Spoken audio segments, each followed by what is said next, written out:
That's a you question. There we go. Got it? Yeah. Okay. Filters. No. Properties.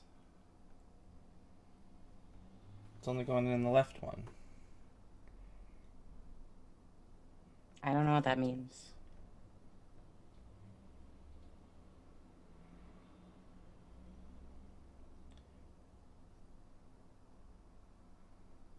It means only my Technical left.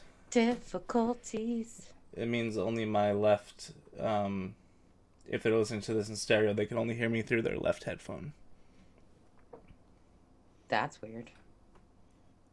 Right? Technical difficulties. I'm gonna like TM that song. It's just gonna be my song. Anytime we have technical difficulties. Technical difficulties. Boop, boop, boop. Okay, I think it's good.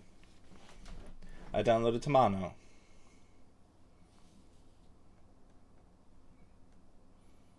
You don't know what that means. I don't know what anything means. That's fair. I'm posting to Facebook, so give me a second. Oh, okay, yes, please. Oh, we Not got not the somebody coming in. Novi face. Hello, Emily. It's probably Nate. Watch it be Nate. Or is it Emily? Oh Or my is God. it Emily? Who is it? This is exciting. It's It's a Nathan. Nathan. Up, up, up, up, up, up, up. Better? Hello? Hello. There you are.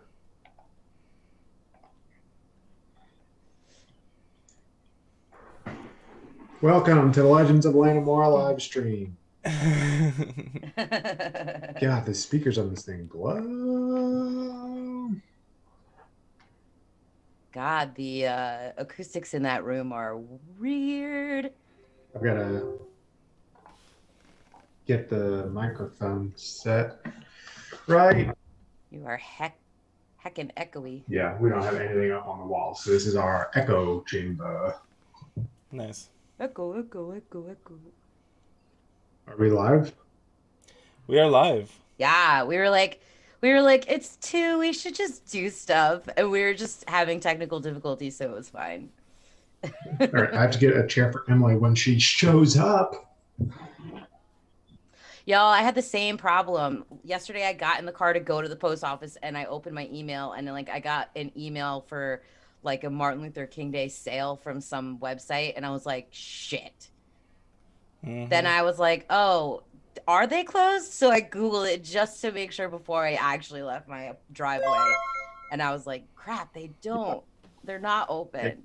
I mean, this is great. We have a day for this guy because he's amazing. But like, fuck, I was literally in the car ready to go. And so I went today. Emily and I have very bad luck with that. It happened to me on Labor Day.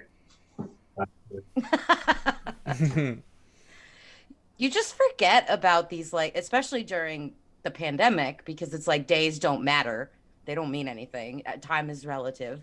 And like, I forgot that it was a Monday, let alone a holiday Monday, because they just don't exist like anymore. Oh. Up, up. There we go. That's better. All right. Off to get a chair. I'll be back. Okay. Hi, chair. Talking to a chair and a blank wall, and I don't know what that is. Is that her spit screen on her microphone? I think it is. Pop protector. Pop protector? It's funny because those. that actually is kind of what it is. Oh, you Kind know of. what? I mean, I took mine off. Yeah, you know what? That was a problem when you were doing the vocal thing was the pop, pop, pop, pop. So that eliminates that when you're singing, I guess. No, I just sounded like shit. Like I'm just not a good singer. Don't try to make excuses for that horrible mess of a song that we tried to record. Mm-hmm. I like never want. Did you delete it? Like I it's didn't. gone. It doesn't exist. No, Yeah, please delete it. I I never want deleted that thing to it. accidentally get out. Like I don't want to get hacked by somebody and like someone finds that and that will be like if I ever want to run for something, that's a skeleton in my closet.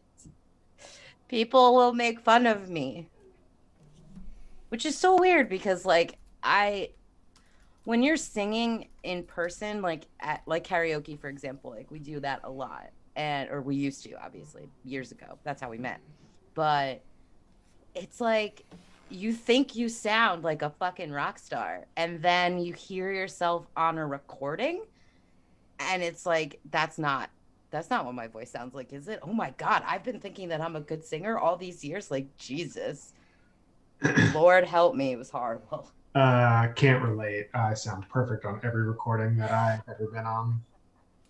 I cannot forget that is one of the best things that we've ever done just as a person. Like one of the best days of my life is when we did our event with each other last year, or it is last year. It's almost a year ago since we Yeah. saw you guys in person Was for like the event. February, right beginning of February.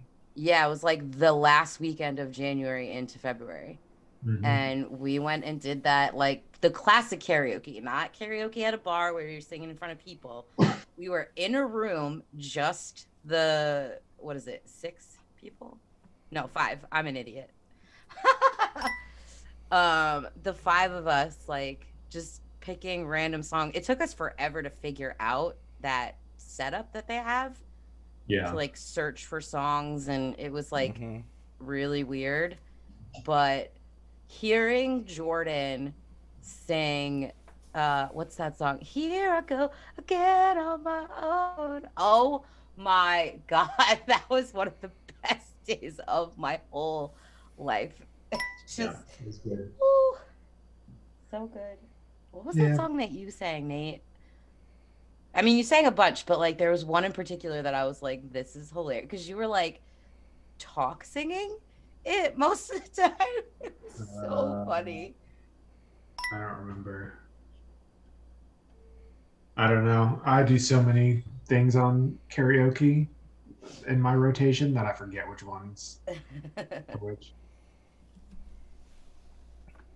Yeah, neat. Oh, This is fun. This is great content. Just yeah, it is. Well, 3 Emily's awkward people. speak for yourself. Where's well, Emily's gonna be here in like 20 minutes probably. Everyone make fun Okay. of Emily. She's always late. That's why I married her. So you never have to be on time for anything. No, it drives me up a wall. I have to be on time for everything. That's Justin. I'm a And very punctual. I'm the total opposite. Like I'm frazzled mess. Like Yeah. I'm not ready to go. I'm sure we talked about it at some point in the podcast, or you and Emily did on Dilly and Dally, but her and I's first date, Emily and I's first date, she was an hour and a half late. Oh my God. I do not recall her mentioning that. Yeah, so yeah, after I asked her out, I asked her out, and then she rejected me, and then a month later she was like, "Hey, want to go hang out?" And I didn't realize it was a date until later. But That's so cute. yeah, we agreed to meet at a pub in Roswell, Georgia, and her favorite place for first dates. And so we went there. Well, I went there on time. And as I was there, she was like, "Hey, so I just got back from rehearsal. I need to shower. So do you want me to do that?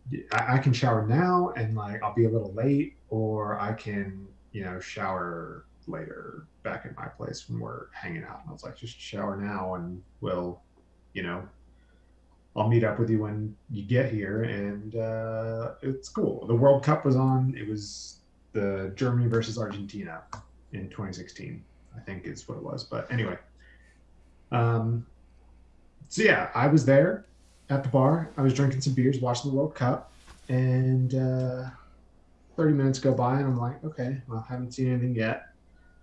Let's wait it out, see what's going on. And I waited another 30 minutes and drank some more beer, and still nothing. And I kept on going, and then an hour and a half later, she was like, "Oh my gosh, I fell asleep. I'm so sorry." That sounds like something I would do.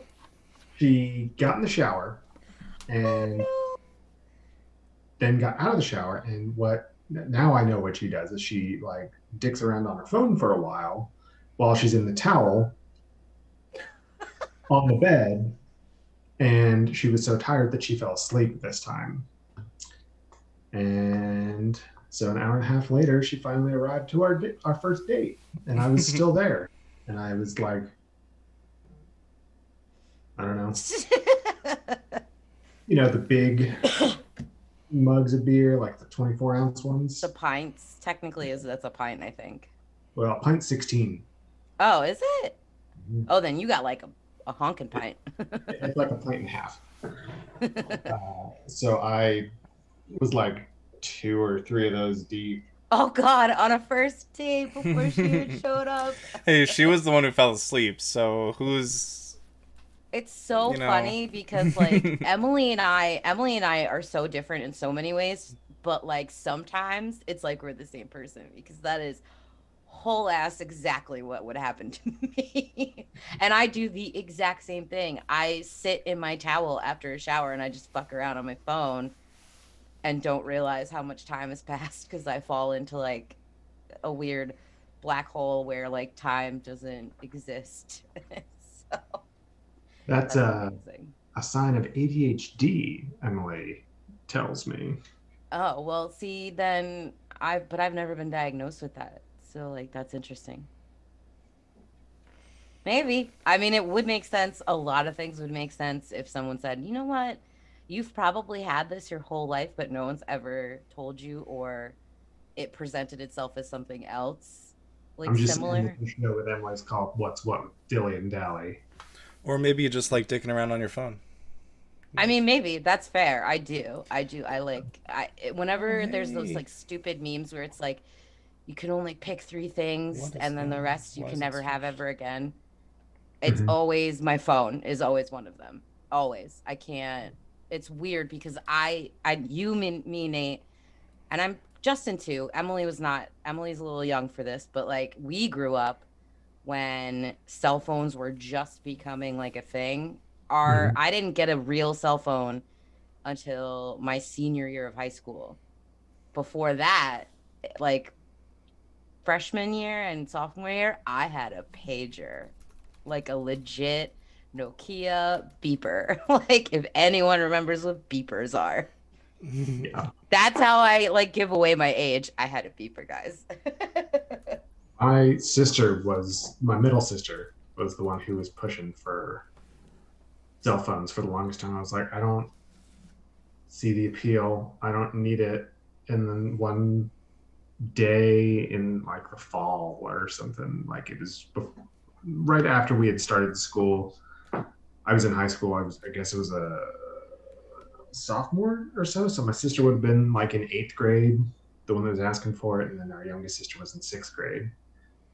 And my parents had bought us all phones, the brick.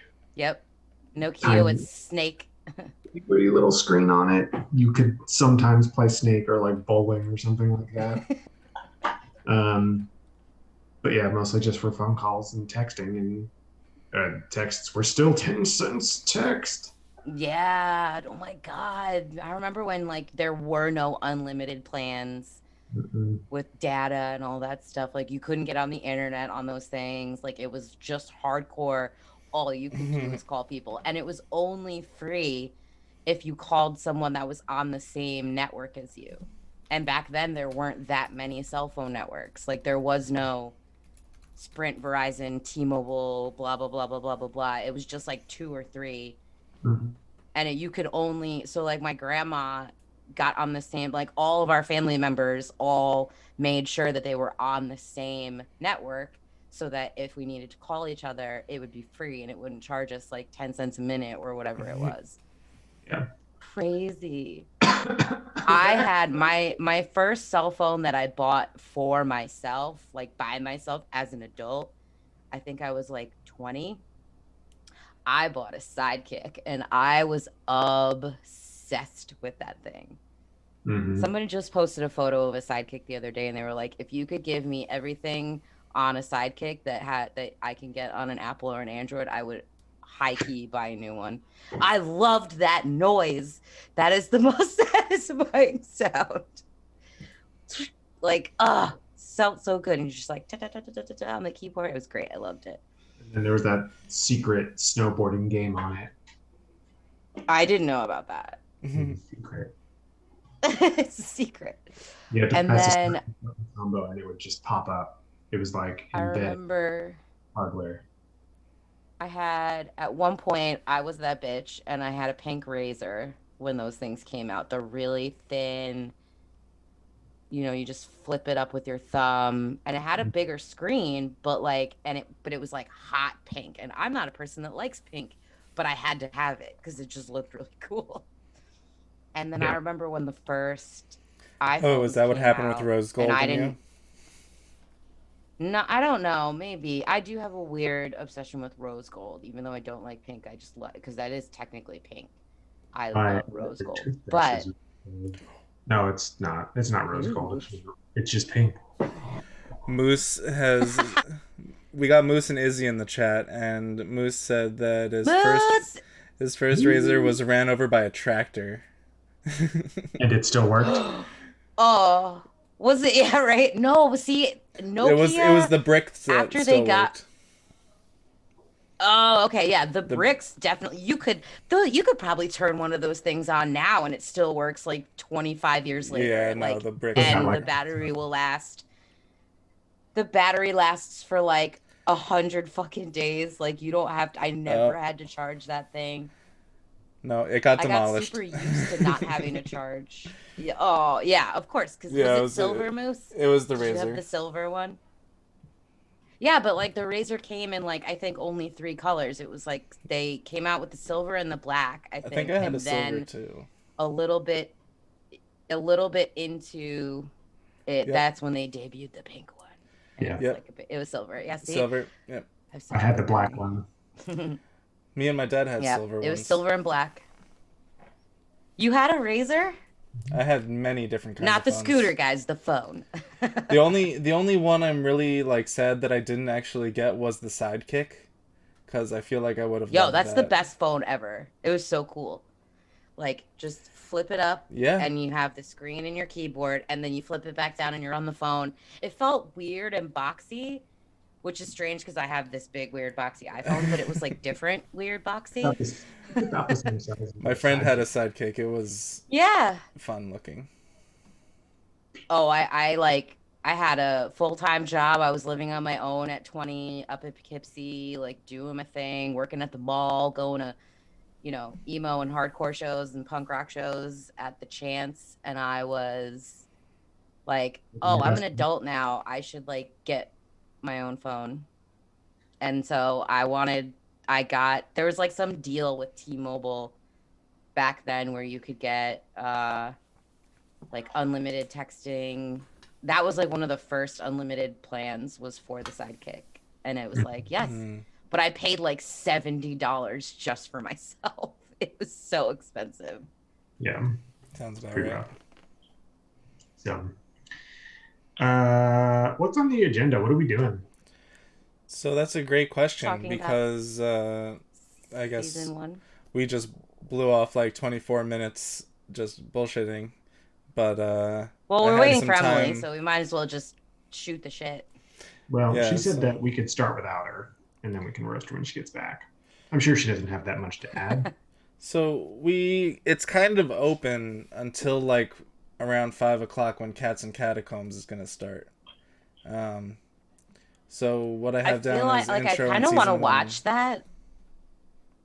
Okay, so I have down intro and watch season them 1 play. recap and session 0 kinda esque chatting for the Legends of Lanamore podcast. Welcome to And the if Legend. anyone watching has any questions. Yeah, I know Izzy is here.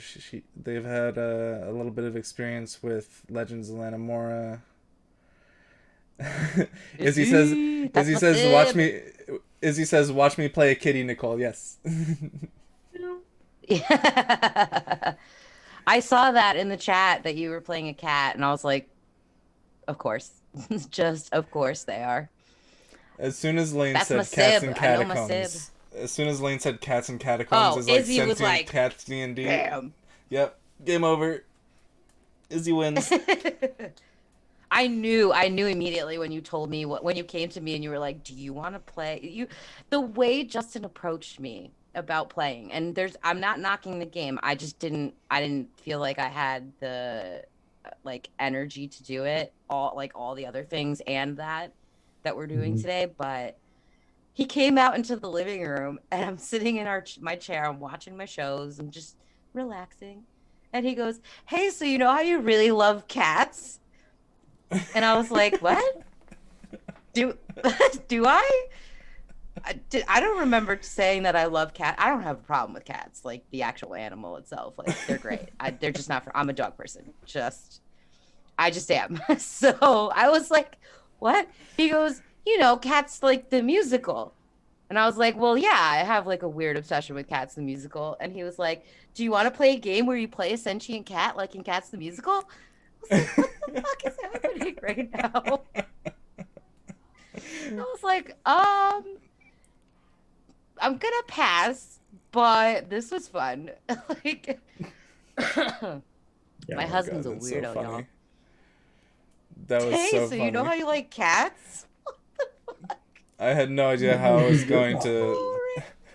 I had no idea how I was going to sell that to you, like, so I figured I'd just go for it. Yeah, like your pitch was on point, and honestly, if I felt like I could have the spoons to do it, I would have, just because of your pitch. But I really wanted to play for the Queen, which we're doing later tonight, because that just sounds fun. Like, for the Queen, like that's very like Game of Thrones sounding. Like, I'm all about that. Yeah. Sounds fun. So stay tuned for that. So Cats and Catacombs, for the Queen, talking about Dungeons and Dragons stuff. Let's get it. Yeah. Yep. Season 2, episode 1 came out today. What? Yep. I haven't It's listened so yet. funny, y'all. It's so funny. Nathan, VIP, did you respond to Justin's request for Brunick's visuals? Like, nope. what? Like his... Thanks. Yeah, because that needs to happen like right away. I need Brunick in like a one-piece bathing suit holding, what do we call it? Ivory talon on a beach chair. It's sundown somewhere. It has to happen. I need it. Yeah. I don't care if anyone else ever buys one. T-shirt.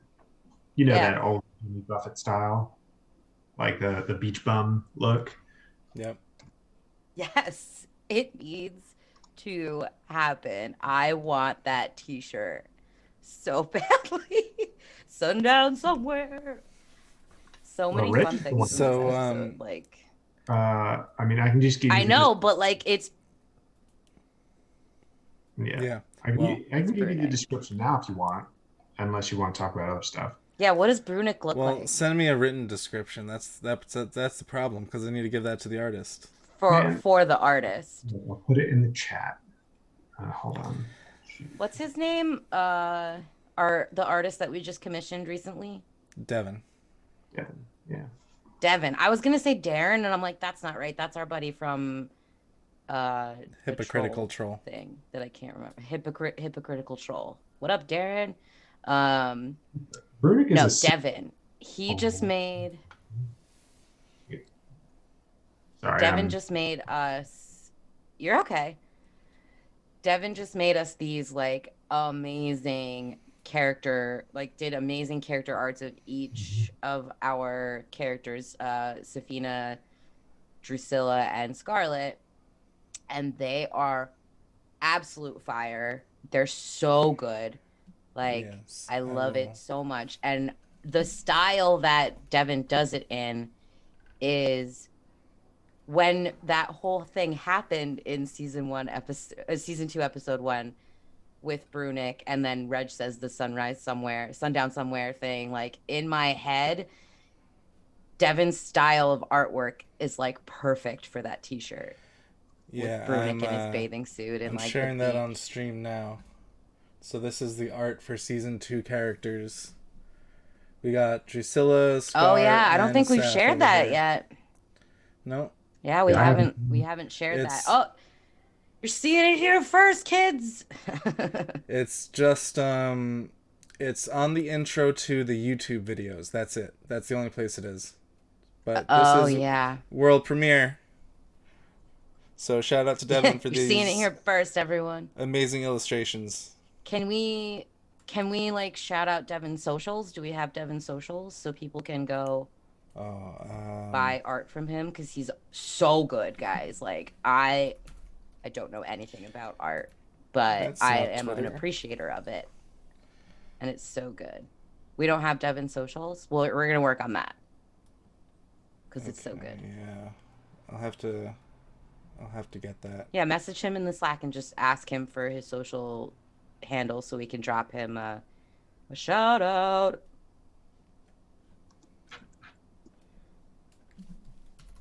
You know who's a really great artist that's watching us in the chat right now? My sibling, Izzy. I was going through like organizing stuff for us, and I found something that Izzy drew for, I can't remember if it was for me or for Justin as a Christmas present or a birthday present or something. And it's just this cute little like fox girl looking thing. I think there's a name for them. Kitsune or something like that. I That cannot sounds remember, right. but it's the cutest thing ever. Yeah, I think it's called like sentient fox girls or fox guys, fox people are called Kitsune. I don't know if I'm pronouncing that right, but Izzy knows Japanese, so knows how to pronounce that better than I do. Yeah, my sibling knows how to speak Japanese, which is dope. Super Joe. And went to Japan with our other sibling, Christopher. Oh, They went to the Studio Ghibli, like, amusement thing. Like, I've never been so jealous of anyone in my life. Just taking pictures in, like, they had, like, giant Totoros, and, like, I was losing my mind. Like, this is amazing. I want to be there. so And they went to the deer park. The park where, like, the deer bow to you and you feed them. So jealous. That's so awesome. So what? I got Devin's socials. Devin, you can find Devin at Inky Maw, INKYMAW, on most socials, though he is most active on Twitter. So. Aha, Inky Maw. And yeah, Devin's amazing, guys. And commissions are apparently open still, so. Ooh, get you some sweet artwork. Yeah. Do you all remember if I said that Brunick was clean shaven or not, or does he have like a big old beard? Because I think he doesn't have a beard. I don't think so. See, but I was under the impression that, I didn't tell you this, Nicole. I was under the impression he was like a Master Roshi kind of look to him. But then you did tell me that. You said Brunick reminds me of Master Roshi from but then Dragon Ball. Nate had said that he was more like the SpongeBob guy, the superhero SpongeBob guy. That's what I picture. Mermaid Man, Barnacle Boy.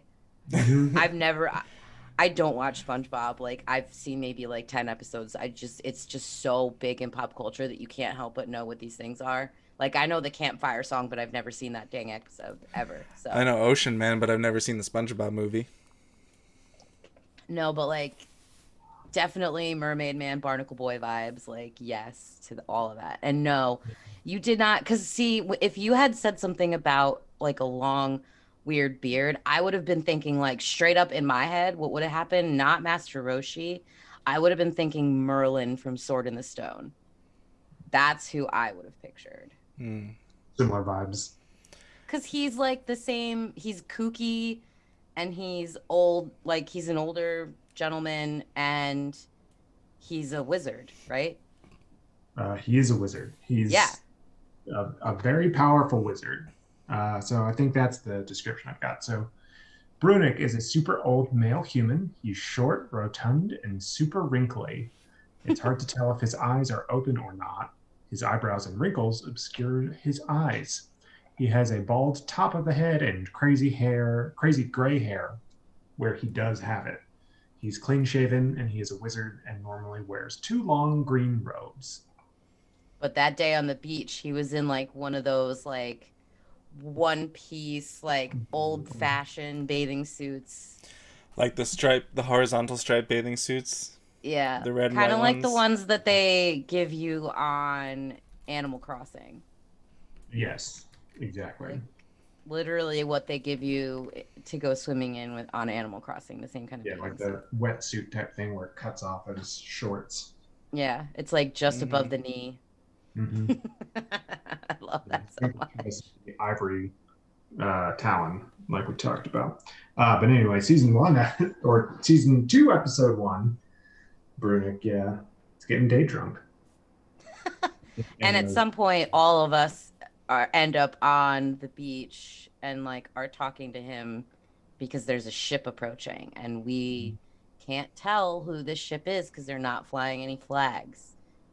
And we're on like high alert because we're wanted. We're hiding from very evil people, and the world has gone to crap, guys. Sound familiar? Yeah, I'm gonna have to sue some people for infringement on intellectual property. Like the American government? Yeah, that'll go You're gonna well. sue the year 2020 for stealing your vibes? Vibe check. Vibes are off. Yeah. So like Like we I all had, end up on the beach. yeah, I had all of these plans for like how season 2 was gonna start, like pretty early on in development of the campaign. So like even when we were like almost 2 years ago now, we started the mini campaign. It was in April of 2019 where we started that, and then we started up with the season 1 in sometime in the fall, right? No, season 1 started in April. We started the mini campaign at the end of January, beginning of February, because it was only like 10 episodes. Yeah, that's right. So yeah, it was super early on in 2019 when I knew what I wanted to happen in the campaign. And then, yeah, stuff popped off here in the real world, and I had to cut the whole pandemic thing out of the story. Oh God. No, I'm joking. I didn't. Because like we're already living that in real life. I don't need that in my fantasy life. You're just trying to kill me if that's what's going on. But yeah, I wanted season 1 and 2 to be more I'm trying to figure out how to say this without giving away what's going to happen in season 2. Well, you guys know what happened in season 1 with Kelvin, and in 1.5 with Saloran and everything, where there are these bad guys who are in places of power, basically. Yeah. So there's that power struggle with what they're doing and what's good for the rest of the world. So that was something I always wanted to do for season 1 and 2. I mean, obviously we talk about it at the end of season 1 about Kelvin's trying to consolidate power, or not the end of season 1, the end of episode 1, season 2. And he's trying to gain control, gain power, and all that stuff. And Look what happened a few weeks ago. Yeah, Mm-hmm. scary shit. So, And that was like it's just so funny that it's very similar to like real world like events because you didn't intend that at all. You wrote that forever ago. It's just the way things happened, and we're like, whoa, okay, this is eerily similar. Maybe yeah. Nate is actually Matt Groening from The Yeah, you're like the Simpsons. dude from The Simpsons. And You can predict the future. I really hope not. I seriously hope not either. Oh, that's scary. I don't like that. that's the bad answer. I don't like that.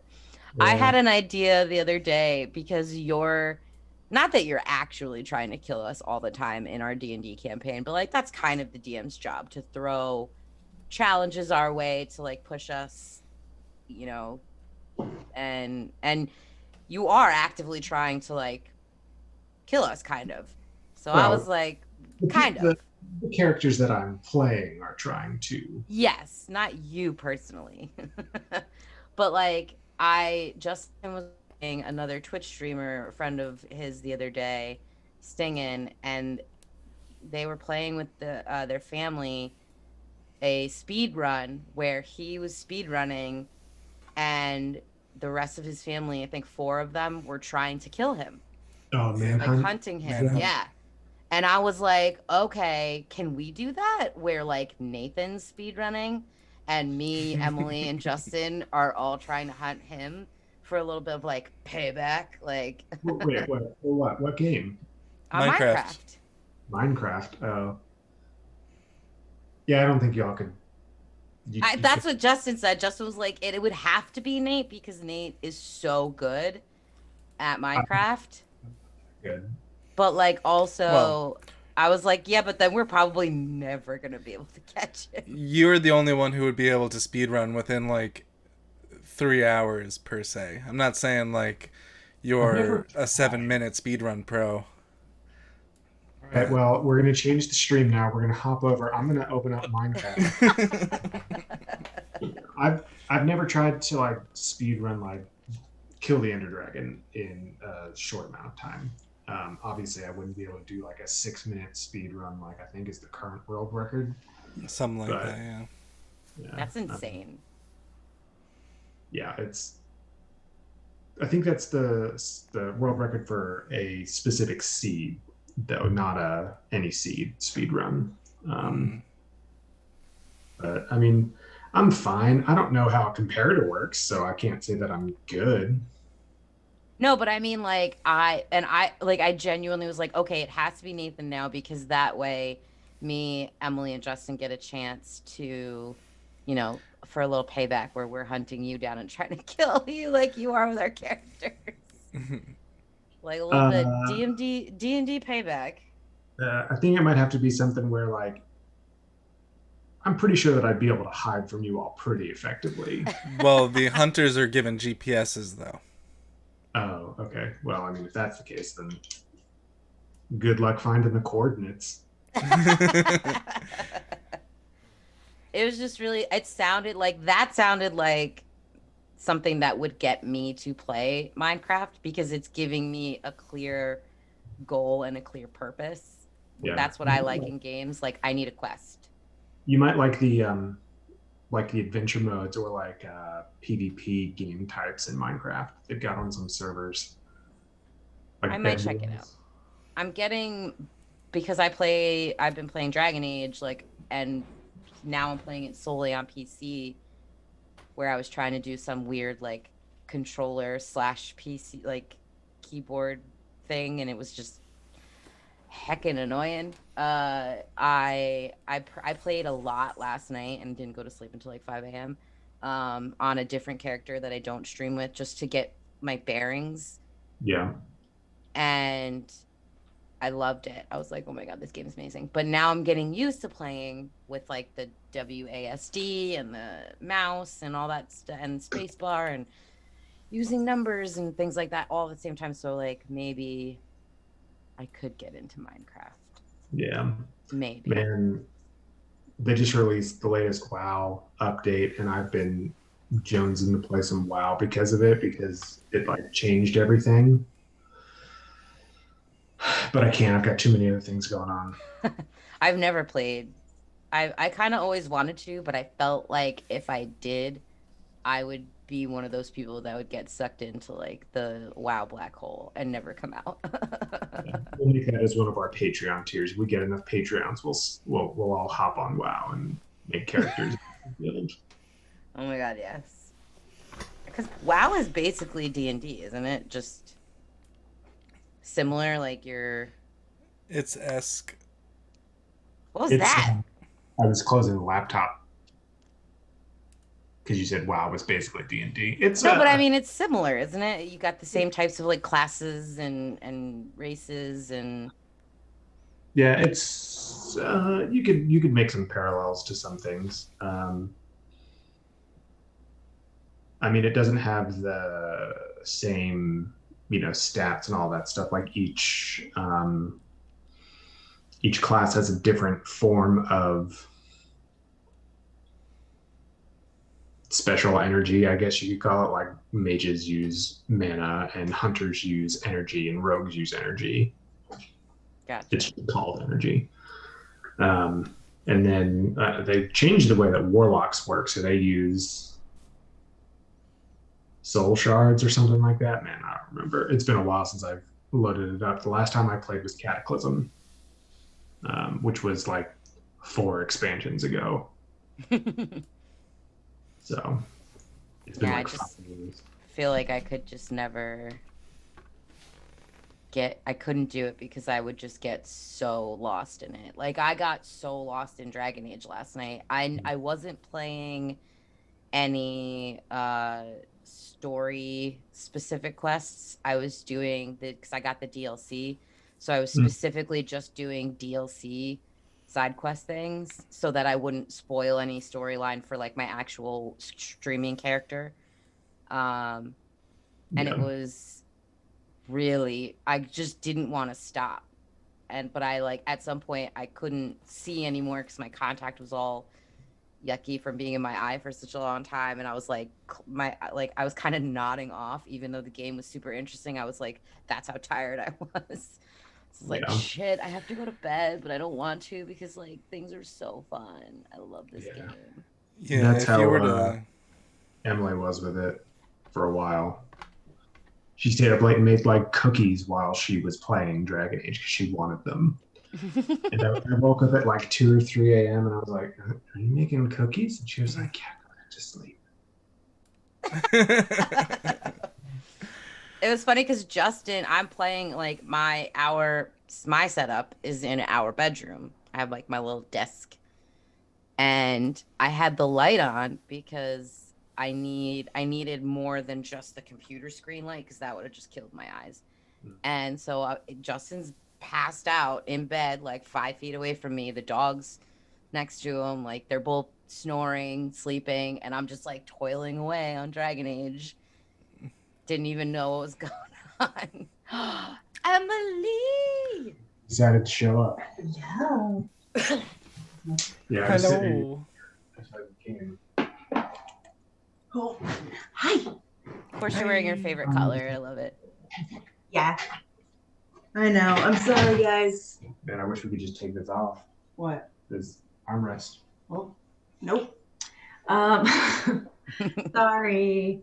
I forgot that yesterday was Martin Luther King Day, and I went to send a package, and I couldn't, and so I had to do it. So. Same thing happened to me yesterday. I like got in the car, ready to go, about to pull out of the driveway when I was like, saw something on my phone that said Martin Luther King Day, and I was like, wait a minute. So, this is even worse because I absolutely like had a meltdown over the fact that Cane's Chicken was closed on Martin Luther King Day because I was like, what? I'm confused. I was just like, I don't understand because like literally I don't know other no other food restaurant I've ever seen is closed on Martin Luther King Day. So I was just like, I'm very confused as to what this is. So I really wanted it. So I was really upset about it and I ranted about it. Read. Hyperfixated. And then I proceeded to drive to the post office, get there, walk up to the window and see the sign that said closed Martin Luther King Day. And I was like, oh my God, of course. government offices and Cane's Chicken. That's who's closed. Right. Right. Just those things. Just those two things. Those two things that you both needed and wanted to do. Like, yeah. And I had also talked to both my mom and my sister the day before about going to the post office, and they were both like, cool, yeah, great. Oh yeah, I know. I messaged one of the people that I was sending a package to, and I was like, because they were like, when are you shipping? And I was like, oh, Monday, no worries. Totally just because days do not mean anything right now. It's nothing. It's nothing. We're just like, yeah, Monday. And Martin Luther King Day feels separate from Monday. That's not the same thing. It's a different day. Like, I don't, it's just, I forget holidays existed this year at all, unless it was like one of the major ones where everyone's freaking out about it. Like Columbus Day. Needs to be changed. Columbus.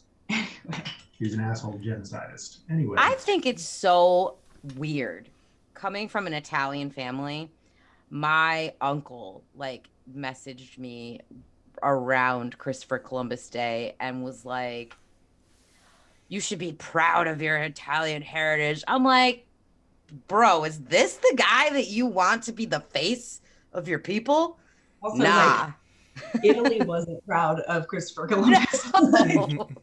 That's why they didn't bankroll him. Why he had to go to Spain in the first place. Oh, you're right. And even he tried to go. And even wait, like, hold on.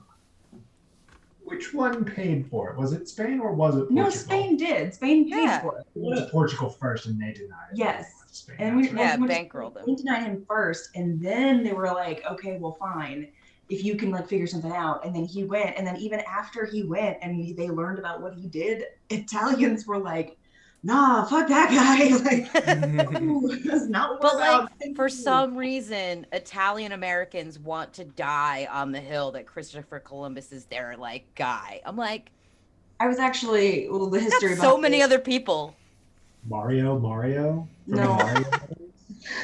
The history behind why Italian Americans cling to the Christopher Columbus thing is because when the Italians were immigrating to the United States, there was a lot of racism towards Italians. And so they started being like, hey, Christopher Columbus was Italian. And they were like, really? They're like, wow, he's the one who found America. And like, that's why the story became big, is because it became like a, hey, be nice to Italians because Christopher Columbus was Italian and he discovered America.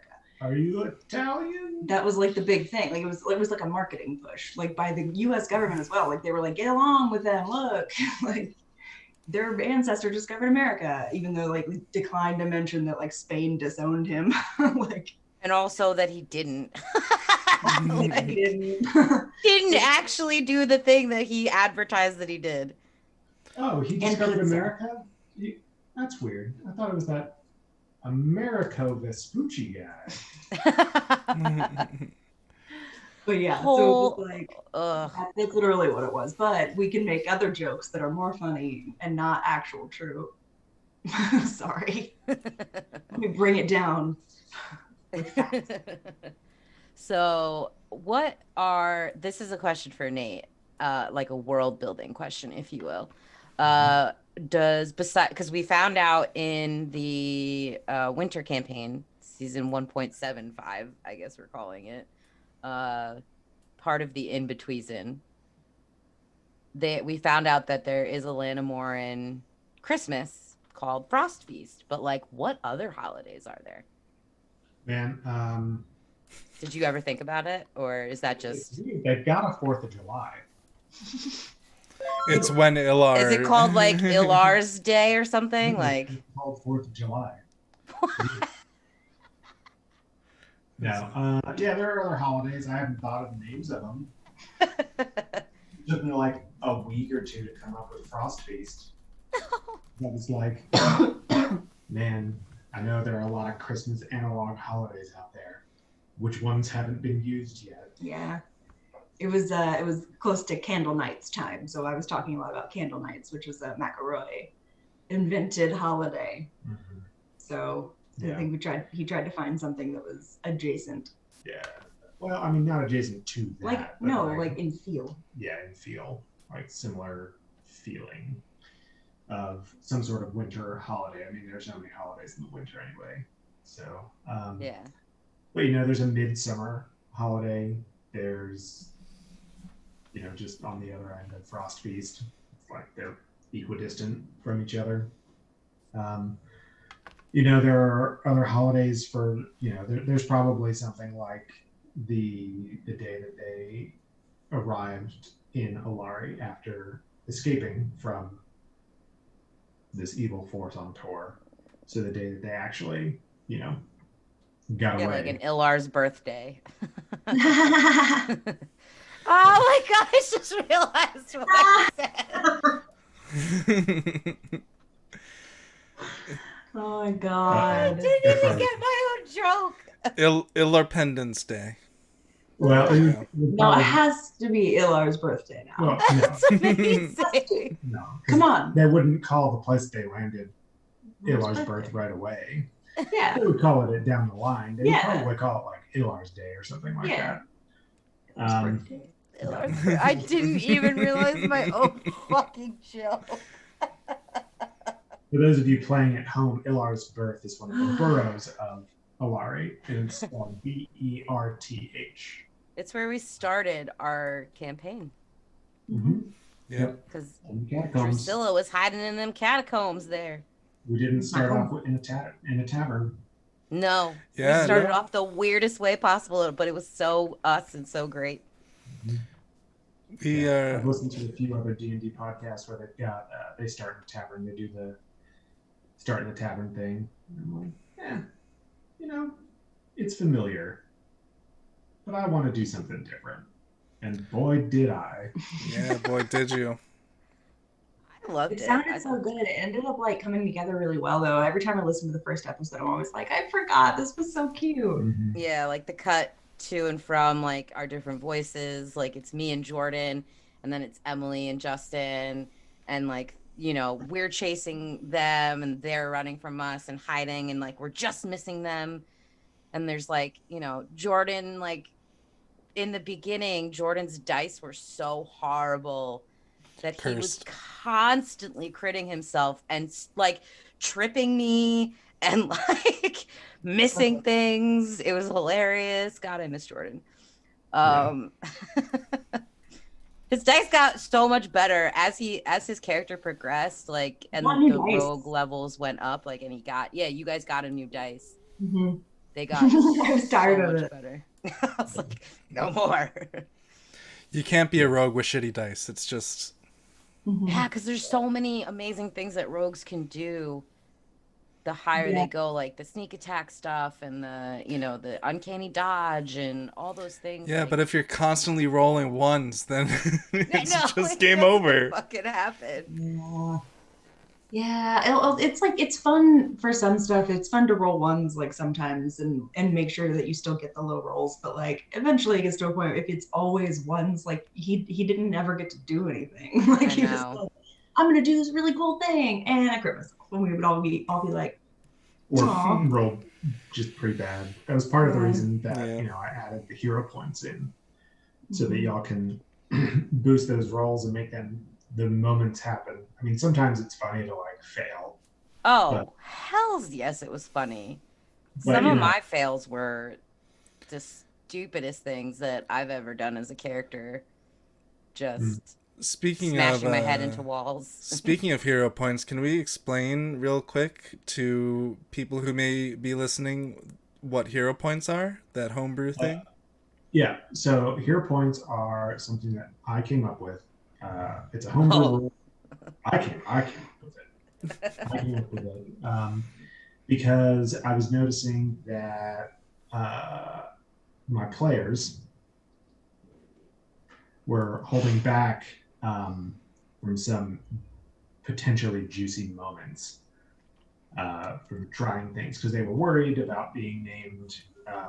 You know, when we were the Village Idiots podcast, they were worried about being named the Village Idiot, but I wanted to give them some incentive to, you know, try cool stuff and not be worried about the consequences. I have to let the cat in. Sorry, our cat is yelling. So, what are you doing? Oh. Pretzel talks. Yeah. So what I did is I made the hero points. So it's a resource that the players can use. You've got a pool that is equal to the number of levels that you have. So if you're level 6 character, you've got the potential for 6 hero points. So when you want to do things, after you roll the dice, so before you know if you succeed or fail, you can expend one of your hero points from your pool to add a +2 bonus to your roll. And you can use as many hero points as you have available to you. So if you're level 6 and you want to use all 6 hero points to get a +12 to your roll, you can do it. If it's really important that you need to get into, like you're going in, you've got to unlock something, or you really want to make this persuasion roll hit home because you're trying to convince this lord that this needs to happen, or you need to get by, like that's something that the players can use as they want. The only way to gain more points, though, is to do cool shit, basically. And I say, all right, cool. You just got a hero point for that. Cool. And so it makes the action more cinematic. It makes for a better listening experience, I think. I think once we implemented that, I think the action got a little better, which is good. And that's what we want, is to make good action for, the listeners. I think I remember when it happened. It was when you introduced us to hero points. It was when we were on the Bulwark Isles. It was right around when we started going into that, I want to say, like, maze of tunnels thing with the lizard folk shaman that we thought was a good person. Ended up being a dragon. Joss. Yeah, Joss. I keep forgetting that it was Joss because, like, that in that system of tunnels or whatever, I remember specifically using or getting hero points, like me and Jordan trying to cross that. What did you call it? It ended up being like a trash compactor type thing where, like, it would the floor would open up. Yeah, the floor would open up so that you could get rid of all the scraps of the ammos. And that's what it was. We didn't realize how to, like, turn it off and on, so we were trying to get across this floor, and Jordan tried to do something with the whip on, like, a pipe on the ceiling to, like, Tarzan across, and did this thing where he did like a flip and, like, put his hand down on one of the tables that was on it and flipped back, like, forward off of the table to get to the other side, just because he ended up rolling well, and it was really cool. Like, that was, I think that's when you introduced us to it, was when we went into those. I think it was right when you all got to the Bulwark Isles, because I think Jordan used them prior to that as well. When he, again, was using that whip. He landed on top of the lizard folk shaman that or Drew, in turn, was able to resurrect or bring back from the dead. Yeah, because I was riding on top of one, and then Jordan came and did this, like, weird, crazy, like, from the side with the whip on a tree, like, or the vines that the shaman had made, and, like, came around and, like, did that sweet, like, side thing. It was crazy. Like, that was a great fight. Yeah, it was pretty good. Looking forward to getting back into these characters. It was nice having a little break, but it's going to be nice to come back to. So. Speaking of the Bulwark, you all are back there right now. Yep. What? You all are back on the Bulwark Isles right now. Yeah. Home of the Knights of Halartha now. Like the headquarters. Yeah. Went from the weird back secret room of a pub to an island. Moving on up in the world. Yep. Yep. Yep. Shoot, I forget that guy's name. I wrote it down, I'm sure. The kobold's name? No. The Bard Tender. Oh, yeah, he was fun. Shit. Because I can't remember. He's with you all. No. That's awesome. There's Bernick. Here, Talon the Humble is his name. Talon the Humble. That's cute. Yeah. Or Telon, right? Telon. Yeah. Telon. So. Oh, Telon. Yeah, he's with y'all too on the Bulwark Isles. Oh yeah. So we have a bartender, a bard tender. Bartender. Well, yeah. Do we really need a bartender with the chili bin? So. Yes.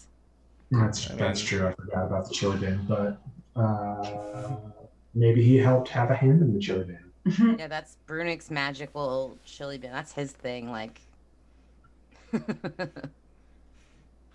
Yeah. Shooting his magic missiles from across the beach, alerting us to the ship's presence.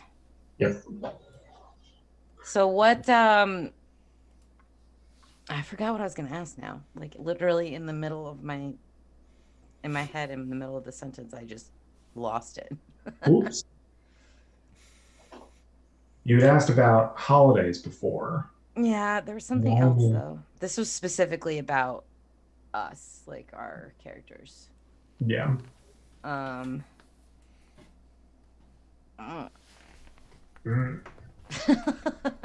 Well, we got to see and go into some of the like more in depth into boroughs that we were in Lux for a little bit more. Mm-hmm. In season 1.5, we got to see different parts of Lux, and then we went to Safina's family's estate. That's like in like that weird pocket corner of like Gizmo Borough, Lux, and something else. Fellows, Lux, and Gizmo Borough. Yeah, and then we got to see like a different part of Fellows that we hadn't been in yet. Mm-hmm. Then we did. That's what I wanted to ask. With the winter episodes, what is that place that we went to? Why does it not exist now? It does. Secret? You just haven't been there. It's Iluz. It's the southern continent. It's like akin to Antarctica on Earth. Okay. So do they just not count it because it's basically Antarctica? I mean, it's not that they don't count it. People don't talk about it a lot. I mean, it's just like Antarctica, it's a desert. So, I mean, was it deserted because of what happened when we went there? It's not deserted. It's a desert. Oh. But it was cold when we went there. Deserts can be cold. Antarctica is the largest desert in the world. Is it a desert? I thought it was like a tundra. Mm-hmm. That's crazy. I didn't know that. You have to have it's a specific amount of rainfall, or below a certain threshold of rainfall, to be considered a desert. Mm-hmm. Interesting. Snowfall. Yeah, there's not a lot of precipitation. It's just cold. Mm-hmm. Wow, I learned something new today. Yeah, I genuinely did not know that Antarctica was a desert.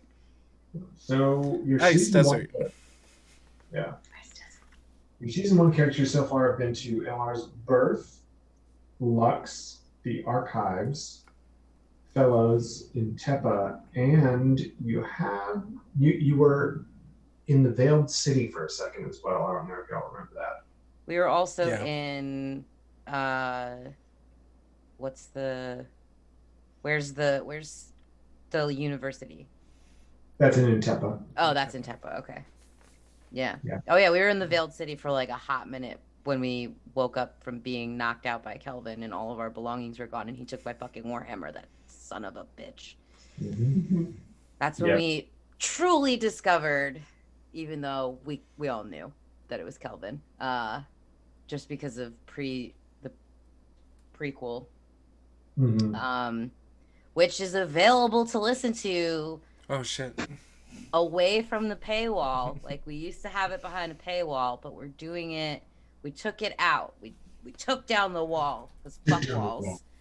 We don't like walls on this podcast. Take down this wall. Gar smashes walls. We took it up. Cut to me trying to figure out how to make it free for a little while. Yeah, and so you can listen to the prequel campaign where you will hear Justin playing Milo Thornburn, Safina's grandfather. Very important because that's like Safina's whole thing, is that she was trying to find her grandpa. Mm-hmm. You can listen to Emily play Drusilla's mother. I cannot remember her name right now. Leandria. Yeah. I was going to say that, but I'm like, was that from Curse of Strahd, or was that, I couldn't remember. And no, then... I was, oh my God. Talia, that's Talia. right. Yeah, you were Dragonborn? Yeah. I think you were Dragonborn, yeah. Speaking of Dragonborns, my character, Kira, the last of the Dardendrians, who we've just recently discovered, has been with Reg and Mara this whole time. Mm-hmm. Didn't know who she was. She thought her name was Giro. So we found that out, which was, so if you want to know who Kira is, if you've listened to season 1.5 or the first episode now today, then you'll know that Kira is with them, and that's who I played. And we all went into a cavern, and Kelvin betrayed us all. Fucker. Yep. Let's see. After Jordan saved his life. Yeah, honestly, we should have let him die. It's all Jordan's fault. All Jordan's fault. That's why we kicked him off the podcast. I'm kidding. We did not. Look, that is a very big joke. Yeah. So in the prequel campaign that we did prior to starting up season 1, I'll pull the DM screen back for you all. I made 10 NPCs that you all could encounter. And I knew that one of these NPCs was going to be the big bad in season 1. I didn't know which one because I wanted you all to pick who the NPCs were, who you thought would be most interesting. That's why if you listen to the beginning of the prequel, I'm like, well, this guy, the dwarf that you all met, I forget his name now because it was like 2 years ago. He's like, oh, well, we've got this person here and this person here and this person here. You can go see if they want to help.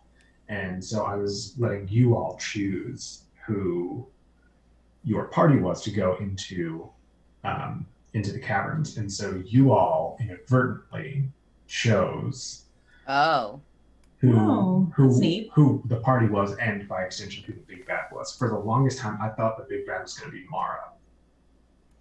Mm. And then I changed it.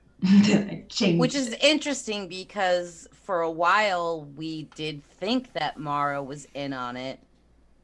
Mm-hmm. But turns out that Kelvin had been poisoning her or like giving her some kind of like memory potion and blocking her memories, and he actually like screwed her over too. So like that's why she's with us now and we're all friends and it's awesome. And my character from the in-betweens in season 1.5 is Tora is absolutely in love with Mara. Head over heels. Yes, well, revert to season 1.5 for that weird encounter between Tora and Mara. But also as to a lot of story stuff.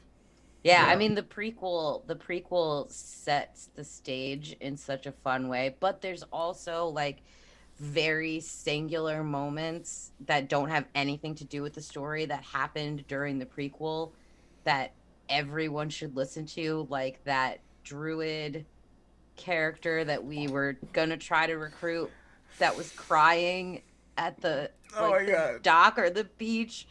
And Nate, we could have chosen her. We could have had her. we just had to convince her to come with us, but we were just doing such a terrible job at it that we Yeah, made no. her cry, and she was like, "But he was my friend." Like I can't. But what about his old friends? Like I can't. One of the best moments that I remember from just starting this whole Jeez, I peaked early. thing up. No, it was just that one thing is something that I remember from. That's one of the only things I genuinely remember from the prequel campaign, other than the names of some of the characters. But there was also that moment when we were going into the caverns. Now, be aware, listeners, all of us knew going into creating our characters for the prequel campaign that we were going to be in some dark tunnels. And only one of us chose to be a character that had a race that had dark vision. Literally, the So- campaign was called Into Depths and Darkness. And we knew this. But me and Justin decided that we didn't care. We were going to choose characters that did not have dark vision. So Nathan helped us out by whichever NPCs that we chose. There were an equal amount of non-dark vision and dark vision people. And we had like the buddy system where we paired up with Your with another accountability buddy. character. Yeah, your accountability buddy. Hmm. God, that was so good. Who's Kelvin's accountability Mara. Hmm. No, Mara was a halfling. Oh yeah, that's right. I don't remember then. We had the got it. crazy wizard guy that loved fire, the pyro. The gnome. I remember this. I want to say one of us was with Kelvin. We were like, just like because we didn't like Well, it him. would only be you. You would have been the only one that had dark vision. Yes. Did Kelvin not Yeah. have Oh, dark? wow. No, He he's was human. human.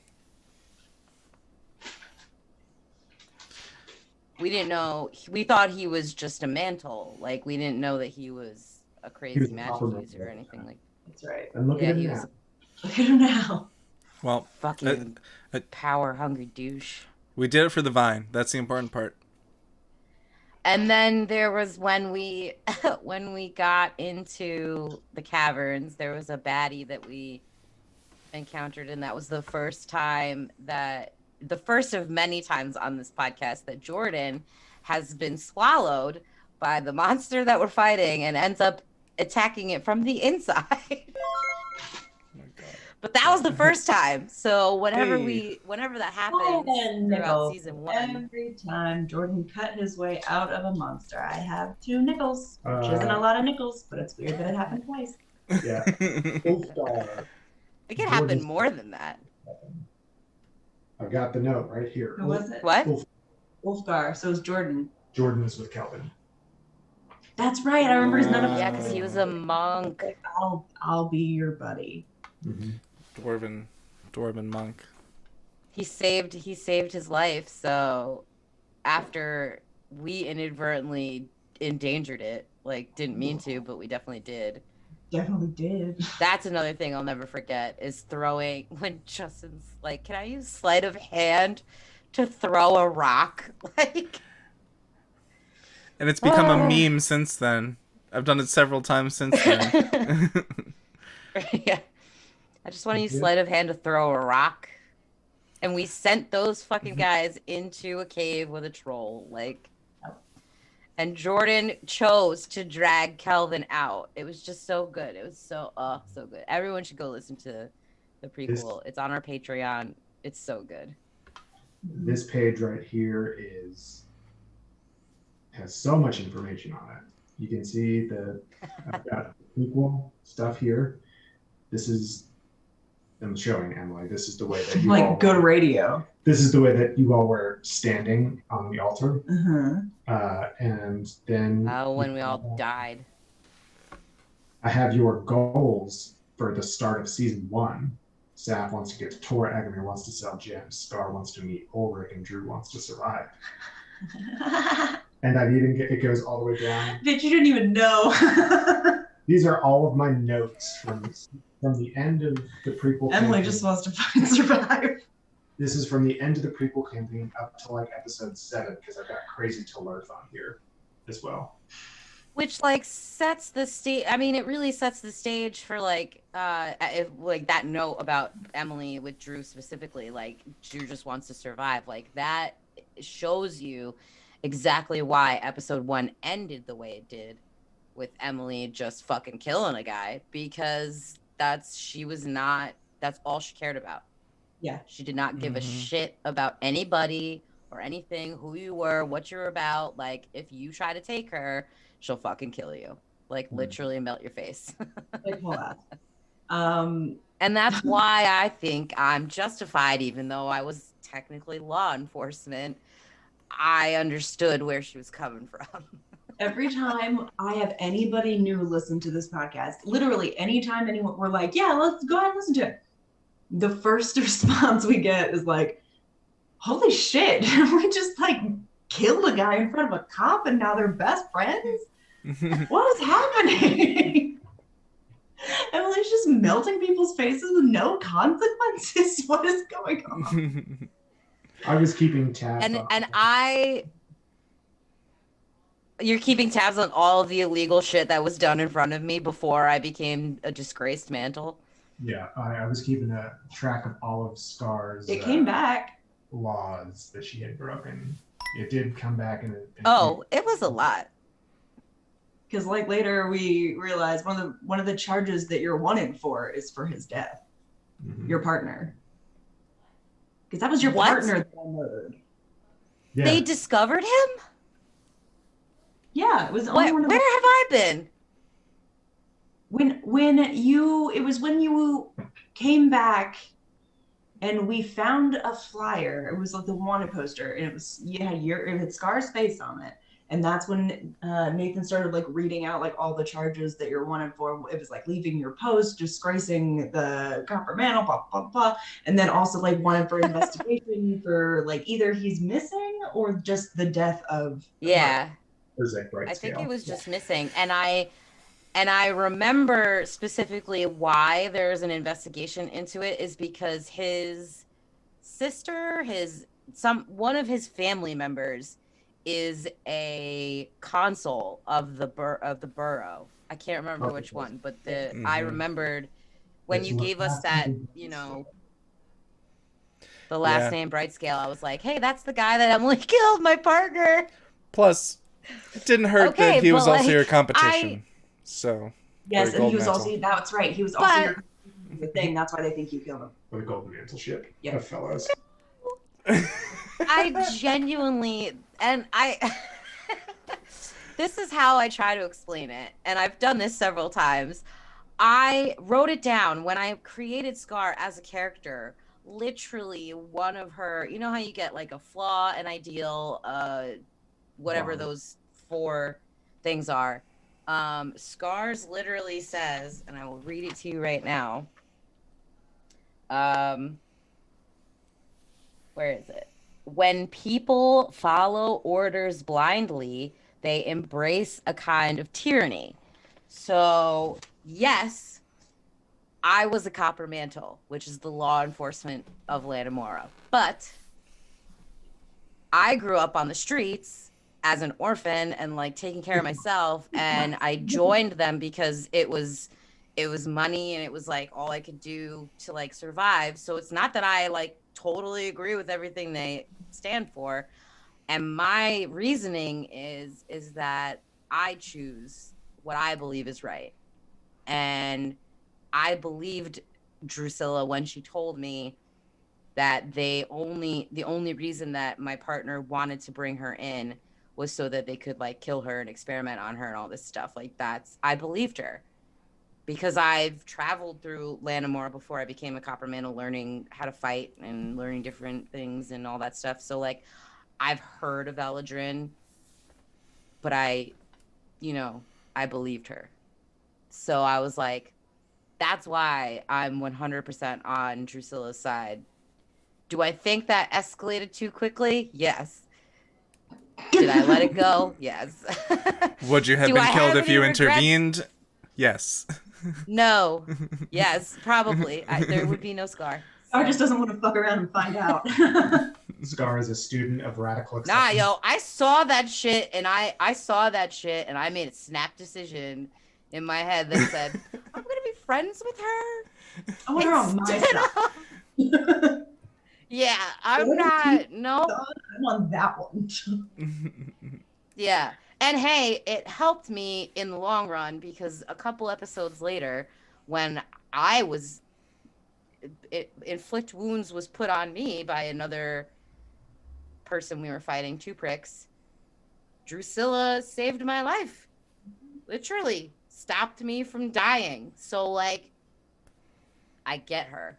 We're good. Like, all you gotta do is save someone from dying one time, and suddenly they owe you a life debt.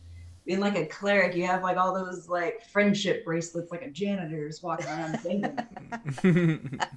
So many life debts. Jeez. Yeah. It's just. But I mean, like, yeah, I'm just saying, like, I get why people are asking those questions. Like, you know, all these laws that a law enforcement officer, I'm a terrible law enforcement officer, obviously. I don't know how I got put up for Golden Mantle.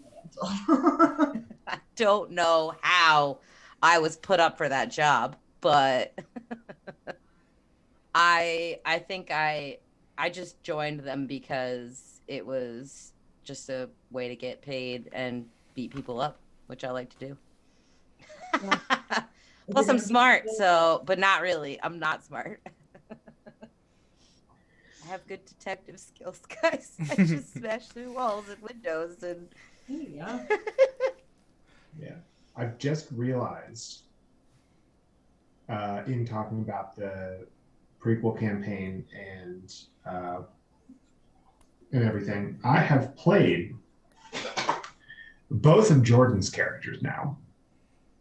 I've been Ulfgar and I've been Agamir. You can see me do my Jordan impression in season 1 or season 2, episode 0. It's gonna be a while before I get that. It's like a new year. You forget to write it on your checks.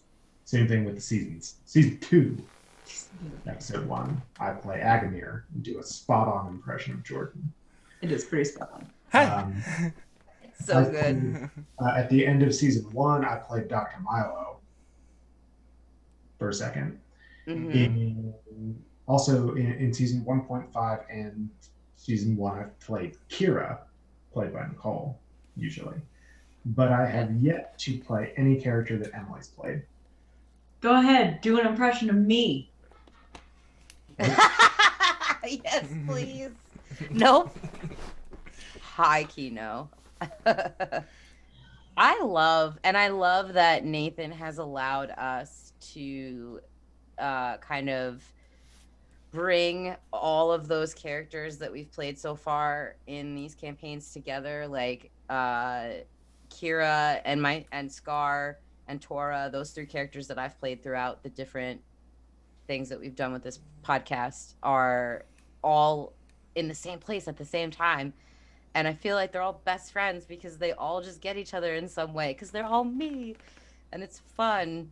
And the same thing with like Maxine's there and Pax is with them, and Pax and Agamir have become like best friends, and Mara and Reg and Zuth and everyone that's with us, like plus the Knights of Holartha. We've got Crazy Slurth, we've got Brunick, the bartender, Talon. Yeah. The kobold guy that opened the door for us. Va. Who else do we have? All of the lizard people that are on the island that Emily has like become their god, brought them all together and united the factions, because that's what Emily is, the great uniter. Mediator. Or Drusilla, I should say. Mediator. Yeah, but like it's just so fun that we've been able to do that, to like keep little pieces of each of the characters that we played together, and they're in the story. Yeah. And hey, maybe we'll switch out and play them again. That'd be fun. Maybe for some missions, but I've got to figure out how I want the how you can use them as resources to further what you all are doing. Obviously, we're going to set the stage a little more of what's going on in episode 2. But we'll, see what happens. Just in case anyone that listened to season 1 is wondering, even though Agamir and Jordan as a person are no longer on the podcast, Agamir, the character, is still with us, and he did fulfill his goal. He got a ship. You got a ship? And that's probably the best thing ever. Not just any ship. It's his ship. So great. His old first ship. He's the captain and now. It's so great. I love it. He fulfilled his dreams, y'all, and that's what this is really about. We just want to fulfill our dreams. We can't do it in real life. We got to do it in fantasy land. Yep. And like, I feel like we as a party have gotten so close. Like, the three of us that are remaining in the main quest are like, we would die for each other. We're ride or die now. Mm-hmm. Although I feel like Drusilla would probably just be like, fuck you guys in a second, to be honest. So I actually, as a point of like character growth, when I was taking new spells for Drew, one of the spells that I chose to take was life transference. And I think that's something that and I did it on purpose it's a high level, I think it's a warlock spell. Yeah. I want to say I took it from warlock, but I can't. Drew is a wild mess. Literally took me like 4 hours just to get it like kind of done. I think it would total 6 hours to get Drew like finished for season 2, leveling her up and everything, and starting from the beginning really, because I don't think I was doing warlocks right for a minute, and then I played a warlock at level 20, and I was like, okay, now I know what's going on. So then I went back and rebuilt Drew. Mm-hmm. She like the same levels and everything, but in doing that, when I was deciding what spells that she has learned in her like time on the Bulwark Isles, one of the ones she's picked up is life transference, and it's where she can give her HP to someone else. And it's one that I don't think that she would have taken before. Mm-hmm. And I want to say that it's literally like one that she saw and she kept like flipping past it, like whatever. And then at one point she saw it and like just learned it just to know it. Like I want to, but like she knows, like at the back of her mind, like she knows that like she's in this, and like if like her life essence is what it takes to accomplish the mission, she's willing to give that on some level. So I think that's something that she'll probably never admit it out loud. No, God no.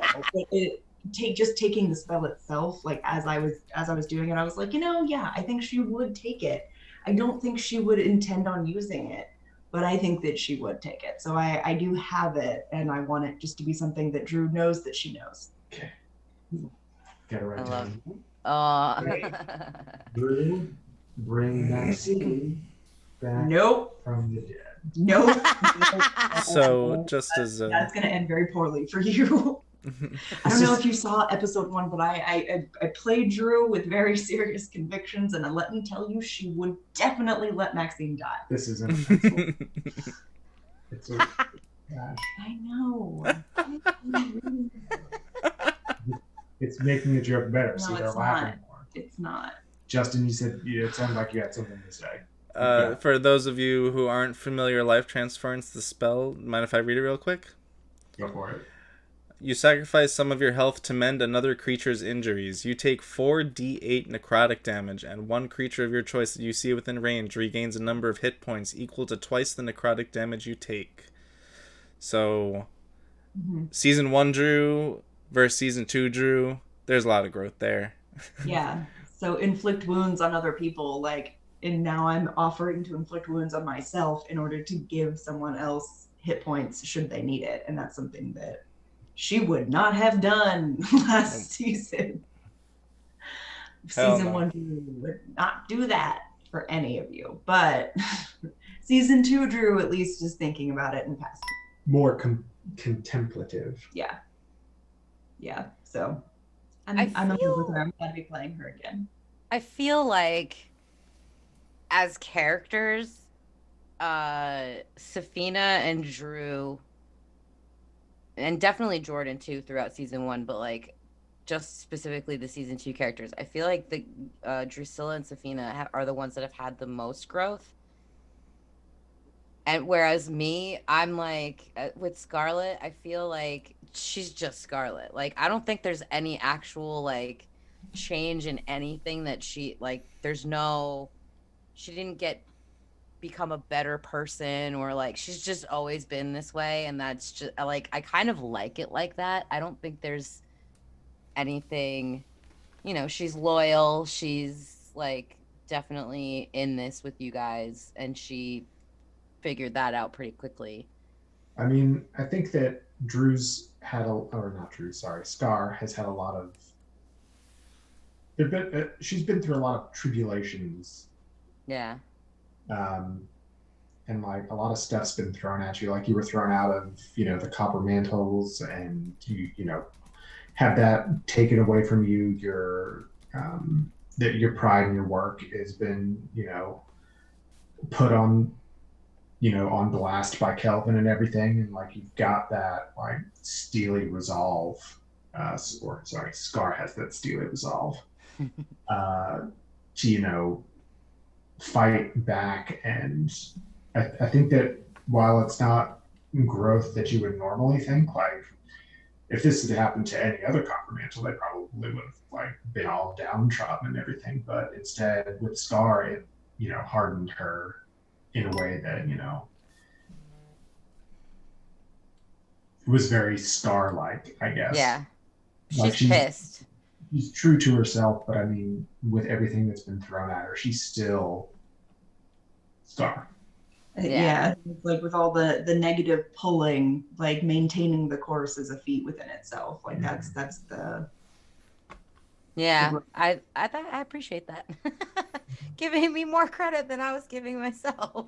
Yeah, I mean, just like all of us experienced in 2020 as real people, we're here now in 2021, and we still managed to, put out the podcast, make this sweet content for the listeners, and we kept on going strong, doing what we like to do. And Scar was, the same way. So you can't discount what you've done just because you did it through adversity, because it could be very easy to fall off of that wagon, or fold and get just give up. depressed, just stop.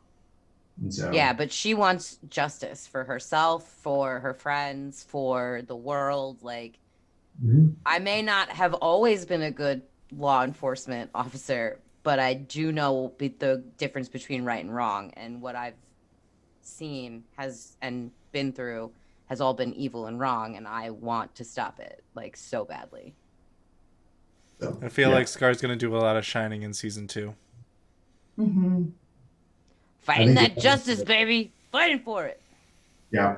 I'm excited to see how you all handle some of the situations that I put you all in.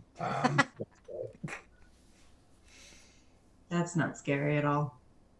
I also love that Safina has kind of turned into Tony Stark, which is really hilarious.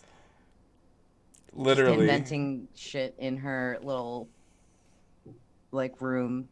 That's Artificers, baby. Yeah, me and my EXO TM Andy, the AI Andy, are getting along great. The Berwick Isles. Finally finished them. Mm-hmm. That's yep. So fun. And now I've got to finish how they work. Yeah, Saf has an Iron Man suit. It's hilarious. Yeah. I would say that, like, how like there are those memes that try to put like characters from TV shows and movies into D&D classes. Like, I've always maintained that Tony Stark is an artificer. So like I think that comparison is good, that Saf has definitely become like Tony Stark now. And you're from a rich ass family, so it tracks. Speaking of which, the Thornburns have rebranded as well, so their logo now is a little bit different. If you watch I the heard they have a intro, I didn't know they had an original logo. Yeah, for their potion making business. the stamp, the Thornburns stamp of approval. Where are you putting this? Are you putting this in the Twitch chat? No, it's you'll have to watch season 0 or season 2, episode 0 or 1, and watch the intro for that graphic. Oh yeah, the So- graphic of the Thornburn thing is where when her character art pops up, it's like right there, like just like with mine. Like mine, how it's the mantle, and with Drew's, it's the shepherd.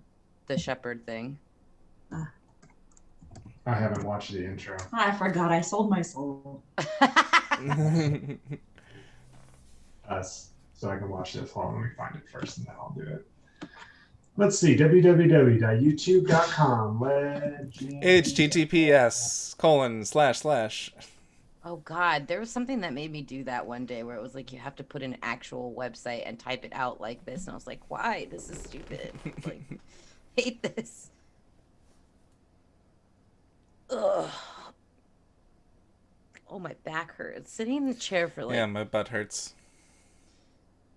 I don't know how I did that last night when I was Emily and I will talk about this at some point, but I did not play any main quest things with my other character on Dragon Age. I specifically did DLC side quest stuff. So I could get more practice using the keyboard and the mouse and all that stuff and fighting and learning how to use all my characters with my second character that I made. And I played until like 5 a.m. And my arm, the mouse arm, for some reason was like towards the last hour that I was playing was hurting so much. And I don't know why. I guess it was just because I was in that same position where it was like locked like this because I've got my hand on the mouse. It was hurt so bad. I couldn't move it. Like I was trying to like stretch it out and like try to like loosen up the muscles, and it was just not moving. It was awful. Ooh. Yeah, I just watched the intro. It looks pretty good. Just got to update that map. But here's where we are so far. Oh, wow. Got a lot of work to do. But one thing that I'm thinking about doing is getting like a webcam set up so that I can like have this down on the desk and just have the webcam on it and stream me doing the map. Cool. Mm-hmm. I think that'd be neat. I don't know if That people would be cool. A world building stream Yeah, they have an art where you're literally category. building the world. So I'm thinking about doing that because, I mean, that'll give me incentive to actually work on the map. Not that I don't want to do it. It's just like, You'd rather play WoW, I get it. yeah. Emily wasn't there for that. You've been playing a lot of Skyrim. Yeah. That's a game that people have told me I would really like, but like I've never played. So Listen, like, don't put me on blast for playing a 10-year-old game. I literally at the beginning of this pandemic was like, maybe I'll just get really into Skyrim. I just never did. But like everyone keeps telling me I'd enjoy it. Like, yeah, same. because I like, Dragon Age and stuff like that. But I think my issue with Skyrim, and it always has been, is that it's too dark. And I don't mean story-wise. I mean Actually Literally. anything. It's like the final season of Game of Thrones, annoyingly dark. Yeah, like I cannot. And I've tried using there's you can brighten it up or you can use stuff. Mods and I've that. seen it. It's just not, I can't see anything. And it's just dark, and it puts me in a weird headspace to play games that are deep and dark and just gloomy in general. That's why I prefer games, Dragon Age Inquisition. Inquisition is beautiful. I can't wait. Beautiful. You may be fighting whatever, this dragon is super horrible and really, really hard, but if you look around, you can see the ocean and the waves and the rocks and the trees are bright green, and it's Name beautiful. other pieces of scenery. I'm talking about when you're on the coast. You know what I'm talking about, fighting that dragon. It's beautiful. It's not The called ocean spray, spray is coming up. It's beautiful. Even though And it's It's like a Final Fantasy cutscene. Yeah, I and mean, you're actively playing the game. Like it's not even a cutscene. It's like you just playing the game, and it's beautiful. That's part of why I really like Dragon Age, the whole series. I can't wait. It's gonna take me a while to get to that one, but because I gotta go, it's gotta be in order. It's gotta be Origins, then 2, 2 then is gonna be Inquisition. quicker. Not anymore. One's gonna take you a minute, but 2 is gonna be a lot quicker. Really quick question: does my character carry over into the next game? Yes and no. So basically, you are playing your character, and you're making your choices and everything here. What's going to happen, and how this is how they used to do it and how they do it now. They basically, you have to make an account on it's like BioWare, and it'll take you through the steps. So basically, when you start Dragon Age 2, it'll be like load in your first game, and you're like, yeah. And so you go online, and it'll ask you all the questions like, when this happened, did you do this or this? And like you just yes or no, like your answers for what you did for everything. And then cool. you get to if the import actually takes, you don't have to answer those questions. It'll just take the save data. Yes, if the import actually takes. But she's going you're doing 1 and 2 on the laptop. Yeah, because you can't. I don't have an Xbox. So original. 1 might carry over to 2 since you're playing on the same system, but from 2 to 3, that might be a little more difficult. But you might be able to export that game, get a code, and input that into 3 on the Xbox so that you can have the same world. So the reason that's important is because literally from the very beginning, remember when you saved the dog? Like that, it has a full effect on your game. Like if you don't talk to certain people, you don't get certain like characters. You don't get companions if you don't talk to them. You don't get, if you don't have certain companions in your party, like if you're running around, like you hear Alistair and Morgan going back and forth, like you miss that whole story if you never have them together in your party. There's specific ones in Inquisition that you don't get if you don't have Dorian and Bull in your party at the same time.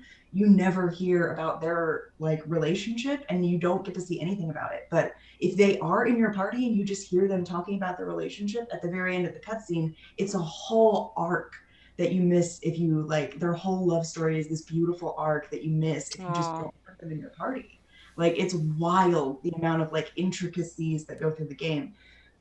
So in the first game, the choices that you're making will impact 2 and 3. And your character itself, yes, is still alive in 3. And that's important. From 1. Your character from 2, it may or may not be alive in 3. It's depending on what you do.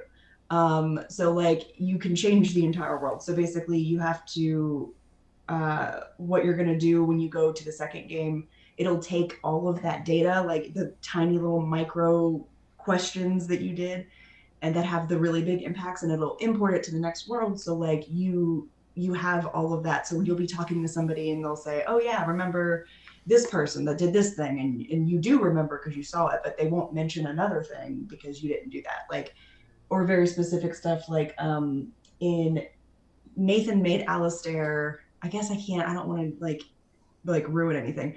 Nathan made Alistair. I probably won't remember. A certain person. Mm-hmm. Yeah. He chose for Alistair to do a certain thing, a certain person. I chose for him to not do that and instead run away with my character to be with her forever because, of course, I love him. He's my husband. So he ran away with my character. He chose for him to like stay and like, you know, be. And so in his game in 3, Alistair is this big person that like you talk to, like it's like you hear about, you get letters from and things like that. In my 3, he was not. So he's not there for that. He's there for a different part. He comes back and asks me for a quest that Nathan had a different way of getting about that quest because Alistair can't do it. It's wild. Like you're playing completely separate games. Like nice. I've played Origins. This is like my 4th playthrough now, trying to go through it real quick as the dwarf, and like it's completely different. It's a different game every time I play it. Every choice you make makes it a just different game by the end of it. There's like I'd have to play Origins hundreds of times in order to do all the stuff. That's crazy. Like you right now, when I was mentioning gifts, like if you don't give your party members certain gifts, like if you don't build that relationship with them, like when you're at camp just talking to them and building the relationship, then they don't like you very much. Yeah. you don't unlock certain storylines and certain quests you don't get. And then you don't, they won't talk to you about certain things. You don't get certain information. There's literally like entire like chapters that you don't access because you're not talking to them. One of your party members will try to kill you if he doesn't like you at some point. Oh God. Which happened to me. And I literally couldn't beat him. He beat my ass like over and over and over again. I died. Was it the Kunari? I'm not going to say. Damn it. Cause I got that far in my DLC side questing that I was doing with my non-streaming character who's an elf, and just for practice sake, like I'm literally new to PC gaming, so I was just playing to, and I didn't do any main storyline stuff. I like got through the village and did all that stuff, but only so I could get to the DLC stuff, because you had to do all the village shit in order to get to that. So I spoiled a little bit of things, tiny bit, but I freed the Kunari. He's part of my party now. I've got Liliana. I've got they're just people that stay at the camp. The two dwarf, the father and the son. Enchantment. Like oh, I love him so much. As soon as I just clicked on it a couple of times so I could hear him say enchantment. I'm not gonna lie, like enchantment. Like so cute. Yeah, they stay at your camp, but your other party members, you can switch them out whenever. I feel like because that's why I asked you if it was the Kunari, because some of the choices that I made in the DLC side quest, I feel like he's not about that life, and he's totally gonna kill me. Yeah, if Sten doesn't like you very much, at some point, if he's below a certain thing, when you do a certain part of your things that you're doing, your storyline, you'll get to an area, and then he will just beat your ass. Just like, you're too weak to lead, and then just like kill me over and over. Remember you said that you were struggling so hard with that room, it took you like hours? That was this one fight, because none of your party members help you.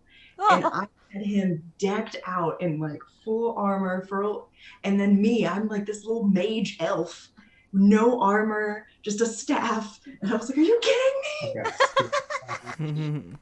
Well, yeah, I've got Sten wearing some hardcore armor right now. I do not want to fight him. No, yeah, he definitely did that to me. And I had to, like, I went to Erin, I was like, what? And she was like, that's never happened to me. Are you talking to your party? And that's when I realized I wasn't talking to my party members, so I never actually increased.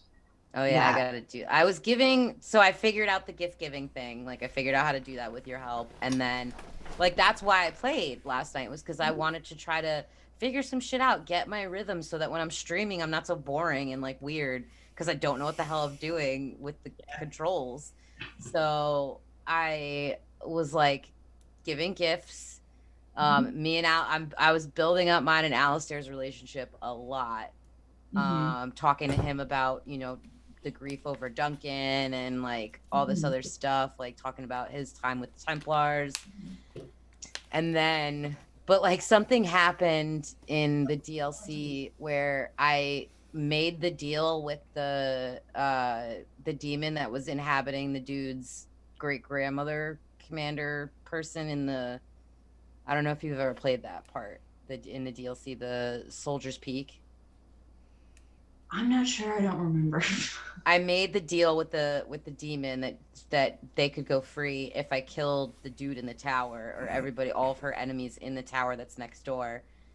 And Sten was like, no, demons do not go free. That's the code. Like, they die. And I was like, well, and then I drank some kind of potion that was on the table, and now I've got some like weird like blood rage skill, and like I just made some weird choices during that. Those are some choices. That sounds like. But what ended up happening? So I made the deal. I said to the demon, I was like, you can go free if if you close the fade.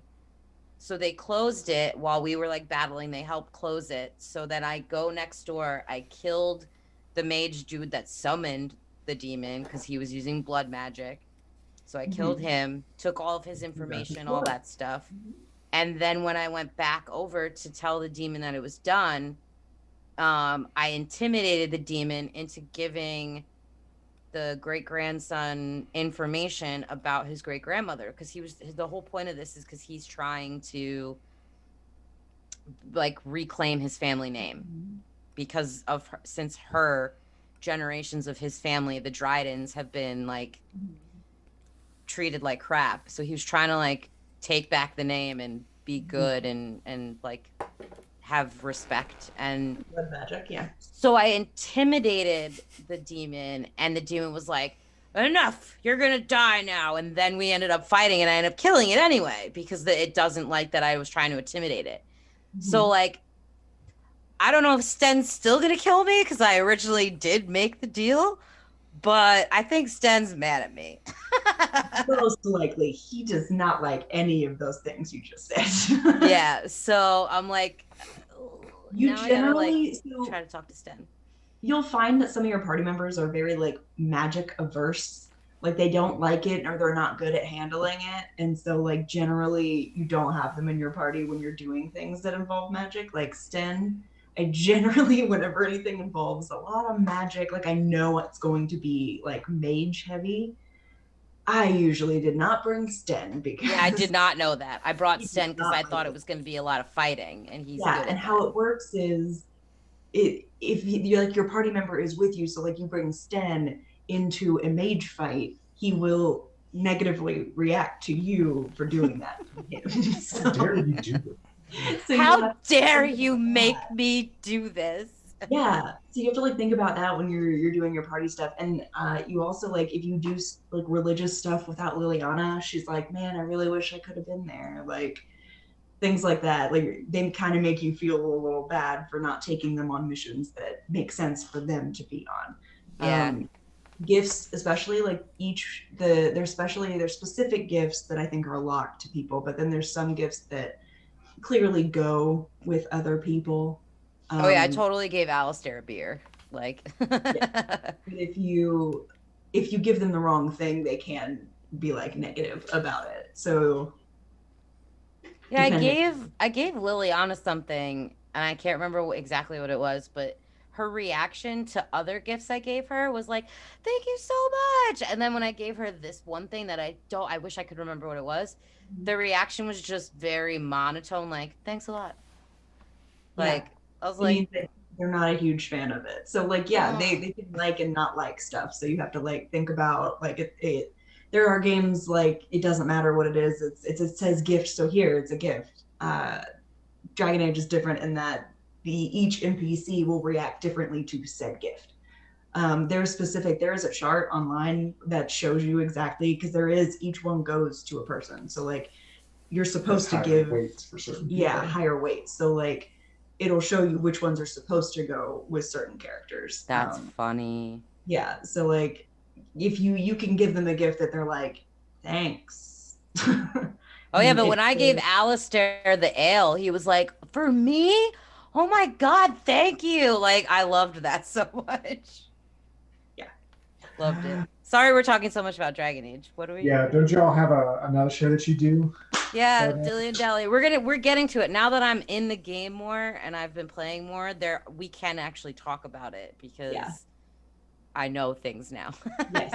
We were trying to talk about it before, but then it was like, oh, I haven't even gotten past the pregame part. So like I didn't realize how much more how I really wasn't in the game at all yet. Barely started. You just started. Like I was a baby. Like, and now that game is I was so locked into it last night. Where I ended is in the middle of combat because I was just like, I have to go to sleep. Like I can't keep my eyes open anymore and I can't see anymore. So there's no point in continuing.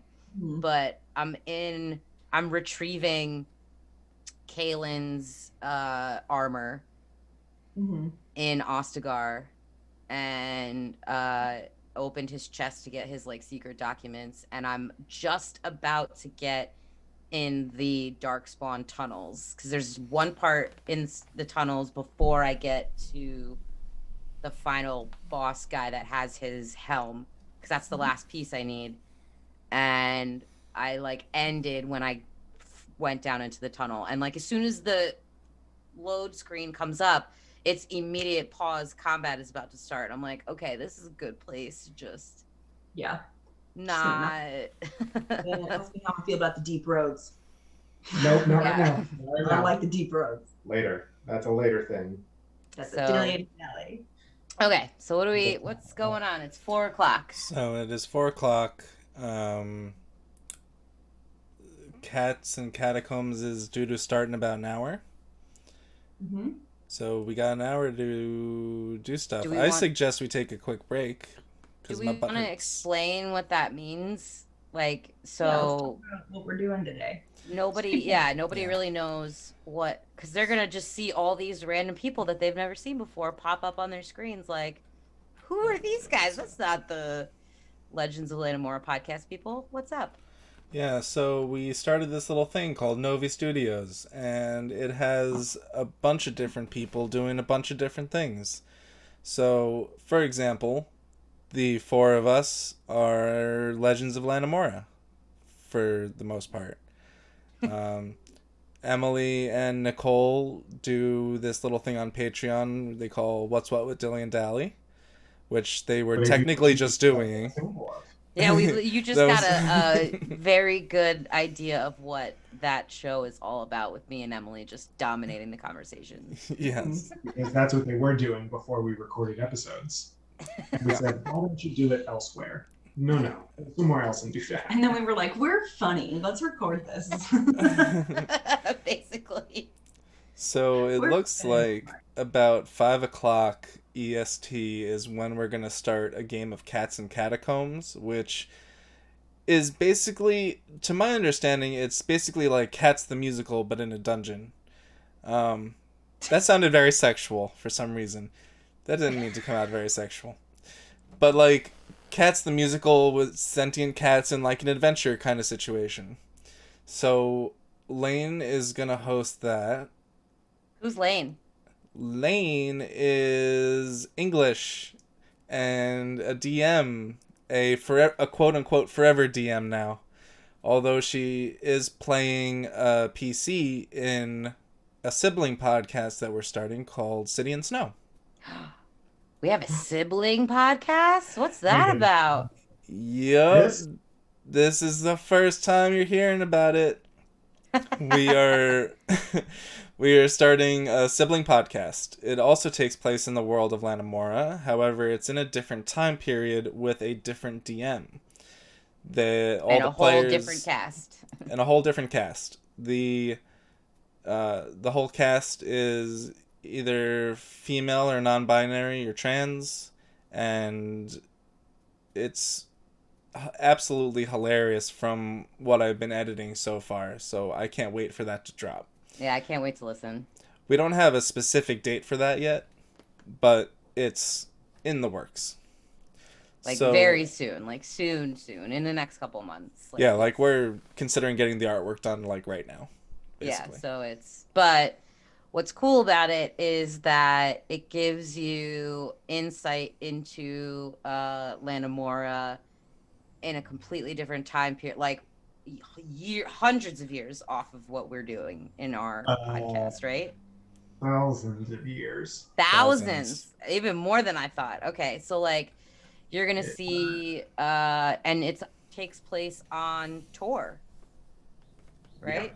When Tor so was an I'm- actual civilization. Yeah, so I've been working with the DM Lizzie on this. I don't know. I know we've got a block in here where she's going to get into some of the world building stuff, so I don't want to give too much away.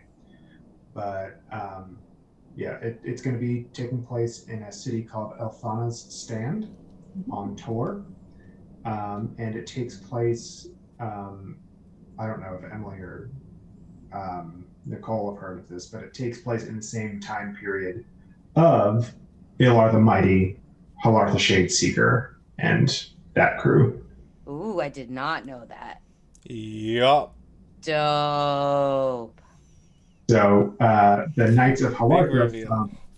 the Knights of Halartha from Legends of Lanamora were inspired by Halar the Shadeseeker, who also had the university named after her in Polari. Didn't I take something off of her corpse? Yep, you did. God. I totally did though. We like raided her tomb Great job. Yeah, we did. Ew. before we fought that dragon. Yeah, so that's all I can say about that. I hope that that's not spoiler with City and Snow at all for either listeners or players, but that's No, that's pretty much. We Okay. don't know really. You haven't, not that you are like refused to give us that information, but I think that's stuff that we'll like learn throughout the podcast. But like, we've never truly talked about like the history of those specific people. Like, we just know their names because the Knights of Halartha, and that like the Halartha's works and Ilar's name because of the place, and like we've never really delved into who they were and why they're, so, and what they were about and what they did and all that stuff. Why Like, we are just, they legends of Lamora? oh, they're like the OG legends. Yep. That's really cool. So our cast is made up of Lane, who's going to be running Cats and Catacombs in a little while. And I think the people playing are going to all be cast members from City and Snow. Well, so it looks like I will be playing with them as well. However, Izzy and Miranda will be too. Okay. We have one open slot, it looks like, because Anna never got back to us. But does anyone want to pick up a spot on Cats and Catacombs? Nicole and I are already doing For the Queen. Yeah, so it's got to be one of you. Yeah, once our son wakes up, I'll be taking him to grandparents to hang out with them and help out over there. So We could invite someone else that's not necessarily... I suggested Dawson. Yeah, that's why I was literally just going to say, Emily just mentioned, did anyone reach out to Dawson? And we don't have them on the stream yet. We're talking to them in a separate chat right now. Yeah. Right this second? Dustin said that they reached out to them though. Oh.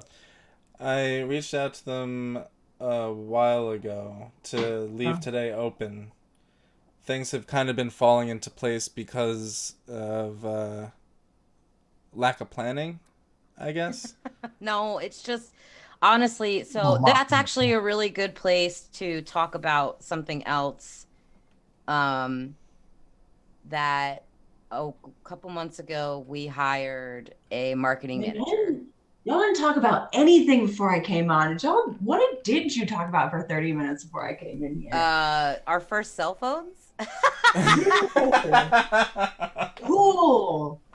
Man, I'm really glad we're launching this company today. Launch stream day. This is why What was your highest score in Snake, y'all? she's 30 minutes late.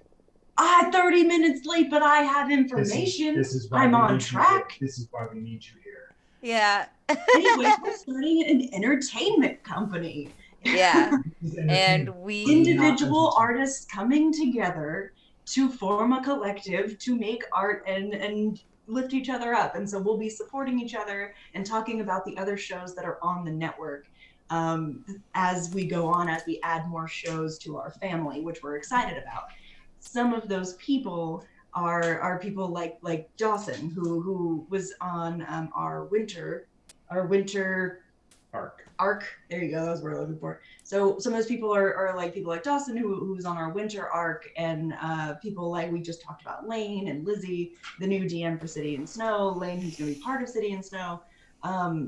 All of these people who are joining the Novi family, and we're really excited about it. And so we're going to be talking about, as we go on, different shows that we're excited for you guys to listen to and that we love and that we're supporting, so we can all kind of support each other. The reason we've kind of waited until now to do this big launch is because we hired a marketing manager. So we decided that the way that our branding was and our name, I don't know, have you guys talked about the name? No. No. Cool. So anyway, so our name used to be the Village Idiots. We decided as a group, and after talking to our marketing manager, because we brought this to him, we decided that we did not like the connotation that came with the word idiot. Just in general, we did not like the fact that a lot of people who are in the community identify that phrase as ableist.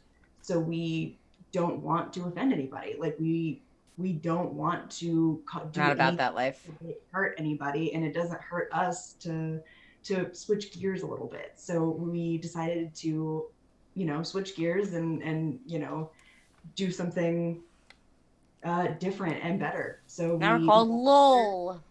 yeah, we got together, decided our new name. We all actually decided individually. And So came great. together and gave the same suggestion, which was Legends of Lanamora, because we're all so excited about the world of Lanamora itself.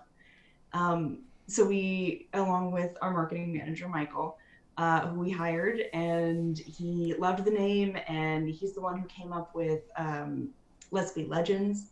He's the one who went through with our branding and has helped us come up with our new color palettes for our beautiful new logo, which is just gorgeous. Thank you, Justin and Nathan, and Michael, technically, with the colors. They've helped us immeasurably. And then it was all leading up to today, which was supposed to be, our launch, first episode, launch stream day, and we had all this stuff planned out. It was originally supposed to be a whole day.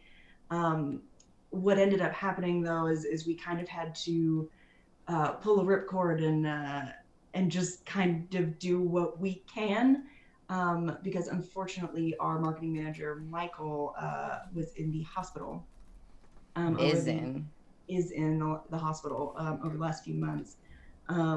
We can link we can tweet it out. I don't know if anybody wants to tweet it out right now. But he has a link to his story on his Twitter. Basically, he's just being jerked around by the healthcare system. He was in the hospital in septic shock, which was at the beginning of the year, which was preventable if he had just been able to get the care that he needed. But instead, he had to go and he got the runaround from insurance companies and couldn't figure out couldn't get things that needed to be paid for so that he could live. And then when he finally got everything he needed, it ended up that it was too late, basically. And so they took him to the hospital, and he's doing better now, which is great. He's talking to us, and that's a marked improvement over the very beginning where we were terrified. But he's doing a lot better. He is still going to be in the hospital for a little while, though, and he does have a lot of medical expenses. And I'm sure a lot of us know how that feels right now, things piling up. So if you are in a position at all to give, we do want to just kind of plug Michael right now.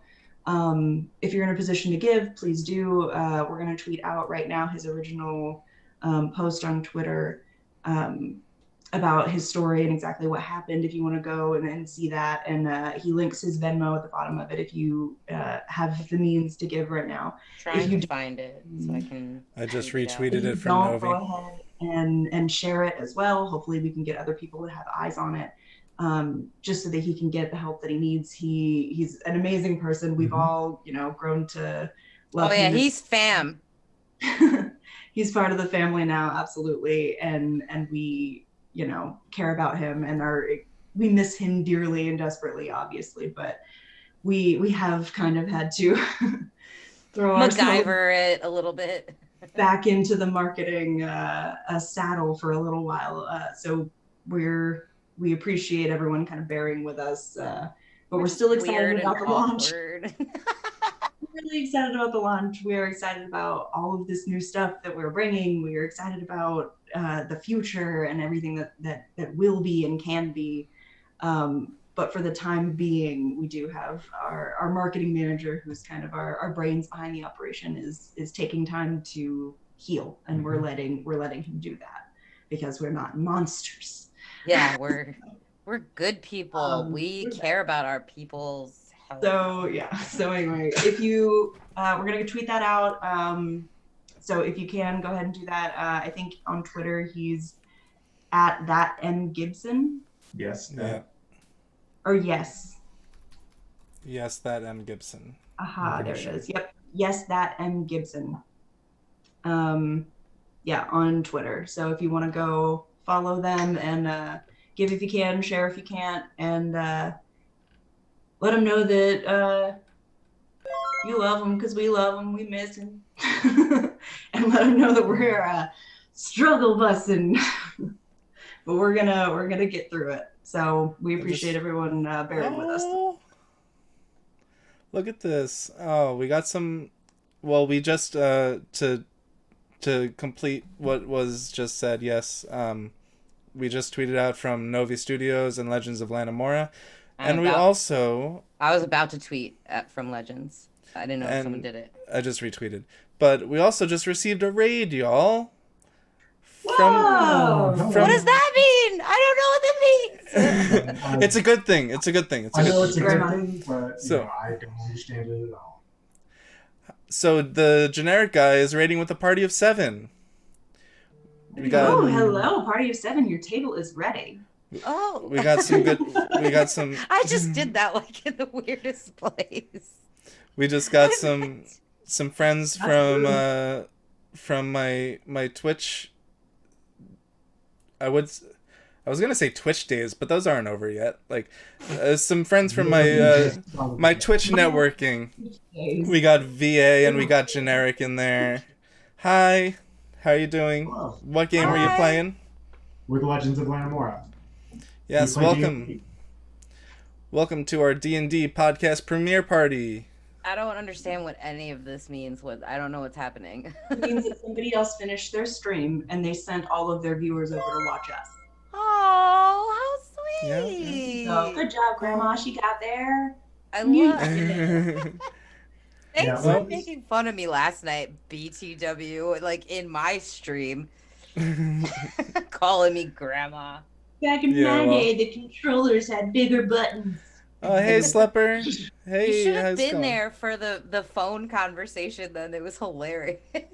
Because that gives away my age that, like, I didn't have a cell phone. Cell phones didn't become readily available and cheap enough to buy until I was almost out of high school. I had a beeper, y'all. Because you were a drug dealer or a doctor? No, because it helped because after school, like, if I didn't have like a project or homework or whatever, I would usually go down to like the village square, if you will, of our town/city, and that's where all of my friends would meet up. We would hang out outside of the Starbucks, movie theater, pizza place. Like, there are 3 businesses right. Throw things in it. That's where we would hang out, and we would go meet up with each other. And my grandma, when she wanted me to come home, like when it was time, you know, when the street lights come on, it's time to go home, like, she would beat me like a specific number code to be like, get your ass home right now. And I was only like a 10-minute walk my house growing up with my grandma. Figured out the code.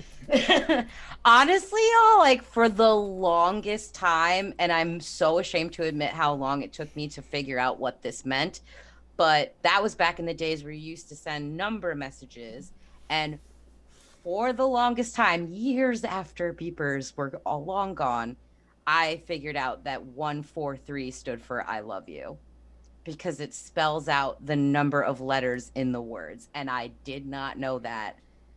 People would send me 143 and I'd be like, I don't understand what this is. Yeah, 1432. You got it.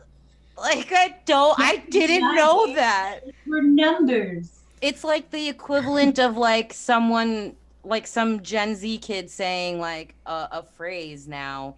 And I don't know what that means. Like, I had to look up when I bought the Fire albums the other day from Keep Flying, our favorite band ever.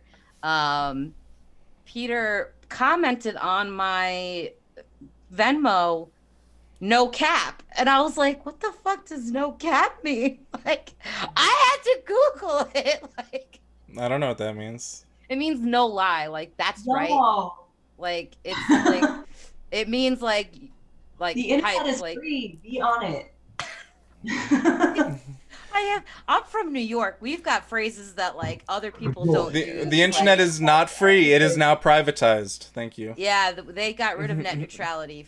Fucking duh. That's why all of our internet sucks right now, because of net neutrality. Thanks, guys. We fucking told you. Why? We told Why- you. We yelled at you all, and you were like, "No, it doesn't matter." I can't. Huh? I can't do it. What? Stop. Nicole, are you there? I hate you guys so much. Why would you be like this to her? You know she doesn't understand. I If you don't go, cast, and I show it. Oh, wait. We actually got like a little bit of a bump there. Little Because we're internet bump. funny. A delay, a bump, Yeah. what kind of- because it like we predicted the future. Yeah, you just completely jinxed the internet there. yeah, it is the FBI getting in and shutting y'all's internet down now for what you're saying. Oh, now they're frozen. Where Nicole is. Oh my God. Ethan. Everyone just froze. What the fuck? We totally did just jinx ourselves, guys.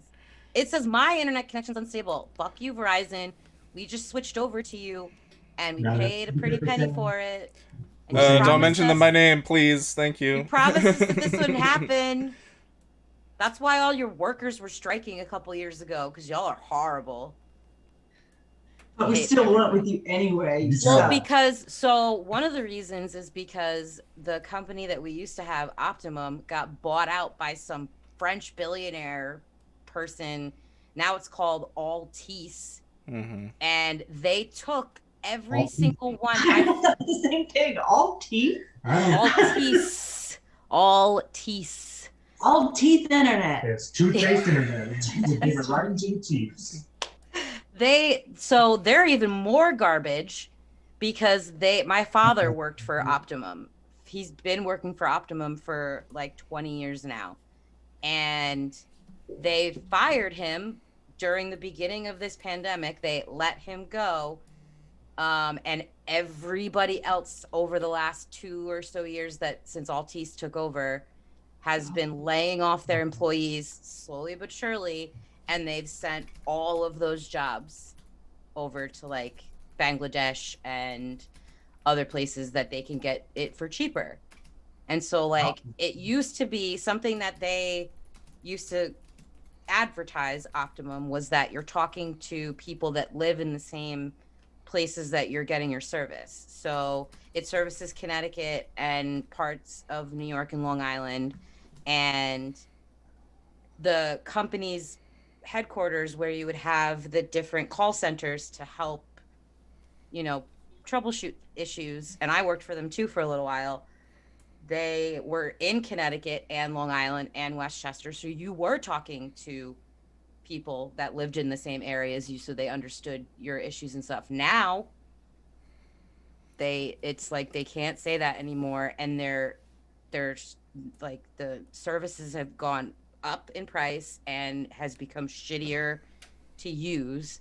So like the only other option that we have just like you guys, you only have like one option, is Verizon. So we had to go with the less shitty of the two. And that sounds familiar, doesn't it? Right. Yeah. I hate this country backs us into these awful corners all the time in so many different aspects of our life, where we have to make decisions between the least shitty option. And it's like, why are you just doing this to us? Why do you hate us so much? We pay our fucking taxes. God. Yeah, well, taxes ain't enough. They keep making up new ones, and They want our fees souls, too. and Both Nicole and I. They also want your soul. They want our firstborns. They want our souls. They want fucking everything. God, I have nothing left to give to you. That's- We're a 5th edition Dungeons and Dragons actual play podcast. Yes. Yeah. And we just launched our season 2, episode 1 today. It is live. Go listen. Yeah, Just season 2, love episode y'all. 1, we also got a backlog of like 60 or 70 other episodes. And Seven- we have a 10 episode Prequel. mini campaign. Yeah, Or as well. if you want, you can listen to season 2, episode 0, and that'll get you kind of caught up. And then you can start season 2, episode 1 if you're not a listen to older episodes kind of person. Yeah. Which is fair. We totally I'm like that. I've done that. Yeah. I don't have time. Nobody Just get got right time. to it.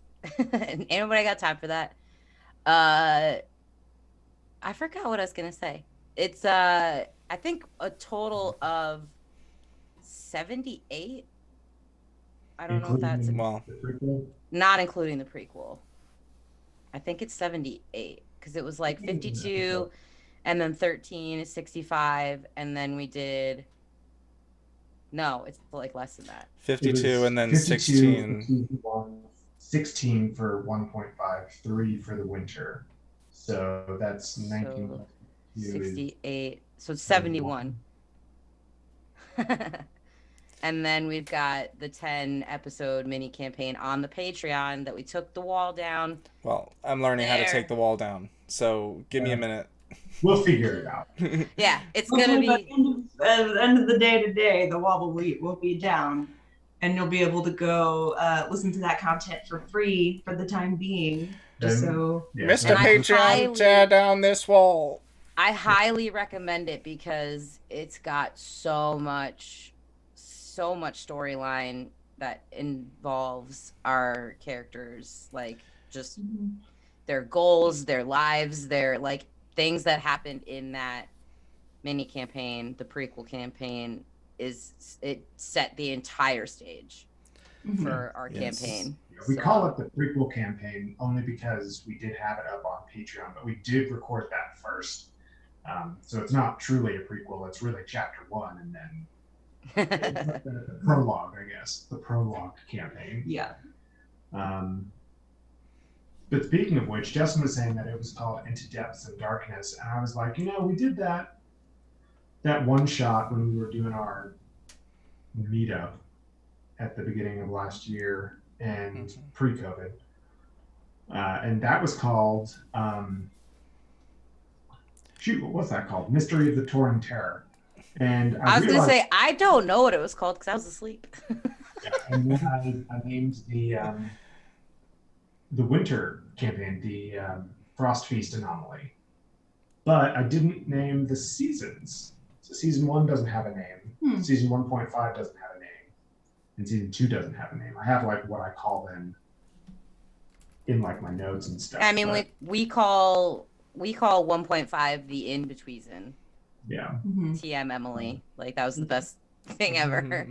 I've got to come Yeah, up with did like you didn't give like some kind of overall theme name to like the season 1 is the blah blah blahs?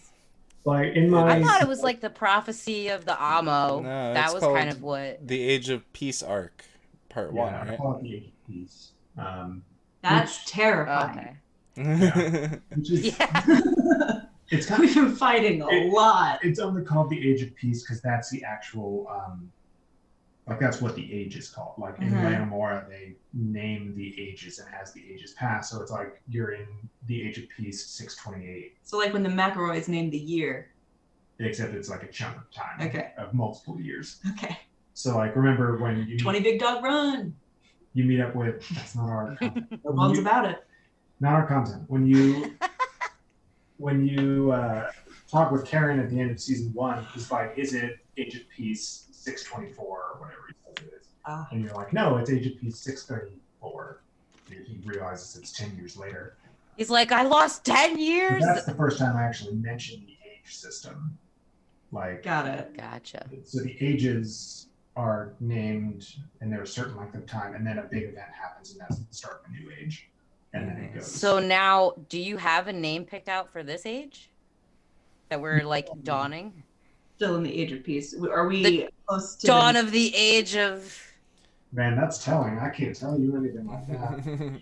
Age of War. This is the dawn. Why is it called that? You should have. The feeling. Oh, Emily, you missed something earlier. We were talking about. We did talk a little bit about D&D before you got here. It wasn't just about cell phones. We were talking about how. God damn it! What was I gonna say? Oh, so we were talking about how there's so many similarities between like real world stuff and our campaign, like, you know, big bad evil guy, like all these other things. There's so many like parallels. And Nate was trying to say like I didn't mean for that to happen. Like I've had to like, you know, do this and that because I wrote this years ago and now these things. So it's just coincidence. And Justin was like, oh, so you're like Matt Groening now, like you're predicting the future, like you're the Simpsons. And he was like, I fucking hope not. Like, and then both of us were like, oh no, Wrong that's answer. not good. I don't like that answer at all. So we've got some shit coming our way. Let's I think that's what that means. Like, I make the correlation in the episode that we talk about it, but when you get to the archives, I definitely modeled it after the National Mall in the US. DC for I felt those Slipper. vibes. Yeah, the DC Mall. Oh yeah, for anyone out there that doesn't know where the National Mall is, that's in Washington, D.C. And where the I Smithsonian had is. a giant statue robot walk through it. Thanks You for know that what audio. Not just walk, like Torque. full on Walk fucking through it. trampling. Yeah, to save you Yeah. all. But Japan just released Full in a China a shop. full-size Gundam. style. So, in case you wonder. Oh my god. Yeah, no, it works too. They tested it. It works. Yeah, so spoiler Why alert. are we doing these things that movies have shown us are bad? Why? Literally, Like, they had an entire series called Gundam Wing to show you why these are bad, and they made one. Right? It's like making Jurassic Park and then starting to go That's what you I go was home just and then about to clone a say. dinosaur.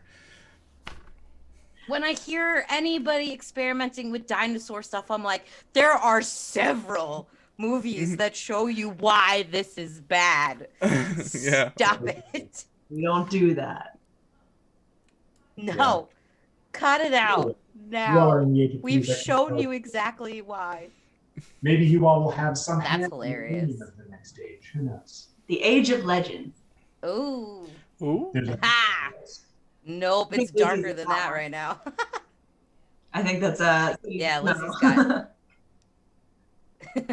Imagine if they named like they it, later though, like, named it. did they name it the Age of Legends, or would like we look back and be like, oh, that was the Age of Legends, or were they at the time like, I am fucking awesome. This is the age. well, I mean, in the character I'm a legend. synopsis I gave to Lizzie for Ilar the Mighty, he might do that. Listen, I'm He's joking. that guy. Oh god. I'm the shit. The AIDS of the He is a full-on. So Ilar the Mighty is a full-on Gryffindor. Got it. he's also terrified of birds. That was a Yeah. fun fact. He's specifically Nicole. Remember we made that joke about it, and then it became a fun fact. Love that. Yeah. What? We made a fact, right. joke. That Ilar was afraid of birds. Oh yes. It was a Fun Fact Friday thing. Oh my god, I forgot about that. Yeah. I kind of stopped But doing also, it. Nicole is 100% afraid of birds. I just have a healthy respect for I hate birds. them. Birds are fine. They're okay. So what They're is terrifying.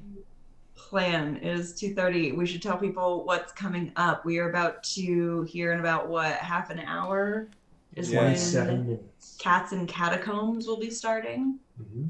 Yeah, about half an hour. Cats and Catacombs. It's an RPG D&D kind of game that takes place with sentient cats in an adventure surrounding. So be sure to stay tuned for that, because that's going to be hilarious. And that's going to be with Yeah.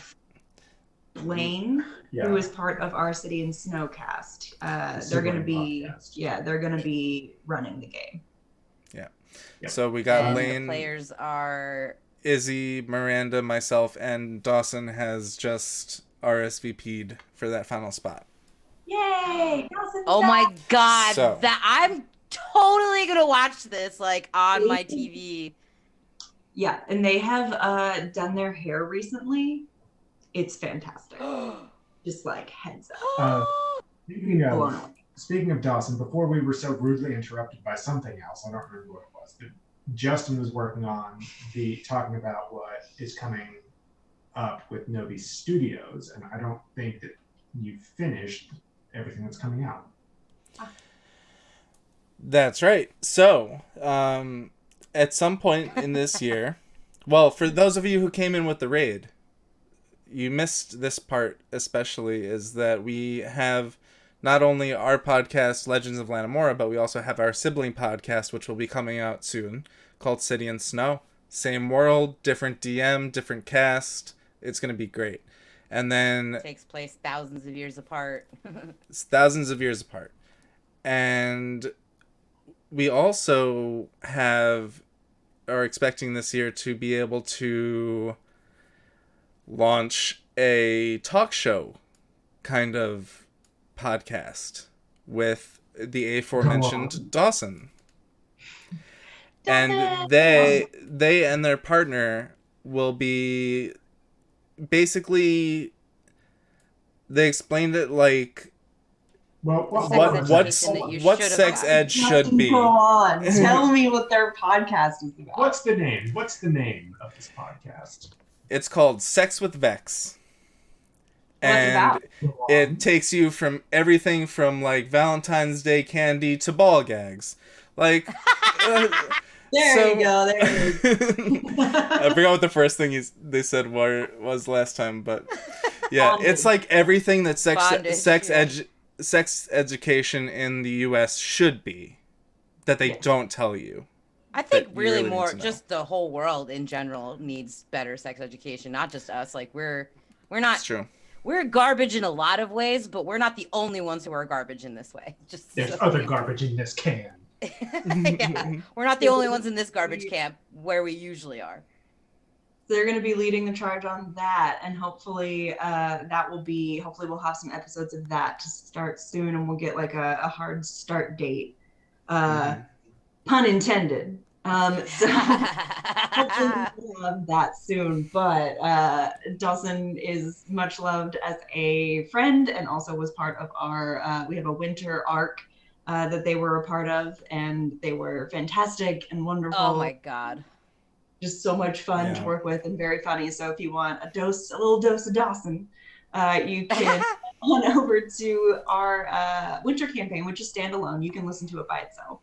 And hear Dawson just be amazing and funny, and know that they are soon going to be part of the Novi family and have their own show. So we're very We will excited. definitely be getting them to guest spot again on the actual Legends of Lanamora pod, like our main campaign. Yeah, we're excited to this year in this season be doing a lot more guest spots. We talked about it for season 1.5, the In-Betweezen. Weren't able to make anything come through, but This pandemic got a little weird. Yeah. But now, because of the pandemic, everyone's got Zoom, so it made it a little more interesting. Please, we were using Zoom pre-pandemic. We were the I know. original cool kids. We're the OG Zoomers. What? Don't call What? us- JK. No.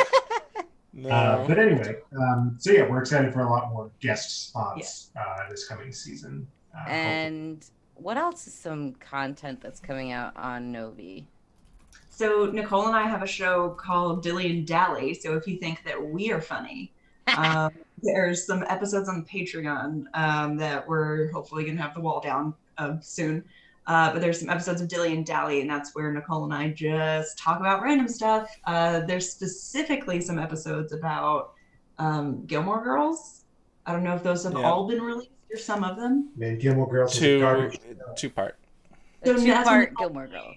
Nicole and I sat down to talk about Gilmore Girls and expected to talk 1, maybe 2 hours, and I'm pretty sure this was a 4-hour long, Yep.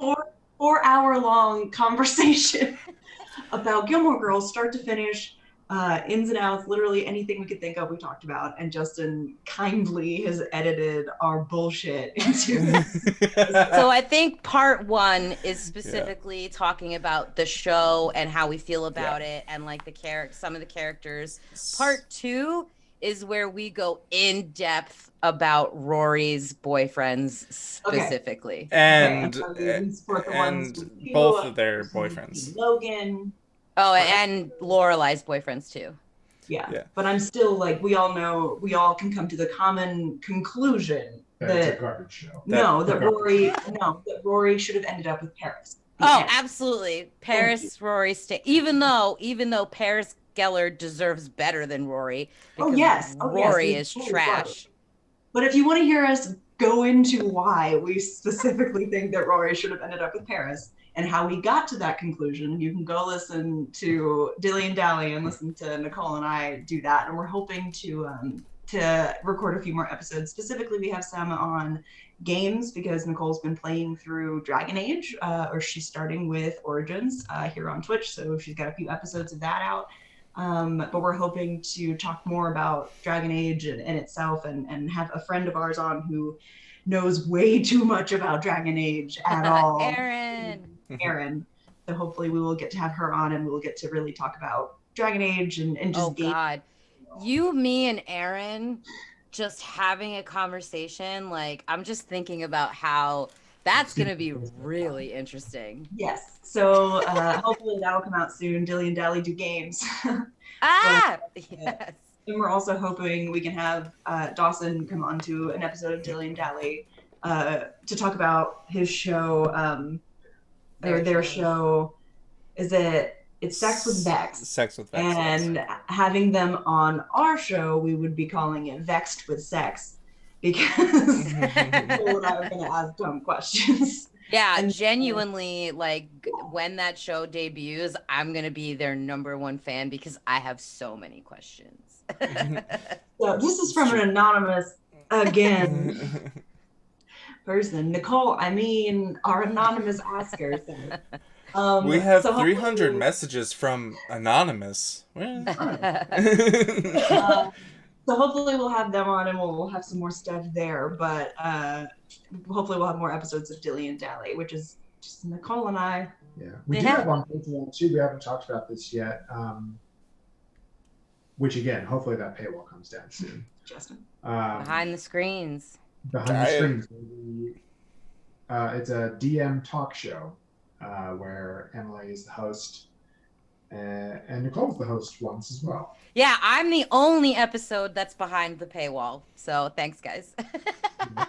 You're welcome. So yeah, we've got Nicole and Emily as hosts for Behind the Screens. We've got 3 episodes there where we talk to multiple DMs, myself included, and ask questions about how we put the games together. What are our favorite parts?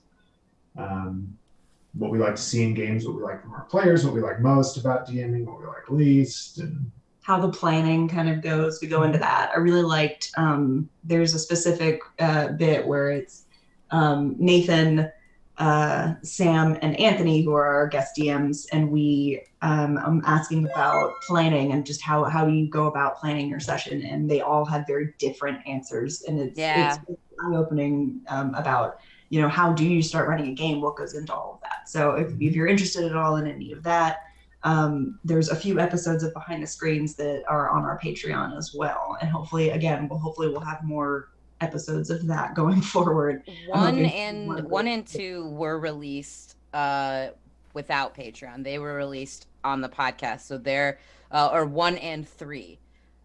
Episode 2 of Behind the Screens is behind the paywall, but that will come down soon. Well, they're all on the Patreon. It's just you could find 1 and 3 on. Yeah. What's really cool, specifically about the third one that Emily hosted, is that it is all female DMs. Yes, we exist. Like, females exist in nerd culture. That is very important. So I get to talk to some female DMs, specifically I get to talk to Chelsea Steverson, who's Little Red Dot, is her handle. She runs a lot of games in general that are more like online kind of games, and it's less D&D and more just like Cats and Catacombs and Lasers and Feelings and all these other games that you can play. She runs them, and she's fantastic, and she's such a great personality to work with, and an amazing DM. So it was really cool to talk to her about, especially it was at the beginning of the pandemic, so we were talking about like how do you make like the computer feel like a play for people who aren't used to playing on the computer. So that was really fun to talk to her about her thoughts on that, and gaming now during a pandemic, and what that means, and as well as making sure that your table is open and feels comfortable for your players. We also talked to Lizzie's on that episode, and she runs a lot of ran pre-pandemic a lot of games in person at like a game shop. So, and that's how she preferred to run her games. So it was nice to hear. That's where we met Lizzie. We were playing Laser. So we were talking about getting the viewpoint from both of them of how do you make your physical space comfortable, as opposed to your being on like a computer, and how do you keep your players' engagement on a computer as opposed to being around a table when it feels a little less, it feels a little bit more disconnected. And they both have like amazing insights from both ends of that, which is, it was great to hear. And again, was super fun for me because I love both of these people, and listening to what they had to say was really eye-opening and really cool. So if you're interested in any of that, that's all there. Yeah, we're also like, that's part of what we've been going through with like learning who we are as like a brand and a company, is that we're all about uplifting voices, and the fact that we've got these like powerhouse women DMs like talking about these things that they're doing that are typically, you know, the nerd culture has just been male centric. So like it's good to get those voices out there. It's good to show the diversity in gaming and just as a whole. So I appreciated that. Like I was proud that we were like a part of that we were like, let's do this, because like we want to show other girls and women out there that, and non-binary, whoever, everyone, that it's, you can, representation matters. So if you're seeing, you know, someone that looks like you or is like you in any way that's doing these things, and you're thinking, oh, well, that's something that I would totally be interested in. I didn't know that I could be, or I didn't know that there was a space for me there. There totally is. Mm-hmm. Yeah. Like, yeah. And even if you can't get to a store and stuff, like there are still people online like Chelsea who are running games for people who just want to be at a table, and safe games where you feel, you know, welcome. I know that Chelsea she specifically talks about kind of like a list that she gives to all of her players, and they respond to her with like any specific like topics that are off limits or things like that, and how Lizzie does that too. Yeah. With Chelsea, it was interesting because the games that she's playing are very quick. She doesn't know these people, so it's very like you sign up to be part of this game, and then you just show up and do the game, and then that's it. And then they're gone forever, and then you have a new batch of people. So she was talking about how she has like developed this very specific questions to like kind of get the information she needs in order to make sure that her computer table feels comfortable to everybody who's playing, even if it's like you're just jumping in for a quick game. You know that like the DM knows your boundaries, like the DM knows what is and isn't off limits even for this very quick game, and you know that you're in a safe environment. And I think that's important. Like I remember for Lasers and Feelings with Lizzie, the first thing that they did was tell us to write our pronouns on a sticker, our names and pronouns, and put them on so we all knew.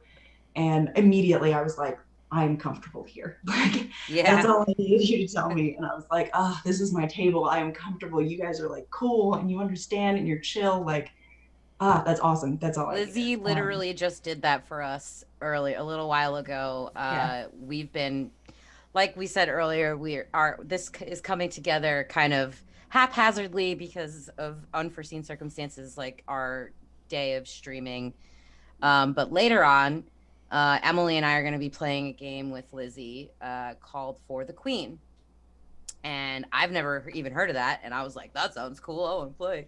And Lizzie explained to us, dropped us a serious note. And because this is like Emily was just saying, her and Chelsea are both the same, where they want their players to feel safe at their game. So she told us specifically, heads up, this game has some themes that could be triggering. And I think that that's, like you just said, like, it's so important that people know that they can still play these.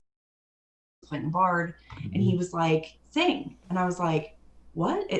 Table full of strangers. This was Adventures League. So like, I was just at a table full of people. I've never met these people in my life. And he was like, sing. If you're going to play a Bard, you have to sing. And I was clearly like, didn't want to do it. And he kept pushing and pushing and pushing. I straight up almost burst into tears.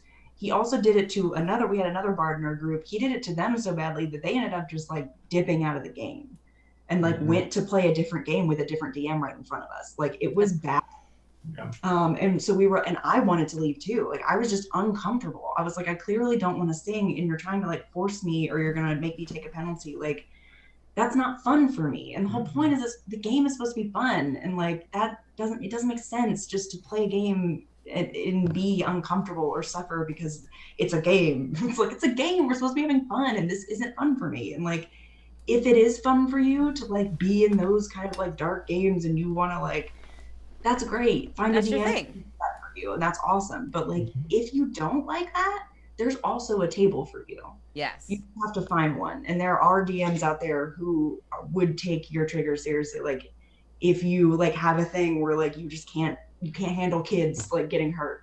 That's my thing, really. Like, whole ass, like, kids getting hurt freaks me. Because I have a kid now. It never used to be a thing for me, but now like kids getting hurt, it makes it really real for me, and I get emotional. So like, I just let my DMs know that, and they make sure it's not like a little kid. They just make it like a teenager. Like, it's not as bad. So like, they can do whatever they need to do to like pivot, or they can make it an adult, or they can remove that scene or change the way it's like. Your DM can do that for you, and they should be willing to do that for you. And there's a safe place to do that. Just because you have specific things like, I remember being at another table where a guy was our DM, who was a male, was trying to force a sexual scene with one of our players. And she was very much not wanting to do it. And he kept kind of pushing it. And we were like, can we fade to black? This is weird. And he was like, well, I'm just doing what my character would do. And we were like, okay, no, we had to have a conversation of like, it doesn't matter what your character would do. This is a real person. And she's uncomfortable. And that tops your character bullshit. So like, pick a better character. Like, like, your character sucks then. Like, I don't know what to tell you. Like, if your character, you're like, this is what my character would do. My character would do this. Then get away. Like, your character can get out of my game then. Because like, that isn't a reason to make your party members uncomfortable. It's not a reason to hurt your party members because your character would do it. And that's like something that I would fight about a lot, until I found actual people who cared about their party members and cared about other people. And then it wasn't as big of a deal. Like, if you're wondering where to find these people, like, absolutely contact us, and we will help lead you in the right direction to find your table. Because we've all, we have access to, lots of people that we love, that we've talked to, and that run safe games. And so like, if you want to reach out to us, definitely do that on our socials and stuff. Yeah. And it the will help Legends you. of Lattimore podcast itself is on Twitter at Lattimore Pod. And if you want, we've been talking about Chelsea a lot. If you do want to sit in on one of her games, if that seems like a good jumping off point for you, she's at Little Red Dot on Twitter and Twitch, I think. But yeah, we can absolutely point you in the right direction. Yeah. And then come back, like, stay here to watch another DM, the DM debut. I think Lane said it's Lane's DM debut for Cats and Catacombs. So that's coming up in like less than 5 minutes. But since I'm playing in that, I'm gonna have to take a little bit of a break. So okay. My So butt we'll do that right now then. But that's a good place to start. So Where can people find you on Twitter, Justin? Justin? You can find me on Twitter at JMH_Novi, or why not just at Novi Studio _ studio. Sorry, Novi _ studio. You're just so complicated. You can find me at Neurotic Good. You can find me at Nicole the Nerdy. And I am at _Squid Toaster. I'm Nathan, by the way. This is Emily. Y'all I'm didn't Nicole. even introduce yourselves. No. Shit, didn't we? This is why you need to be on time, Emily. This is what you do. You stream for 3 hours and then you introduce yourself at the end. Obviously. Oh my god, we need Michael so bad. So if anyone Michael, help us. he's our marketing manager. He is currently not with us and is not able to help us do all of this, which is fine. And that's why this is all happening. I feel like we're failing him. He taught us. No, he believes gave us in the He knows we're doing tools. our best. He gave us the tools. He But- like took us fledgling little things and He didn't just leave us high and dry. I don't want anyone to No. think that. He's currently, unfortunately, he is currently in the hospital. And you can find, if you want to follow that saga and figure out what's going on with that, hear his story. He's at Gibson. and we've on shared it Twitter. on our Yes, and we shared it Socials. on our main page as well as the Legends page. Novi and Legends both shared it. He has a Venmo on there as well. He is currently recovering from septic shock in the hospital. So if you can give, please do. If you can't, please share. And we really appreciate that because we Fuck miss Michael cancer. dearly. We miss Michael dearly, and we are clearly struggling without him. yeah. But it'll get better. We'll all get through it together. Yeah. Stay here because we're gonna be doing so much cool stuff today. Cats and Catacombs coming up in a few minutes. For the Queen later tonight with me, Lizzie, Emily, and I don't know who else, but that's gonna be awesome. I think it's just gonna be you The three of two. us. Ooh, And then some world ladies. building. We got a lady jam going on tonight. Yeah. She mentioned one or two players, but Not that kind of jam. maybe she has other people. I don't know. Maybe Maybe she she just might have needed other- additionally 2 people. But I don't know. yeah, and then there's going to be some world building with Lizzie talking about City and Snow later. So Yeah. that's exciting. Yeah. Oh, I can't wait. I want to stay tuned for that. So definitely leave a lurk, stick around for a few minutes, and we will be back. We will be right back as quickly as we can. Either that or Nicole and I could dilly and dally until everyone needs to be here. That's fine. Yeah, I'm I with mean, you. hey. Why? Okay, bye. I have to- Nah, man, I gotta go to the bathroom. I've had like 3 bottles of water. Yeah, me too. I gotta go. It's fine. Yeah, so speaking of Dilly and Dally, the my favorite episode of Dilly and Dally that you guys will be able to listen to, anyone out there that's getting married soon, Emily and I inadvertently, accidentally we were planning on talking about something completely different that day. And That's all right.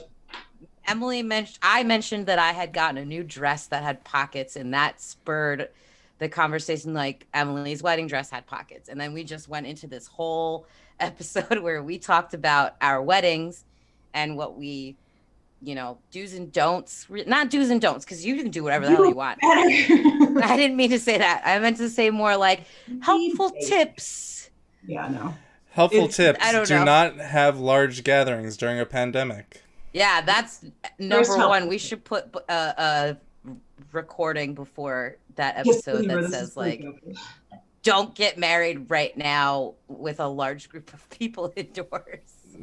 Don't get married right now, period. Just kidding. No. That's my favorite episode that we've done so far. Yes, everyone should go listen to it. Nicole and I are amazing, and this is an exact example of our bullshit. We love you all. Stick around for a few minutes, and Lane's gonna be back with Cats and Catacombs. Woo! Happy Novi stream day! thanks. Nicole and I- Yay! We'll be Let's right be legends. Let's be What's he legends. doing? Cats and Catacombs, y'all. Okay. Let me see. Justin, are we doing it or do we record the same way go away. Do we record it the same way that we did the one that I already recorded with you, where I'm recording my own audio and then sending it to you? No need for. Oh no, this is just a live one. Yeah, we're just. Oh, it's going live. straight up. Oh, fuck. Okay. Yeah. Okay. Perfect. Nice. Never I've mind. never been live before. I've always been dead. That's not a good thing. Yeah, I mean, speak for yourself. I've been dead all along.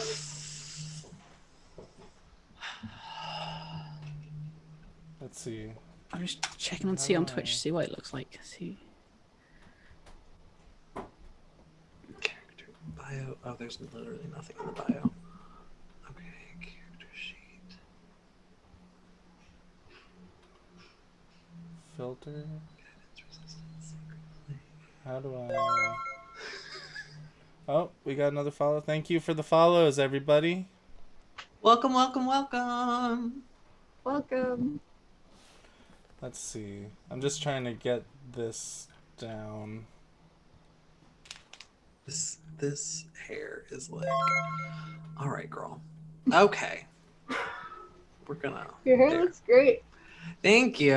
It I had curled it a couple of days ago, and it was at the point where like the artificial curls had like fallen out, so I literally just took my like spray leave-in conditioner and like sprayed it and scrunched it, and this is, you know, close to what my natural curl pattern looks like. I just like trimmed off a bunch of my hair myself recently, so I used to have more.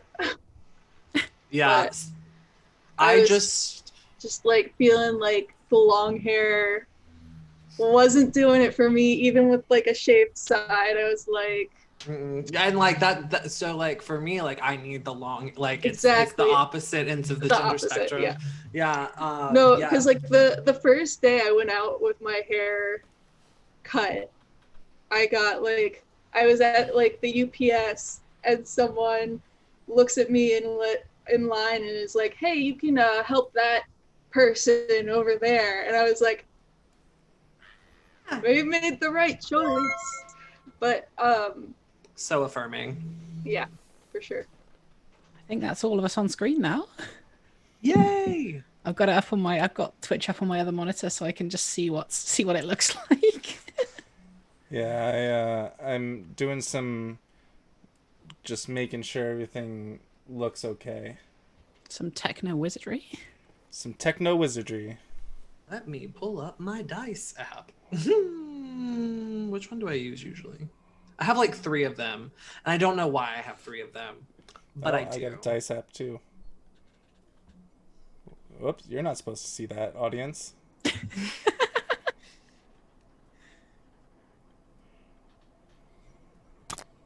Okay, well, she's just gonna do what she wants, because like I had to trim it recently, and so like this that's like fringe was like all the way down here where all of this is, and so it's like when you cut fringe with curly hair, you don't get a say in what it does. Mm-hmm. Yeah. The nice thing about trimming your own hair is you can always just like do a little bit as Yes. needed. Just fix it up. Very much that. Oh wait, don't we need isn't there dice roll in Roll20 so we don't have to have this up? Oh, I think there is. I think there is a dice There roll is. in There Roll20. it is. But I've also got my physical dice, so you can use those if you want. I will trust you all. Okay, I'm tempted. I'll do it for the Vine. Do it. Everyone. Okay.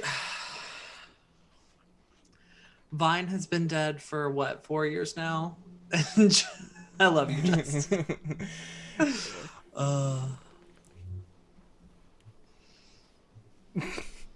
Yep. Maybe it's do it for the talk. Talk. Is that how the Did it- kids speak these days about It's like- TikTok? I'll say it. I think they say do it for the gram now, but I don't know because I'm an elderly, so. I'm Oh no, gonna don't say that. I'm gonna say I do it for the goof. Right, we Also already? senior. Yes. Yeast. What's the audio sounding like on stream? Can people hear me? Like, not that I want them to, but Yeah, people.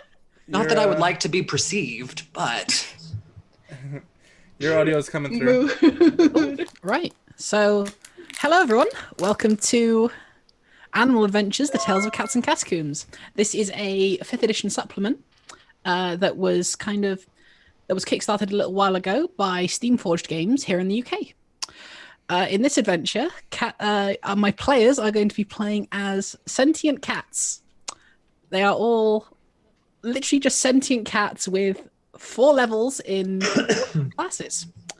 I think I won't get everyone to introduce themselves because I've only just handed them their sheets. So I'll do some little introductions. We will have today Justin will be playing Butterbutt, the sorcerer. I love that name so much. Izzy will be playing Cinnamon, the ranger, who's a Fey wanderer.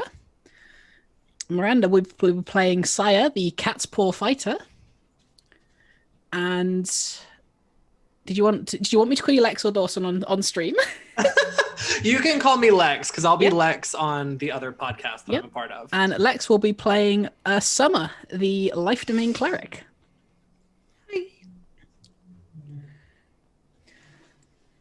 So if we're all ready, we're going to kick this off. So originally, this Kickstarter came with an adventure called Lair of the Necromeowser. I will not be running that because I do not put puns in my games, apart from one. I know that might be disappointing to some of you, but I don't care. Because this is our live stream Wait. and not yours. Everyone, what kind of dice you got? I know Lane hates Chessex. I'm sorry, Lane. Get out. Here's my fancy. Well, not so fancy, but Chessex It's blue and pink. Oh, you've got an app. Nice. So I actually There's have a an set. I actually have a set of dice curing My dedicated right now. DM set. Wow. Ooh, nice. I have yours that I got for them, who is part Aw. of the our podcast. I gotta find them all. So, it is the 6th day of the waxing moon on the 16th year of the New Age. The 4 of you you've kind of come together as a group. Each one of you has kind of set up your own little way. You've come to become awakened as cats in different ways. Some of you just found the intelligence, some were given to you by pure magical means, and others were just a bit smarter at birth than the others. But you've been called to a small potions factory on the outside of Lemra, one of the largest cities in the country of Ludia. They've called you here for a rather embarrassing reason. There was an accident in one of the potion shops, just on the outskirts. And for some reason, no humanoids have been able to enter or exit ever since the potion shop kind of stopped. Ever since it went completely silent, and no one had heard from them for about a week. A customer tried to enter the shop, and they found they just couldn't.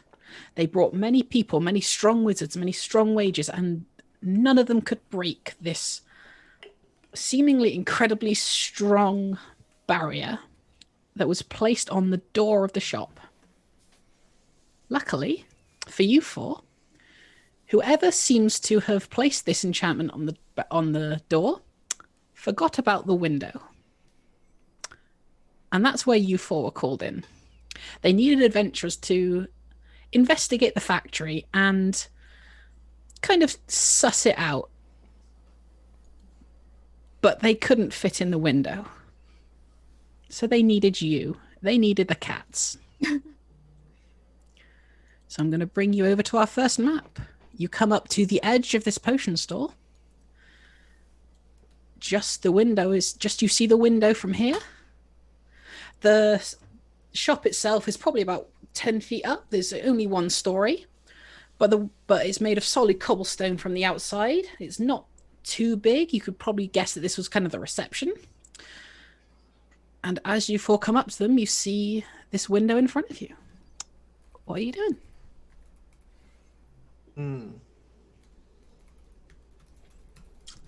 Is there a door that I can paw at and be like, meow? No, we gotta go through the window. Okay. Yep, so I can move you around to the door if you want, and you can paw a little bit at it. So it's solid cobblestone. Are there any like growths on the side of the shop that might make climbing a bit easier to get up to the ledge of the window? Why don't we make our first perception check of the game? Yeah. Let's see here. Perception.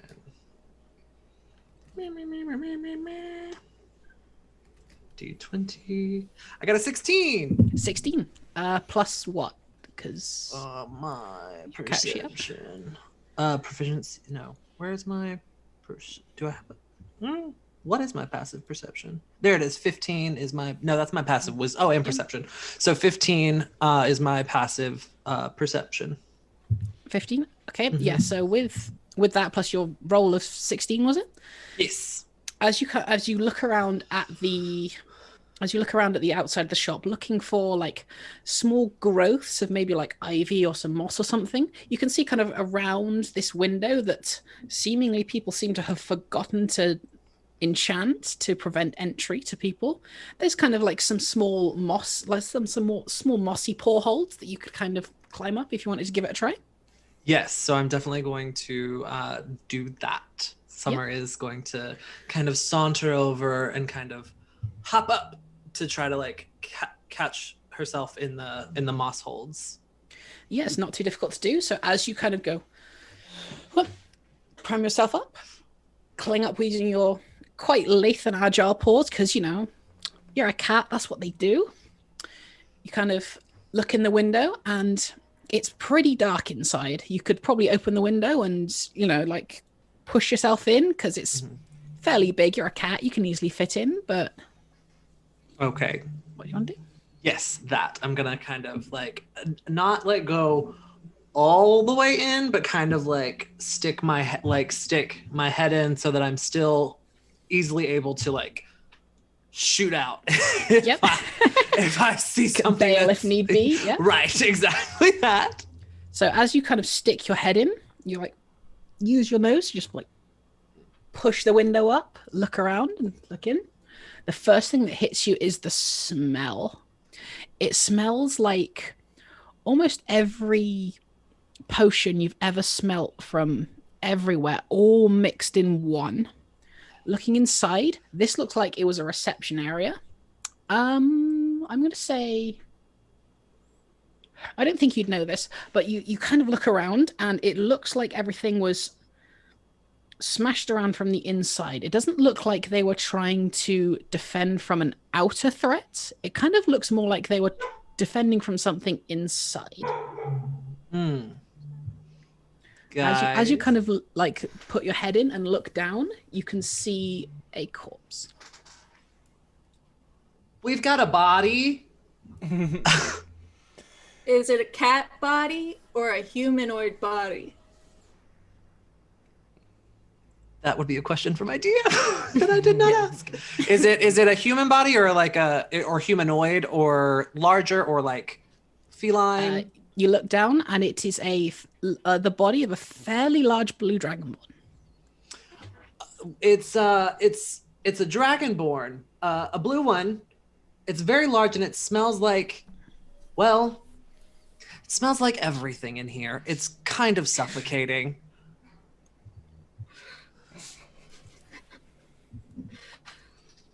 Can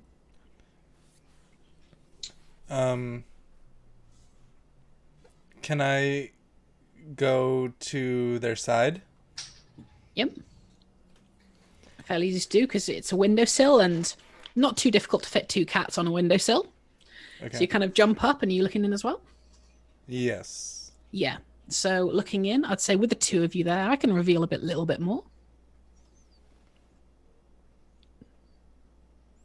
You see kind of roughly the same thing that Summer did.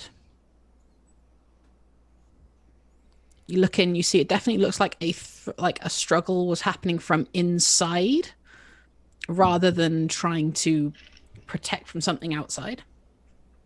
And again, you get that awful, mixed, disgusting smell of every kind of scent you've probably ever smelled in your entire life just hits you.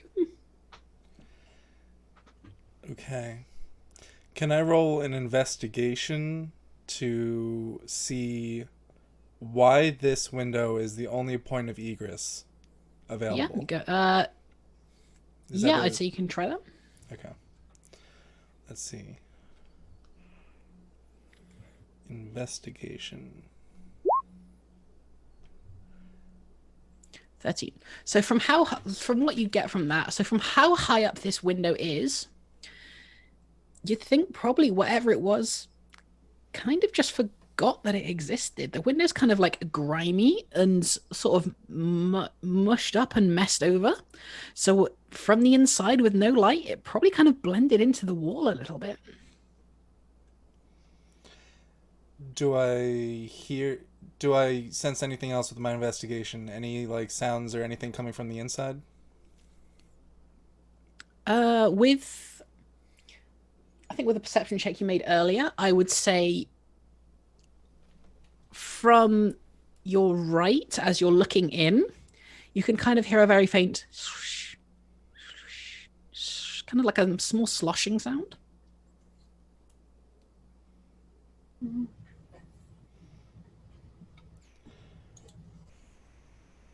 Is this poisonous air? Or does it just smell really bad? It just smells really bad. Saya's gonna come over, not get on the windowsill, but just sort of see what's happening. Maybe get in on the action. Yeah, Cinnamon's looking up from down there too. Makes that stinky cat face. Yeah. Kind of like a... Yeah. My cat always... Sometimes she'll just stick her whole face in my shoe and then look up at me and be like, why did you do that? That's the face Saya is making right now. Getting that smell flow in. So what are we doing? All right, I would like to go inside. Yep. And do like a Mission Impossible kind of back against the wall, make sure nothing can see me kind of situation. Yeah, roll stealth for me. Okay. Let's see. I'll move you in, Butterbutt. What is that? Is that a 23? That is a natural 20. So yeah, Oh my that's a God. 23. Nice. So as you get inside and kind of use your readily available feline agility to just stop, look around, you can see that this is definitely the reception area of kind of the store as a whole. Inside, and particularly as you step down and like land on the floor, it feels sticky and wet. And you pull up your paw and it just take like a small sniff of it, and it's just the same sort of disgusting, probably vaguely magical scent that pretty much everything in this room has. It's pretty overwhelming. But you're very confident that nothing's really seen you. Okay. Is that another kind of body situation over there and over there? Yes, looking around, you can see the blue dragonborn that you kind of saw as you looked in the window, near over by like a small bookshelf in the corner that has been almost completely ruined by whatever substance is around and on the walls. There's the body of an elven man just spread out, kind of looking upwards with a very horrified look on his face. And near the, what you would assume is the entrance to the front door, is a human man who was very clearly kind of like drag himself away, but fell flat at the door. Mm-hmm. Can I jump in stealthily? Yeah, of course. Roll me yourself. Okay. I got a 13 plus 4 for my stealth. Nice. So, So I'm Saya, just you gonna jump in and just Yeah. you pretty much see what I've described here. It's a small room. There's not a lot of differences in it to what what Butterbutt's already seen. Mhm.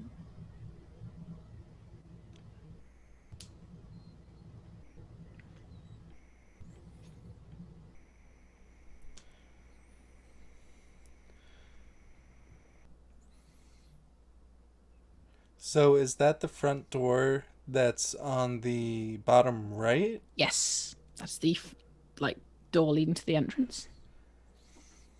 Can Looking I behind you, there is a kind of like a metal door that reads manufacturing room on the front of it, written in common.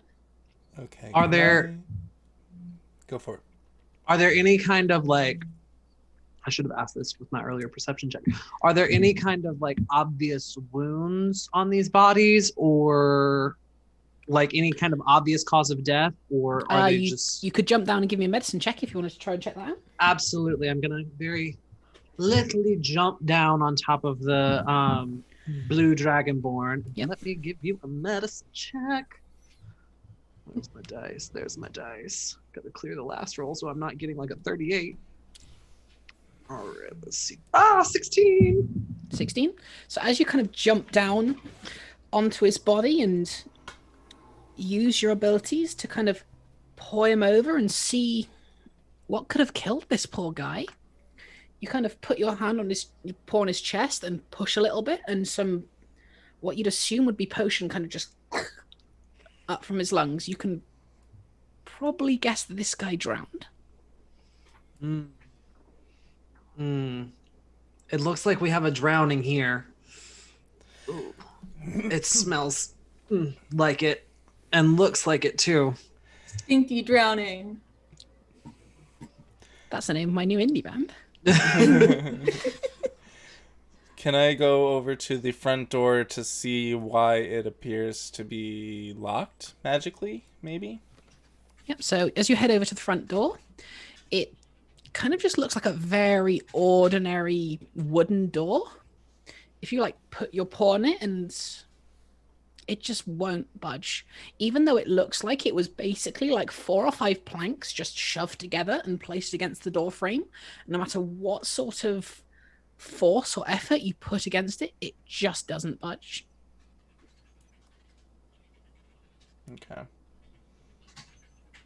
Can I roll an Arcana? Yep.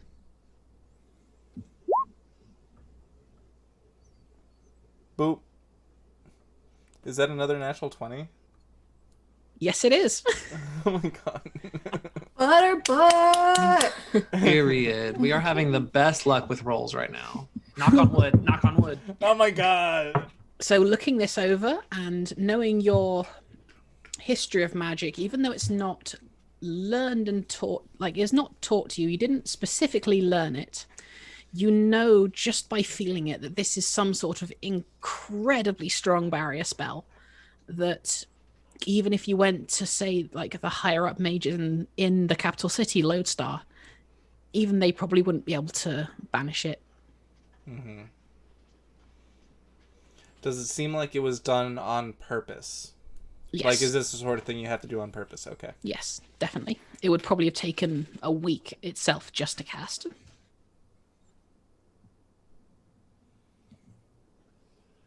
I saw a metal door over there. If anyone What wants to- Metal door. What's the sitch? It's Is blocked. it stinky? It's very stinky. Kind of covered in the same sort of substance of the walls and floor. And probably in the lungs of all these people here. Stinky and locked. Mm. And no cat door.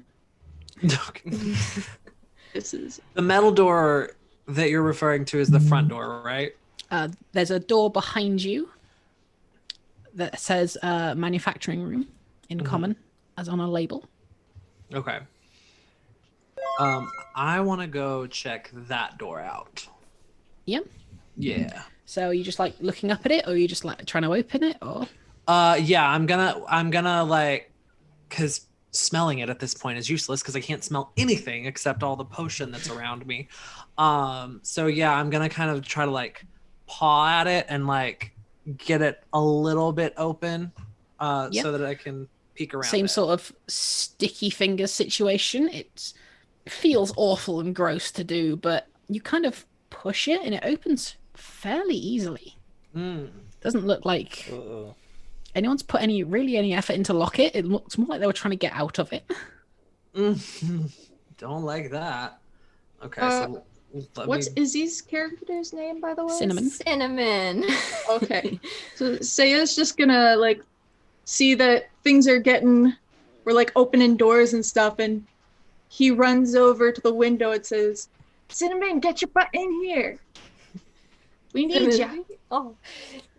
He's been kind of like just staying on the sill, just looking at everything. Scaredy cat. Oh, hey now.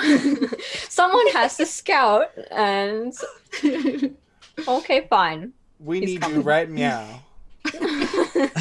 Lane's gonna kick us out. I'm gonna do a perception check to see what I see with my head peeked through that door. Okay. That is a 8 plus my 15 passive perception. 8 plus, I believe your perception bonus is 5, so 13. You look in and you see, from what you'd see there, you kind of look out, and from your vantage point, you see what looks like two sort of wooden ridgeways with a longer one kind of disappearing off into the darkness, and that's all you'd see from there. Okay. I've got something here. I can't see much. It's very dark and the smell is a lot. But there looks to be something going on in here. It looks like they were trying to get out through here. Maybe we should see what's going down here. Do cats have dark vision? Yes, you all have dark vision out to 60 feet. About to remark on that. Actually, I was gonna be like, smells is one thing, but darkness, now that's something I gotta see. I don't believe it. Oh, it is very dark in there. You were right. So what I will do is I'll move you over to this map, the other map now, Summer. So you can see. Can Saya be following? Yep. He wants to best the darkness. Oh, I would like to go too. Yep. Everyone moving into the new room.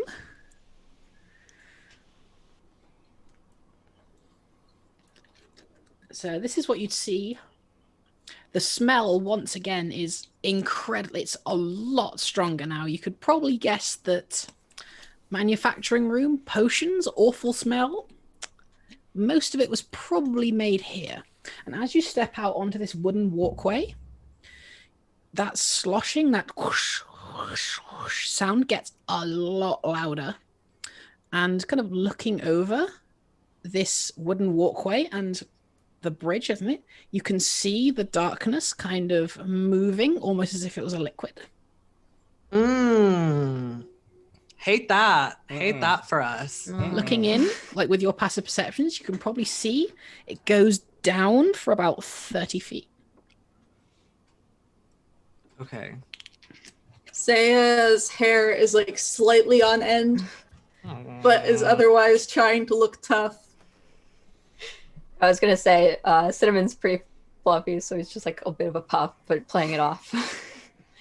Yeah, Summer definitely does not like this shit. Is Does this it like smell? It still smells. is It this like smell- a bridge here? Yes, it's kind of like bridge over this kind of like sloshing liquid that you can kind of see enough to make out that it is a kind of like just like a room full of liquid, but not enough to see like into it clearly. Hmm. And how high above the liquid is this bridge? It's about 10 feet. Okay. And it's not the liquid that we're perceiving as moving. Like we hear the movement of the liquid, but it is the darkness itself that. Oh no, it's the seems to be liquid you are moving. perceiving is moving. Okay, It just looks okay. so dark that you can't like see down into it. Got you. Okay. Less unnerved now. I thought we were like the void was moving. All right. No. Okay. So Summer's going to kind of make their way to the bridge and kind of cautiously step, just kind of testing like the bearings of the bridge, if the bridge feels secure. Yeah. As you kind of step onto it, it feels like it was made for people a lot bigger than you, because you're a cat in relatively heavy armor for a cat, but you're still lighter than most medium-sized adventuring humanoids. Gotcha. So you step onto the bridge and there's a very slight like a creak of the boards, but there's not. It can easily hold your weight. Okay. That's at least comforting, as much comfort as we can have in this situation. And the hallway right here, not the bridge itself, but the like hallway before we get onto the bridge. Does that keep going, or is there like a wall that like There's stops a kind of like a, as you come and step out, there's a wall to your right, and kind of squinting over and looking over using your 60 feet of dark vision, which all cats have, that they don't in base 5th edition.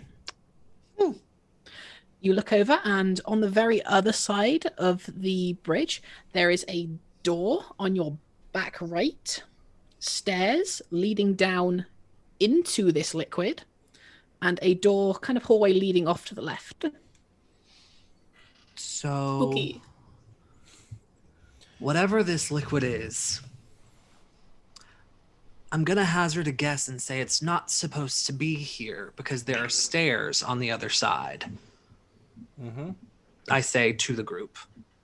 That's a good observation.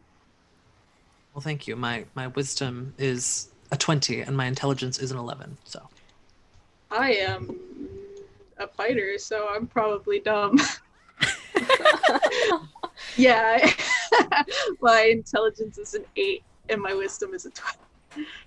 My charisma is also an 8. brain smooth, no thoughts, only fight. Like barely awakened. Well. Be right back. Mm-hmm. So what are we doing, everyone? I'm the cleric. I'm here to make sure you don't die. And part of that is not making stupid decisions. So I'm going to wait for you guys to make a consensus. Okay. I personally think if we're going across this, we go across it together in a diamond formation to keep ourselves as safe as possible.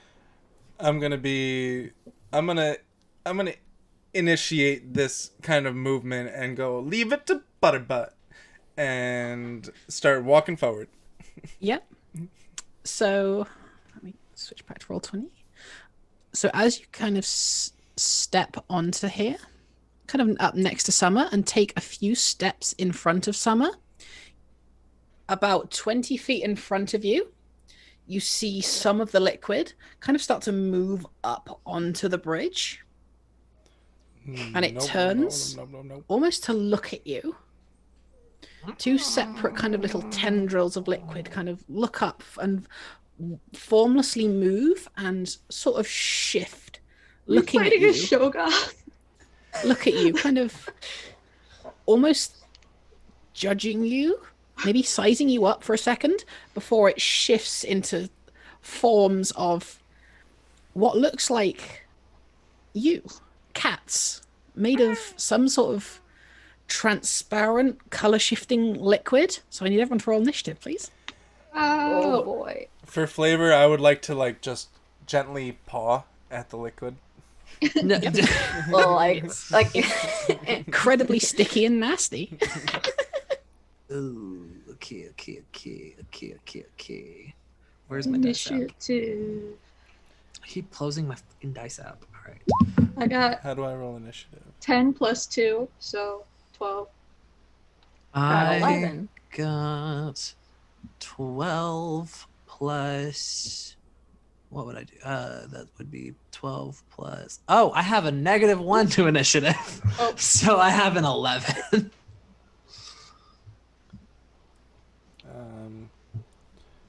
How do I Okay, have a -1 to initiative? Roll. I think it's dexterity. I have the same thing with my other character. Yeah, this Maybe poor we're all bitch. really fat, well-fed cats. Saya, what was your initiative? Mine? Saya. Oh,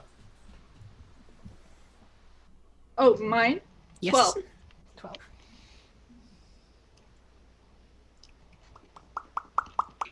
12. Cinnamon?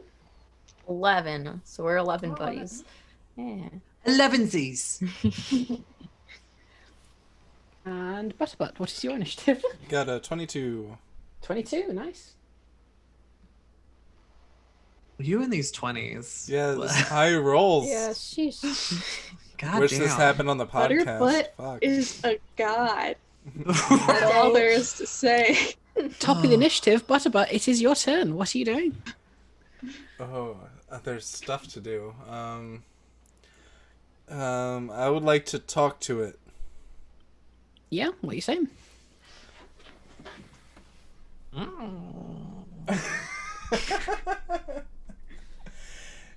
Yes, that and who are you? Yeah, so that your that action. Yeah, there. Talking's difficult. Is that your action for this turn? And I would like to back off 5 feet. Yep. So you should be able to move your token. Okay, so that's 5 feet, right? Is 1 square? Yes, 1 square is 5 feet. Okay. So the one directly in front of you, kind of cocks its head a little and almost looks like it's imitating you as you move backwards. It also kind of makes the motion of moving backwards, but is moving forwards at you. And as it gets close, Too it close. kind of mimics your movements almost exactly, and then just goes for a chomp. Great. No like. No like. It's bad. But luckily, you're quite nimble, and as you see it kind of move and shape Butterbutt and the shift god. to like try and get that bug, you kind of just and dodge out of the way. Nice. Next up, Saya, it is your turn. Looks formidable, says one of the chatters. What a catastrophe. Okay, wait. So I have 30 movement speed. Yep. Okay. 1, 2, 3, 6. And can I roll? I guess like an intimidate check, like, hey, back off a Butterbutt, you margarine butt. Yeah, go ahead. I can't. I can't believe it's not butter.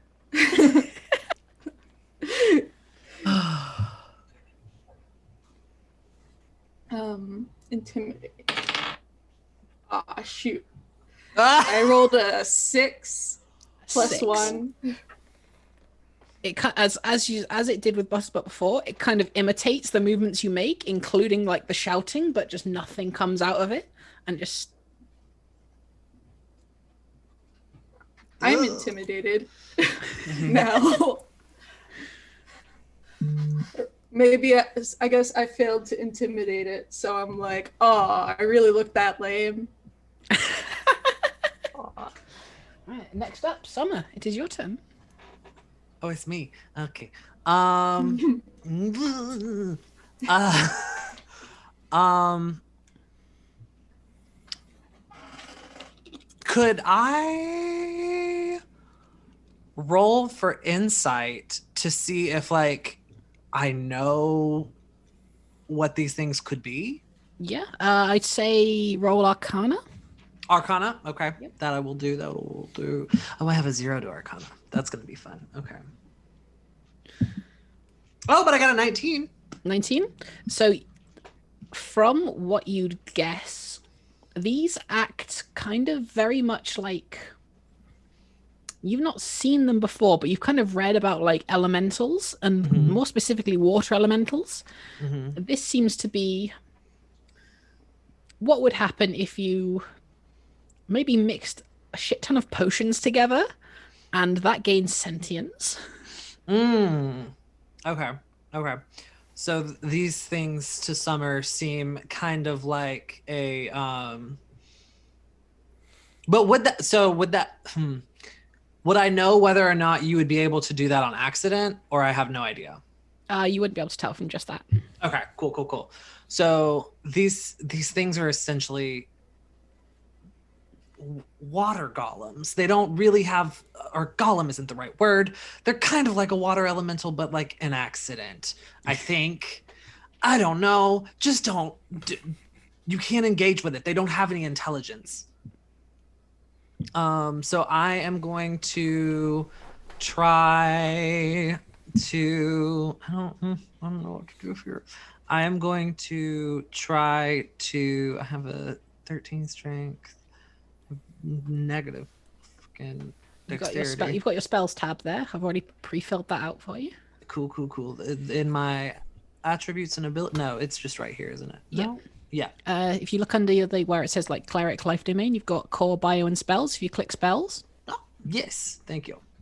Okay. There's guidance, resistance, sacred flame, bless, curse wounds, guiding bolt, inflict wounds. Okay. Yeah. Let's try. I want to try Shield of Faith. Yep. So who are you casting that on? I'm gonna cast that on Butterbutt since he seems intent on leading the charge. So you kind of like put your paw to your chest, hold your holy amulet, and Butterbutt, you feel kind of like a divine calmness come over you, and your AC is increased by 2 for a minute. Woohoo!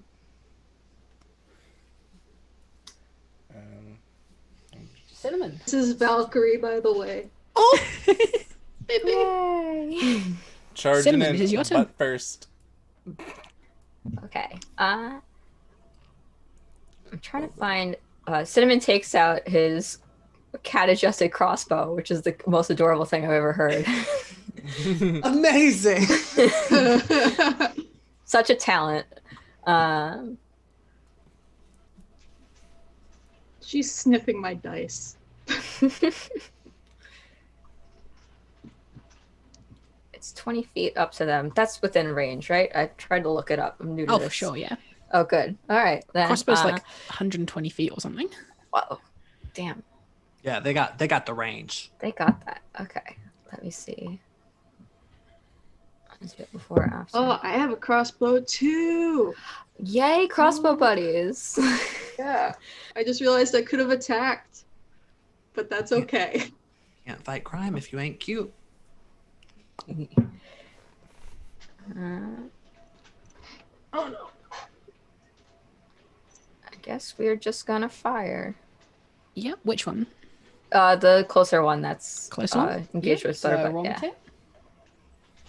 Here we go. Does it automatically factor in the fighting style in Yes. Roll20? I've Okay, already good. made that adjustment. Sweet. All right, here we go. Oh, I don't know. I said advantage, or I turned that off. But so 26 first number? 26 absolutely hits. Roll your damage. Okay. We got 6 piercing. 6 piercing. So Can as you I? Oh yeah. Yep. Can I use my dreadful strikes too? yeah, of course. That Cool. is I put that on there literally about 6 hours ago, and I can't remember what it does. I'm gonna read it. I put it in the chat thing. Yeah, so roll that extra d4. Sweet. That psychic damage in there. Yep. Not messing with these things. Can something 3. without a Nice, brain? nice. Psychic too. Yay. So as you kind of use the crossbow, you kind of press flip a small little lever on your side. The crossbow kind of chunks out and like kind of sort of like the shoulder-mounted rocket launcher from Predator. Cat-adjusted crossbow kind of comes up to your shoulder. You kind of lean down, around, aim, and fire. The bolt just whizzes into this like cat elemental potion thing. Just sticks in it, vibrates for a bit, like very, very clearly hurting it, but then it just dissolves. Is that everything? Yeah. Yep. So the second one back on the bridge, kind of has been imitating all of you this entire time. But it looks you all over, kind of melts down and slinks back into this like mass of liquid. And there's a few seconds pause until you see the room beneath you kind of emptying out, and you can see the floor now, and these giant, almost like barrels of what you'd assume would have potion in them, until it all gloops up and reforms into an even larger one. Nope.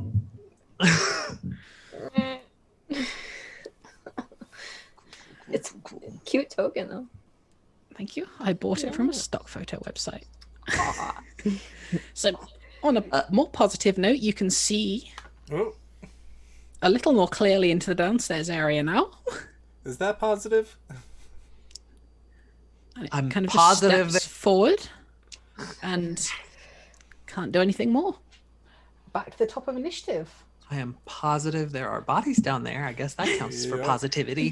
Butterbut, it is your turn. Closetivity. The one in front of me is still there, right? Yes, it barely looks like it's holding itself together, but it's still there. Okay, where do I find my spell list? So there's underneath where it says your character name, it should be three little tabs called Core, Bio, and Spells. If you click Spells, yeah. Gotcha. Okay. I only have... Wait, I'm a sorcerer and I only have these spells? Sorcerers.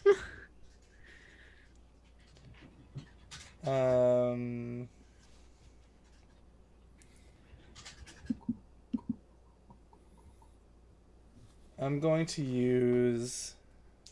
Ooh, wait, that sounds good. What sounds better, Magic Missile or Scorching Ray? Mm, Oh, magic missile. Meowgic missile. Okay. Create 3 glowing dart effects of magical force. Each dart hits a creature of your choice that you see within range. A dart deals 1d4 plus 1 force damage to its target. Here, see, I was right. Cool. So who are you hitting with those? Do Because I they have... it's magic missile, so it automatically hits. Yeah, do I have... Does this mean I have 3 level 2 spell slots, or no? Yes, that you can upcast them with. Alright, I'm going to...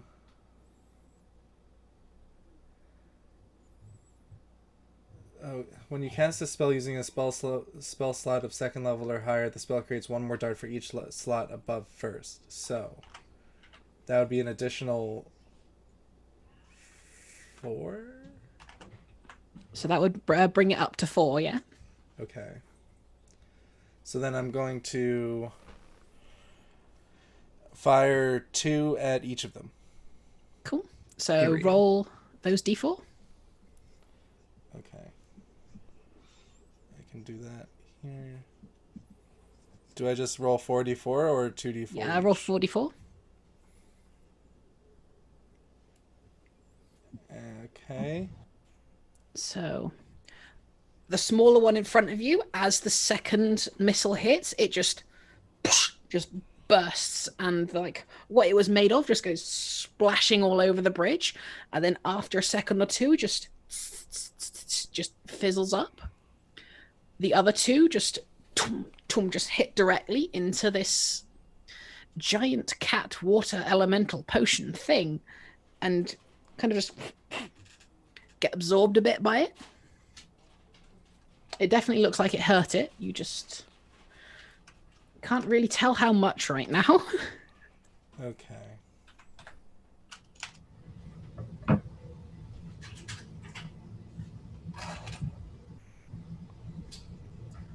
And is it?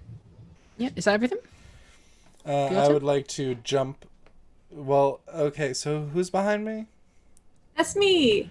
And you're the fighter? Sire and Summer are directly behind you. All right. What's your AC? Don't worry about me. No, because I'm gonna jump behind you. And yes, I'm gonna be okay. I have 19. Okay, can I use my movement to jump over their character? Yeah, easy enough. Also, you can move through people's spaces, so you can just like move behind. Gonna crouch. Saya? We do like a coordinated routine. Actually, it's my turn next, so I could like go up. Nice. Like so if that's everything, Saya.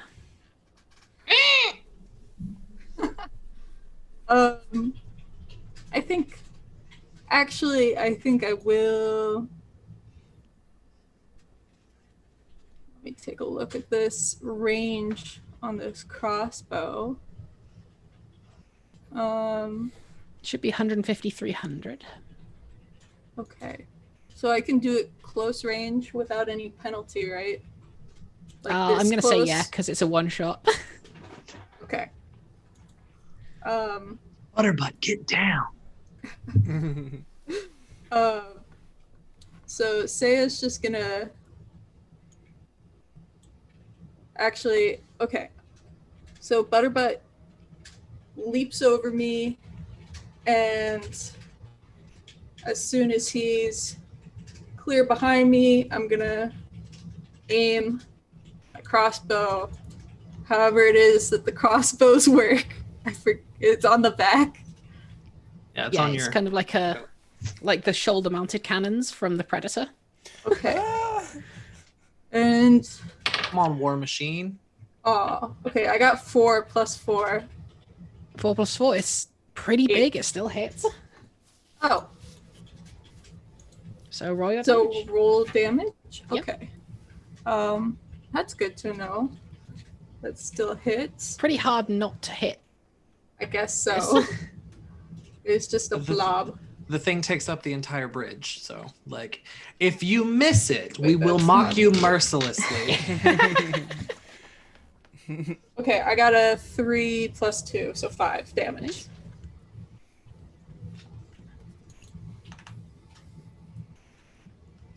Nice. As you fire off this bolt, same sort of thing happens with the smaller one.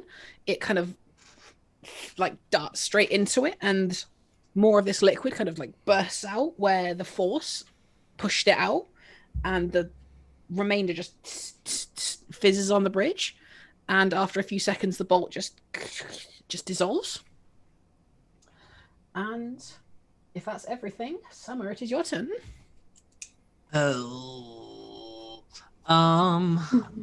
I'm going to cast.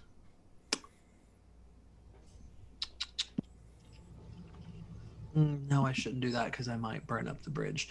I'm gonna do Guiding Bolt. I'm gonna cast Guiding Bolt. Yep. Roll to hit. Okay. My hit die. No, it's a roll 20 to hit, and then like, is it? Yeah. Okay. Yeah. D26. It's a ranged spell attack. Yeah. So that is a 13. Yep, that hits. Perfect. Now we roll damage. No, that's not what I want. I want core. Thank you. And for that particular spell, the damage is d6s, I believe it said. Yes, I think Yeah, it's 4 d6s. 46. Yep. Mm-hmm. 46. 1, 2, 3, 4. That's a 12. 12, nice. So as you, again, just like place... Oh, yeah, and the next attack gets advantage against it. Well, until also... the end of your next turn. It says at higher... Oh, no, this is level 1, though, no, not level 2. Never mind. Yep. So I thought we were level 4. Yeah, but it's a level 1 spell slot. Yeah, it's a level 1 spell slot, not... Yeah. We're So level as you, 4, but again, that spell is not. Yeah. Clutch this amulet of yours, kind of hold a paw out and say some holy words. Like some... It almost looks like a silhouette of a divine cat just leaps up at it and just digs right into it. And for a second, it just, again, once like the bolt, just bursts through, discharging more of this liquid that this thing's made out of. But from where it bursts through, it leaves behind this kind of like sparkling glow. And so, yeah, you got the next attack against it has advantage. And Cinnamon. Yeah, that would be Let's me. All right. Come on, We're still got our crossbow trained on him. So. Sorry. Nothing. Oh. All right. Cinnamon aims at this big blobby kitty and mutters to himself, "Well, it looks like everybody wants to be a cat," and shoots it. Oh, that's a 27. Mm-hmm. Yeah. Yeah. Heck yeah. Is there any penalty to keep using the dreadful strikes? Nope. You could do One it per once turn. per turn. Ah, sweet. Okay, so the crossbow is going to be 6 again. Yep. And was it 1d4? Yep.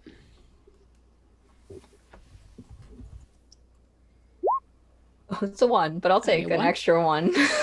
Same thing happens as you see this kind of like glow that's kind of left behind as it's trying to reform itself with what little like liquid it has left to work with. You again kind of like see this opening and just fire off a shot. Same thing as before.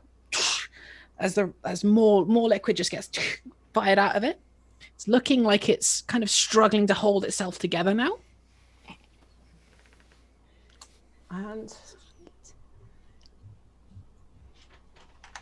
But as it does, it's going to step forward towards Sire, kind of not imitating you this time, kind of just going for you with its last breath, so to speak. And it just lunges. And it moves into the same space as you and tries to overwhelm you. Stinky! I need you to make a strength saving throw, please. Okay. I'm just gonna roll it on roll 20 here.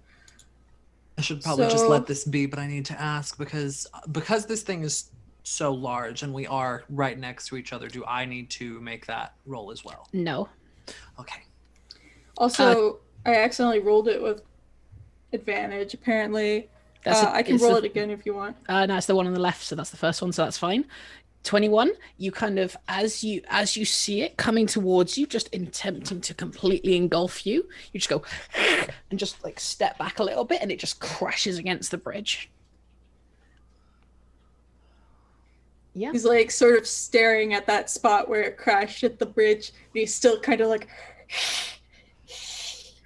Summer. You are, however, considered grappled, considering you're in the same space as it, and it's kind of moved around you. You kind of jumped back into like the one safe spot that's around its like very spotty and disconnected figure as is.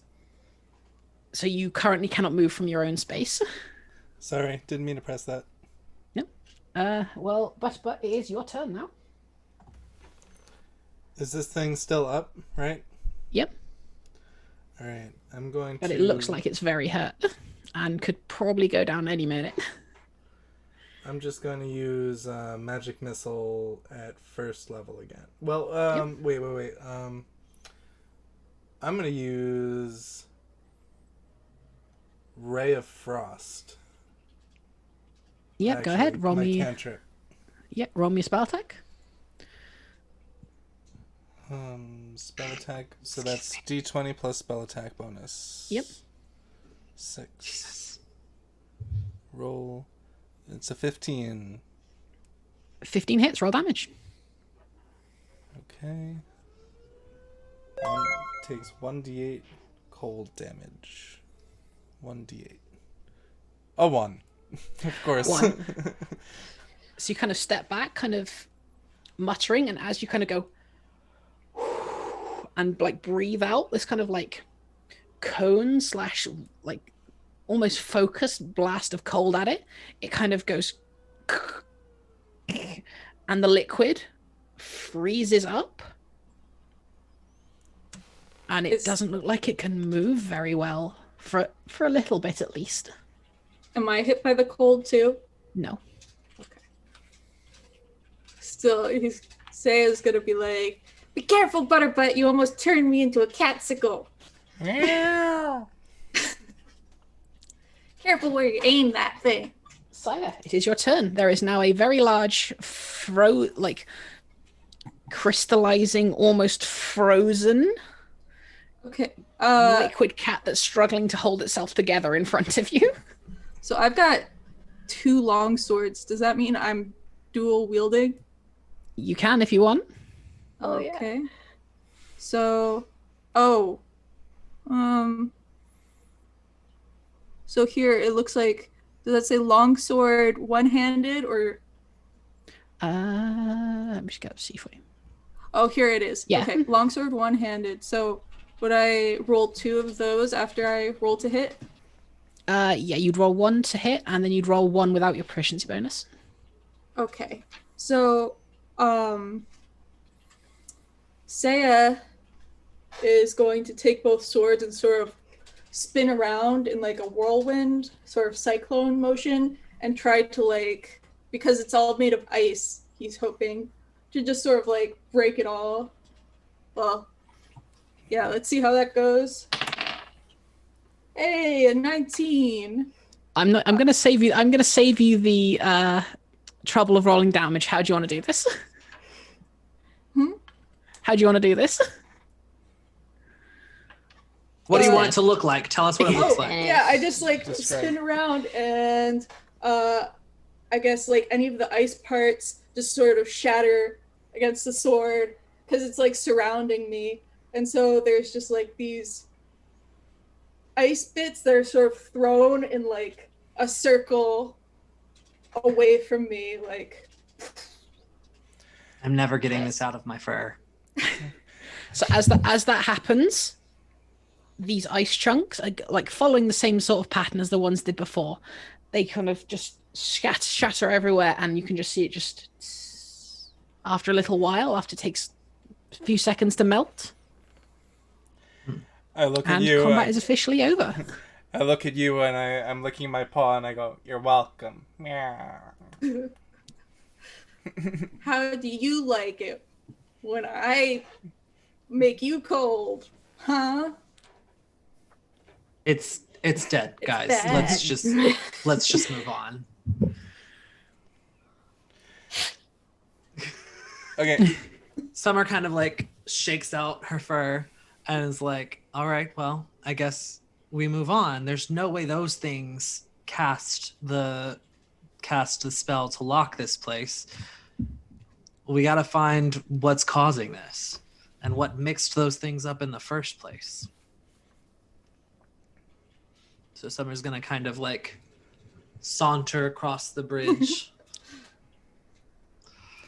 Yep. Let's. Yeah, so yeah. As you're doing so, you can kind of look over now and see what is down in this 30-foot, for lack of a better term, pit on the sides of the bridge. There's 4 very large, kind of what would look like ale or beer barrels, just placed upright, and the one at the back, nearest to the kind of back wall, is almost completely like broken out. There's very small remnants of what these things seem to be made of, kind of like dripping out of the bottom, and you can just see 3 bodies just laying there, kind of looking the same as the ones in the previous room did. Can I... There are stairs, so can I like... Summer, I want Summer to like hop onto the railing of the bridge. And how far? They're like 30 feet down? Yes. Can I jump 30 feet without taking damage? You're a Try jumping cat, on so the yeah. barrel. Yeah, that's what I thought. So I want her to kind of like hop onto the railing of the bridge and kind of look down at what I'm assuming is either a manufacturing or storage floor. Yeah. And then kind of like hop down onto the barrels and kind of like inspect it to see if it looks like that break that she saw from the bridge looks intentional or accidental. I would say make a investigation check for me, please. 17.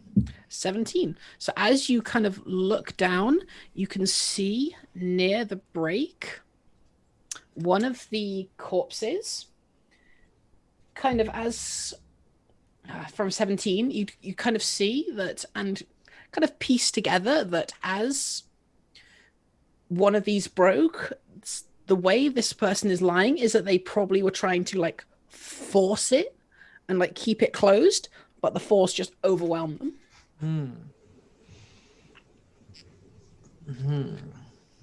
So it looks like an accident, not like somebody broke it intentionally. Interesting.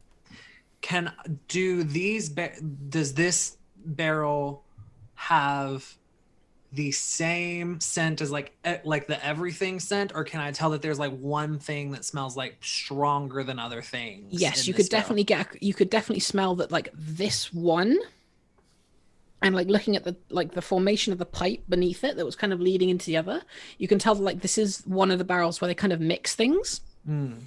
So you can tell like from like in front of you where the pipe to the other barrel is, the mixing scent is kind of stronger from this one, but this one's like smells a little more kind of herby, maybe. There's still the overwhelming smell of kind of everything because it's everywhere, man. Right, it's everywhere. You can but get because I'm sitting a next to the slight source. stronger smell than on this one, yeah. Got you. Okay. Interesting. Guys, come check this barrel out. It's got like an herby scent, and I'm religious, not academic. I can't tell what it is, but there's something here. I'm gonna walk forward. Don't you religious folks have sensors or whatever, or incense? That feels prejudiced. I'm not gonna address that. He's just thinking about that, like, was it prejudice? Should I have said that?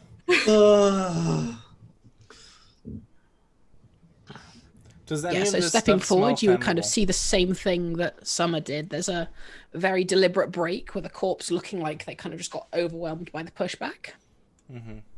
Does any of this stuff smell flammable?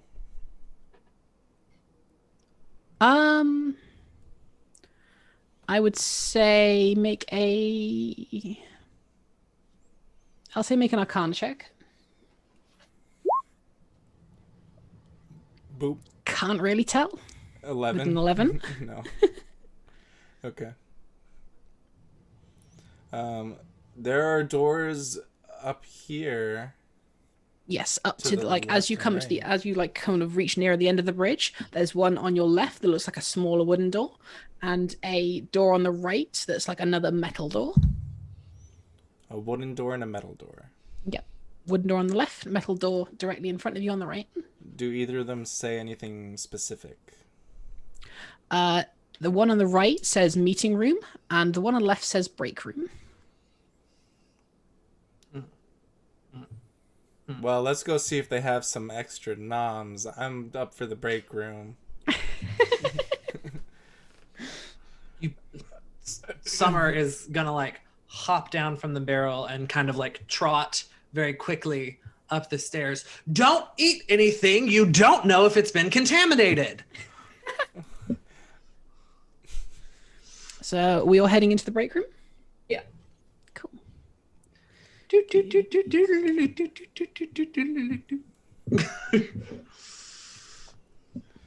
Oh, there's a bed. Oh. So you come into a very small looking room with a very like a large carpet in the middle, a kind of very messy bed in the like back right corner, a very used looking sofa, kind of just tucked away in the left hand side, and an open wardrobe kind of just takes up most of the right hand wall. I'm gonna start scratching all the furniture because there's no one here to stop me. I will join in that shenanigans, meanwhile looking for snacks.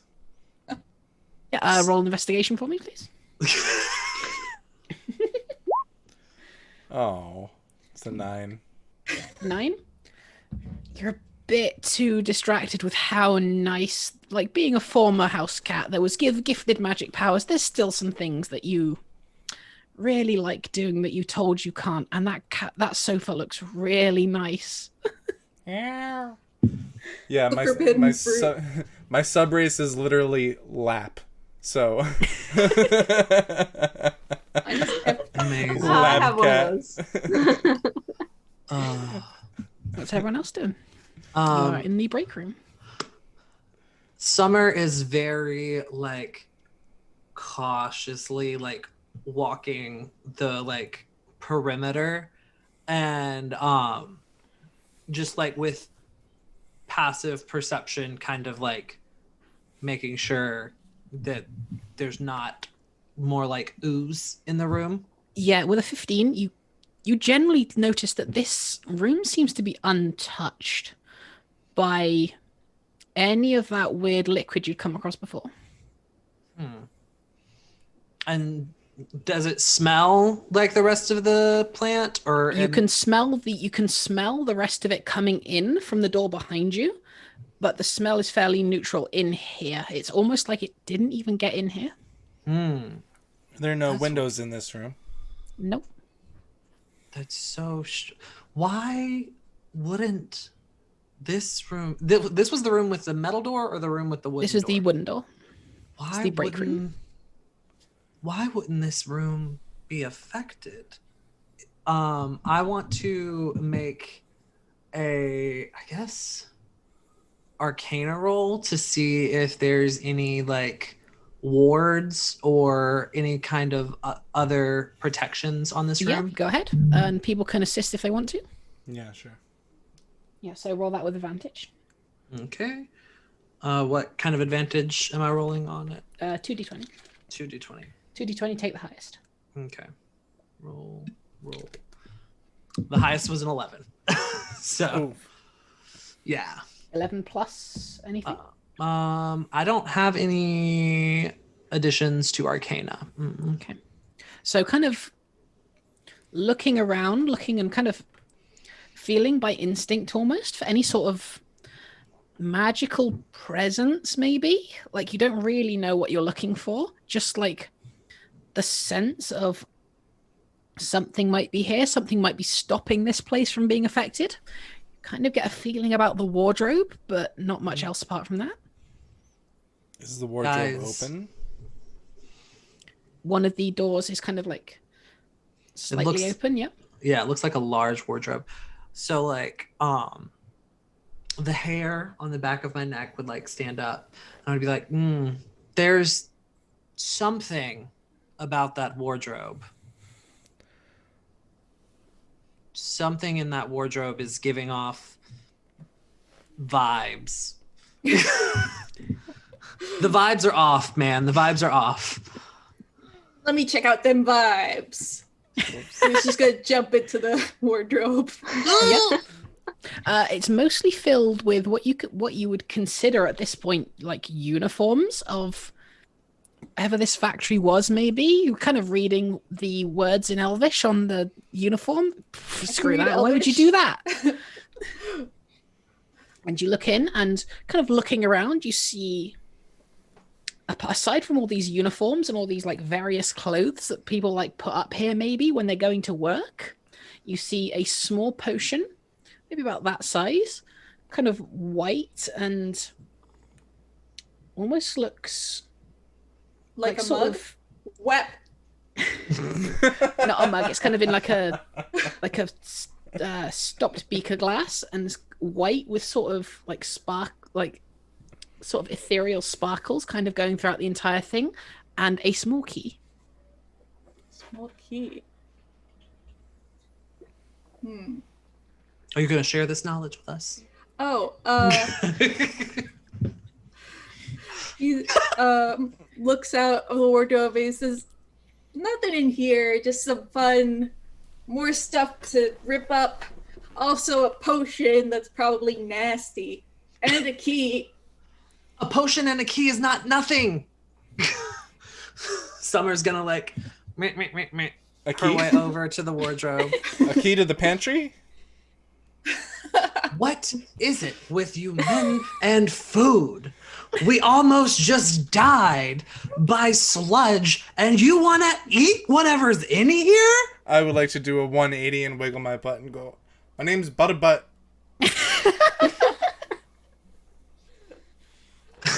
Your name is going to be Roasted Butt if you keep it up. That's only if things are flammable. Which I couldn't tell. So, maybe. You're flammable though. Right. You are highly flammable. Jeez. I don't have fire powers here. I have firebolt. So, Yeah. let's see. And cold spit. Summer is gonna kind of like, is the key like by itself, or is it like on like a string? Like, is it was on kind of something? just like placed on the inside on top of the drawers. So damn. All right. So I want Summer to kind of like grab it. Yep. And put it. There's a small label on it that says meeting room. Oh, perfect. So Summer's gonna grab that. Cinnamon, can you grab the potion? Yeah, sure. We'll go over and do so. Yep. Can I roll an Arcana on that potion? Tell what it is? Yeah, you can try.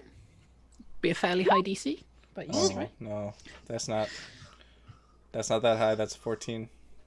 14. Not seen something like this before.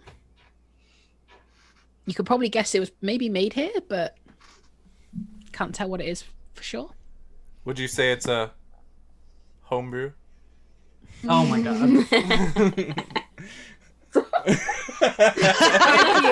How dare. That's why Lane's upset. It's an IPA. Lane said, we're leaving. We are done. Clearly there's no food. And we don't have time for you to rip everything up. So let's go to the meeting room. Okay. Okay. Yeah, so heading back out onto this like wooden walkway, you kind of just come up to the meeting room, and the key fits into the lock fairly easily. Turn it, and metal door kind of swings open. And give me a second to move you onto the map. Good thing we went to the break room first. Good thing Butterbutt was hungry. Yes, I will relent that in this one case, thinking with your stomach was good. Thinking with your stomach is always a good idea, especially when you go into a supermarket. Why do we even have brains? Right? Why you two have brains, I don't know. So as you look into this room, it almost looks like the front line of a war zone. People as you step in, there are tables and chairs that have been placed almost like a barrier facing at you, probably trying to keep out whatever was there. Looking to your right, you can see the body of a person who's very clearly been injured by something and has just crawled over to the wall and just died on the spot there. So, fuck. Worth noting, you cannot smell, like, it's very similar to the break room. You can't smell the scent as strongly. It's coming from behind you, but there's nothing in front of you. Now, what is Oh my god, the this smell that we of can see? nothing. There's a lot. You can definitely smell blood, though. Oh, okay. What is this thing? So you kind of looking into the darkness. It's the room around, like, what you can see in front of you is fairly limited past the, like, very makeshift homemade barricades, but you kind of look over and there is what you could probably guess is a glowing rune circle on the ground with something inside of it. Oh, nope. If I were 6 right now, I'd be like, My boy. or a cat. Can I hop up onto the ledge of the table here and get a better vantage point, or no? Yep. I'm not going to make you make an acrobatics check. I'm not that mean. You kind of jump up and you kind of look over. And I'd say make a perception check for me. Perception. Oof. Can we go with the advantage on that? So it's still looking over. The light from the runic circle itself is still making it really difficult to see what is in the center of it. But you can kind of see into the rest of the room. You can see 3 more bodies, all kind of with the same situation. They've clearly been hit by something and have just dragged themselves to some sort of comfort before they expired. And does tracking work in reverse? Like, can Cinnamon figure, like, what the path of those elementals were if they were in here? I'd say with, like, your tracking ability, you'd be able to tell none of them got in here either. Something else. It wasn't the elementals. On the very end of the room, on the opposite side, you can see a hallway kind of leading off a little bit.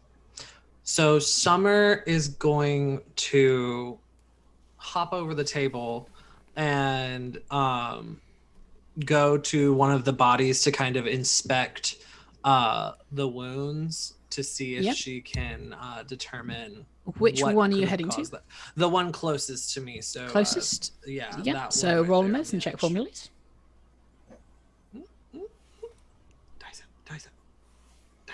come on. That is a 15 plus my advantage. Would my advantage there be wisdom? Oh, your medicine is +7, so that's a 21 overall. Perfect. So as you kind of again step up, look at this guy. It almost looks like,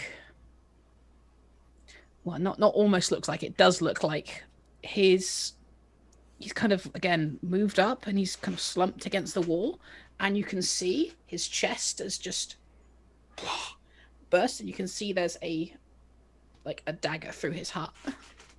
And it so he does in the animation it didn't look like he had legs, so I was like, ugh, what took his legs? But no, he has legs. Yeah.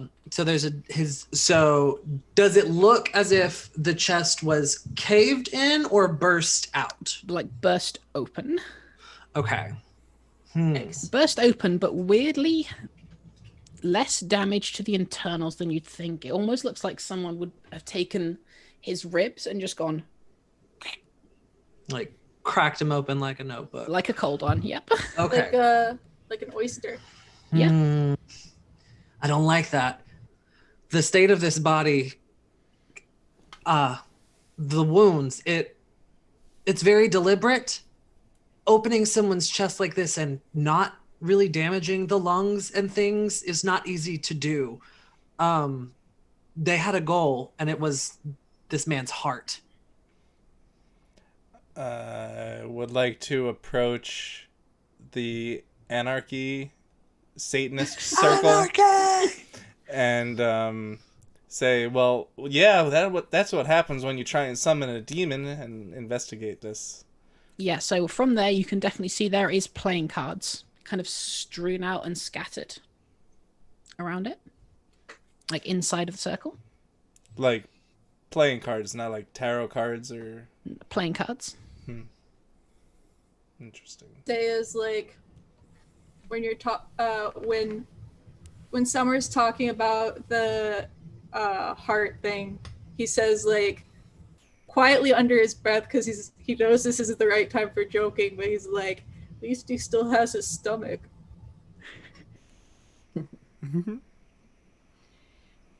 Cat ears. Summer hears you and just kind of like Disapproving. just cuts her eyes back at you, but like shakes her head and doesn't address it. Shame. So what are we doing, guys? You've got a room full of corpses and a symbol with a runic circle with playing cards inside of it. So Butterbutt is a sorcerer, but he like innately like had the magic when he was awakened. He didn't like learn it. Yeah.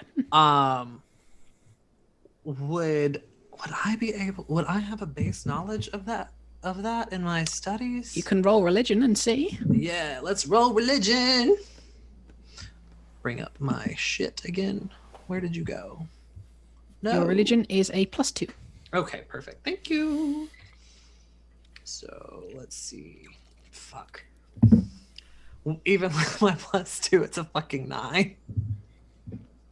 You've learned a lot of things throughout your time, and through serving in a temple, even as a cat, you learn some things, but you've never seen something like this. It just wasn't covered in the good teachings of Est. This just wasn't even slightly covered. This looks evil. Okay. I have no idea about specifics of this. It's certainly not a blessing. It looks and feels evil. I don't have anything more than that. Bad vibes, huh? The worst vibes. Vibe check. Quick vibe check. Roll for vibe check. Is this a? Is that insight? Is this a table here? Or... Yes, it's a table has been compared to the others. It looks like they just didn't have time to knock it over as a barricade. Barricade's facing where we came from, though, right? Yes. As if. So. I guess we really wouldn't be able to know, though. I was going to be like, because walking in, it looks like the barricade was made to keep what was in the storage room out. To me, like that's my assumption. Obviously, I can't know if that's a correct assumption. It looks like the way that it's set up. Yeah, I would agree with that. Yeah, it seems like they were trying to keep something out. Now, whether they tried to summon an evil thing to fight the thing they were trying to keep out, or whatever got in summoned the thing, I don't know. Anybody's guess. I guess the only thing to do is move through. Mm-hmm. Can I just ask, who is holding the white potion? That would be me. Cinnamon. Oh boy. Cinnamon. What was that question for? Cinnamon, roll a wisdom saving throw, please. Wow, fun. Sounded a little like an elephant. Is that just a wisdom roll? Do Just I do a wisdom anything? wisdom save plus your... Hang on. On roll 20, it should just be... Damn it, I should have If taken you the click potion. saving throws and just click wisdom there, it should just do it. Okay. Where do I select saving throws? Should be inspiration. It says inspiration proficiency bonus, and then beneath it is saving throws. You just click on wisdom in that. Oh my god, I'm a fucking idiot. But I see it. Yep. It's okay. Plus 3. That's a 22. 22. You guys are rolling really fucking well today. Period. You feel something looking at you. It doesn't feel like it's coming from this circle. And as you feel something kind of trying to reach out to you and connect to you, but you kind of like shake it off. I'm guessing Cinnamon is like some kind of like wild cat. He's not into things like this. It's like, does that little like cat jump off the ground? It's Yeah. like, oh, I felt something. I don't like it. I don't know where or what, but not. Daya's gonna sniff it. So they Sniff at what? So Cinnamon couldn't. The Cinnamon, potion. Wait, you dropped the potion? No, it's still on this person, I'm assuming. Yeah. Oh, okay. Then never mind. So Cinnamon couldn't tell where that feeling was coming from. They Nope. just felt it. Just in felt it, themselves. yep. Okay. Okay. All right. I guess we power through. Butterbutt, you want to take the helm again? Sure. And I trot forward. Summer, make a wisdom save for me, please. Okay, I will. Oh wait, you said some. You did say summer. I thought you said someone, and I was like, I'll do it. I'll volunteer. Okay, that is an 18 plus 5 is my wisdom modifier. Nice. Period.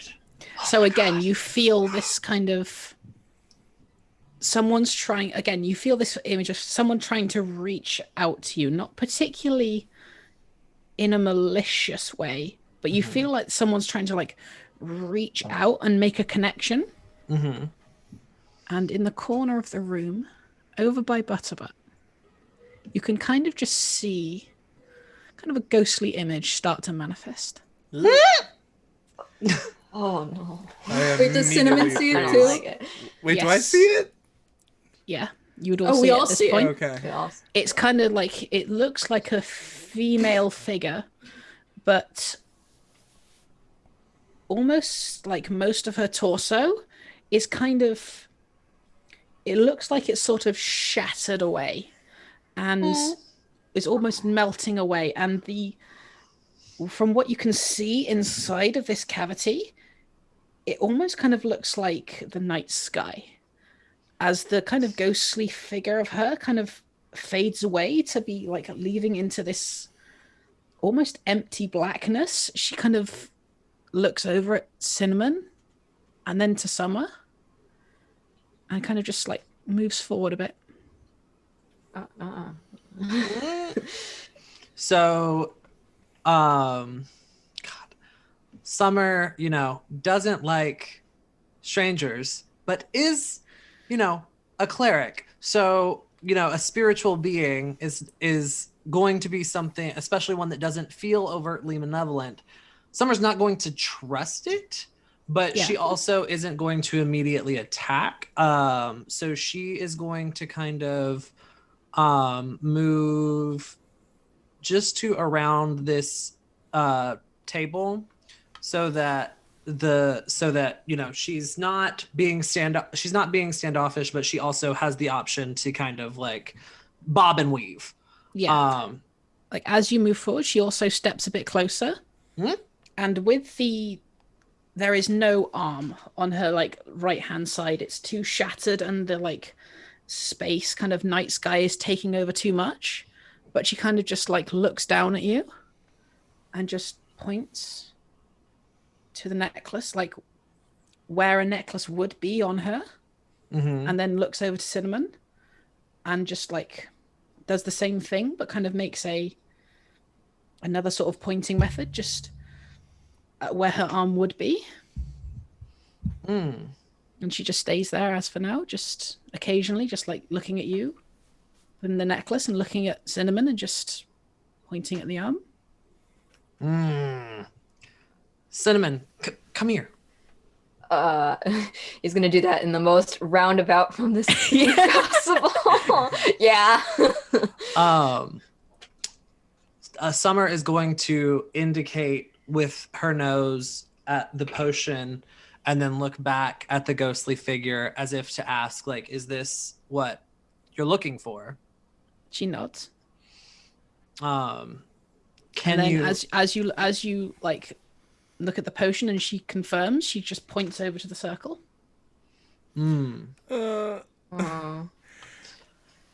I am just shaking my head. No. I'm on my tippy paws. Can you speak? She kind of, as you kind of say that, you can see more of her kind of start to fade away, and her head kind of starts to go, and again replaced by this sort of night sky space. And she just points to her lips and shakes her head. Okay.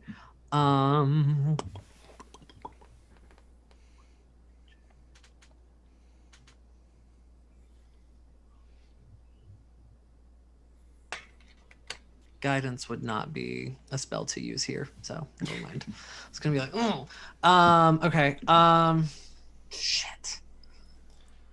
Summer is very torn. I don't know what to do here. It doesn't feel malevolent, but spirits are tricksy.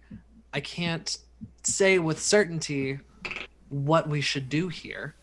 I only know that room was not touched with that potion. Butterbutt, what did you get off of that? Oh, you didn't get anything off of that potion, did you? No, you didn't. Too busy thinking about food. Yep, that's what I get. Can I ask something out of character? And if I didn't notice this before, feel free to say like you didn't notice it. Yeah, go But ahead. what, like, is the inside of the potion, is it like a similar color to the specter? Like, could it be Yes, I would say so. a part of the specter, perhaps? Okay. So if they look similar, and I'm assuming, with some Summer's, 15 passive perception, she would notice that. Yep. And it looks like she's falling apart. Maybe she's not evil, guys. Maybe they took this from her. It puts the potion in the hex. I think maybe we give it back. I don't know. My vote is we do as it's asking. I say so too. Not having an arm is almost as bad as not having a stomach. A lot of people do fine. It's true. I would like to Say is circumnavigate. ableist too. Oh no.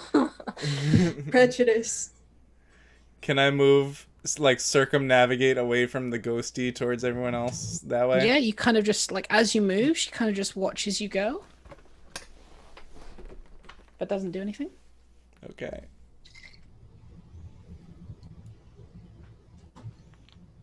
What are we waiting for? All right, I'm waiting let's do it. I'm waiting for Cinnamon and Butterbutt to weigh in. I want to help her, but I don't know if he feels real great about it. Can I do like a personal insight to see if he thinks that this thing isn't completely me? And Yeah, roll insight. I know he's heard it off of others, but I think he'd like to know for himself. Yeah, roll insight. 19. Wow. 19. So from the 19 insight, you'd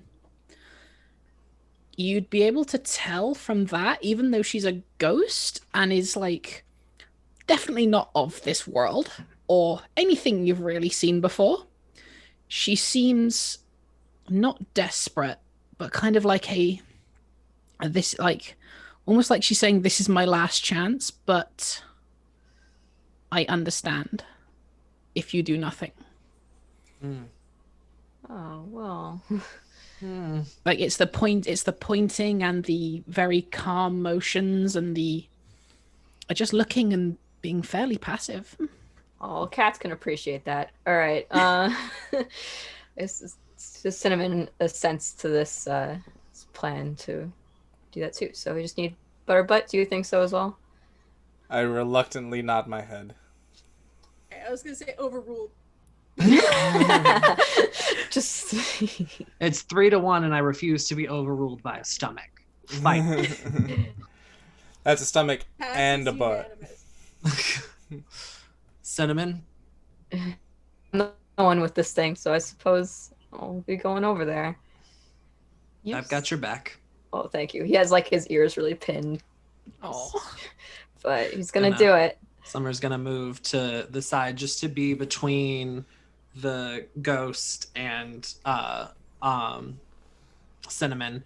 And Aw. can Summer prepare a spell? yep. You can prepare one and like have it ready to go as a reaction. Yeah, I want her to prepare Sacred Flame. Yep. What would be the trigger condition? Because you have to have a trigger condition, say like so if she attacks or if she moves, etc. Yeah. So if she attacks, like if she strikes. Yep. So Sacred Flame ready for if she strikes. Cool. I would like to prepare a spell, Mage Hand, for if she starts, if she strikes out. You love Mage Hand. Yeah, sure. It's a good spell. All right. So Cinnamon, what are you doing with the potion? Oh yeah, well, he appreciates all his backup. He's never been like this before. So put it in the circle. Just do we have to open it? I guess he's.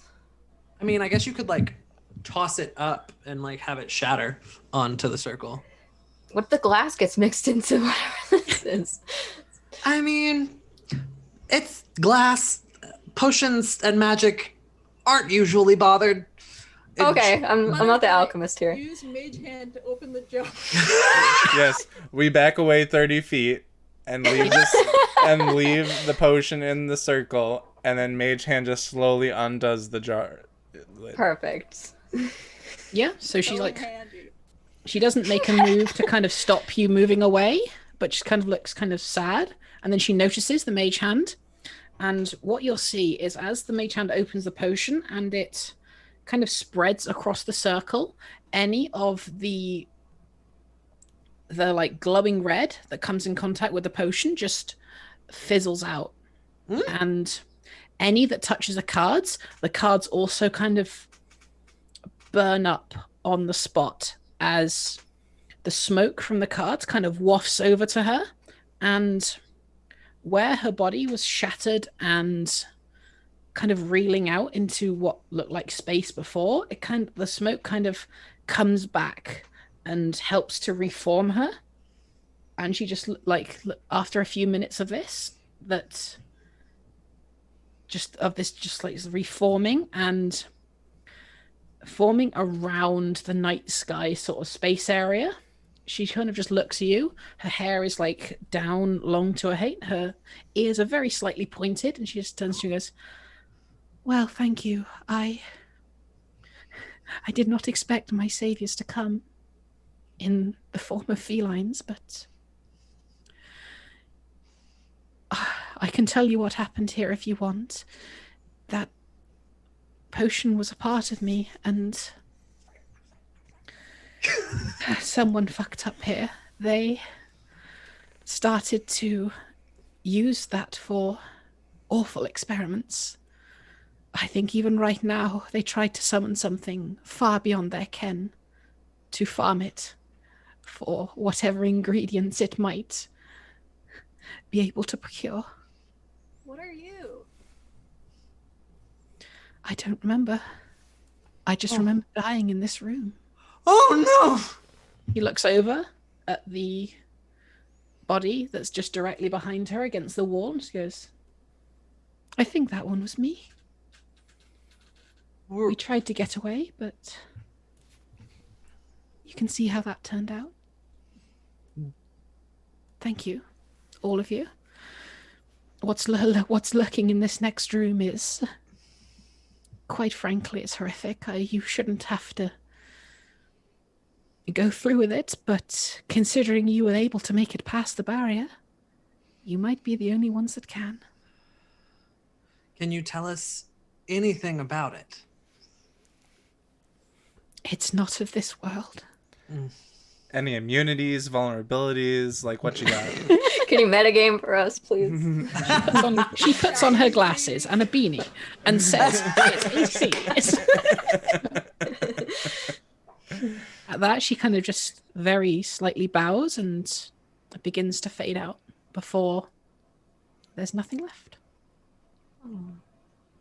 Summer, you may want me to roll religion for this, but I want Summer to go over to the body and do a blessing for that spirit. Yeah, that's easy enough to do. You kind of move over again, clutch your amulet, and just perform a small ritual, just a small, like, passing on peace ritual. It's at this point, considering she has moved on, it's more symbolic than anything else, but you can sense it probably did mean something. All right. Well, I guess there's nothing to do but go through. Let's do this.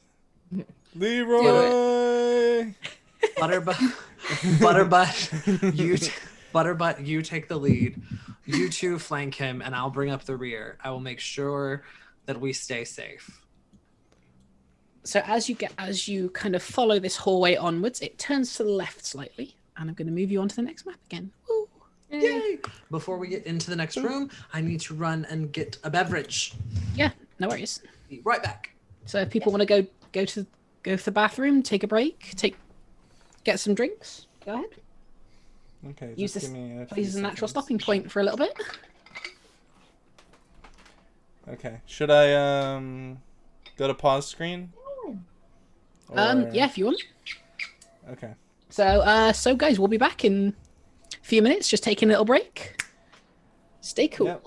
BRB. Let's be legends. That's the one. Let's be legends.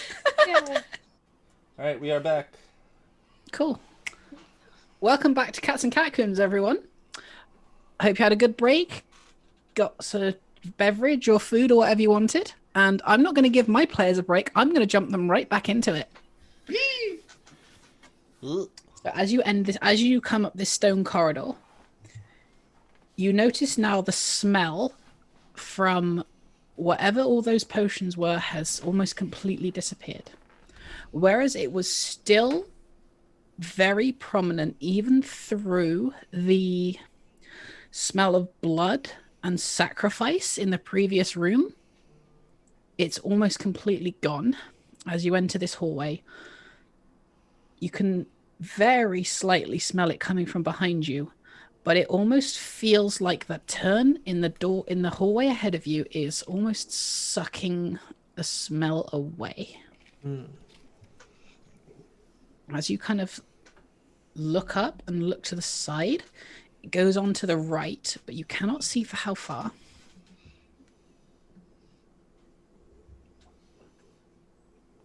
Okay. I don't like this. Whatever it is clearly... It's either more... Well, it's certainly more powerful than than those water elementals we fought earlier.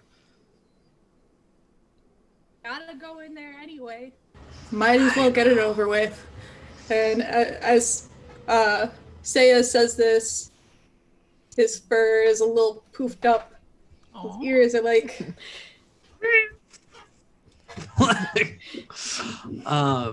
Okay. All right, I go and I peek. Yeah, as you go up and peek, you see some metal doors, kind of two that either open outwards or in.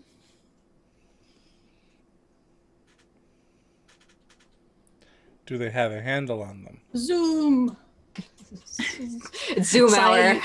Saya, you see the same thing. Oh, you've gone into the abyss. He zoomed and jumped over Butterbutt and bumped into the wall. Aw. Yeah, the doors themselves, now that you can see them and you're not just peeking around, Saya, they are very They're not intricate, but they're a lot nicer than the previous ones. They're kind of like a sort of slightly carved metal, enough to be like, ho ha, this is definitely fitting in the rest of this environment. And also at the same time kind of gives you the vibe of, I am the boss and I am better than you, so that's why my doors are nicer than yours. Okay, so we had the meeting room and the break room. Now we have the boss's office. Mm-hmm. So corporate. Death to capitalism. That's against capitalism. Period.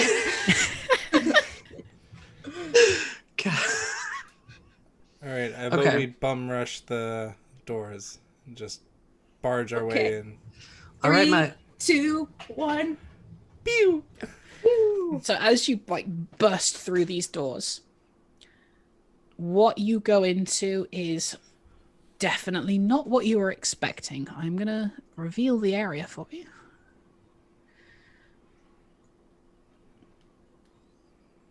What the? Ah, fuck.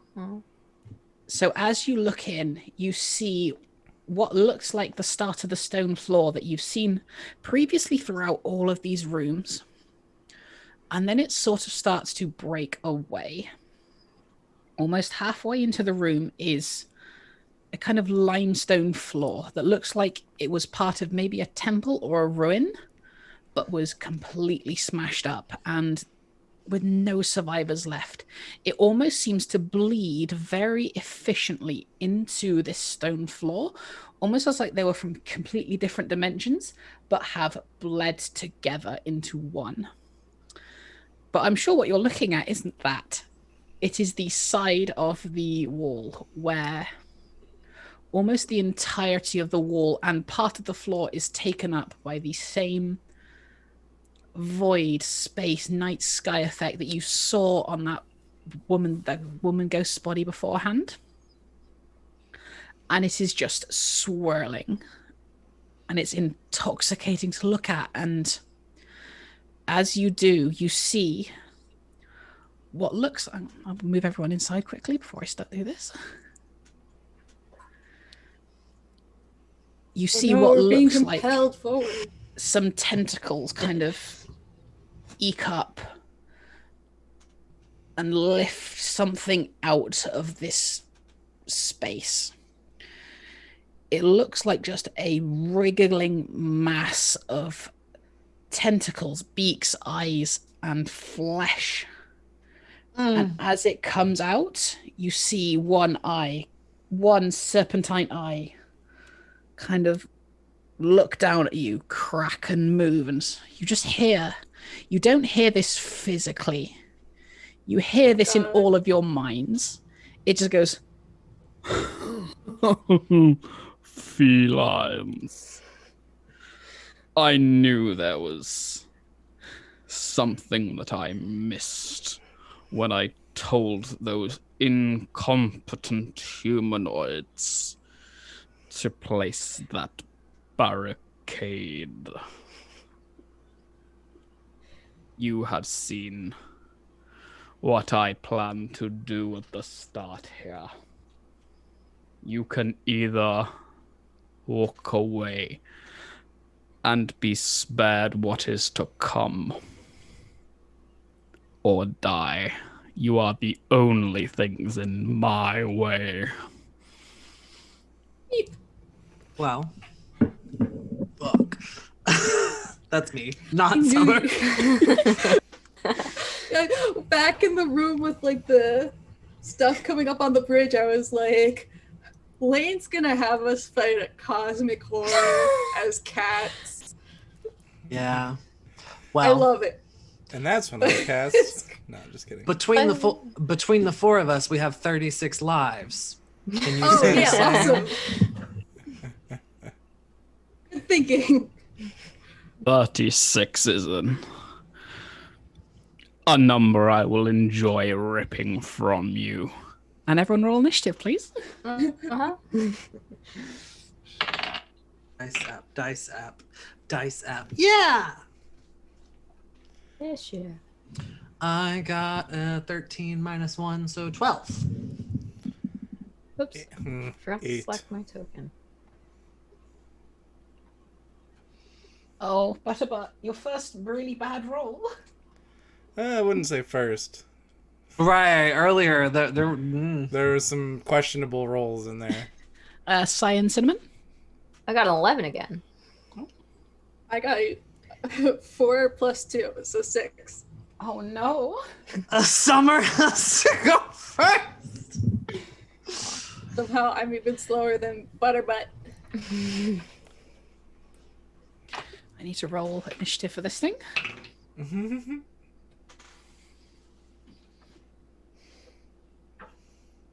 Yeah, okay. Whatever.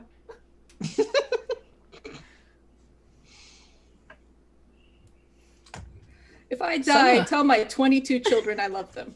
22! Oh! Summer, it is your turn. You are at the top of the initiative. Okay. With a 12. That is so funny to me.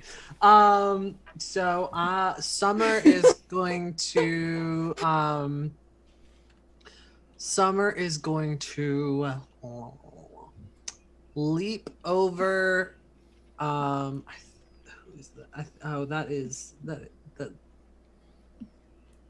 Leap over here and cast what was it? Sacred Flame. Take your flame, yeah. What save do I need to make? I think it's Dex, isn't it? Let me check. I think it's Dex. If I can pull up I've got to go to the top of the. Wait, no, it's the newspaper one. I'm in the wrong fucking section. Yeah, So it's a dumb. Dex save. Yeah, it's a dexterity saving throw. 17. Or yeah, I need to roll, don't I? So what's your spell save DC? 15. So it makes it. Okay. So you kind of, again, clutch your amulet and fire off this sacred flame, but it just breaks against whatever this thing is. Cool. Anything else?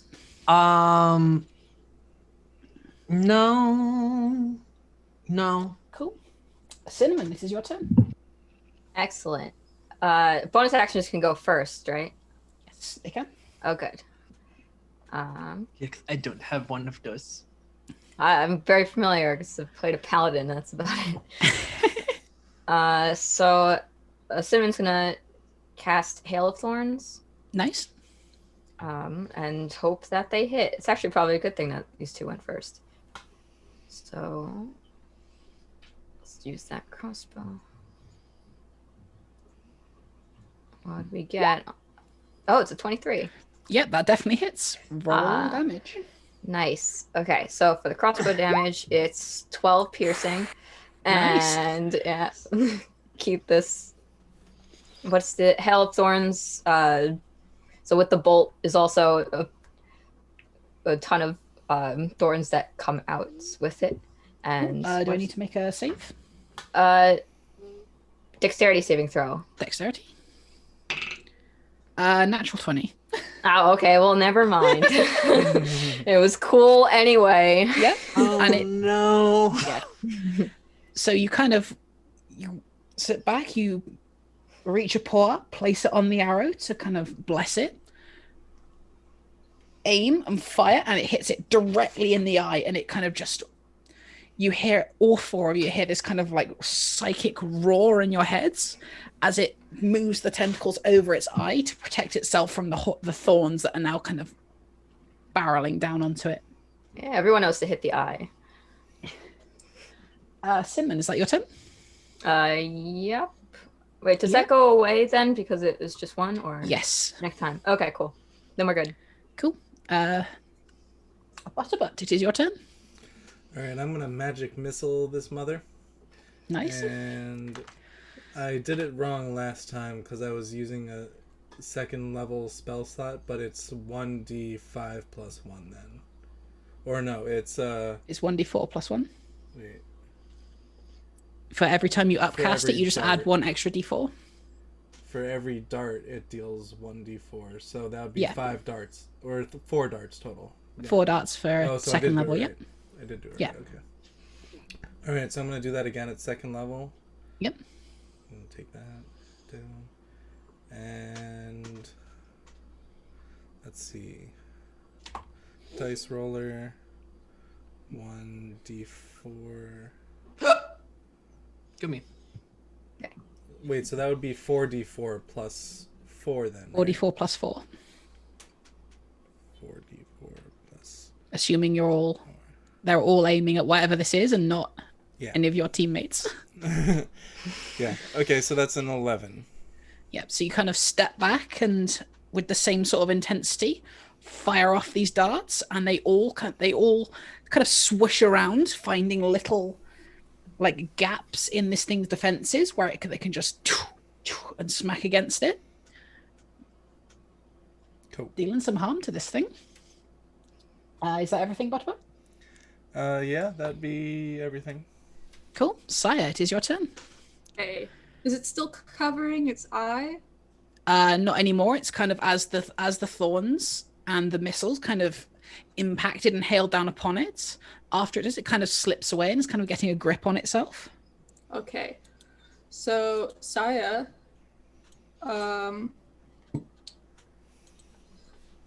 is gonna look over at Summer and say, remember, I said 22. There's 22 of them. And then he's just gonna run and like lunge at the thing with his sword. 1, 2, 3, 4. Oh wait, I went diagonally, so that's not 1. 1, 2, 3, 4. And yeah, so he's gonna have his two-handed sword and just plunge it into the eye if he can. That's what he's gonna try to Roll do. that attack. 18 plus 18 hits. Awesome. Okay. And damage.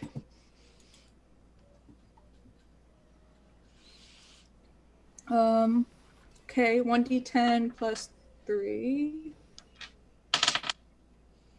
And that's a 10. So 13 damage. 13 damage. Nice. So as you kind of sprint up, you take the sword in your mouth, kind of reach around, duck around, and just go down and try and plunge into it.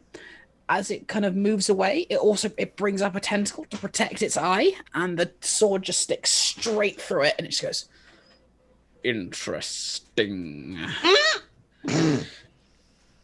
Saya, is that your turn? Yeah, that's my turn. Cool.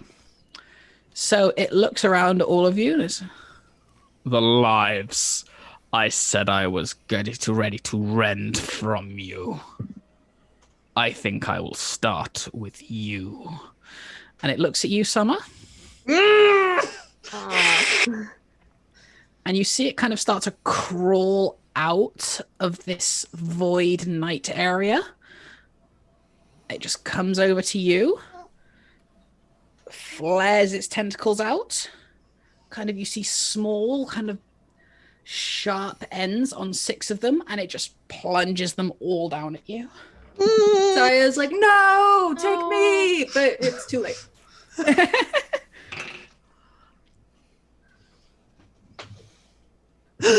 No, I can't tell if this is good or bad. I can't tell. Depends on your point of view. Oh no. Is I'm Summer going to fucking retire these dice.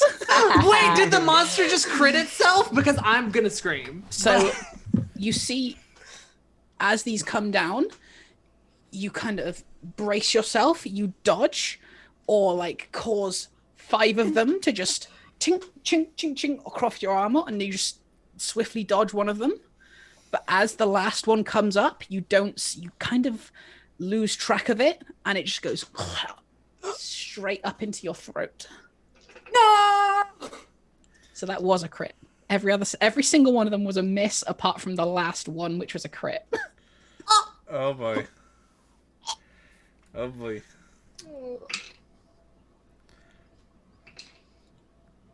You take 27 slashing damage. And as it just goes down into your throat, pulls the blade out and kind of just throws you aside. And you are thrown 10 foot back. As it just turns to Sire and goes, Take you next. What a lovely invitation. Bring it on, meatball.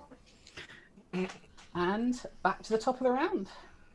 Summer, it is your turn. You have just been almost eviscerated and thrown across the room. What are you going to do? I Right. am meatball. Yeah, because I have 16 hit points left. Let's see. So the rolls, I'm just going to tell you now, the rolls for those 6 attacks. 5, 3, 1, 1, 1. Oh my. 20. 20. Oh. Yeah. It has some humor. Oh, that's, because why not? The way you described it was super anime. If Right, you like- died, this would be like top 10 anime deaths of all time. truly, this would be top 10 anime deaths. If I took slashing damage, and can I heal myself? Because I have as a cleric, of course, I have healing spells. Yep.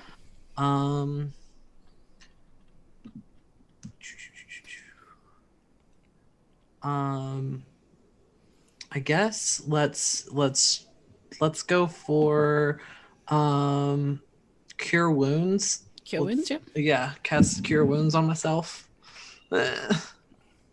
So because you are a life cleric as well, you also heal an extra 3 points to whatever you roll. Period. Okay. So No what creature you're you going to touch. roll now is 1d8 plus 5, and then add Okay. 3 onto that. 1d8. So 6 plus 5. And then add what to that? So add 8 total onto that. That would be 19. 19. So you heal 19 health. Okay. Question. Yep. Can I talk with a sword in my mouth? I just realized. You're a magic cat. Yeah.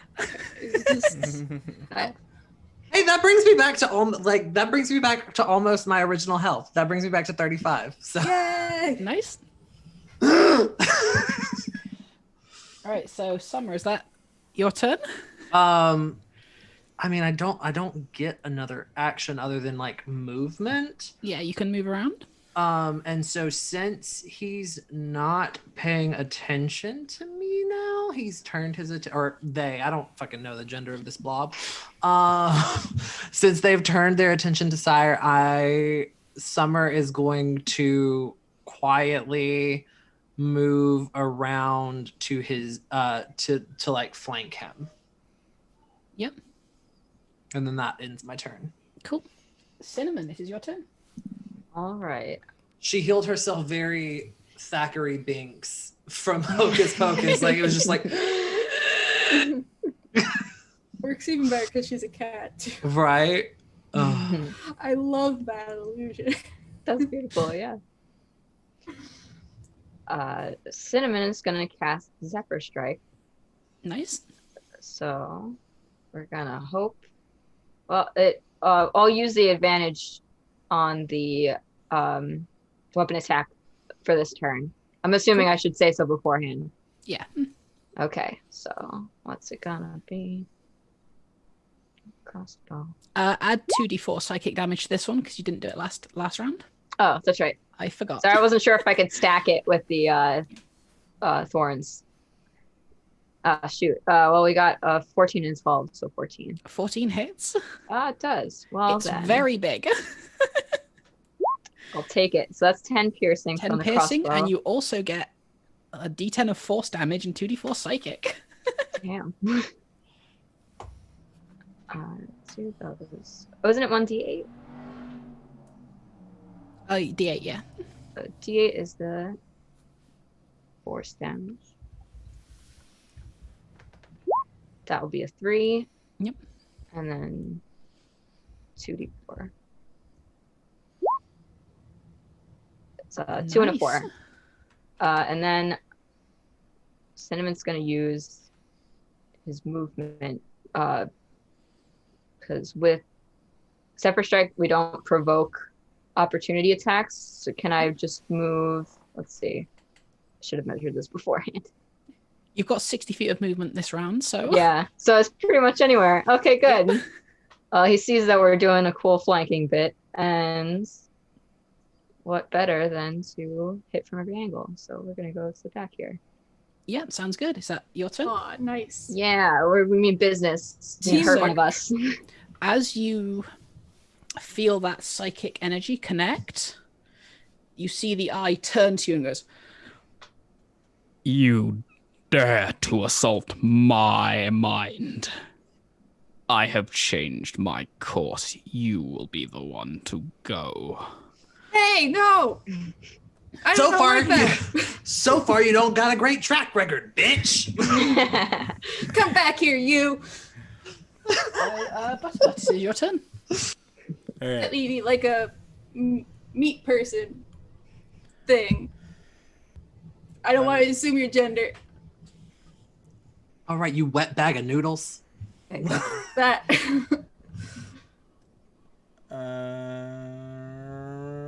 I'm gonna do magic missile. I'm very predictable. I'm gonna do magic missile again at second level. If it works, it works. And yeah, Period. so that's another 4d4 plus 4. Please. That's okay. 12. 12. And I'm gonna back up a little bit. Back that butterbutt up. Back that butterbutt up. Back that butterbutt thing up. That's a bit of a tongue twister. As these like darts of energy just crash into it, you see it doesn't even pay even the slightest bit of attention. Its entire focus is now on Cinnamon. Oh, Cinnamon, honey. And Saya, it is your turn now. Okay. Saya's gonna rush up again with the long sword, and he's like, "You and I aren't finished." Oh, wait. I guess I'll just roll here. Yep. Meh. Yeah, man. Yeah, that hits. Roll damage. Nice. Okay, 1d8 plus /8. So that's a 1 plus 3, so 4. 4. Meh. Again, it just isn't Why? paying attention to you, Summer, or Butterbut. It's solely focused on Cinnamon now. But as you say, we are not finished. You see kind of the eye move away for a second, and it can't see like fully around it. So as you can probably assume, it turns looking as, You are correct. We are not. I need Cinnamon and Saya to make a strength save, please.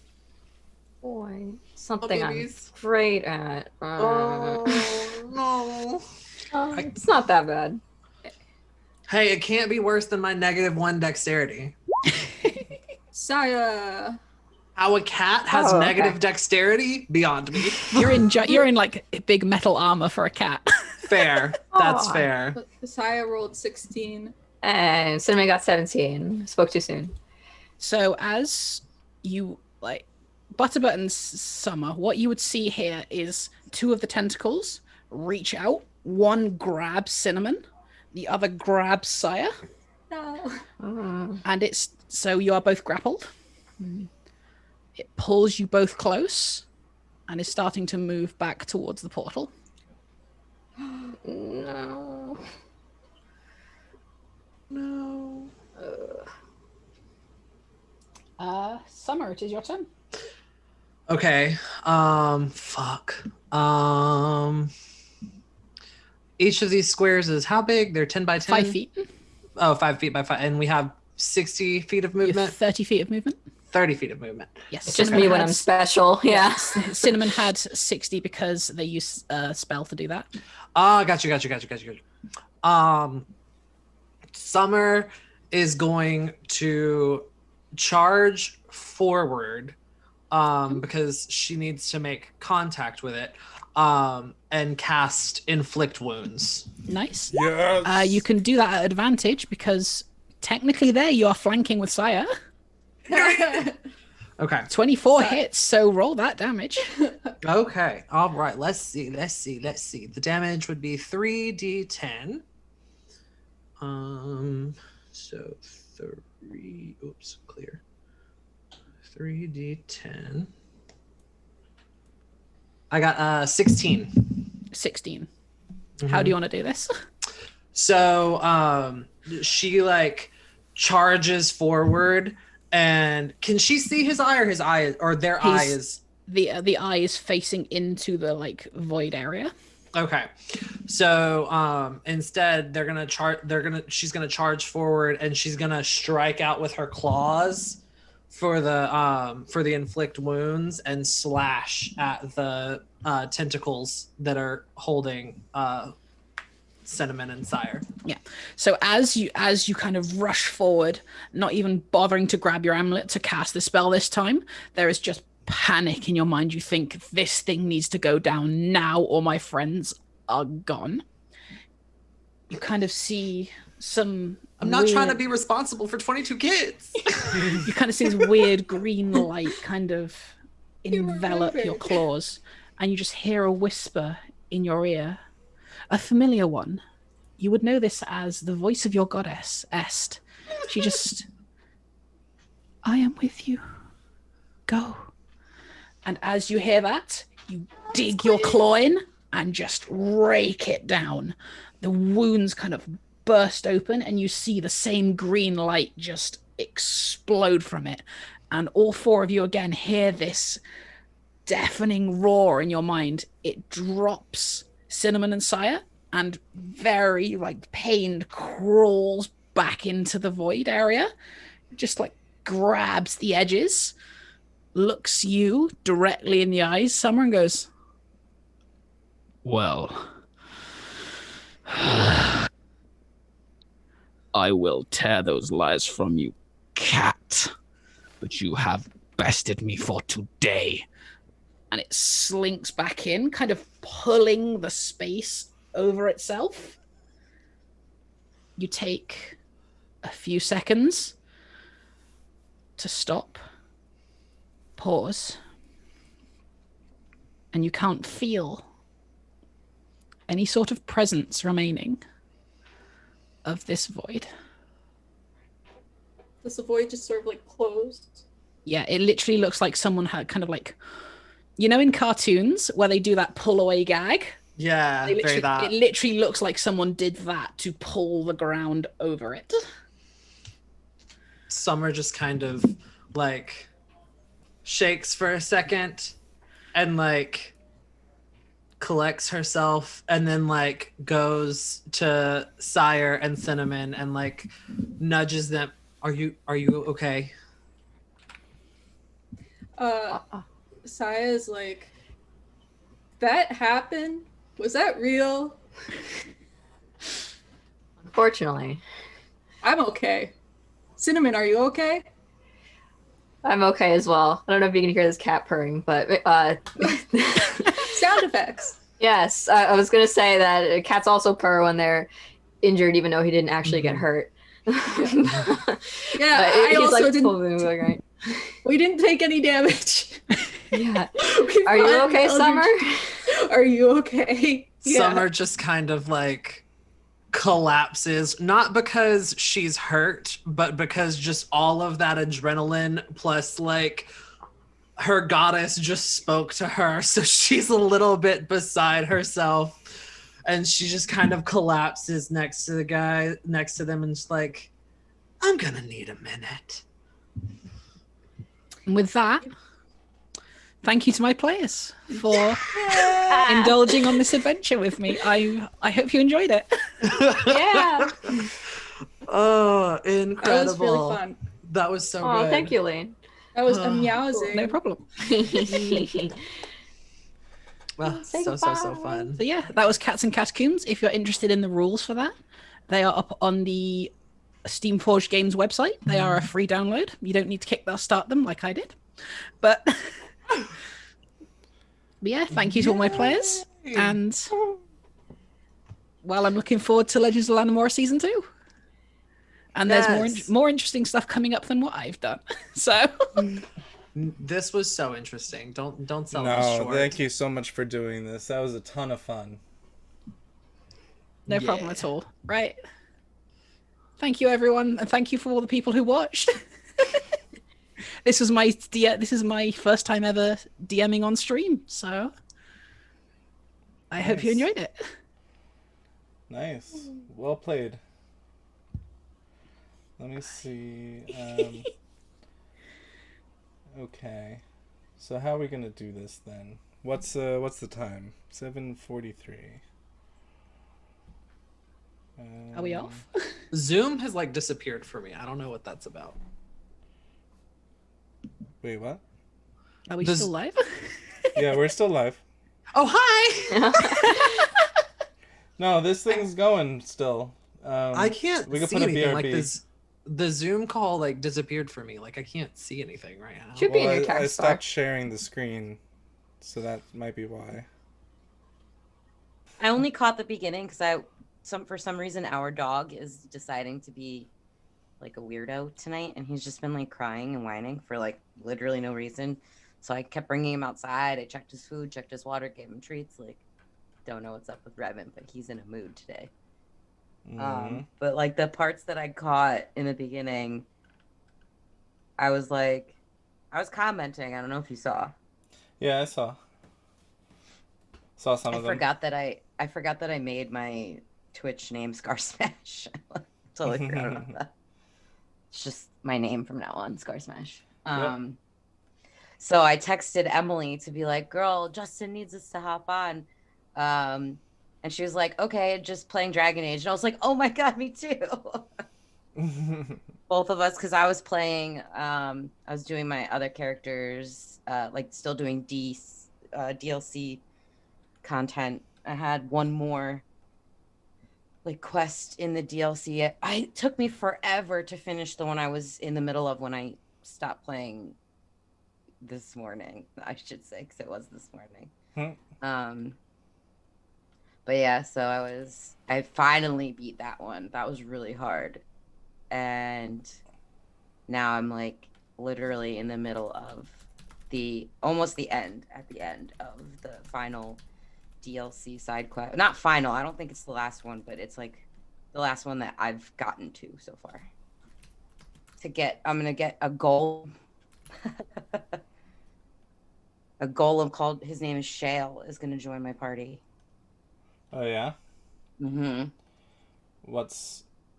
He's this big beefy golem. It's like big giant stone golem. Looks like a statue. Big beefy. Mm-hmm. Kind of reminds me of like Kira, just big and beefy. Nice. Big old himbo. So where is Emily? I think she just texted me. Sorry, longest cutscene ever. Haha. Yeah, she just met Morrigan in the woods to the quest to get the blood and find the treaties before you can become a Grey Warden, like officially. And the Morrigan cutscene when you encounter her in the Korkari Wilds is like a really long drawn out scene, because she takes you to like her mother's hut. And you like talk for a bit, and they call a couple of the dudes say she's a witch of the wilds, and I'm always like, oh, that just reminds me of Howl's Moving Castle. Yes. So I love when they call them witch of the wild. Emily. I did notice that you made that comment. Yeah, yesterday when I was playing, I was like, witch of the wilds. I love it. Howl's Moving Castle. Just makes me want to watch it, but I'm like super obsessed with Dragon Age now, so like I just want to play. Yeah, when's Lizzie coming on to talk about 9:00? Oh, so she's just gonna talk for an hour before we do For the Queen? No, she asked if we could do it maybe a little bit early, because she might not have too much to talk about, because she doesn't want to give away spoilers and all that stuff. Oh, true. Oh, she So- wants to do For the Queen early. Yeah, maybe. Oh, cause I don't know how. Because aren't What? you gonna... I mean, you might as well stay on with... We all might as well stay on with Lizzie. Instead of her just talking by herself. Well, yeah. I mean, I figured either like Nate or someone else would be talking with her. We're talking about when Lizzie comes on for her world building segment. We didn't want it to just be Lizzie talk show hosting something like. Yeah. Why not? I'm sure she'd love it. Just to sit there and look at her own picture and talk to herself. She'd love it. She'd love every second of that. Yeah. So yeah, we were just talking about Lizzie might want to do For the Queen a little bit earlier than 10 because she doesn't know how long she's going to talk about world building for City and Snow because she doesn't want to give too much away. But I guess we'll see what's going on. So Makes sense. Justin, are you gonna drop out of here and just me and Emily are gonna talk? Because you gotta make dinner. And also, so this hungry. is supposed to I be Dilly don't and know what's Dally being time, but- and like I feel like there's only 2 people in Dilly and Dally. Am I forgetting? Is there a third? Well, I will leave my... I will leave myself on mute and exit, but I need to leave this up for viewer. Well, yeah, no, I just meant like you could like blank your screen, can't you? Yeah. So we're not staring at your empty. I just don't want to look at you. Yeah, no, I don't want that. I look at you all day long. I don't need to keep looking at you. No. No. Oh, No want. I do love the when he finally was able to move all of his like pictures over when we moved his desk and stuff around. I found that calendar behind him. My mom got it for us. It's a 2017 calendar. It's not even like this year's. It's 2017. I get calendars for Christmas, like for some reason. And like my family gets me calendars of things I like.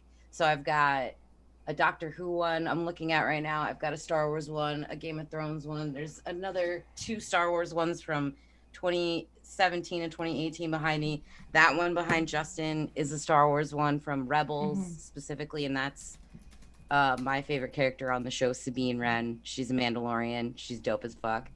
I want her entire Mandalorian armor. She paints it herself because she's an artist. Ooh. And she's got like the dopest hair, and I just like want to be Sabine Wren so bad. And then in the living room, I've got the calendar that I bought in Scotland of Highland cows because I'm obsessed with them. If anyone listening knows what a Highland cow is, you understand. They're those cows that have like the ridiculously long, glorious hair and like the really crazy big horns. They're gorgeous, and I got to like meet them up close and personal when I was in Scotland, and so I had to have a calendar. And then I don't, since they're not the days, like the dates now, I just flip them to, I pick a picture in the calendar that I like the most, regardless of what month it is, and I just leave it at that. So I have like in my kitchen right next to where I bake, I've got a Game of Thrones one and a Star Wars one flipped to Jon Snow and Poe Dameron. My 2 hot boys. Hey Nathan, what's up? You want to be on the stream, or like you and Justin just want to come into Dilly and Dally time? It's just all 4 of us now. Are you dilly-dallying right now? We're trying. Justin won't leave, and now you won't either. Well, I'm trying to... Hi, Wait, are Evan. you like on the stream? Yes. Yes. Hi. Hey. Now Hi, your stream. kid, Here's now our your son. kid is on stream. I'm trying to get... I like that. I'm trying to should, get like- off, but I'm trying to tell Nicole Who's winning certain the role? things, and then Who's she winning? keeps talking. So Are you winning, I son? didn't know you were trying to tell me things. I was about to text you, but anyway, have Twitch open on your other monitor so you can read chat. I've got mine open. Okay. I don't know yeah, who I have everybody's stuff is. I think Squishy Knight is one of us. Izzy. Squishy Night is Izzy. Izzy. Okay. Yeah, I have it. I have it open. No, Okay. you can't get down. I will. Okay, Any so of the I stuff can goes through. read. I'm like, like that's so funny. I came And here to ask you. I feel like when we put this up on YouTube, because Justin's gonna. When did you make that mac and cheese? Sorry, Nathan can't hear you, so he's That's just okay. having his own conversation. Yeah? When What's did you- up, man? when- We can when- just talk. When did you make that mac and cheese? Like 10 minutes ago. Okay, I'm gonna give it the rest of it to him. Okay. That's all I needed. Anything else you want to say to the stream? I stream. I love you. Evan wants. Is a he bear. saying beer? Bear. Oh. Yeah, let's go find bear. Go find Come your on. bear. Bye stream. Oh. Bye internet. Bye. Professional. Bye internet.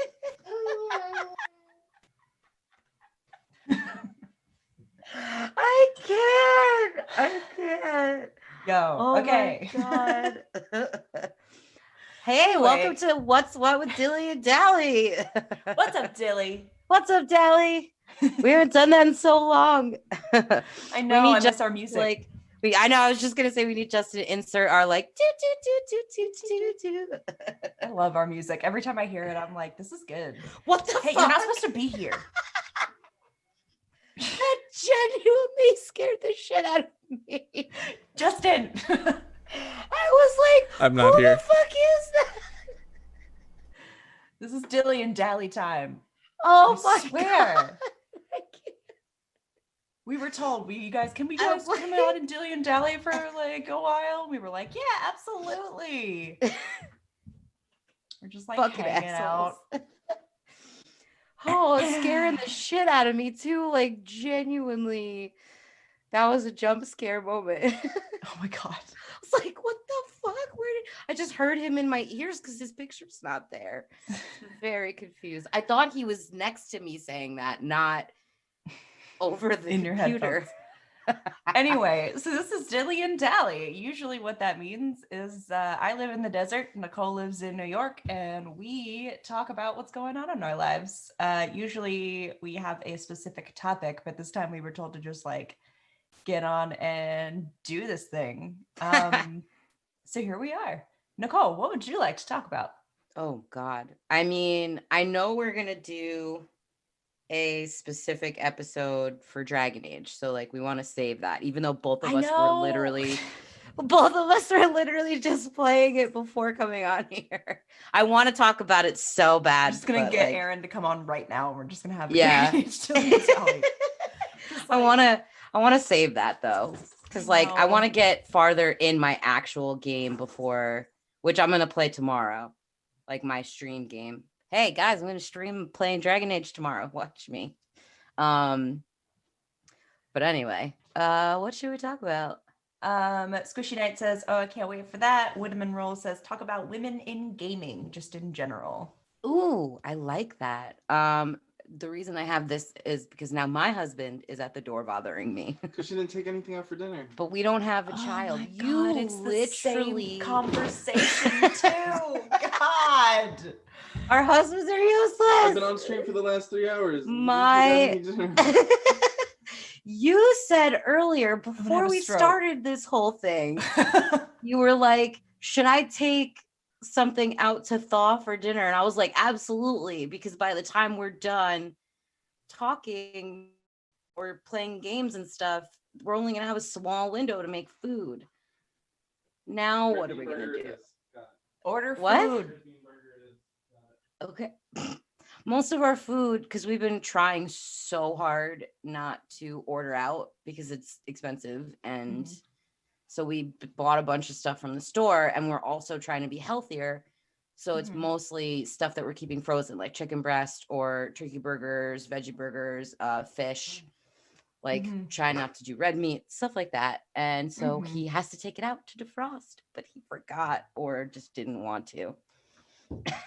Of course. Don't know It's if like- that'll happen. Literally getting married is just like picking the person you want to talk about what to have for dinner with the rest of your life. Like, it's my least favorite conversation. I know. That was really funny though Literally that both in of the them chat, I feel came. like every household has this fight. Yeah, we literally just did. The two Oh of my us at two different moments with like 10-minute gap had the same exact conversation with our Yeah. husbands. And then straight up, your husband, who heard the first one, decided it was a good idea to like, oh, Nicole's not busy. Let me just go in there and get her opinion real quick. Anyway, so Anyway, women in gaming. we should make it women/non-binary people in gaming because I feel like we don't want to we can use the plus like we do LGBTQ plus, like women plus in gaming. Just anyone that's not a man because they get enough of the spotlight. Be real, it's fair. Femmes in gaming. I like that. That's cute though. But femme still has that connotation where you're like, it's female. So it's like, let's just do like, I guess like LGBTQ plus gaming is a good topic because both of us are LGBTQ plus people. Yeah, we the B in the LGBTQIA plus. I don't know what okay, how about this? How about we do like a back and forth, like what's your favorite, and like go down the line of types of games. So video game, board game, maybe a TTRP like RPG game, specific things. Maybe we could do something like that and see. I don't know. How's that women in gaming? That's just us with I don't us know. women. Well, talking just saying about like gaming. we're talking. I guess I don't know. What should we talk about? That's fair. Let's see. Let's start with talking about I say yes, we should do that later for sure. Real quick, how we became gamers. Yes, so let's set the agenda. So what the agenda is going to be, you and I are going to talk. We'll do kind of like a get to know you for Nicole and I, so people can kind of learn who we are. And then after that, let's transition into talking about like how we got into gaming, and then women in gaming, and then we can get into City and Snow, which is what Lizzie's going to come on in just a minute and talk about. Yeah, that's a great. Izzy mentioned that in the chat. That's a great segue into City and Snow because it's all female / non-binary / trans cast, which is great. Wyndham Roll is Dawson, and they're trying to be like, do I need to come moderate? Yeah, right. Interview y'all. We have one person who like can pay attention. Also, I mean that's kind of why we're Dilly and Dally. Just a hot second message is exactly why we're called Dilly and Dally, because we do this. I only caught the beginning parts of the cat stuff, the Cats and Catacombs, because I was taking care of the dog and doing other things. So, Playing but Dragon Age. I feel like the parts that I caught were like when they tell you who they are and the name of their characters. And every single one of them, the name of their characters, I just feel like that's what they would be if they were cats. Like Dawson's, that's fair. Dawson's was Summer, and it was like the hair and giving me serious like Charlie's Angels Farrah Fawcett vibes. I told you they were looking like a whole meal with that new hair. I told you. Ooh. And then like Izzy with the cinnamon, like love that they are like cinnamon just kind of makes me think of like just warmth and like just gives me good feelings. And that's what Izzy is like. And then I don't know Miranda too well, but Miranda's was oh my god, now I can't remember the name. Brotato? Yeah, it was so cute. And like I feel like that's very much like Miranda's personality. Saya. I like that. And then Justin with Butterbutt. I can't. It's me, Miranda. Brotato Farm is Miranda. Oh, okay. Gotcha. Brotato. I love that name. That's so funny. But like, just I feel like every one of their cat names just went along with the person who was playing them so well. Okay, so let's get back to what we were supposed to be talking about, being women in gaming. Before we do that, can I just really quick touch on Lane and their accent and how amazing all of that was? Because like, I went British, but like watching the stream, I was like, Butterbutt. Every time Lane said Butterbutt, I was like, yes. It was very good. It's very good. I did have it on in the background while I was playing Dragon Age. We were living the same life today. I love it. Okay. Butterbutt was the name of a friend's cat that passed away a little bit ago, so I let him go on that adventure. Oh, that's sweet. God, my heart, you guys. I'm so honored to share like the Novi experience with people like the people that we have. Lane, who is new to like we are just meeting Lane for the first time. And Lizzie and my sibling Izzy, like literally my family, has joined us. So it's like really a family affair. Dawson, who Emily introduced us years ago at their wedding. So many fun people. I'm just like, I just want to let them all know because I feel like they're all in here. Miranda, like everyone that has joined us on this like adventure of Novi, like I'm honored to be in this group of people because everyone is so awesome. Honestly, like I've been so excited. Like I was listening to the stream and I was like, this is us. Like this is like something that I'm part of. Like this is funny and it's good. Proud. And yes, I was so proud. I'm so proud just watching all this stuff. Like we're all so good. Now we just we're need all to great. like, yes, we are. We're so awesome. We just need to like get it out there to other people so they can see how awesome and wholesome and fun and great we are. I don't know about wholesome. I feel like we're kind of assholes, but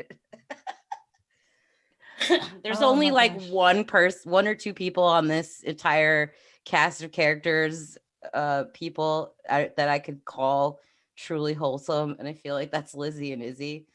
The rest of us are kind of just like, nah. Lizzie and Izzy is the sibling show to Dilly and Dally. That's where they stay on track the whole time and actually get things done, and they talk about the things they mean to talk about. And they also, unlike what we've done for now 13 minutes. And it's all super lovely, Hufflepuff, like just Izzy's in. Yes, Izzy. I know you would. I love you so much. Oh, that's my sib, guys. That's Nathan. Dude, I am a delay. Nathan. You're not wholesome, Nathan. Let's be real. You got some dark shit in you, as evidenced by the world that you have built for us. As will be evidence if he is ever a player character in any campaign. Yeah, I've heard about your characters that you played. You evil as fuck. You got some shit to work out. A lot of people find it very difficult to play evil characters because it's kind of hard. Yeah, like you tried to do one of them. Like it's hard to just be evil, like intrinsically, like your first notion for your character has to be like evil. Nathan does not have this problem. That is he secretly like, a serial killer? Like what? That's the like. Okay, here's a good example. I'm going to use Dragon Age as an example, real quick. So watching Nathan play through Dragon Age is exactly like him playing a character. So he likes to play on the evil scale. And do it very well. Like he doesn't play around with that, and he doesn't do it in a way that's like, wow, you're just like being a jerk. It's actual like that he makes his characters make actual decisions. They're just shitty decisions. And like they just pushing the DM, like I guess as far as they'll go, but in a good way, not in a way that's like just messing up the game. And I'm gonna use Dragon Age to explain this. Nathan was doing his playthrough. This is a series that I love, and I had played all three. And I told Nathan, I was like, okay, I have to talk to you about this game. You have to start playing it or I'm gonna freak out. So he did. And why do you think you hate Kelvin so much? Yeah. And literally all he did was he played a dwarf warrior fighter. And he was just mean. Just so mean. Every character, he just chose the angriest, meanest thing. Finally, it got to where he meets Alistair, who now you have met, who is like the sweetest little puppy baby thing. I just love him so fucking much. Nathan met him and was like, I don't need to take orders from you, human, or like whatever, and was like just generally being just the mean option, not the option that's like rude, but like the mean option. If there's an option to be like also mean, that's the one he wants to do. And so watching him play through Dragon Age was horrifying. And that's why our worlds are so different now in 3. His is such a different thing than mine because he is out there is coded as so bisexual. Agreed. Hard agree. He should not be locked into being straight. He should be romanceable by either sex. Yeah, I was looking at that because you told me about that gift guide thing, so I wanted to look it up. And whoever did this particular one that I found, it gave you a description of the characters that you pick up in your party and like and then it says in parentheses can be romanced by female or male, and it said only female PC for Alistair, and I was like, I don't know if I agree with that. Uh-oh, Emily froze. So Justin.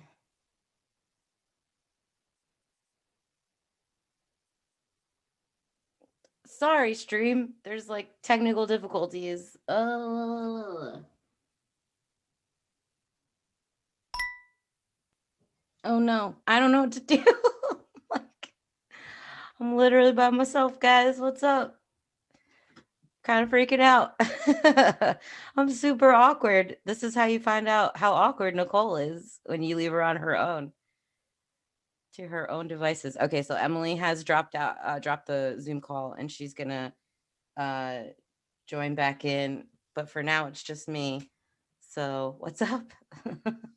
Talk to me in the chat. Keep me company.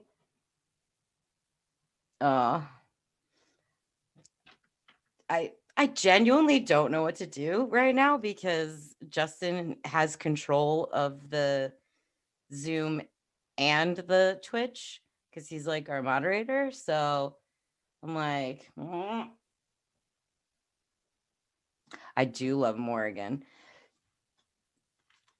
I love Morrigan personally. Hang on one second. Justin, can you get Emily on the Zoom? She dropped. Go. Hi, back to the stream. We're super professional.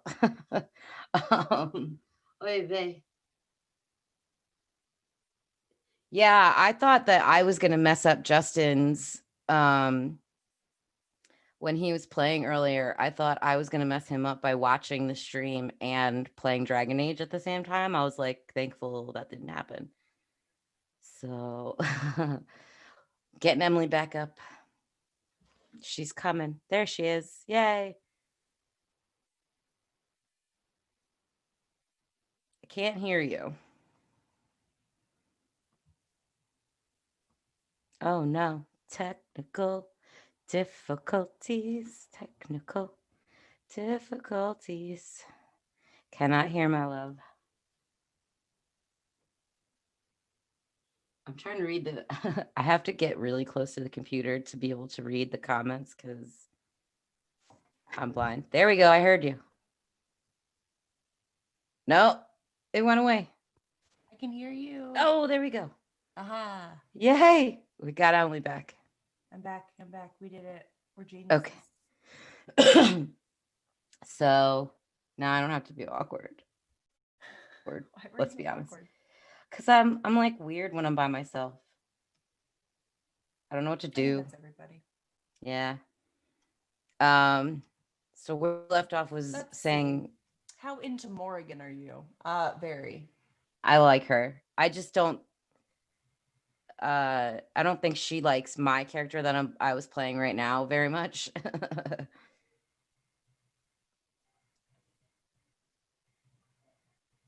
BioWare romance options always disappoint. Yeah, that's absolutely fair. I feel like, especially like in Inquisition, especially like I wanted, or they're better about it. I think when it gets to Inquisition, but especially the first two, first and second one, like that's where I have like an issue because I feel like this should be an option. Like my only issue in 3 is Cullen.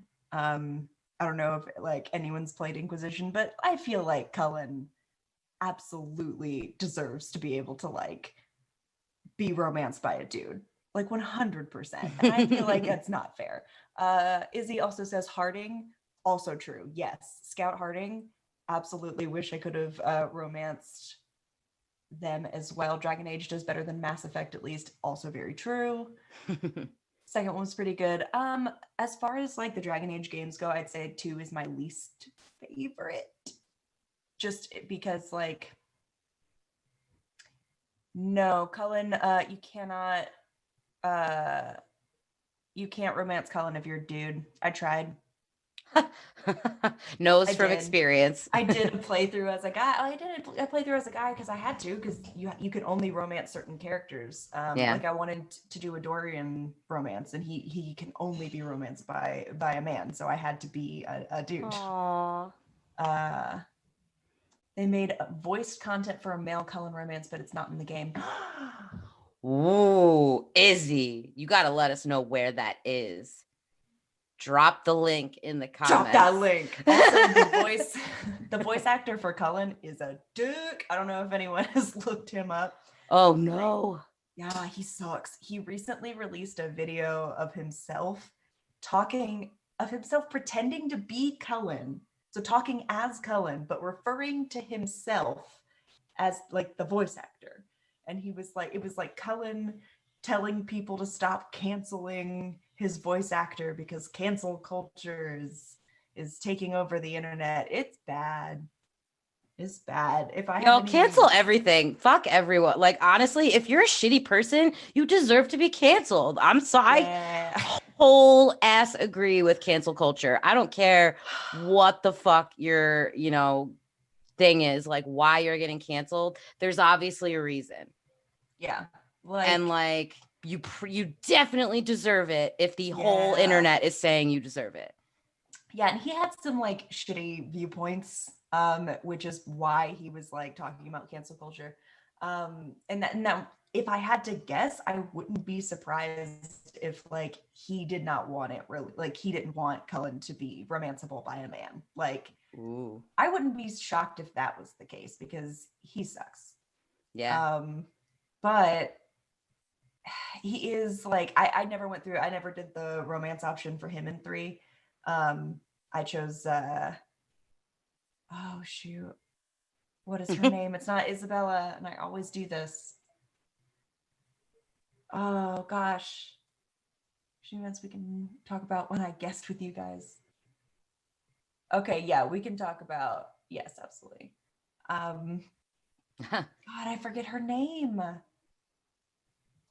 Cancel culture is something I have a lot of opinions on. Yeah, definitely. Same. I was about to start, and then I was like, nope. We can't do that. Pull back. Pull back. That. Save it for Dawson. What were we supposed to be talking about? We were supposed to be talking about us, giving people more information about who we are. So let's, Josephine. Yes, Josie. Oh God, I love Josie. Yes, it's hard for me not to romance Josie in 3 because I love her so much. But anyway, so let's talk about you and I. Let's do the thing you were talking about, where we go through like name our favorite games for each category, and we will ask our audience to participate as well. Yes, I want to hear. Drop it. Okay, so I'm gonna say favorite video game besides Dragon Age because that's what we've been talking about a lot. So like pick a video game that's not Dragon Age because we obviously know how much you love Dragon Age and how much I'm getting seriously into it. Like I'm dying to get back to my game right now. I can think about. Me too. Because I'm about to get that Golem slate and I want to finish that. I know. So badly. But anyway, were we gonna introduce ourselves like as people? Yeah, sure. I feel like we never did that. So even earlier today when we were talking about the podcast, like I don't think we actually said like, hi, I'm this, hi, I'm that, but it does say our name in the corner. That's better. So that's, I mean, so anyway, yeah. We did dilly and dally at the very beginning, but anyway. Yeah. So I guess like, so I'm Nicole. I am a cast member of, or like co-host of whatever word we're using for the Legends of Landamora podcast for this lovely Novi Studios. And this is I just got into Dungeons and Dragons specifically a couple years ago because of Nate and Emily. We all decided to play a game together and I got super into it. Yeah, Curse of Strahd. It was fun. And then we decided, hey, we're awesome. We should podcast this. So that's my introduction into like the TTRPG community. But I've been playing video games like just because I feel like everyone in our generation, unless you're like one of those people on that TV show like 1900 Kids and Counting, has like a video game like history. So like I started out old school in like the early 90s with like Super Nintendo, Mario. Mario. I'm trying not to sound like an obvious New Yorker. Yeah, fail. I know. Well, no, because if I was actually gonna say it, it would be Mario, but I'm trying to be like Mario. So I'm I'm trying to fix it a little bit. No, like if I was gonna say it in my actual voice, not my TV You're voice. Not succeeding. In my TV voice, I would say like Mario. You were like, it's Mario. I'm trying not to say it like a New Yorker. That would be like Mario. I'm saying Mario, not Mario. Mario. You're saying the same thing. Listen, I'm trying to hide Mario. Mario. Like Mario. Mara. Like no. Mara. No. Yeah, but that's so I would say Mario. That's what's doing it. Mario.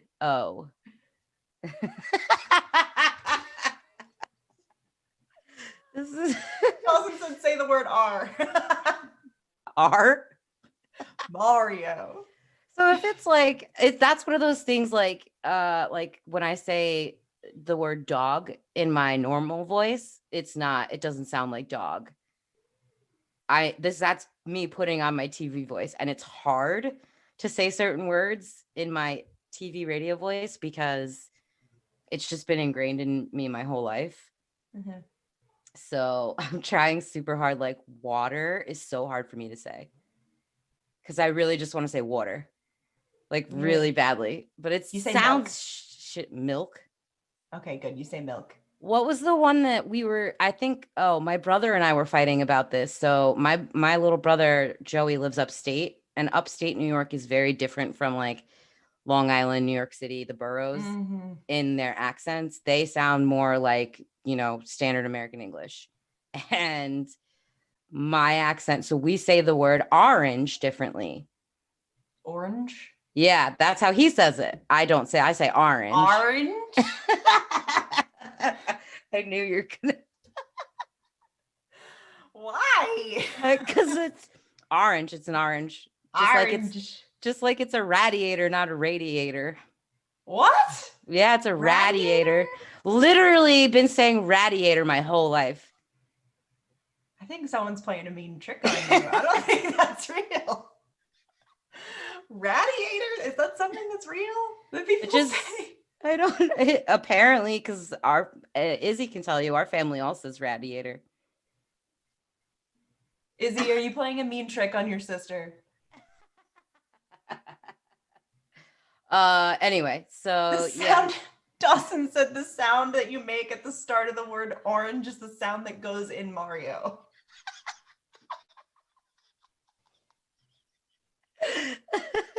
Just take it and put it. This is what happens in Dilly and Dally, you guys. Like literally, we just get off in these tangents. So Justin cuts so much out. Yeah, favorite video game of all time. Izzy said she's never heard them say the word. She's covering up. Your whole family's been playing you out for like 30-something years. That's fair though, because I'm gonna say it again. Radiators aren't really like a thing in houses too much anymore. Like unless you have that kind of heating in your house. Mm-hmm. So our grandma's house growing up had one right next to the window by the stairs to go upstairs, and my cousin tripped and fell face first into it and broke. So he has like a dead tooth, like literally just dead in his mouth, right next to his two big ones. I don't mean to laugh. I'm not laughing at your cousin. No, you're laughing at my description. No, I'm laughing at the fact that we're supposed to be talking about ourselves. I know. And instead, we're listening to a story about your cousin's dead tooth. This is peak damn it, Dilly and Nicole. Deli. Anyway, fuck. So, my favorite video game of all time is 32 minutes. Legends of Zelda: Ocarina of Time. Discuss. Emily, what's your Discuss. favorite video game? Like ever? And I'm Can't not be allowed to say Dragon Age. No. Because we already know how much you love it. So I Okay. want like another one. Well, that's the truth. So let me find a lie, I guess. Another game that you maybe not enjoy as much, but also brings you joy. I'm gonna say Portal. Oh, I never played that, but it looked fun. I really love the first two games. Obviously, there's not three. You can say Ocarina, but you can't say Mario. It's so... Ocarina. It's Ocarina. You guys, it's because I've heard words growing up a certain way because I'm surrounded by other New Yorkers. But then there are other words that I've learned how to say because of like TV or movies or from other people. It really just depends. No. It just depends on the word, guys. It's always very word specific. Mm-hmm. So anyway, Portal. So the two Portal games. So I ended up playing I played Portal 1 all in one day. Damn. I sat down and I was just like, it hadn't been out for too long, but it had been out for a minute. And so I sat down and I played it on the PC. And I was like, yeah, I'm just going to play a few hours. And like, fast forward to that night, like I played literally all day. And then I ended up going on to the second one, like when it came out. Appellation? Did I say that right? Appellation? What did you think I was going to say? Appellation? What? Appellation. Tell me that's not how you say it. No, that is Appellation. What? Since when? It's the Appalachian Trail. I thought the CH was a sh, not a ch, like church. Appellation. No, Maybe I'm saying it wrong, but you're like blowing my mind right now. It's like Appalachia. Appalachia? Appalachia. Yeah. Appalachia? Appalachia. Yeah, Appalachian? Yeah. Appalachian. No. Appalachian? What the fuck? The Appalachian Trail. Super confused. Anyway, lapis lazuli. Shut up. I read it in a book. I'd never ever heard that word in my life, and I read it from a book. And in my head, lapis lazuli was what it said. Like, that's just, leave me alone. Oh God. Anyway, so Portal, you played it in a whole ass day. Yes, I played it in one day. And I ended up, when the second one came out, I played through that, I want to say in like a day and a half. And the story of it is just so good. It's just so good. I didn't know there was a story. I thought you just like there's a story. They didn't market that correctly. No, they didn't. So you basically, like, your Chell is the name of your character. You wake up in the first game. You wake up in like a room, and there's just a computer voice that starts talking to you. That's like, hey, like, welcome to the chess chamber. Please go over here, blah, blah, blah. And then you start to be like, okay, this is like an AI who can like respond to me. It's not a recorded voice. And then the voice starts to like kind of be a dick. So her name is GLaDOS. GLaDOS. And GLaDOS is it stands for something. And then as you go on, GLaDOS is just kind of meaner and meaner to you as you go through it. That's not very encouraging. No, but it's very funny. So as you're like, so the point of it is that you get put into this test chamber, and it's like set up so you have to get to the other side. So you get a portal gun so that you can shoot a portal from a blue portal that you go into, the red portal that you come out of. So using those two portals, and you're put in the room, you have to solve the puzzle. So you're basically like a mouse, like a lab rat. Gotcha. So you get GLaDOS literally doesn't want you to succeed. No, she does not. GLaDOS does not want you to succeed. So when you do, she's like, oh, looks like you've gotten to the other side. Oh no. Like, she's rude. And her That's whole kind of the whole thing point is of that her. she's trying to keep you from doing stuff. So like it was very satisfying to my brain. It was like scratching an itch every time I like could figure out what it was, because sometimes you have to like use momentum, like, okay, I'm gonna shoot a portal at the wall, throw myself at the wall, and then shoot a portal in the floor so that I go down, and then and then up at the ceiling so that I go in a circle. That's Until I too build much. up enough momentum, shoot another portal as I'm falling. When I go through, I'll shoot through the other portal with the same momentum, and I'll get to the other side. That is like, that's way the kind too of much cool for shit. me. You'd think it would be, honestly, I'm not kidding. You'd think it would be like too much to kind of figure out, but once you start getting it, it's not too hard. And there are like, you will figure it out. There's little icons as well that kind of help you, that are like, oh, like falling, like a falling risk or whatever. So you're like, oh, okay, I'm supposed to like fall. Okay. And you kind of start to figure it out and get through it. And then at the end, it's just this like really beautiful story at the end, along with a song that I know all of the words to. Written by Jonathan Colton at the end. Sing the song. Just kidding. I'm not going to be like that. We talked about that earlier. Is the portal that has sentient cube with a super fucked up backstory. Yes. It's a wait, maybe I don't know if we're talking What about are these the games same that thing. you're playing?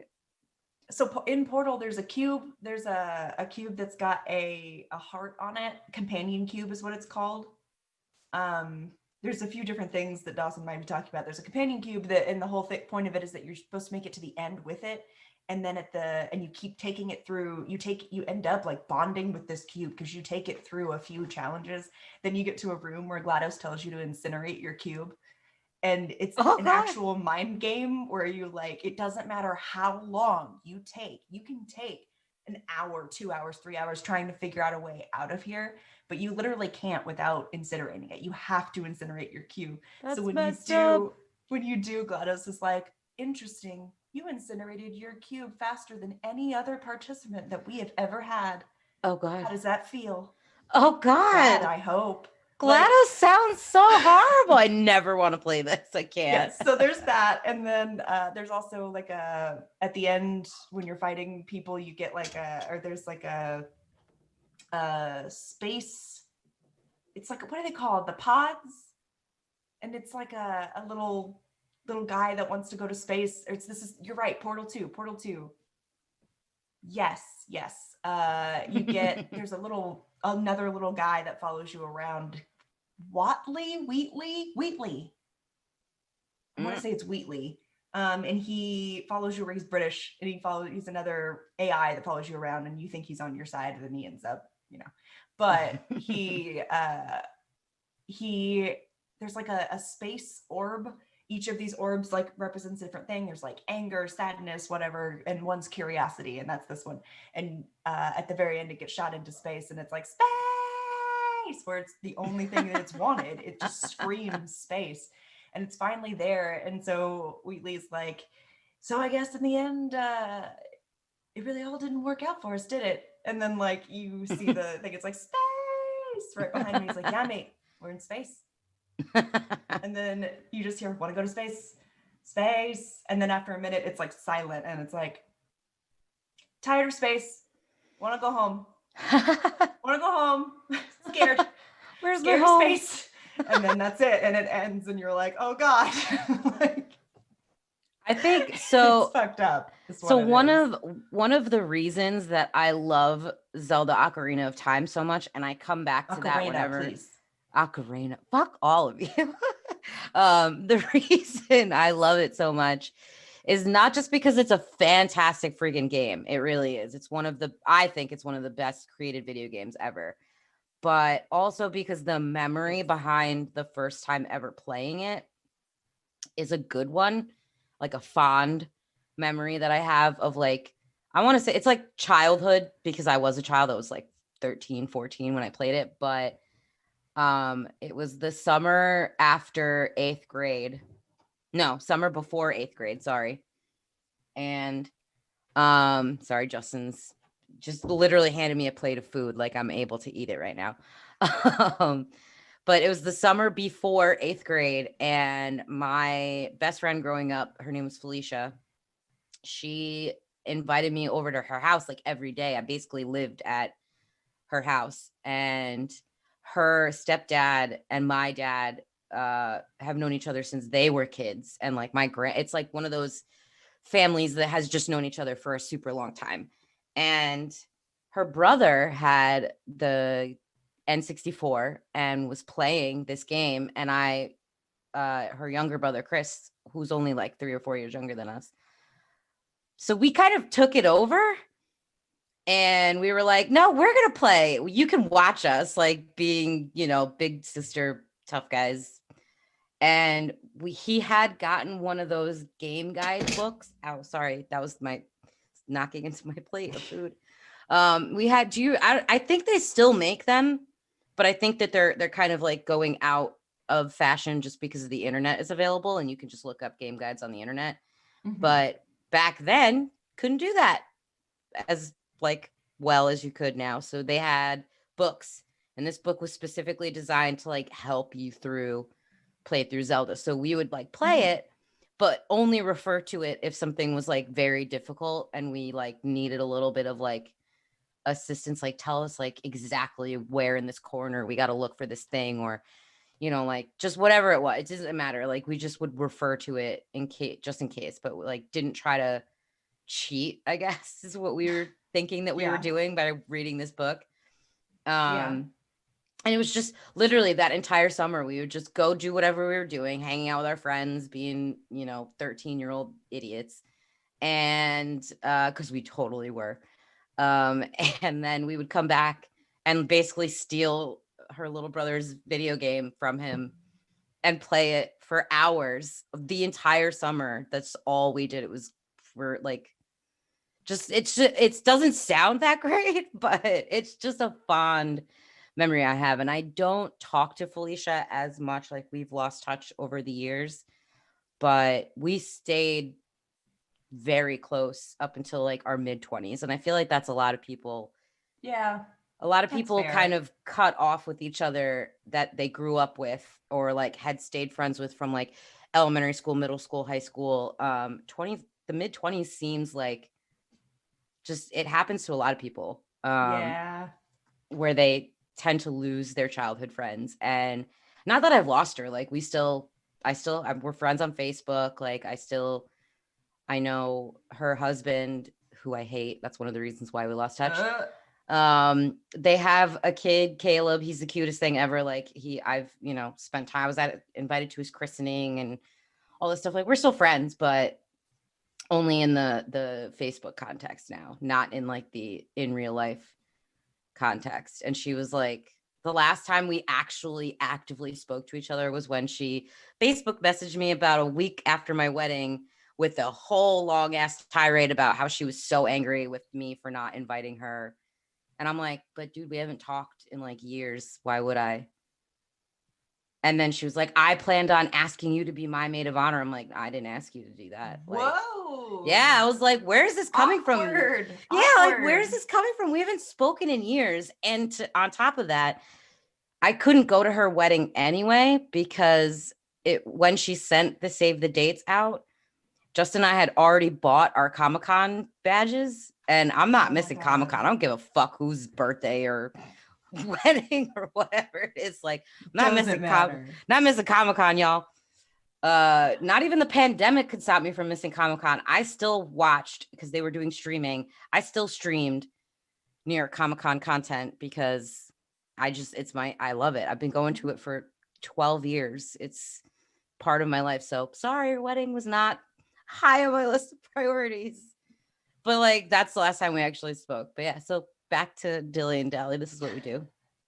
That's why I like that game. Was my introduction into, I guess, like that kind of format of gaming where it's like questing and it's storytelling. And because before that, it was, I'm not even going to say the name anymore because he's just going to make fun of me.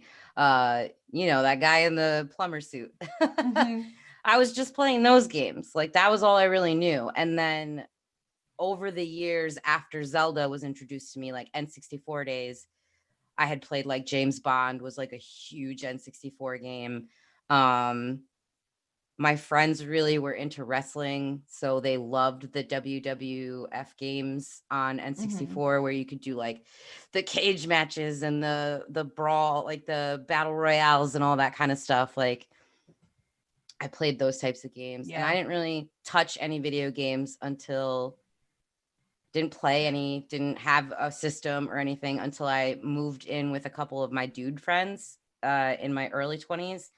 And one of them was a manager at GameStop. And the first game I ever watched someone else play, now that's such a popular thing now, like I still find it fascinating and weird that people watch other people play video games. I appreciate when people watch me, but like I still find it very strange that we do that.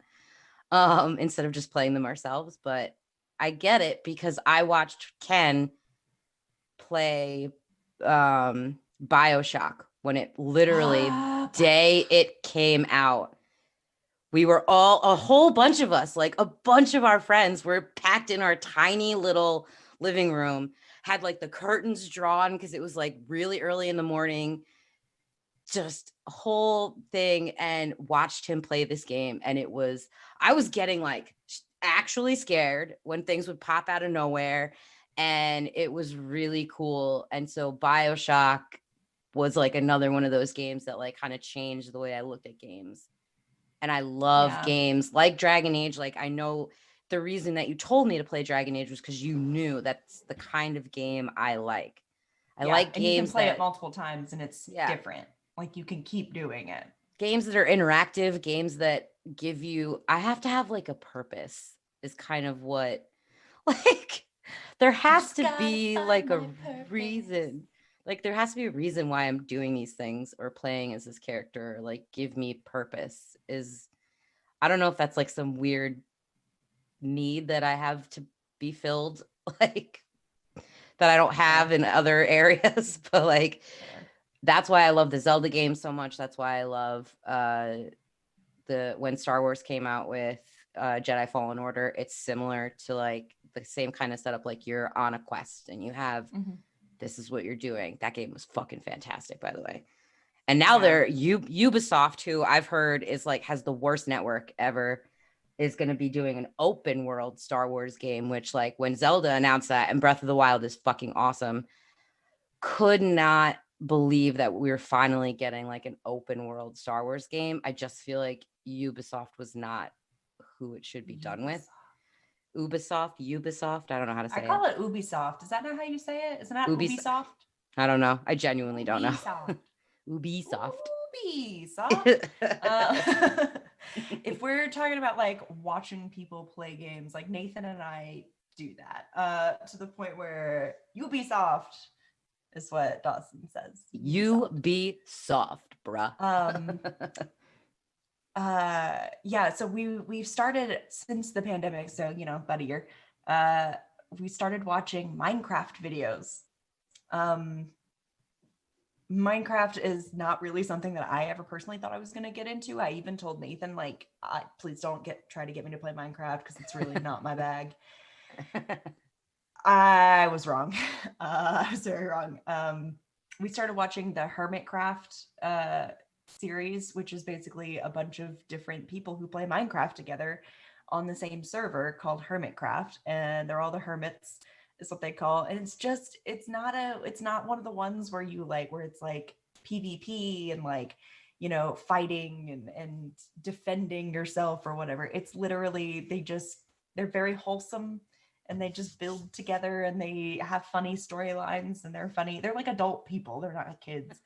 I feel like it'd be weird if it was a kid. Like if I found out that I was watching like a 10-year-old play Minecraft, I would be like concerned. But like I like, I would say my favorite is Good Times with Scar is his name.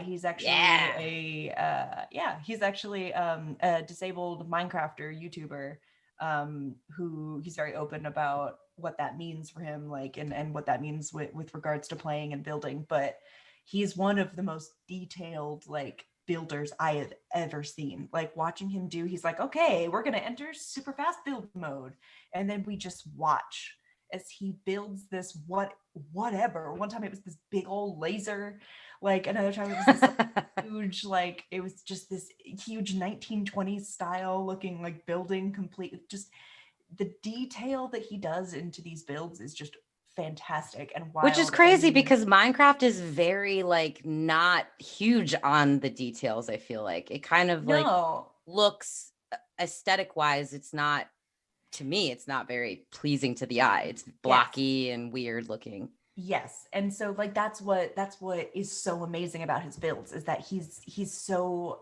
good at making it not look blocky. 10-year-olds aren't supposed to be able to use it. They're supposed to. They do. I know, it's weird. Anyway, but, like, yeah, that's what's so good about his builds, is that he uses things like that I would never think of. Like, he uses things like fence posts, or he uses chains in a way I've never thought before. Like, he made something that looked like a rope bridge going across, with ropes and stuff hanging down, and lights, like, twinkling, dangling, dripping lights. And I was like, what the fuck? He's just using fence posts and, like, and stairs and slabs and just, like, things that I would never think to use that way. And he uses I love it, people's like, brains like that.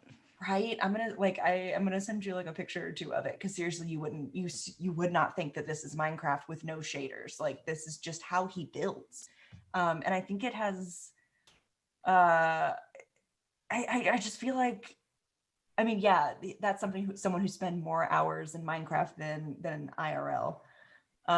Which is true. Like, he doesn't go many places. He generally can. I mean, he's immunocompromised, as well as, like, he uses a wheelchair to get around, and unfortunately we are very wheelchair inaccessible in this country, especially for a lot of, like, big places. So, like, he's building a city right now, and he's like, I've never been to a big city. Like, I've just seen movies, and I see pictures, and, like, here's a big window washing thing, you always see in movies. Like, I don't know, I'm thinking about, like, making it break down and have, like, someone hanging from it, because that's all the pictures he looked at was just people in peril. And so he's never actually been there.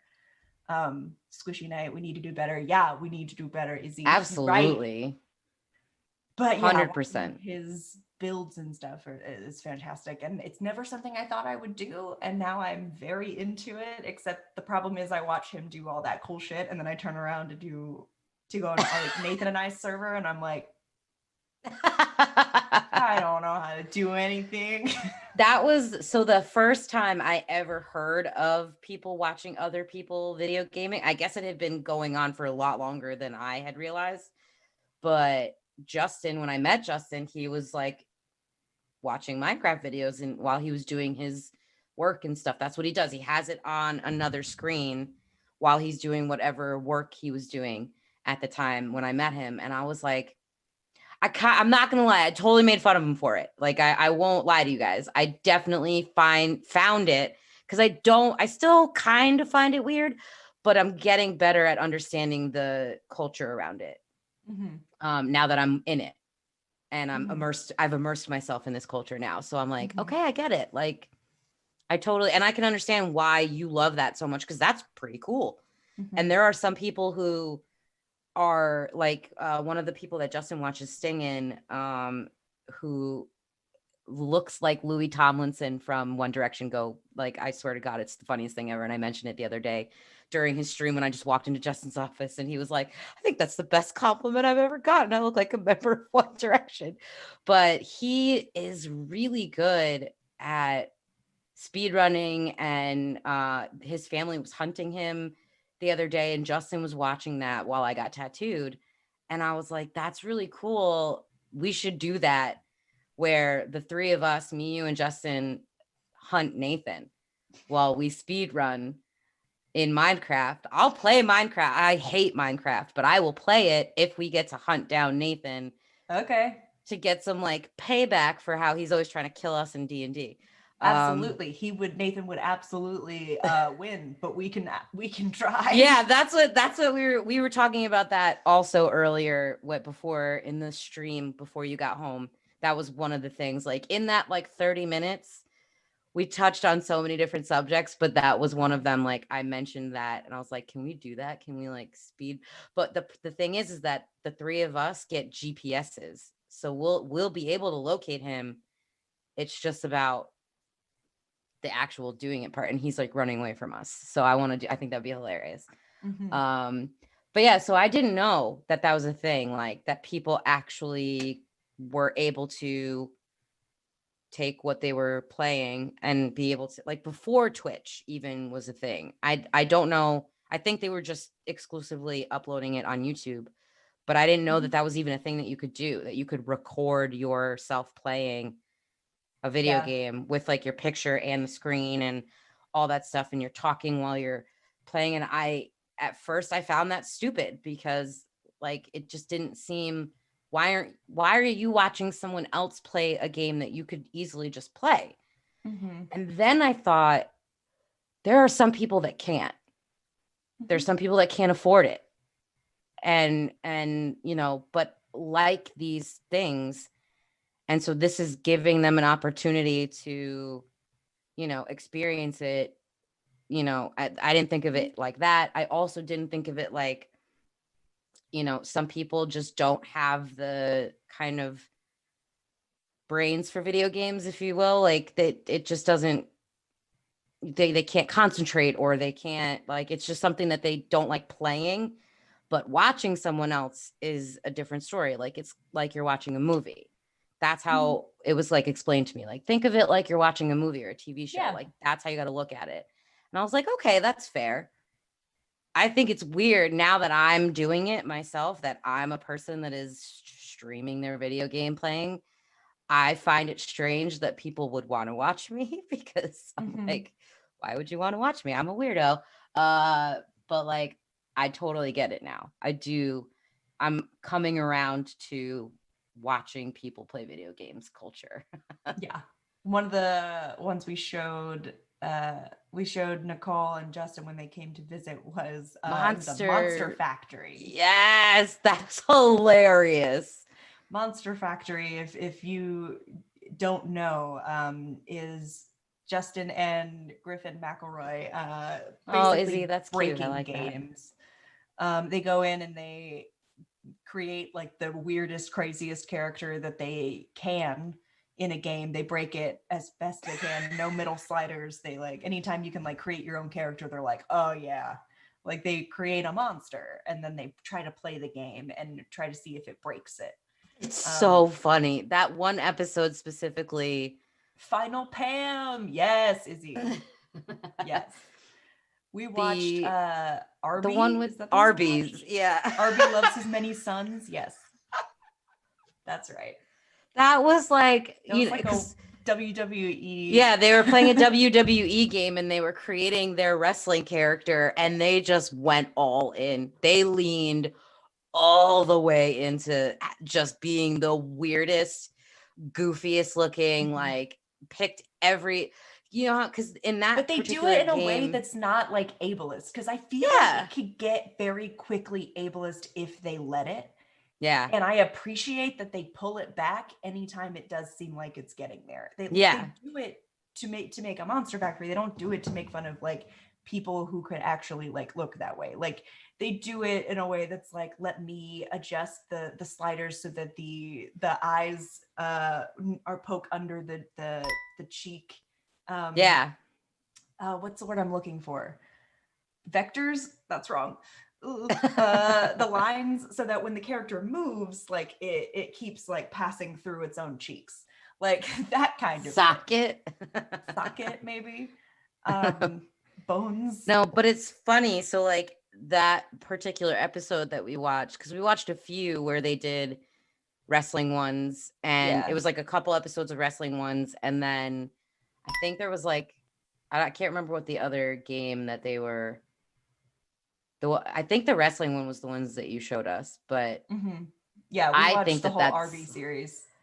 hilarious that they just, that's all they do is go into any game that allows you to create your own character, and they just completely go ham on making this character, and it's great and it's funny, and that's hilarious content. Yeah. They have I think my favorite one they do is Spore. Still to this day, Griffin plays Spore, and it's amazing, mostly because Spore keeps crashing. And he keeps like cursing the creator of Spore, and basically just like he's like, this is my nightmare. And he keeps having to go in and create this character, because the point of Spore is that you create a character that then breeds with other monsters, and then like you create different things, so it becomes, it's like an evolution game.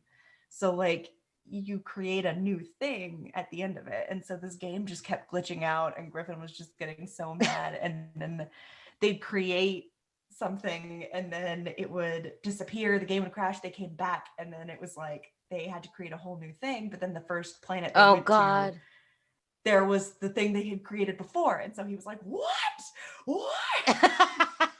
and just like lost it. And it was easily my favorite episode of Monster Factory. Like, it's so funny. That's so funny. Griffin's torture and pain is just so funny. I keep bumping into my plate that's literally just still sitting here, like my turkey, my veggie burger, my pickles, and my avocado and my spinach are all cold now. Like, just living in it. I think Justin sent me a picture of something that guy built in Minecraft, and holy fuck. Oh. He texted it to Good Times me. with Scar. I don't know, but like, I'm gonna look that up, just because that Scars is my, D&D character's nickname, and I love that. So yeah. Holy. He says at the end of all of his videos, he's like, don't forget to subscribe, because you may just become scarred for life. It's very cute. Oh wow.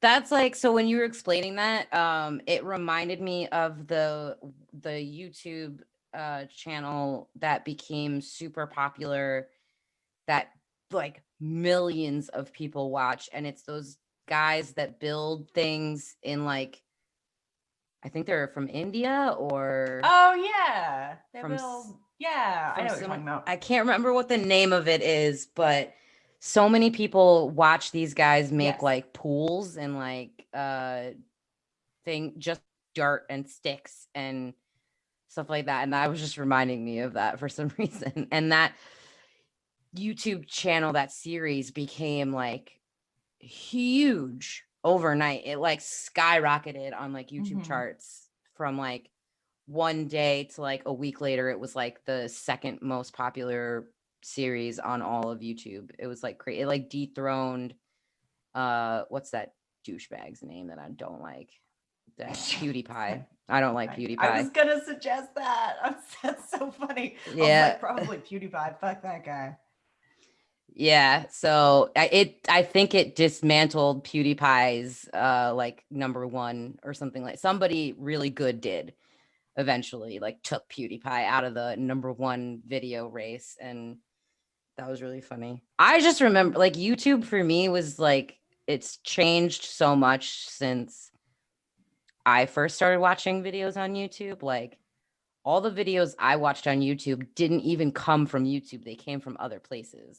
Yeah. That were born before YouTube, like E-Bomb's World. And I was like, I can't even remember some of the names of them, because I only know it from YouTube, because I caught on years later. Like the End of the World video from E-Bomb's World, still to this day one of my favorite videos to watch. Like, okay, so here's the so you can like, say that in any group of people. It's so great. That's what's so great about it. It was like one of those videos that went viral before viral videos were even a thing. Yeah. And now YouTube has become like so different, where, actual plays and let's plays are more popular than they probably would have been like years ago or whatever. Like content creation now is just so different. So it's like, how do you maneuver through that world? Being because there's so many, it's such a saturated market, if you will, that like, there's just so many people doing the same thing that we're doing right now, or Mhm. you know, when we play Minecraft, or when I stream Dragon Age, there are other, like, literally hundreds of thousands of other people that are doing the same thing as I am.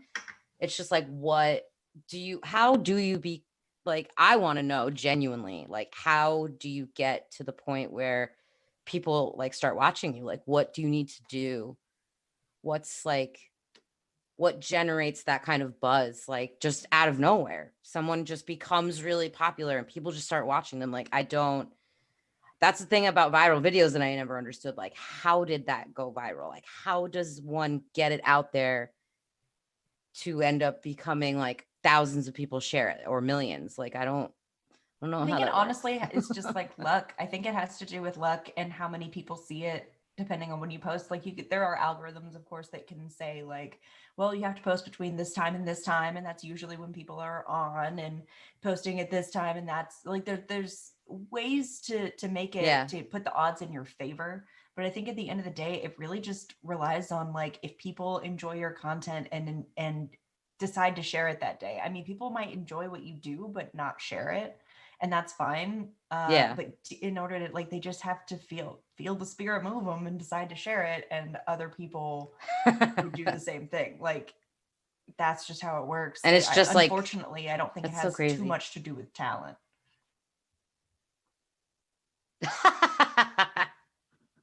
Too much to do with talent. Out of 4 billion people on the planet, you could look at it pessimistically. Yeah. What does that even mean? I have a quick question. Are we going to be able to get What? a break before we have to play for the queen, or like, what's going on? We just dilly-dallying Yeah. forever? I know. I was thinking that too, because I'm looking at this You food and wanna it's eat. cold now, but I'm still gonna eat it. I'm hungry. All I've had today was a Justin shake says we when I can woke get a up for break. breakfast. Thanks, boss. Yeah, get my God, 15. I'm not even getting paid for this. I sent you a picture, by the way. You just sent me the same image. Yeah, that's the same picture that Justin sent me. Oh, yeah. Yeah. That's the Times Sky. I was like, holy crap, that's so crazy. Yeah. He does, there's a video he does, just like a tour of like the things that he's built. I'm gonna send that to you so you can watch. Just put it on in the background because it is really gorgeous. Like, it's a beautiful. He doesn't build in it. He just shows off what he's done, and it's very pretty. That's cool. I think a video game that we should talk about that took the country by storm this past year, that I think got a lot of us through the beginnings of lockdown, was Animal Crossing. Now that I didn't know. And so that's the thing, is that Animal Crossing has been around for years. Never heard of it in my life until this until this version of it. I swear to God, never heard of it. Are you just like not on the internet? Were you just like not I on guess it?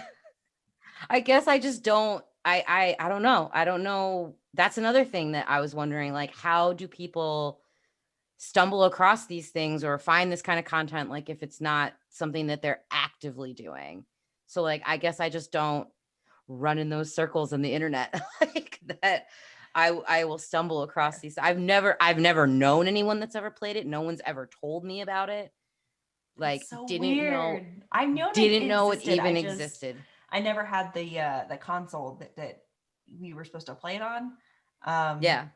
Whatever console it was on, released on, I didn't have it, so I just never played it. So Animal Crossing New Horizons came out. Yeah. It came out right at quarantine, right at the pandemic, and I immediately bought it, even though I had not played any other Animal Crossing game. What sucks is I bought it intending to play it, but then it took a long time to download. So I walked away and took a bath. Came out, Nathan was like, "Oh, Animal Crossing New Horizons downloaded." I went ahead and started the game. Oh no. So guess what happens to the second player? So the first player on the island is like the one who does everything. Yeah. They get to name the island, they get to choose, they get to do, and he didn't realize that we'd be on the same island. Wait, Izzy, there's like the original Animal Crossing game. Like, is that where you guys played that when you were kids? That's how long Animal Crossing's been out? What the fuck? Where have I been? It was on like GameCube. Yeah. Yeah. Okay. So I did not. I know Yes. Izzy. I know that Izzy and Yes, Christopher. my guy. I know that Izzy and Chris growing up had a GameCube because whenever I would go over and visit with my siblings, Christopher had Legend of Zelda on Ocarina of Time. Like they had like a updated, like a GameCube version of it, some kind of mod where you could play that game on a GameCube because if you didn't, because N64 was so old at that Yeah. point that when we would hang out at our dad's house, we would play that sometimes. So like that makes sense. But I did not know that Animal Crossing has been around that long, and I've never owned a GameCube. The last Nintendo technology I owned before a Switch came out was literally an N64. So like I stopped playing any sort of Nintendo games except for Game Boy. I will say I to this day I'm still obsessed with Game Boy games. And Justin has his original Game Boy Color, and I play Pokemon on it sometimes, like Pokemon and Mario. Ugh! Take your Pokemon and your Mario and go in the other room. I'm trying to get some work done. Not what I sound like. So I don't know if y'all have been listening to us all day, but like she's basically like making fun of me, like saying I'm a grandma and I'm just like an old lady. Which, to be fair, Emily and I have almost a 10-year difference between us, right? So like it's close to, I think it's 8 years. And I don't know how old I am. I'm 28, 27. I'm 27. Yeah, so it's and I'm 34, so it's not too bad. But it's still like it's enough to be like a almost a different like generation. A generation, yeah. Yeah. So I, like we were talking about earlier, like my first cell phone was the brick ass Nokia one, and like I didn't have a cell phone until I was like almost out of high school. I think my senior year is my first cell phone. And same thing with video games. Like I grew up at a time where these things were popular, and I got away from video game culture a little bit as I grew older, just because I did other things. Like I was more into like going to shows and like listening to bands and instead of playing video games. I think that's another reason why I didn't get into D&D, because a bunch of my friends were playing it when we were in high school together, but I was off going to shows and being an emo kid instead of being in, my parents' basement playing Dungeons and Dragons, which that's how it used to be. And I think it's great that it's evolved to be like, it's so out in the open now. And, TV shows and movies have made it more popular than ever. People that you never would have thought, like fucking Vin Diesel loves D&D. Like, I think that's hilarious and also really awesome for the culture, because Vin Diesel's the last dude on the planet that you'd ever think, because you have a perception of him in your head, and then you find out that he's a total nerd, and you're like, whoa, okay, that's awesome. And like Joe Manganiello, like so many people only know him as the dude from Magic Mike who gets naked and stuff. Like, Dawson but like said Joe Man something. Yeah, Manganiello. And I am saying that right because I've met him. I know how he says his name. He has like a whole ass D&D company. It's called Death Saves, and he makes like artwork and t-shirts and merch and all sorts of stuff, and he runs celebrity games, and it's crazy the amount of people that are into it. The D&D specifically, rather than just TTRPGs in general. Oh, cool! I didn't know Vin was bisexual. But I think what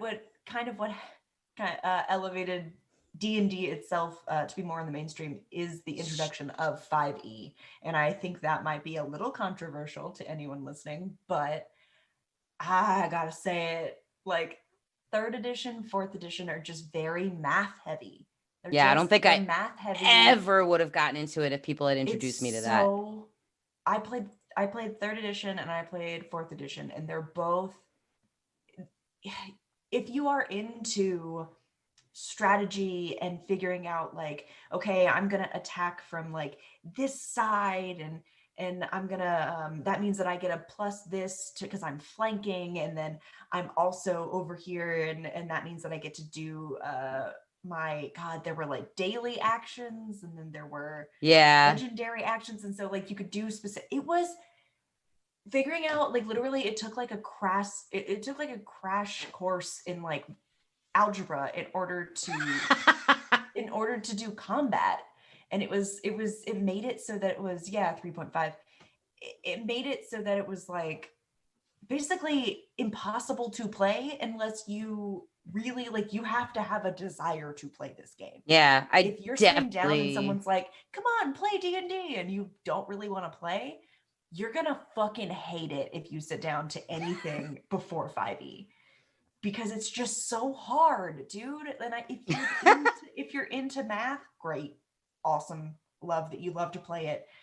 But if you're getting into D&D because you're like, I want to play a fantasy game and focus on like role playing and telling a story, 5e is just where you got to be with all of that. It's just, it's easier to play. It's more streamlined. It focuses more on RP. It gives the player and the DM a lot more, slack to work with.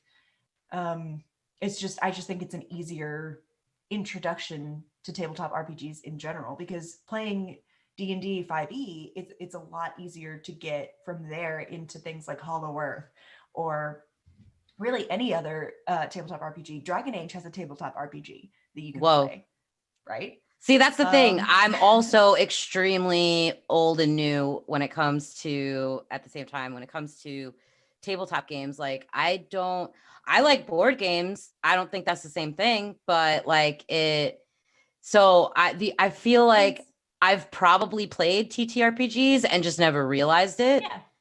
But like, because I do love a good board game. Like, board games are fun, but like, and I do like ones that are in depth and you have to like do things and stuff like that. Mm-hmm. But like, favorite board game ever is Scrabble. But like, no one ever wants to play with me because I'm an asshole when I play Scrabble. I'm good at playing Scrabble. I want to play Scrabble with you. I have a very fancy Scrabble board. Yes, I do. I'm extremely shitty when I play games. I have never lost a game of Scrabble. Fight me. Yeah, that's what I'm saying. And I'm literally like one of those people that are like, when it comes to competition style gaming, I get really angry really easily.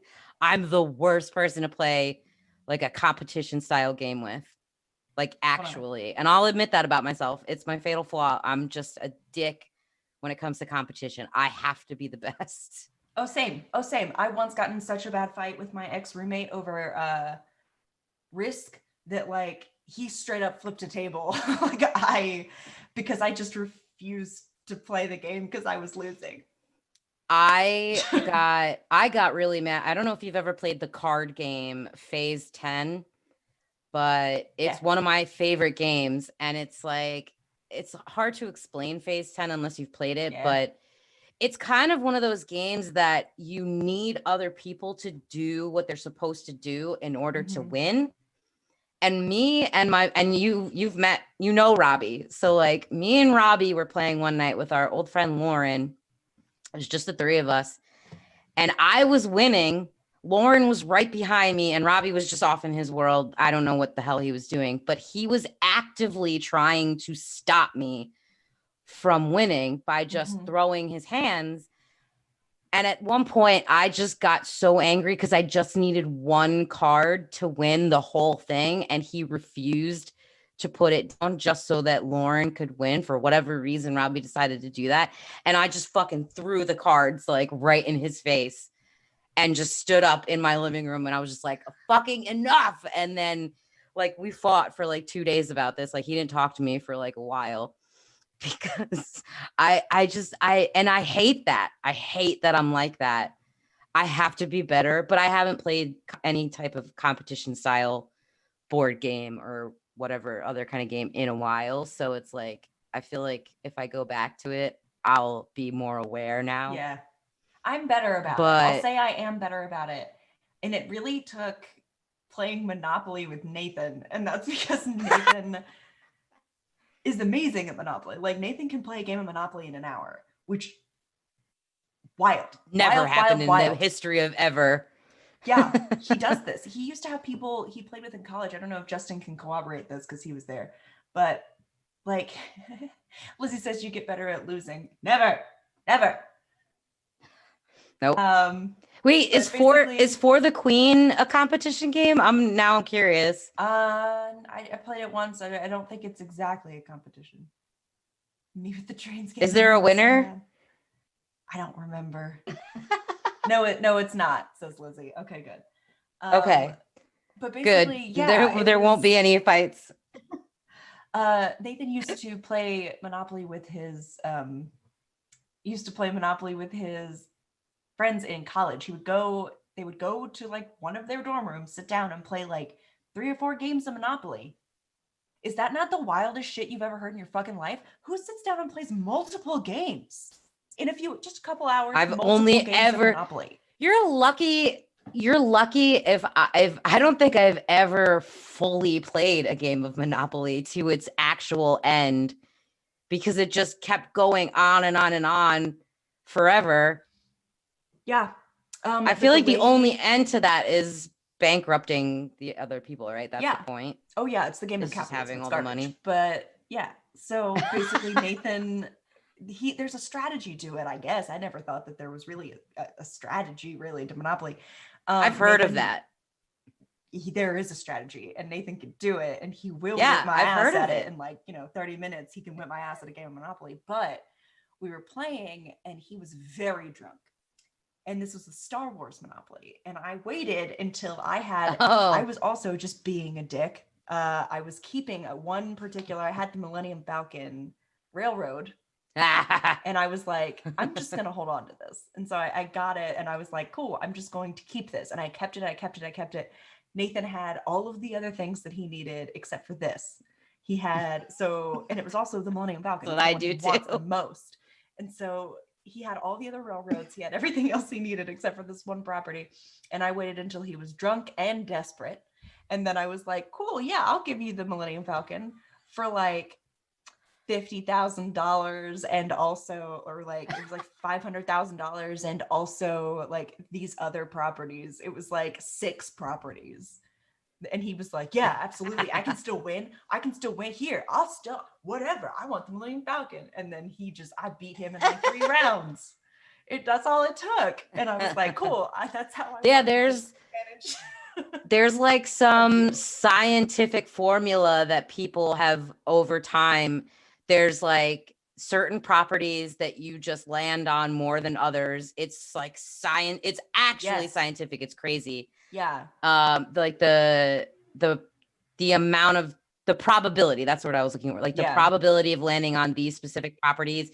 It's like the corners, or like those ones that are right by the corners are like big ones. And and then apparently like Park there's Place just, and I've all heard that, of those it. aren't worth it. The Park Place isn't They worth don't, it. The it doesn't orange matter. ones are Yeah. the good ones. The orange ones are the ones that everyone always falls on. So Nathan will buy those immediately, so that every time I go through Tennessee, which is my state, I end up like owing him so much money just to get from the jail to the free parking space. I end up paying him half of my money. Yeah. And those light blue ones, the light blue ones that are right before the jail, those ones are huge too. Like I think that's he buys those up too. Yeah, Baltic? those, and then He can Baltic name and them, and he the can other tell one you are the price. Atlantic and Baltic are the first 2 after start, and they're purple. Yes. And then there's 3, and then the light blue ones are. It's like I know which ones you're talking and Baltic about. is in between. Yeah. I can ask. He'll tell me. Those light blue ones that are right before jail. I'm trying to remember. I think one of them is, I don't know if St. James is one of the orange ones or one of the blue ones, but I know. And then in that opposite corner where go to jail is the green ones, the dark green colored ones before Park Place on that side. Those ones are huge. Because if you have a hotel on one of those, fuck.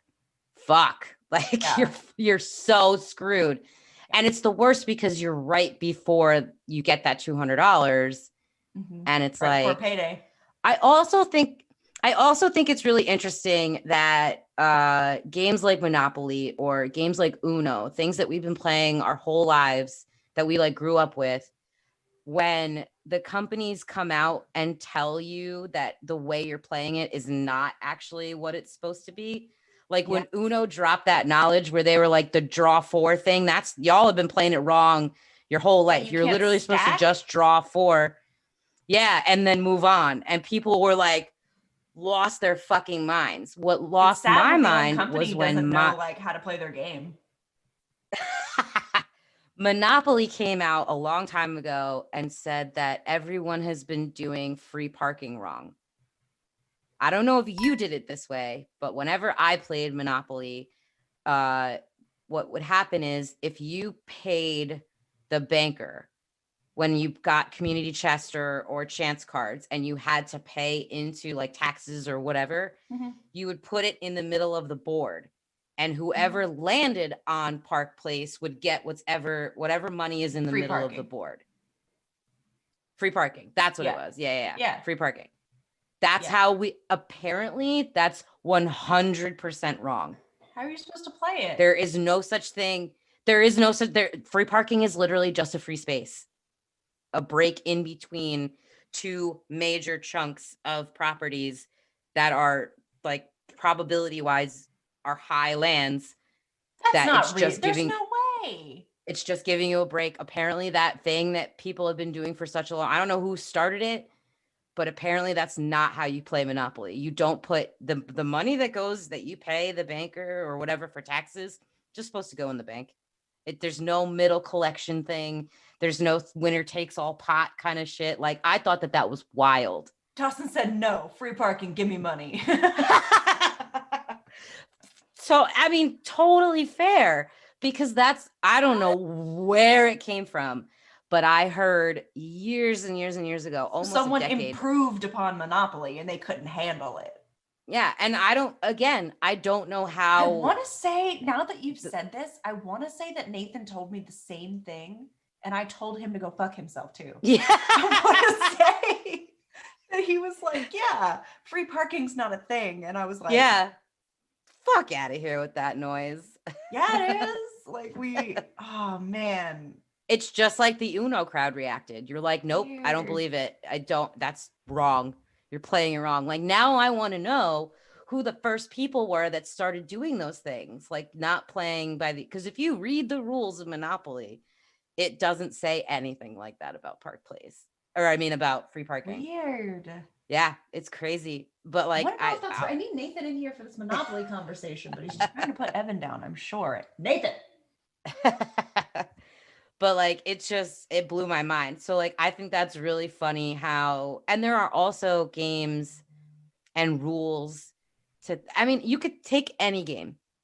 Take a game like that doesn't have take a game like that doesn't have anything to do with like board or even take a game that has nothing to do with pieces or beer pong. Beer pong is my favorite example.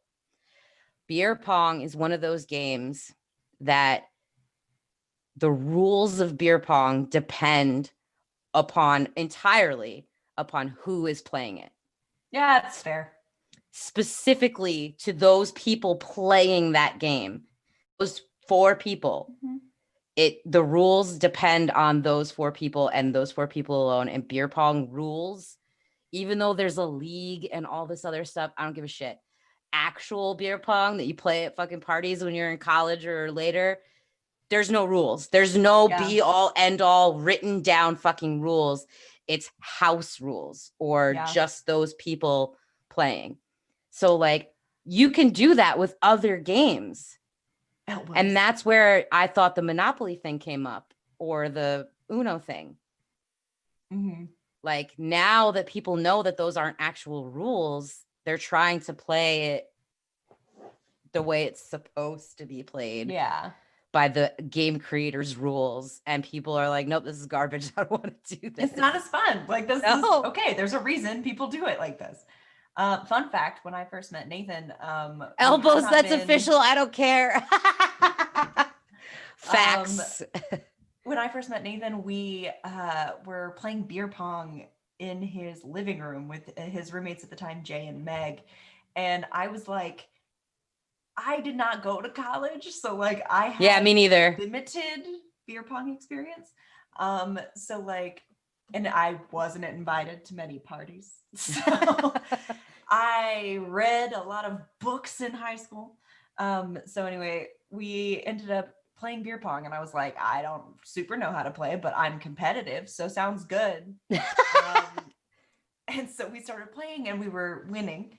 And when I want to say like maybe 2 weeks before this happened, I was carrying a stroller because I was a nanny at the time, and I fell and I busted my knee open, just ripped it the fuck open. It was bad. So fast forward to us playing beer pong, and I dove for a rebound because of course I did. And my knee hit the linoleum, and just again, and I've done that. just freshly scarred over and just ripped the fuck right back open. I proceeded to do that 3 more times in our relationship, to the point that from the time we met to the time we got married, my knee was still fucked up. Oh no. Like, I kept injuring the same knee. You stay opening up your knee. Yeah. Like it's the same one. It's this one. It's the left one. That's And the one that I broke. Dude, yes, you did it when we met at Dragon Con. Yes, I did do it when we met at Dragon Con, Dawson. That's one of the times Nathan and I had just met. Like, for some reason, like, we were running around in Dragon Con, and I fell and ripped that fucking knee open again. I did it. I fall all the time, and I am clumsy and all of the stuff. Oh. So I didn't even think about it until Nathan pointed out on our wedding day. He's like, I don't think that knee is ever healed. And I went, what? And he was like, I feel like you've had a scar, or not a scar, but like a scab. Like, you've had this knee injury, this wound. For like 4 years. For like 4 years. And I was like, well, not really. Nope. You like knee slid in the bathroom to vomit. Yes, I did. Dawson, tell him my secrets. I went to go throw up in the bathroom at Dragon Con, and I fell on my knees, ripped my knee back open. Anyway. What did you eat? Something bad, or were you drinking at Dragon Con? Why did you say it like a question? Because I don't drink. I don't get drunk when I'm at cons. I take cons very serious. I know. I really want to go so bad. To Dragon Con, babe. Literally, all it is drinking and dressing up. That's it. You dress up in a pretty costume, and you get wasted. Give me the story. No, we'll have to dilly and dally with Dawson like at some point though, because I'm sure Lizzie is gonna want to get on, and we need a break before we play for the Queen. But dilly and dally and Dawson has to happen at some point. Has to happen because we chased pizza around the hotel. Yes, we did. So it was amazing and wonderful. But yes, I had a ripped up knee for like 4 years. But like, I think that's really fun about games where like there are some people who are like ready. Okay, there are some people who are, we'll end it on this interesting note. There are some people who are absolute rules snobs. Like it has to be this way.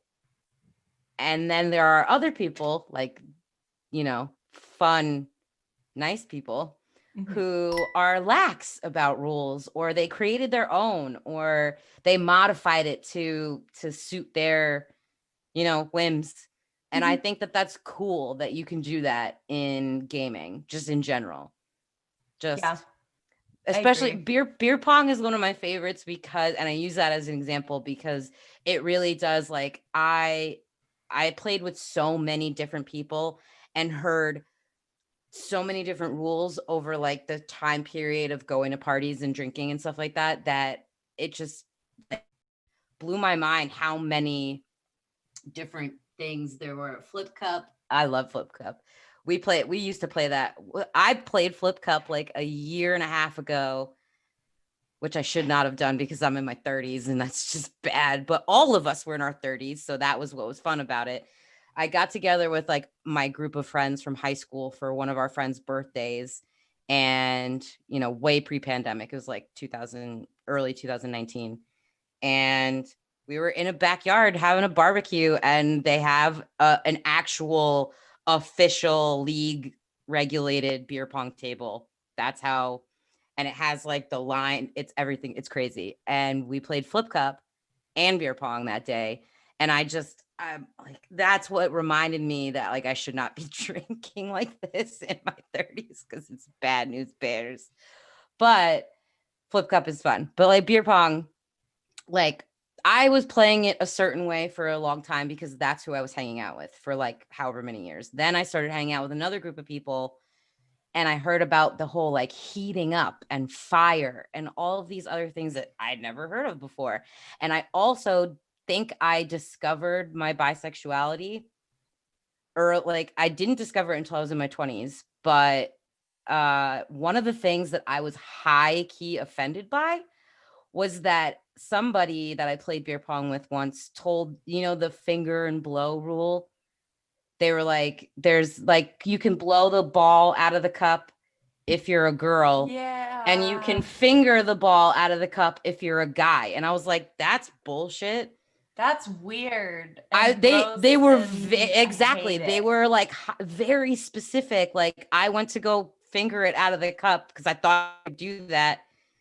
And they were like, no, girls can't do that. Girls don't finger. And I was like, what the fuck? Let me tell you a story. Like, and then but then my dude friend that was also playing with me, who was not bisexual or like totally straight, was like, yeah, I really think it would be easy to be able to blow the ball. Why can't I blow? This is bullshit. Like, and we were like, it was like smashing gender norms while you're wasted at 21. Like, yeah, Andrew, why do you fucking hate poor people? Like literally, like literally drinking fucking natty ice. That's $5 a 12-pack from 7-Eleven. Like, it was horrible. But I just like got those. That's like that's what we're talking about. Like rules as written, or whoever's playing the game. It depends on rules. I like games like that where you can just fucking make up your own. I think it's 100% at Dawson. What? Because like you certainly don't know how, Chad. You don't know, Chad? God. Anyway, okay, so on that Lizzie, note, yeah, right. Lizzie's ready. Okay, so I get to finally eat. Yes. So you get to eat. I guess see Justin my can food. come back now. So Justin prepared me. This is my food. It is pretty. It's very aesthetically pleasing. Hello. Hi, Justin. Where's your face? Right here. Nope. Hey, there it is. Took a second. Hi. Do you? I want to see Lizzie. Well, I figured we'd take a quick break and. Quick? Can I have like 20 minutes? Like, not quick. I want to. Well, Lizzie's gotta talk, yeah. so you'll have her time. Yeah, and then Lizzie and I will chat a little bit about City and Snow, differences between podcasts, and some world building stuff, and then y'all can come back. Do you want Nathan on for world building stuff? That'd be awesome. Because it's after 7:30, so I can go out there and put. Yeah, you guys can change shift change. Shift change. Okay, so we can take a break. I'll send him in, and he can have world building conversations with Lizzie. So this was really fun. I love Dilly and Dally. We have not done this in such a long time in an actual official capacity. We do it all the time in real life, guys. Yeah. Before we start recording the podcast, while Justin and Nathan yell at us. Yep. So we'll record soon. We'll have to record a Dilly and Dally and Dawson very soon. And absolutely. We'll also Vex with Sex, and then we'll also have to do Dragon Age with Aaron. Dragon Age with Aaron, and talk about all of that. And I think we decided, I think we made an official decision a while back that we were no longer going to put Dilly and Dally behind the paywall at all. I think we wanted it to be open. Yeah. At least I know we talked about it. I don't know if we made an official decision, but. You know what the point of having a Patreon is? We just want to show everyone our content. I know how fun we are. Nicole and I are too good to be behind a paywall. Fight me. Yep, same. Agreed. You're not going to win this one. Let's bring Lizzie in. Dawson said it's moving to OnlyFans, and they're right.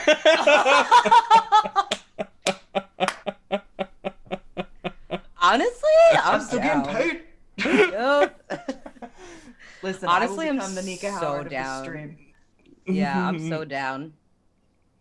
That's I'm in. fun. Okay. Where's Lizzie? So, Bring her up. I want to say hi well, before I go eat. Well, we're gonna break Yeah, and then you- we'll come back. you'll see her. Fine. Wait, Just so eat. Justin's just gonna be on this stream by himself We're for a gonna minute? Like, No, do we're the gonna break. thing what's the for like segue? 5 minutes. The segue You is a eat it. non-commercial You're just gonna break. it's gonna be like a mukbang, but just It's- like Nicole. Just put your mouth up to the thing. It just says BRB and it's our theme song, and Oh, then we'll cool. BRB. It doesn't say BRB, Fine. but It does say it is the BRB. theme song. And Live. hype. Hi. Hey, We did it. I'm not Hello. making that sound. No. Okay. That's fine. I didn't want to, and then it happened. Wow. Involuntarily. It happens. You know. The like hype you. was too strong with you. Hype was too strong. So, hello, chat again. With me at the moment, I got Nate to the side and Lizzie right here. This is Lizzie. She is I the am DM. not Emily. No, that is, you are not Emily. Lizzie Lizzie is on the the potato cam. Lizzie is the DM for the sibling podcast City and Snow that we were mentioning earlier, and actually has a lot of DM experience and is part of World Building Magazine and everything. Like, quite a resume there.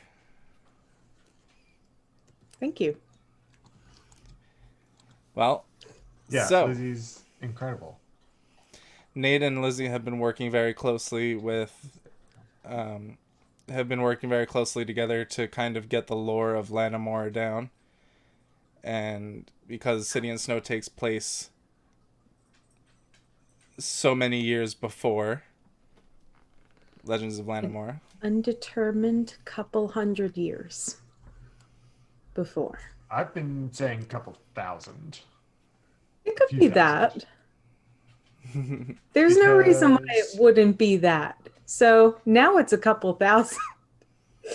Yeah. In my mind, it's always been like millennia in the past because I don't know if you caught, we mentioned Age it a of little bit earlier Heroes. in stream. Yeah, because, yeah, with the ages. No, I work. Yes. Yeah. As, you know, got to get that bread. But Make the bacon. the ages pass and the ages turn in a non-regular time period. So, like in Legends of Lanamora time period, it's the Age of Peace 634 or something like that. And so it's been 634 years since they determined that the age had turned. So with all of the different ages, Way before it's- that. Yeah. So it's at least Actually, Tor would 600 probably have their own way of counting time. Mhm. But since the lore keepers are still present in some sense, I guess they would be the ones to really do some of that work. Yeah, they would be the ones determining when the age turns and all that. So we know it's at least 600 some odd years in the past, probably more. So yeah, some indeterminate number of millennia and century in the past. Yeah, so City and Snow. Long time ago in a continent far, far away. Is a Yeah. snowy city called Elthana's Sand. Yeah. Full of some sillies. What kind of sillies? I unfortunately haven't been able to listen to the rough edits You're of City in and Snow for yet. a treat. So, going through the cast, we have I wrote it out today, enthusiastic fighter, half elf, Hannah, played by Lane. We have a sorcerer tabaxi, Felis Draconis, part of a long line of dragon cats named Six Toes, played by Miranda. Yor is a tiefling paladin of spring, played by Izzy.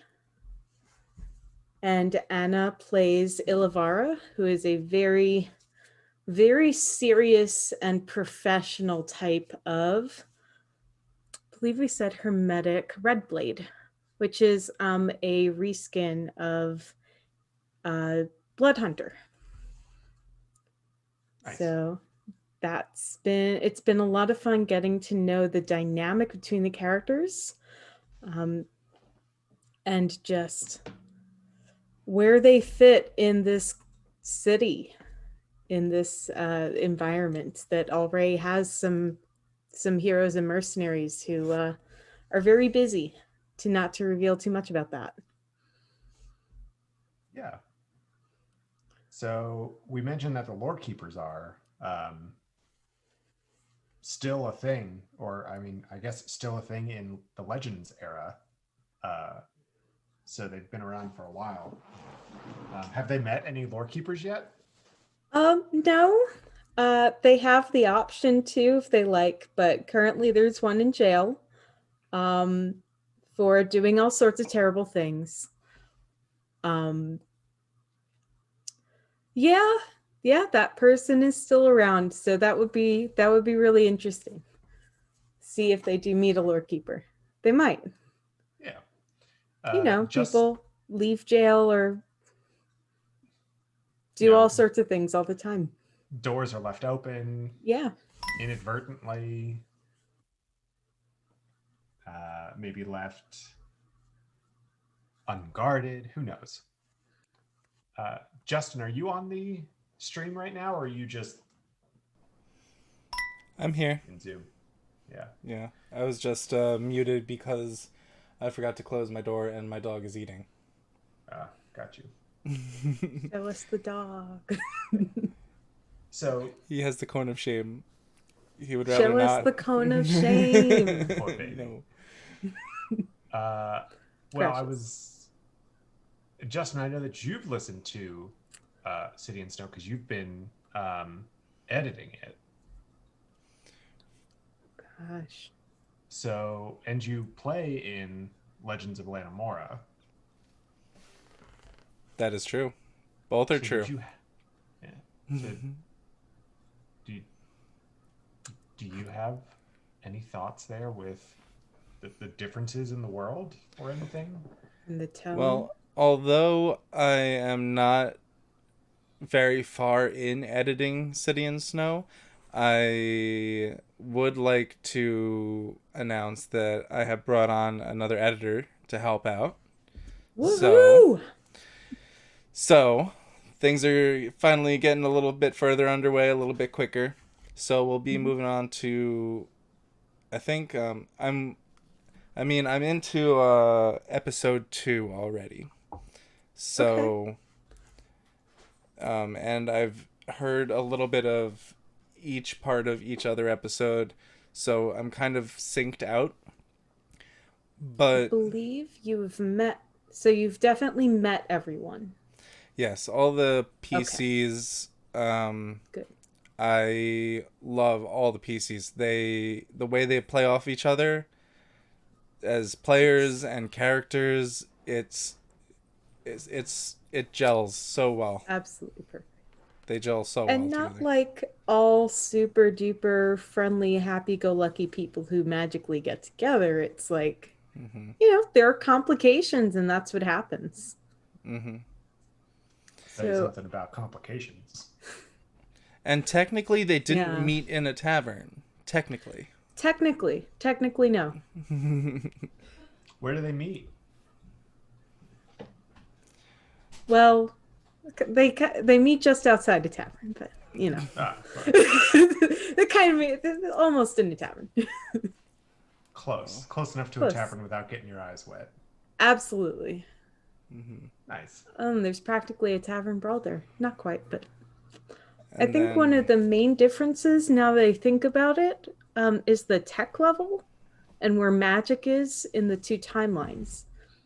Because I know in the main podcast, there's a much higher level of technology. Like, there's a whole, there's a whole gunslinger, and there are artificers and cities throughout the whole continent. And Tor in this era is almost starting to fall apart, and is not very advanced when it comes to magic or technology. Nope. We're not even at pocket watches yet. We're still in the phase of, maybe some tinkering. But the tinker still repairs our pots and pans. Mm-hmm. Yeah. So I know we talked about that a little bit, just between the two of us about, it's the technology is slow going, but I mean they've got magic. Certainly got some magic, yeah. When you've got magic, do you really need that much technology, or is that really more for fun, right? Or is technology really just its own form of magic? Well, you tell me, Miss Artificer. Another tool. Another tool for my belt. Yeah. So whereas, main pod, you have people jumping in and out of teleportation circles. Party has not seen a teleportation circle. Everything's still magic is very special, but it's also still very dangerous, and it's still kind of embedded in the world in a way where it's not quite only existing in libraries. So it's definitely a little bit of a different feel technology wise. Yeah. And I like that. It's a nice place to be. Yeah, because I mean, with the teleportation hubs, with the Grotti networks and everything, just like what Izzy said in the chat, no fast travel. But the Grotti fast network travel is definitely very much like fast travel. I mean, I was looking at my work in progress map earlier, and show the map in the main campaign. Yeah. The crew's been all around this area of the map where I think we said Alfana's stand is. Oh, you can't see it. Yeah, it's a little blown out. Yeah. Tip, yeah. and that's it. So all the way in the northwest coast, far away. The Legends crew they've done some trekking, but when you don't have that fast travel, it's microcosm. Yeah. This is all you got. And microcosm is the perfect place to brew up some fun NPCs, I hope. Yeah, for sure. I mean, what you've told me so far of the NPCs that you've got going, I'm super excited to see where that all goes. Excuse me. Take a breath, John. Oh, totally fine. Breathe. Do a breath. I do love Carpathius.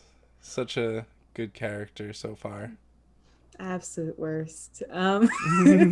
Carpathius is a cleanup crew for a mercenary company, and he joins the party.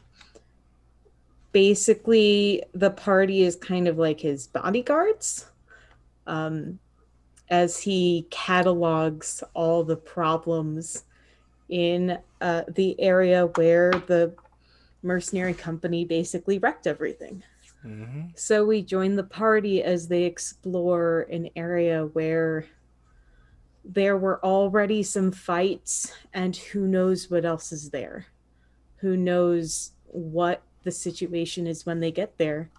But they do have this Triton who has a clipboard and a ruler and a couple pencils.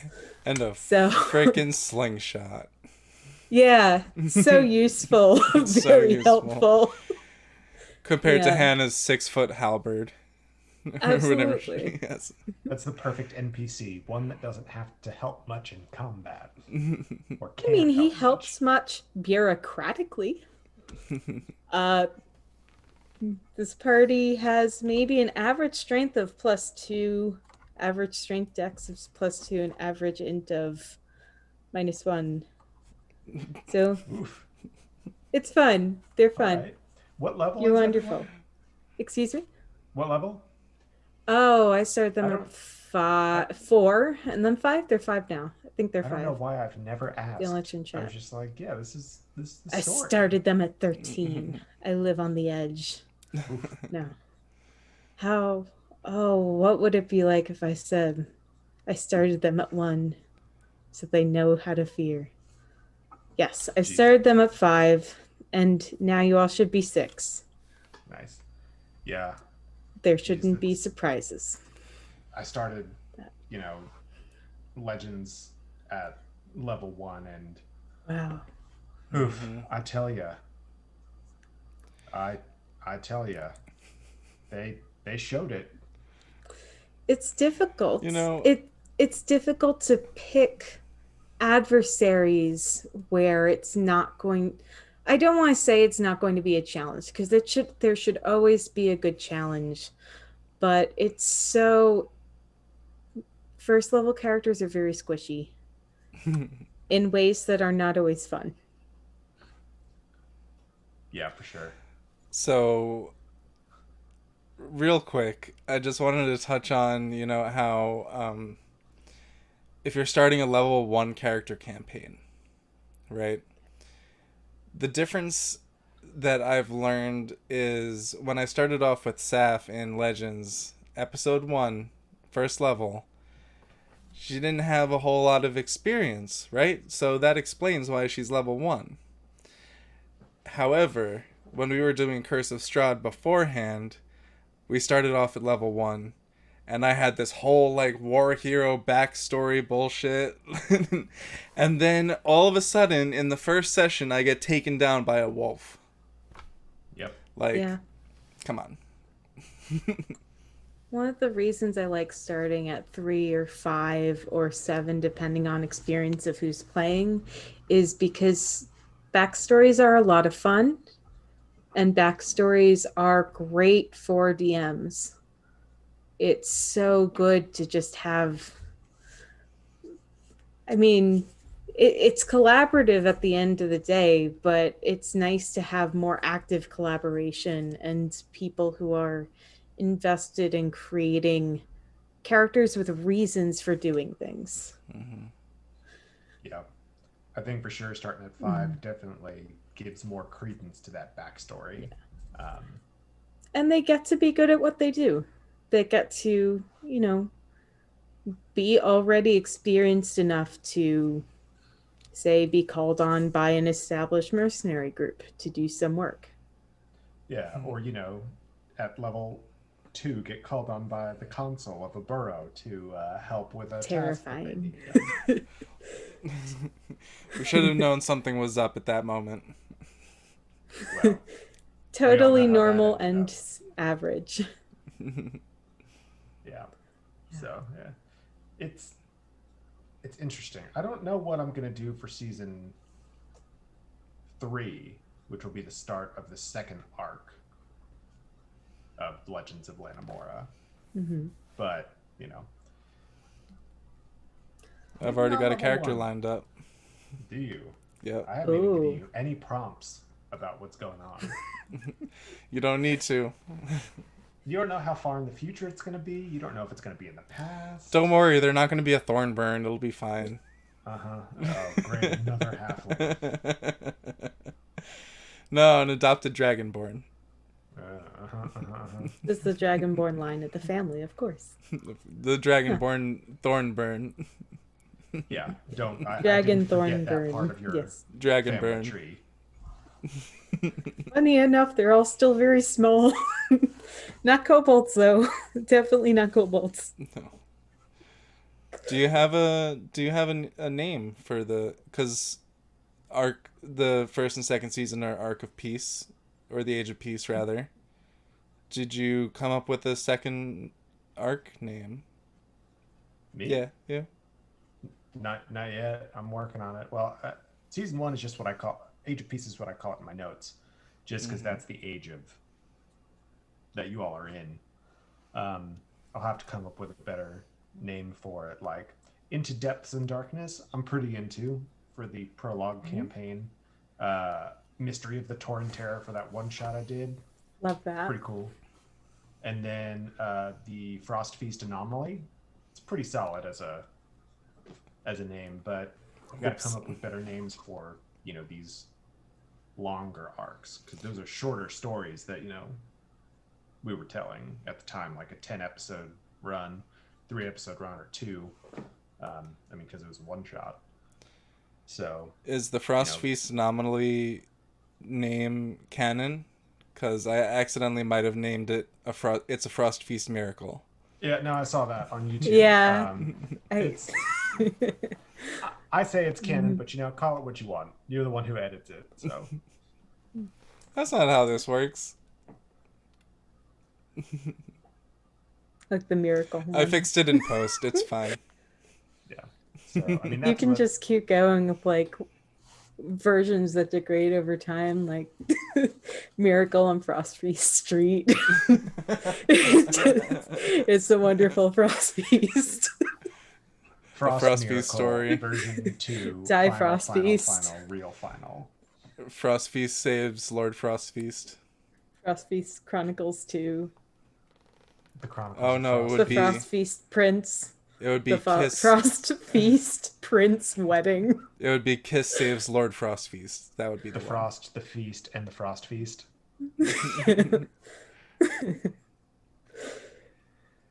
Right. What was the last one? Oh yeah. So, are you ready for the Queen? It's Wanna time get for to something completely different. Who's all going to be on? Justin, you're going to be on. I need to get Emily, and then Nicole's getting on. She's in the chat. Yeah, Justin, are she's you in the joining chat. us? No, I'm going to be lurking and making sure the stream's Okay. up and modding. Okay. So I'll leave you all to it. I'm going to move to screen share. But Lane needs to. Oh, I need to give you the permission to that. Go get Emily. I believe I have permission. Do you? Parting thing that I want to say. I'm super Yes. excited for City and Snow, and I can't wait to see what that's all going to be about. Let me know what you think. I changed all the things. I recreated every lore. You do have to rewrite all of it. So have fun with that. Excellent. And yeah, we'll have a good time. Like Justin said, I we'll made fix a it in war. post. We made a war. It's fine. It's good stuff. We made we bought a zoo. We made a war.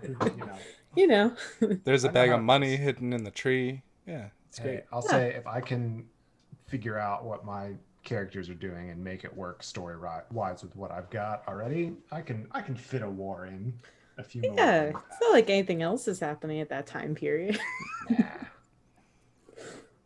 So you and your inside Off jokes. screen, there's just like 4 meters of timeline across the wall that needs to be scratched out.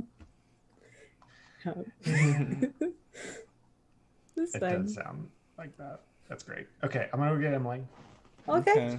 Good talking. Will. Yes. Thanks for joining us, Nate. Yeah, no problem. We'll see you all. Yeah. And goodbye, Internet. Goodbye. Goodbye. All right, Nicole, you want to hop in?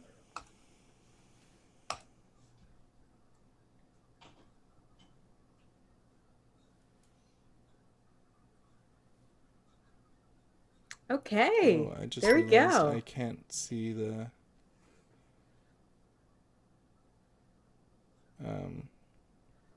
I just realized I can't see who wants to join in. Oh, there we go. Okay, got it. Admit. Oh, my bookmarks bar is here. See all my bookmarks. I'm going to move It's this. super organized situation. Here. Mm-hmm. Sound on the live stream. There we Yeah. go. Hi. Hold on. Let me give a second. I gotta get my video up. Hola. Hey. Oof. So it's been a long day. I was looking at the stream time.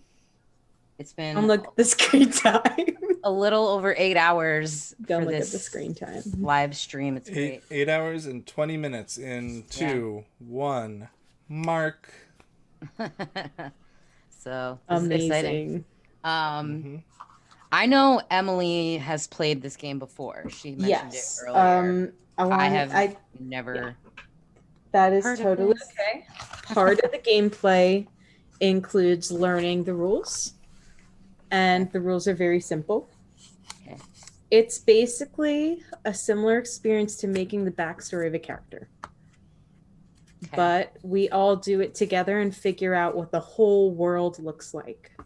So I have paper and pencil just because I like to take notes. That's not necessary at all.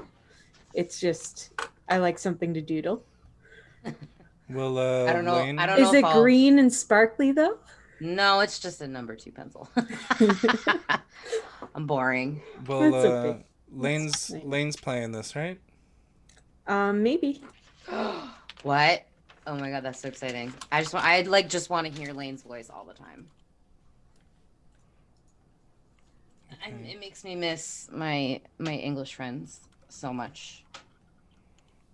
They have a different accent than Lane does, which is fun and that's what I love so much about England is that like you could go to multiple different parts of the tiny ass little island country that they are, and they speak completely different from Question, north to south. Will there be regicide? The answer is almost definitely. Oh God, Yeah. Lane! Yep, Lane's coming in. Just talk to me, Lane. What Hello. up, fuckers? Yeah. Hey. I was just commenting on your country and how it's awesome that you all speak the same language, but it sounds different depending on where you are in the country. Yeah, I mean, even my regional accent is incredibly different to how I talk normally. Because if I actually used the regional accent of where I am right now, I would sound like an inbred farmer. So you're trying to sound more posh? Is that? I just try to sound more accent neutral. Because Yeah, if I same. started to use my regional accent, I would sound a bit like this, and I fucking hate it. So I don't do it very much because I don't like sounding like this. So this is my normal voice. I had to actively try to make it like this. That's okay. I don't know if you were watching me and Emily earlier when we first started Dilly and Dally, but they were making fun of me because in the chat and Emily to my face because I'm from New York and there's a thing about America Long Island accent. similar, yes, Yeah. similar, Yeah. similar I know. to England. We have regional accents too, but it's much. I feel like there's not as many. The history is probably all get into roll different 20, too. shouldn't I? History is a mess. Yeah, so But yeah, the I say Long certain Island accent words. is what I try to not have. Exactly.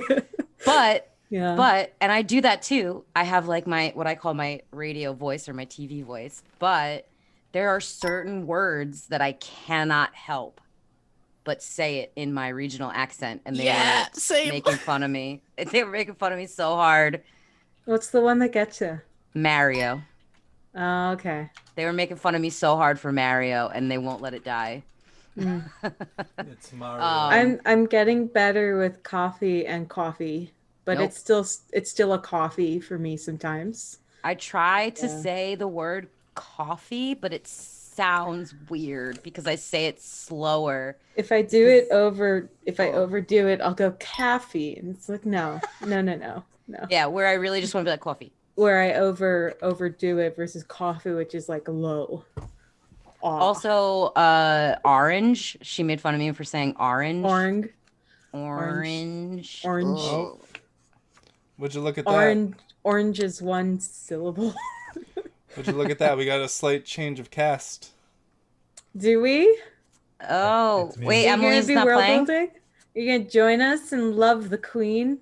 I love the queen. Yeah, I'm gonna Go jump love in the roll queen. 20. Yeah, I've got to remember my password. I had to do the same thing. You don't know your roll 20 password? I haven't it's been played so long. on Roll20 since the last time I played with you, Lizzie, and that was a year ago. I missed that. Right. Yeah. was a good time. It's unfortunate that I couldn't end up playing City and Snow as well as Legends of Lenamora, but like to be fair, That's a lot. that's a lot. And a hell of a also, lot. yeah, and also it would not have been we would not have been able to get the cast that you guys have now, because I would have been like Sure. that extra man taking a space from someone else like Lane or Miranda. So We got I'm glad that it super worked lucky out with the this way. cast too. Yeah, I'm glad it worked Yeah. out the way it did. All right. So- Like, oh, we only need one more. Let's get both. Let's get both. I bowed out because I knew it would be too much for me, and also No. I just knew that we could do better than me. No, don't put yourself down. That's not fair.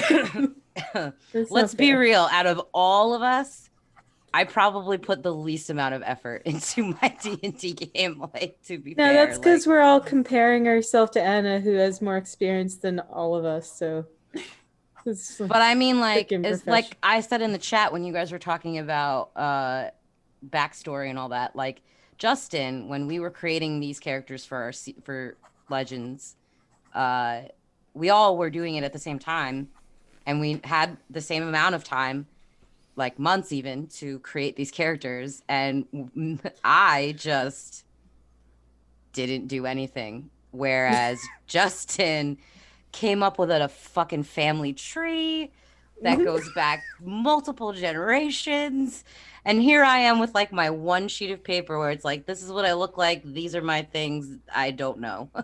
So I actually, when I play D&D, I'm not super duper into making a whole backstory. What I end up doing is I figure out what the character wants today and play it in the present and then backtrack. That's fun. Yeah, it's a really nice way for me to meet the character, because almost like a movie, I'm just meeting them based on their decisions today. And that can be sometimes more important for me during play to know how they react to things. Okay. Are we ready to go? Hell yeah. I am ready. Yeah? Okay. Let's do it. Cool. I read your little thing about the Yeah. game in general. Yeah, you'll as see. well. So First off, I have I no am idea going what to ask Lane and Nicole to have colors so that they can ping and they don't look exactly the same, if that's okay. Yeah. If you don't change mine mind. now. Okay, because we are probably going to need that ping, that hold down and ping. sorry, I mean, just like bringing it a little bit back into Origins again. Yes. A lot of people wouldn't believe I've only been playing tabletops for about 2 years. I don't believe it's fine. I'm not gonna think about it. It's fine. Oh nay. I was a forever DM after 6 months. You're gonna have to like help me figure out how to do World 20. Roll 20? again. Oh, there we go. That's I figured okay. it out. Yeah, just hold down left mouse. Make sure we That's all okay. have different colors so that we can tell. Because as you see, there is a space that is an X card that we are going to end up using. So that's good to test. So a little bit of background about For the Queen. For the Queen is a... There we go. For the Queen is a micro RPG meant to be played in one sitting and experience between 2 to 6 people. It is a game developed by, trying to make sure that I get this right because I do not want to get this wrong, Alex Roberts. There we go. And it is sold both in person as a box of cards and on Roll20. So the Roll20 version. Which one do we have here? You know, if I had thought ahead and grabbed the box from my shelf, but Well, like, wouldn't it have been hilarious if we all like bought it ahead of time to have the I was cards? thinking just ship was- the cards from the Yeah. singular draw pile. I literally Doing the don't snail own mail a version. single D&D book, so I've never bought one. We only own the player's guide, and that was because both of us were trying to play or build our characters using the printed out PDF version. Oh no. That's and very so difficult. we were like, screw it, we're just gonna buy one. And now I regret buying it because we found out that the owner of the game store near us is an actual Nazi. No. Yep. Oh shit. And we never went back after we found out, but Yeah. we did buy something from that person and I'm still mad about it. I have the main one. I have the monster manual, Volo's Guide, which is like my second monster manual. Volo's Guide because it also have fur bulks, which I am obsessed with. We just got Tasha's Cauldron of Everything, the newest one, because it specifically had artificer stuff in it. And I was yeah, that's helpful. Yeah. So my mom bought it for Justin for Christmas, which I thought was really cute. I think I also have. No, that might be it. I may have Xanadars because I like the subclasses, but Nathan has like all of them. I have a good deal of them. I don't have Tasha's yet. It's funny that you all got Tasha's for specifically the Artificer stuff, and now I'm making a custom subclass for Artificer for Justin. Yeah. But I mean, it was just... He says without sourness. It was mostly just because Justin is a very hard person to buy gifts for because he literally doesn't want anything. So my mom was like... Yeah, my mom was like, please tell me what to get your husband for Christmas. And I'm like, she got me like 40 things and Justin only got like 3 because Justin doesn't want anything. And I just told her, I was like, you know what? This book is just coming out. It's available to order now. Like, this is what it's called. Get that. Just get it. Yeah, just get it. And that's, you know, whatever. And here I get all these packages like in the mail from her of like a billion different random little things because I'm very easy to buy gifts for. As long as it has Star Wars on it, I'm good. and then, you know, but that was why we got the book, to be honest, because my mom literally just needed a Christmas present for Justin. It was cheap and easy to get to us. Okay. So I mean, yeah, if it works. So for the queen. Yes. Okay.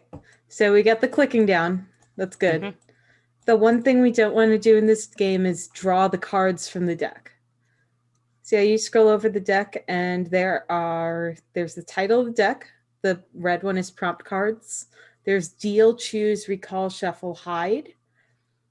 Don't want to deal. What you want to do is click, drag, and put it down. You do not want to put it in your hand. Do not test that out now. Thank you.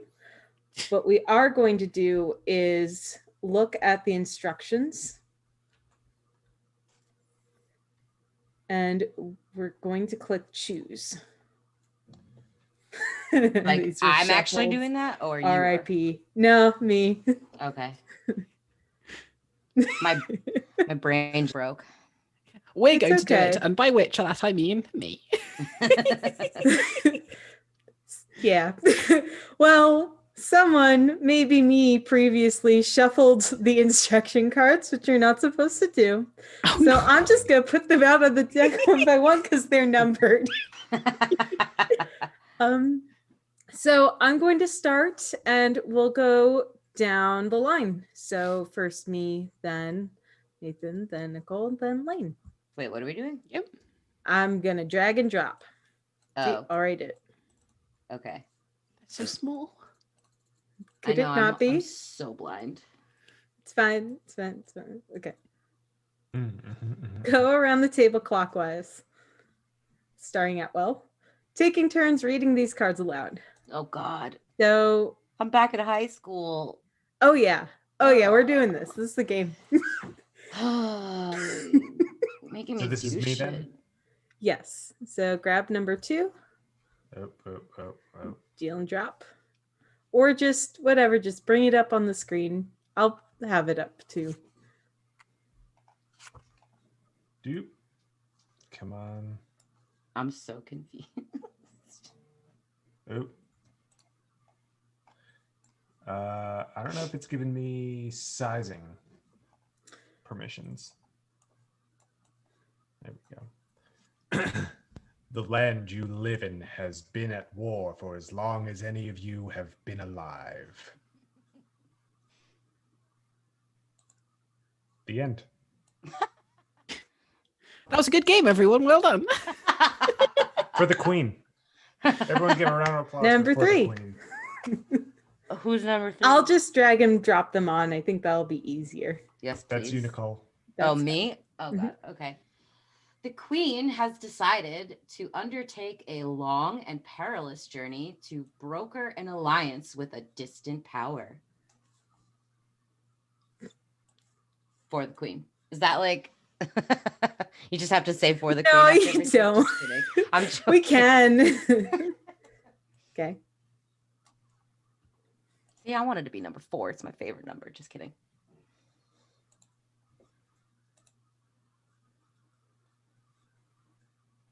It's Lane now. Oh, it's already on the board. It's me. Yes. Yeah. I'm gonna do an old timey radio voice. Give me a second. Go for it. Ah! The Queen has chosen all of you and no one else to be her retinue and accompany her on this journey. Oh my God, I love it. That reminds me of Avatar Korra, like the Ooh, yes. announcer Intros. intro. Yeah. She chose you because she knows that you love her. Ooh. Do I? I love the queen. Why am I being love put the into that queen. pit? Why am I being put into that hole? I didn't. Because choose we're that. doing it for the queen. You are welcome Doing to it for look through love. the queen. For love. You are welcome to look through the queen cards for inspiration. If there is one that seems right for the group, place it on the table to inspire your story. Pretty. I'm going to drag and drop a bunch of queen cards. Shout when you like one. Oh, I love that one. I'm going to keep going. I like her. Yeah, I like her too. I'm okay with her. No one Not wanted so Granny much. Queen? No, I like particularly. the first So one. we're still looking at her Oh. over here. I love that one. This one. Yes. Giving me Devil real Queen. Maleficent vibes. Who's Creepy Queen? She ain't got Whoa. no face. I like that Granny We're Queen going to better. still go because, like, I feel like the art is all so good. that's like Queen Elizabeth. Like, Yep. I see another. Oh yes, her. Is that Frida Kahlo? I like her. It's got like Looks like some Frida Frida Kahlo Kahlo. meets Azula vibes. Yeah. It does. It does. Ooh, that's pretty. Yeah, this art is dope. It's so nice. Can we go with Frida Kahlo? Why don't we I just really go like for all the queens? Yeah. For the queens. That's the supplemental. That's the expansion pack. The sequel. We're making it. Well, no, Are sorry. we- The sequel would be 5 of the Are you queens. picking her? Yeah, 5 the I think so. queens. Okay. Nathan. My queen. The sequel would be 5 the queens. Oh, I love Frida Kahlo meets Azula. Okay. We'll put her over here after we're Put her done with in the a place of instructions. She looks fantastic. I'm loving the neckwear Yeah. and the flower It's crown. really interesting because they just did a patch on the game, so I'm wondering if that drag and drop resize situation is part of that. Either way, next is Nicole. Set the card that reads, "The queen is under attack. Do you defend her?" aside. I have done this. Next. Better defender? I don't Shuffle the know. red prompt cards and place them face down in the center of the table. I've also done this digitally. Well, you're spoiling us. Yeah. We don't have The anything to less do. work that you give me, the better. Put the Queen is under attack card in the middle of the deck for a game that lasts approximately 30 minutes. Incorrect. Or shuffle it to the bottom third for the deck to play an hour or more. I put it in the bottom third of the deck. I do not know where. Okay. I have never played a game that lasted 30 minutes because it's really fun to ask follow-up questions. You'll see. You'll see. You'll see. I'm I'm excited already. When you have read the instruction cards, continue clockwise with the red prompt cards. Take turns reading the questions out loud. Interpret these questions and answer them however you wish. Ooh. Oh man, I see a big card coming my way. Other players may ask you questions or make suggestions on your turn, but whether you answer those questions or include those suggestions is entirely up to you. I don't give a shit what your opinions are. Fuck all y'all.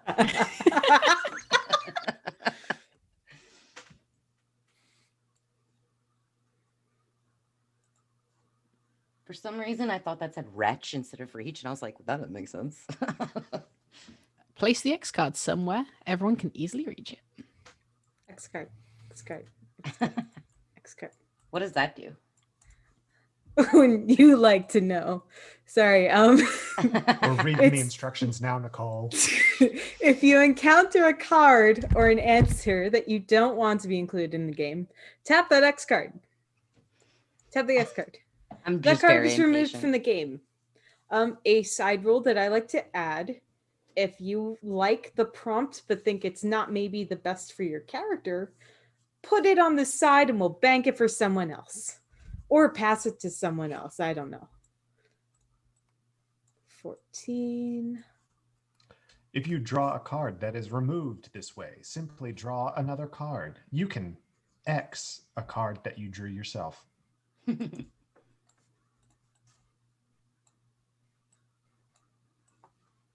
Oh, there we go. Okay. You can also pass on your turn. To do so, give the prompt card you drew to the next player and say, I'd like to hear your answer to this question. A prompt card can be passed around the table until someone applies the X card to it. Continue answering, passing, and Xing the questions until the queen is under attack card is drawn.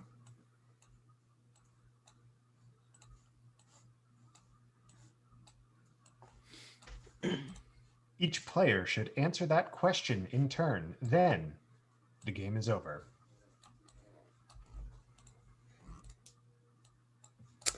Whoever wants to. Nope, that's not me. I was like, go for it, girl. Whoever wants to can draw the first prompt card. I'm recalling these cards immediately. That was silly. I do not want to shuffle them. Thank you. Thank you for asking. Yeah. Okay. So see how the card just peeks over the top? Try dragging and dropping. Whoever wants to go first. And then we'll go in order again, which we'll call clockwise, I guess. Up, down, wise. I The red one? volunteer to start since I've played this game before, and that's a nice thing to do while I'm You hosting. volunteer as tribute. Ooh, the queen lights a fire in you. What is Oh God. We're starting off spicy. That could have some really interesting connotations. Yeah, this queen lights a fire in me. Oh gosh. Gosh, I love my queen. In your loins, in your brain, in your heart, like where's that fire at? In your fist. Gosh, the queen lights a fire in you. I'm going to say that without defining my profession yet, the queen has always been a presence who is just her presence has urged me to improve myself and improve myself for the betterment of my craft. And that's the fire she lights in me is to work. And it's thrilling. It is thrilling because this isn't something I've felt with other people before. So that's how the queen lights a fire in me. Ooh. So we're working on getting our personas. Yeah. You don't have to name or anything. You just kind of let the questions and your answers mold a person or some other thing. It helps to be sentient.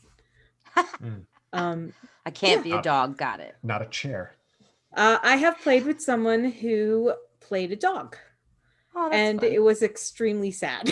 Mhm. It was very sad. See, I 'cause went it to animal was- and Nathan went yeah. to inanimate object. That was I I have went to played. Sea Slug for some fucking reason. I've played a castle before. in tells you this game, everything you need to know so- about our personalities. Yeah. Okay. So who's So next? drag and drop Me or from no, the Nathan? red. The queen knows something about me that no one else does. What is it? Oh. Tell me your secrets. Absolutely scandalous.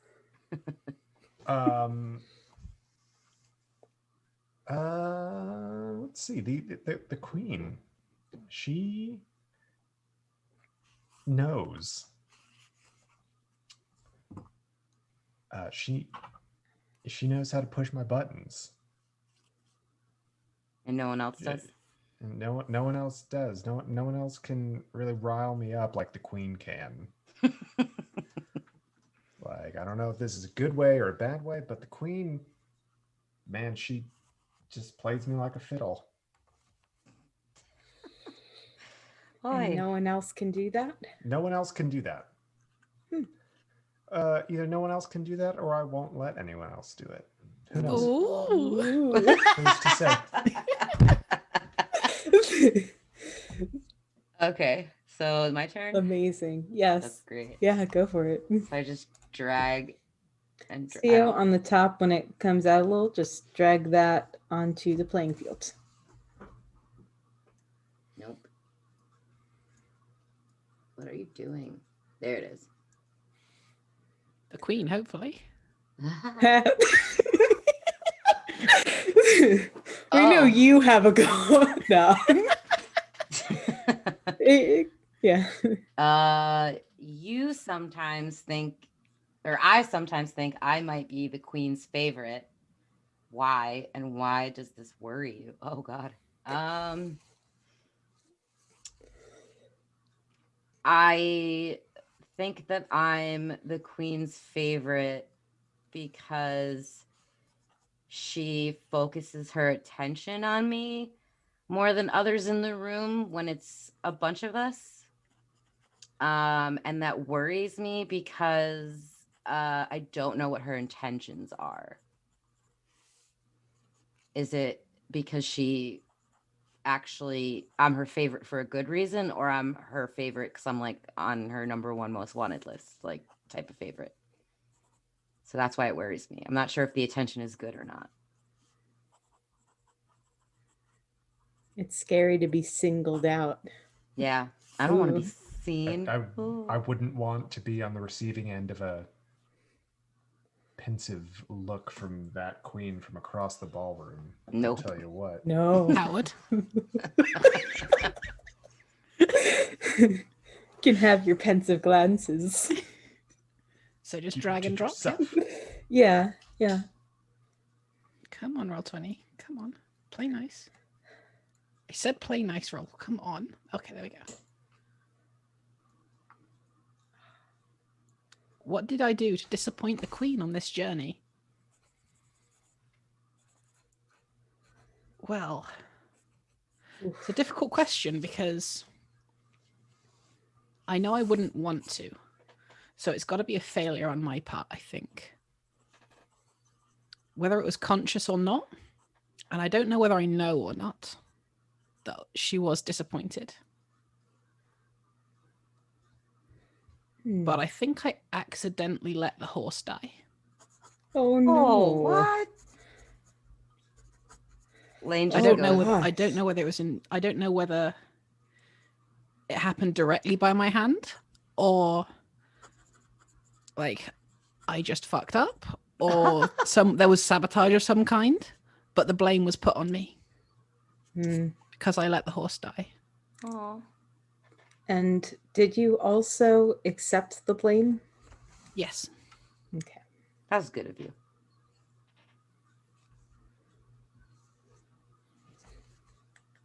Sorry, I'm checking my phone because it got some real amazing City and Snow fan art in the works. Is it fan art if it's a player? Yes. Don't answer that. Okay, yeah, it is. You can be a fan of your own stuff. Yeah, you Fun, can. because other people You are should making be it your too. biggest cheerleader. Yeah. Okay, it's back to me on top. Who is this distant power you are traveling to, and why do they make you uneasy? Let's do some world building, huh? Okay. This distant power, we'd already said that we're traveling, and this is a place of war, right? Yeah. That we're at war with them for as long as we can remember. As long as we've been alive. Yeah, I think this distant power offered us something that would tip the tide of the war.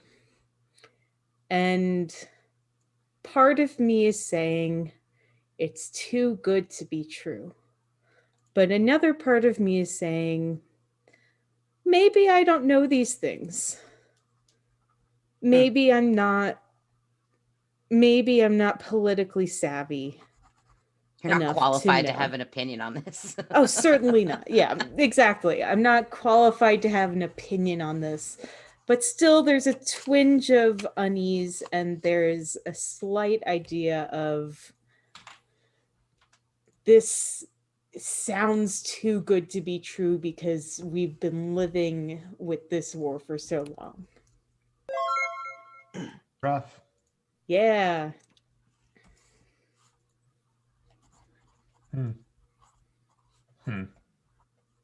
Okay.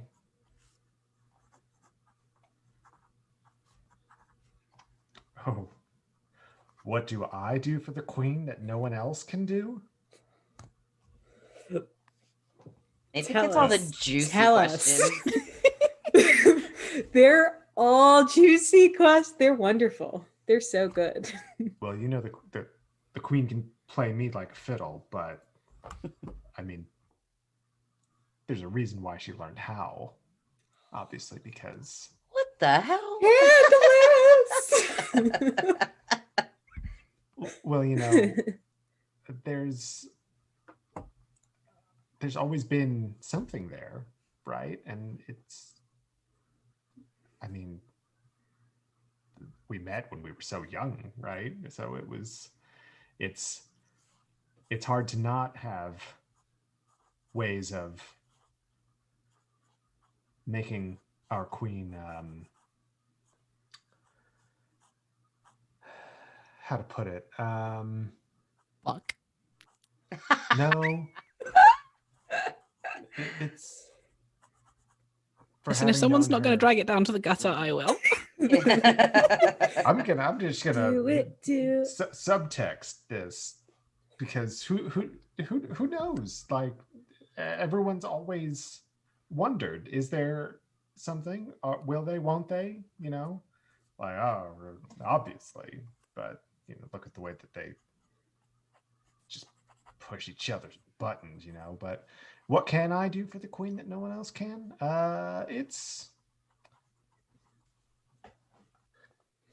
I have trouble finding the words because, you know, it's complicated.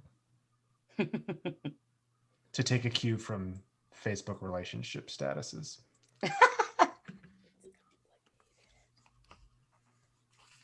That's fun. I'm gonna take a sip of water. Follow-up question. Yes. Do you or her or both or neither revel in that complication? Is that not comfortable? Is that a place that you choose to inhabit? I think it's a place we choose to be. You may have touched on it. It's a place that we choose to be because it's comfortable. As uncomfortable as it may seem. I'm comfortably uncomfortable. Oh, palpable tension. Okay. Anyone else have a follow-up question? No? Okay. I forgot we could ask follow-up questions. I didn't. Dragging. Hey, I figured it out. Ooh. Proud. Mm-hmm. The queen trusts you, but no one else in the royal court does. Why? Oh, okay. So this is probably a kind of an interesting follow-up question to like my question, the first one. Like, I think because she puts so much attention on me in public, in front of everyone, that it's more, they don't trust me because they're jealous, because they don't understand the reason that the queen is showering her attentions on me or whatever, however she's doing it. Maybe they don't trust me because they think that she doesn't trust me. And so they're just trying to follow her lead, but they don't know that she actually does. They don't know that we're close like that. But I also don't know. It's funny because I don't know why she likes me so much or why she trusts me or why she gives me the attention that she does. I can't make sense of it. She's a queen. What does she want with me? Yeah, I've got a question for you on that one. Okay. Do you trust the royal court? I don't think I like, kind of harking back to Lizzie's comment. I don't think that I'm qualified to answer that question. I also don't have. Shady. I'm No, it's more like I am politically naive. I'm how to put this? Like, it's almost like I'm here because not because I'm a part of any political affiliation or lord or lady or whatever. It's more that the queen kind of chose me for whatever reason. The queen chose me, and here I am, and I don't know whether or not to trust people. Like, I'm naive to that. I'm just pretty. Like, I don't have much going on up here. Just I'm a wall pretty. ornament. Living wall ornament. Sorry. I know you said we had to be sentient, but you know, I'm actually a mirror, guys. Just, you know, Is I'm a mirror. literal mirror. There are sentient mirrors. There's precedent for that. Hey, haven't you ever seen Snow White, y'all? Something poignant about saying that mirrors are pretty. Anyway. I saw the queen. I saw the queen something there. Speaking's difficult.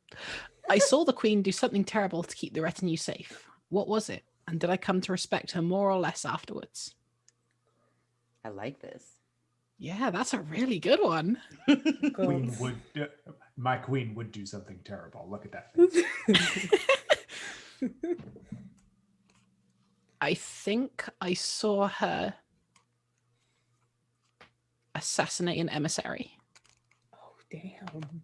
Ooh. Because war is profitable. And Fair. Even if a peace emissary comes, if the queendom's doing well, you might not want that peace emissary to come.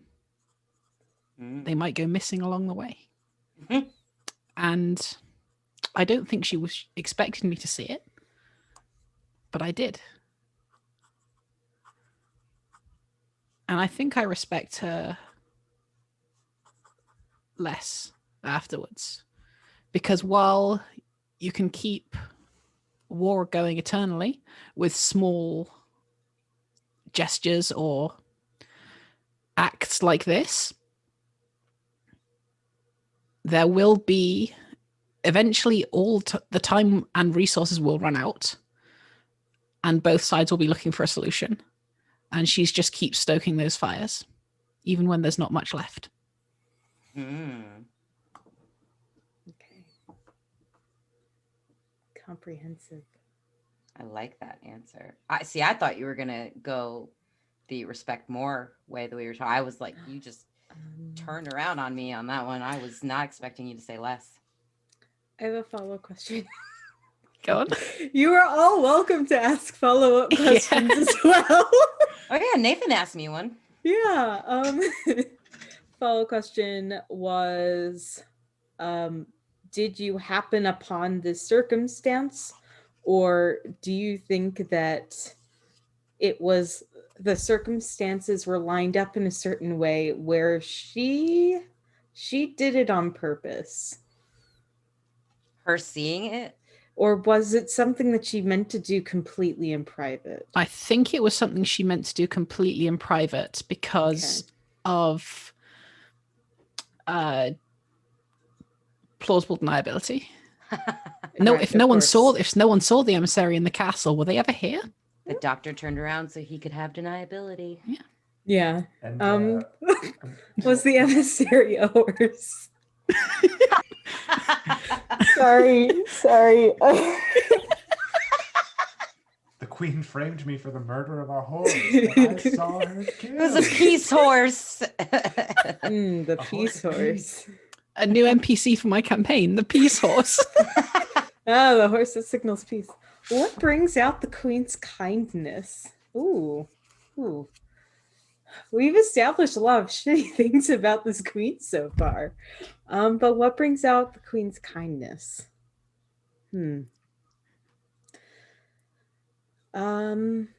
I think that Not horses. yeah, not horses, not This emissaries. queen hates her only mode of transportation for some strange reason. Certainly Where's the not nothing? pretty people across a ballroom in public. That might be the key, actually. What brings out the queen's kindness?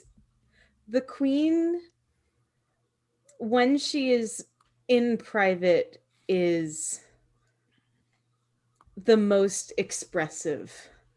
And those are the moments when maybe it's almost dangerous to be around her because you don't know which way it'll go. But when the queen decides to be kind and show that kindness privately, it's not just compliments, it's action. it's giving you another chance to impress her. I'm really digging Go myself on. into a hole here, aren't I? I don't think she just hands out compliments. I think she gives you more chances, and that is its own kind of kindness. Follow-up question. Go right ahead. Why did you need another chance? Ooh. Did you kill a horse? Is there a word for that? Like, you know how there's like regicide, equicide. Would it be? I Ooh. just made that up, but No, fair enough though. Damn. Is that the thing? I'm gonna say yes, because that Don't you look just that up. like That dropped feels that right. knowledge. You I said it don't so know. confidently Someone that it Google is. real fast and tell us in chat. It's Nah, okay. dude, that's definitely. I don't care what anyone else says. That is it, because you said that with such confidence, like right away, that's what it is. What Fuck did everything I do else. that I needed Equicide. another chance? I think I broke an heirloom. Oh my god, I was literally thinking in my brain, Liz is gonna say she broke something. Watch. Is this on the same level of call out as Lane's gonna make us fight a cosmic horror? I mean, like, only because what she said earlier about her job, something with crafts, kind of made me think that she was, maybe she was like a potter or like I feel like that tracks for Lizzie. I don't know. Okay, so like I've been doing cross stitch this week, so I'm thinking I ruined a tapestry somehow. Hold on. It's fun. It's That's a good cute. It's a good I couldn't time. see it. You like took that away real fast. It's very chill. That's intricate. It's more really chill than bad stabbing if you're something thousands of times. like there's it's great. It's worth it though. I like stabbing things.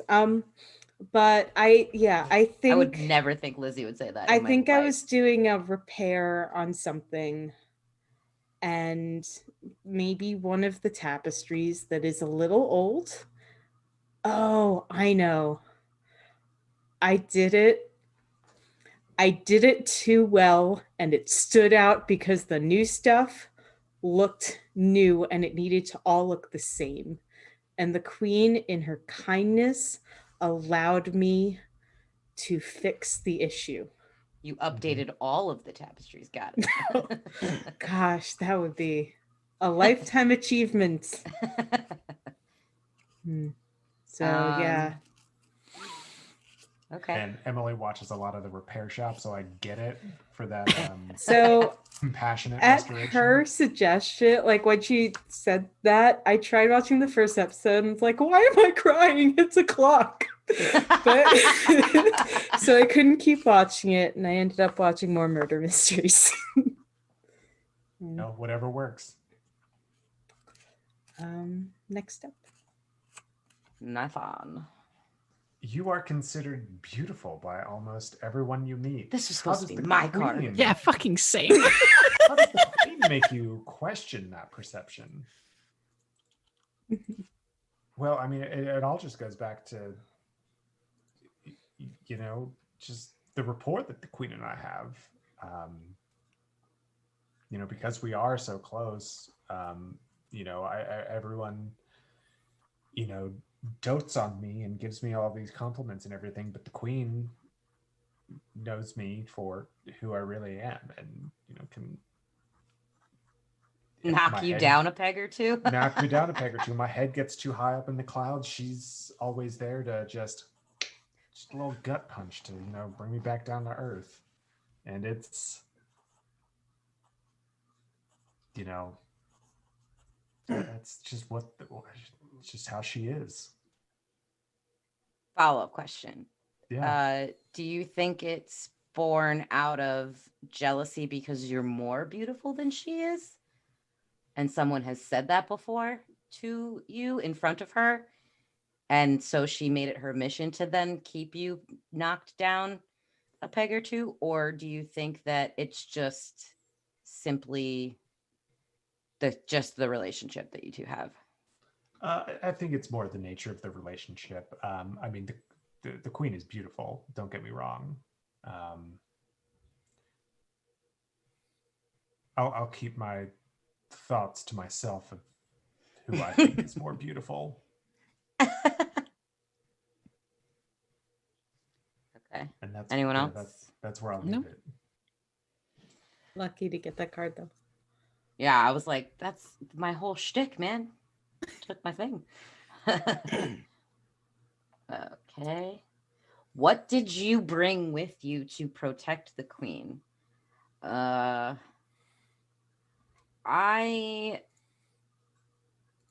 feel like, due to my naivete, I wouldn't have brought anything of practicality, like, you know, say a soldier would.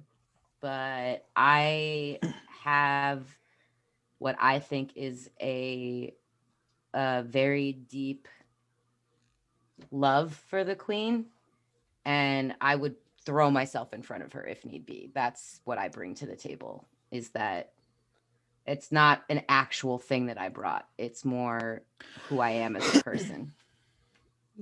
Your determination. Yeah, because I just love her so dang much, even though I don't know why she likes me. Okay. Sorry, I missed it. What did you say you'd bring to protect the queen? I said I didn't bring anything, like, in actuality, bring a thing. I brought who I am as a person, and that is that I love her so much that I would, like, throw myself in front of her. So I brought myself. Oh. I see. Not like an actual object. Mm-hmm. Or like an army or whatever. The queen sometimes shows interest in my personal life. How do I respond to that, and why? I don't understand. Because this is someone who is far above my station and kind of always will be. Even if I did marry into a noble family or someone in the royal court, there would always be that stigma of you were just a handmaiden. Mm-hmm. And you do not deserve this. So when she, even with a passing personal question, I'm just like, why are you doing this? This is this isn't like part of why I'm here.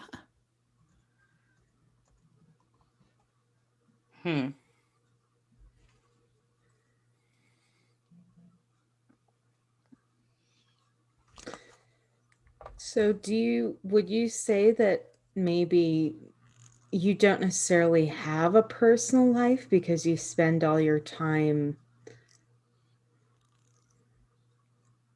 doing things for her?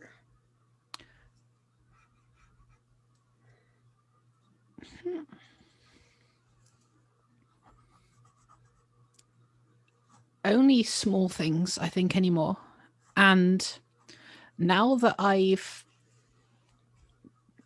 managed to get the fact that I am a handmaiden and I'm trusted, that doesn't allow for personal life outside of like what my duties directly correlate to. So I could be the best tea maker around and practice that on my own time. But if I can't make the best teas when it's absolutely required, what's the point of that hobby? Right. Devastating. I like this game. This is cool. The drama. Yeah. I love it. I played this once and immediately I listened to it played, immediately bought it, and then asked my local store to carry it so that my friends could buy it. Nice. So putting things in business, got it. Let's yeah, get shit done. well, I left the local game store, friendly local game store. You have Mine's not a friendly. personal connection to the land you are currently traveling through. What makes you want to stay, and why don't you? Ooh. Oof.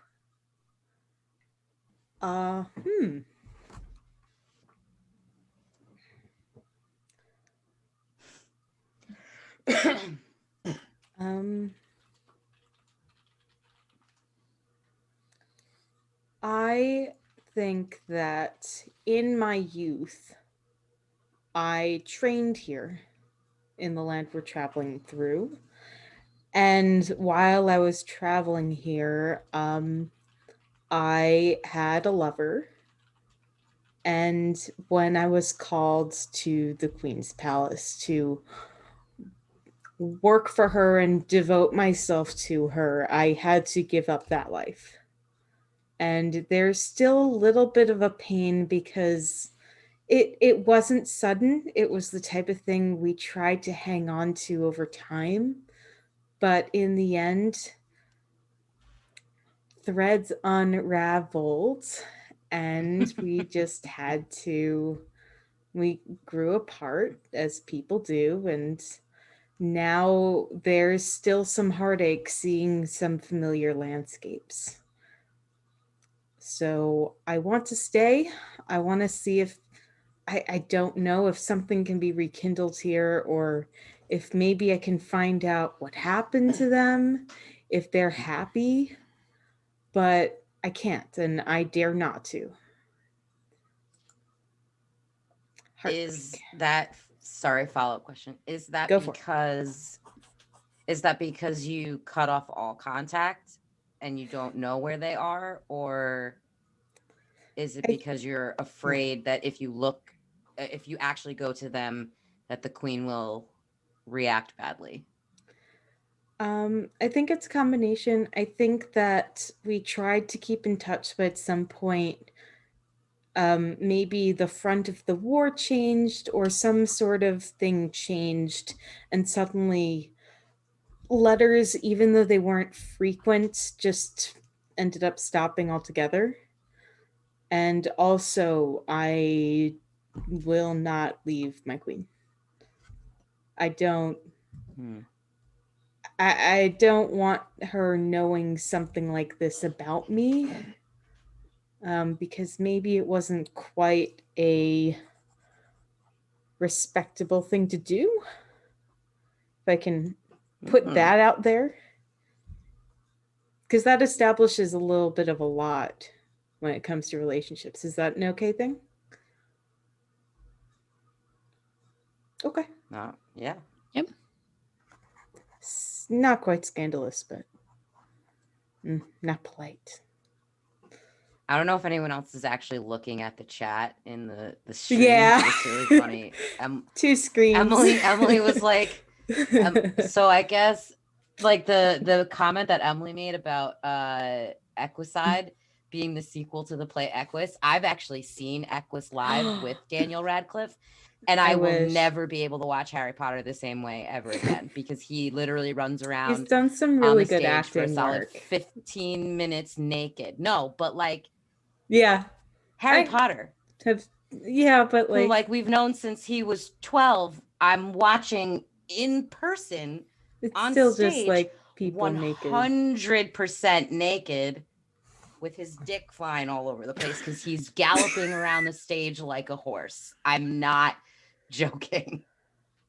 You I'm just being solidified dead-ass me serious. never wanting to see that. Thank you.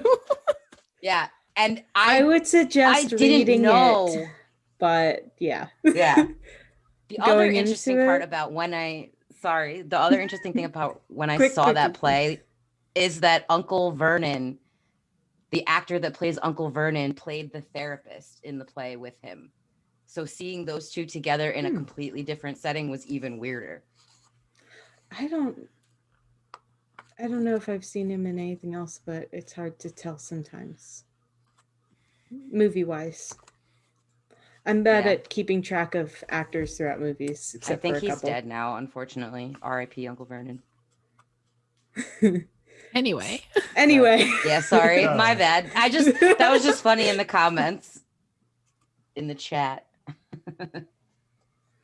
It is wild, Dawson. It totally is. Let's continue. Nathan. What do I usually do for the royal family? And why does that make you an unlikely choice for this journey? First of all, what don't I do for the royal family? I've been called, a performer. I've been called a muse. I've been called just a shoulder to cry on. Why would that make me be an unlikely choice for this journey? I'm absolutely not an unlikely choice for this journey, I say. The queen needs me here. Follow-up question. Yeah. What was the worst thing they called you? Worst thing they called me. Not in my company. I heard it in passing, though, that they said I was nothing more than the queen's plaything.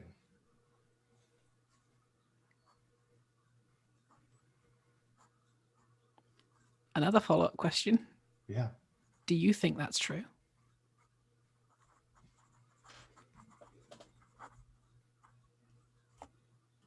I certainly hope not. No more follow-ups.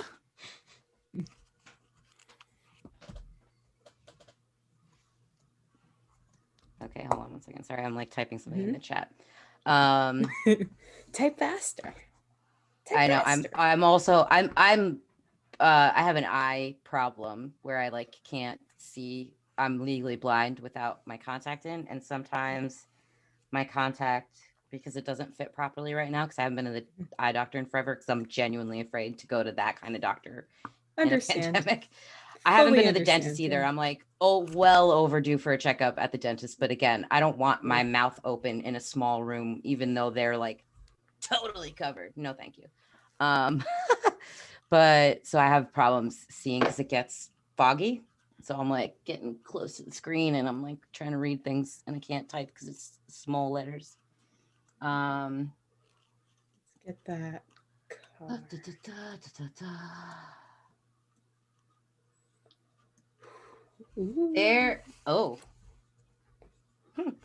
There is a part of you that does not want peace in this land. Why are you attached to the war?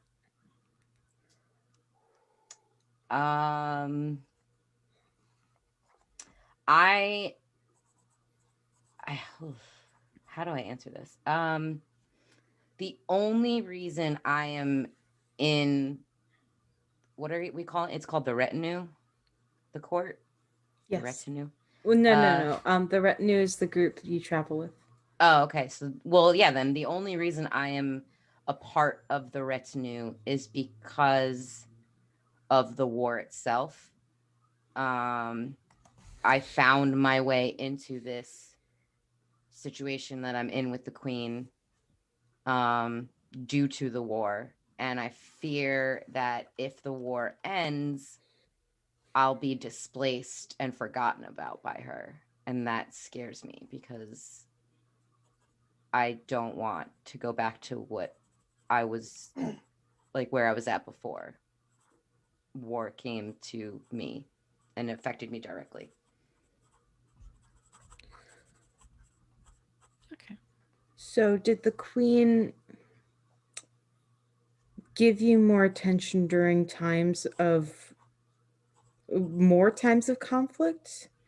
It was more that I where I'm from in her lands was more war torn, and that's how she found me. Okay.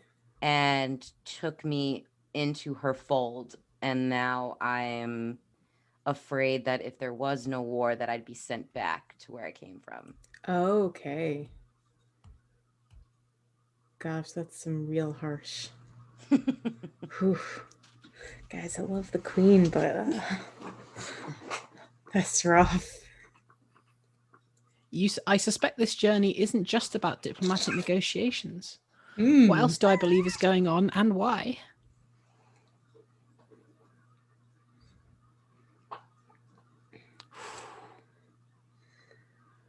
Whew. There's a lot going on there. While not strictly about diplomatic relations, I think this is a declaration of ownership. I think she also she's been doing all these things to prolong the war and keep it going artificially, but may have also realized that the only way to end it will be one big action. And I think that this is going to be that. No matter what that might be, I think this is the one thing that will end it. Is it the queen specifically that you think is the one that's going to have to end it, or just this journey that we're on because of where we're going?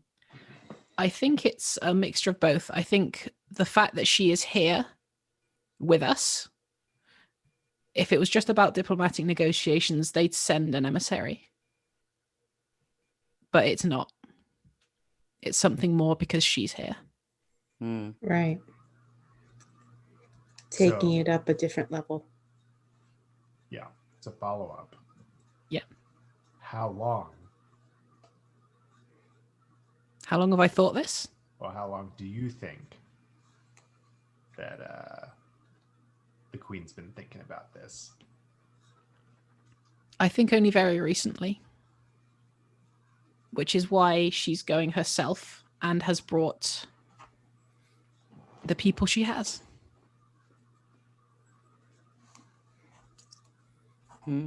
Why else would she bring me if she known? Because I saw her.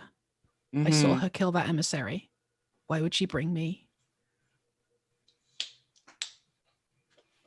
Intrigue.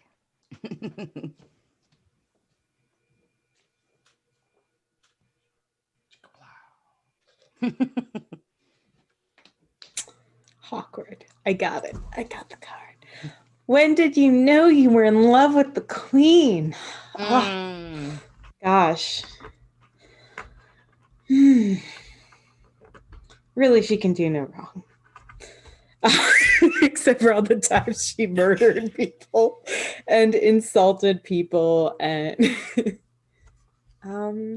when did I know that I was in love with Queen? And I'm not sure. I don't think I established really like what my direct relationship is with the Queen, because I think I interact with her day to day much more as a figurehead, and probably through someone else who is between us, right? So when did I know I was in love with the Queen?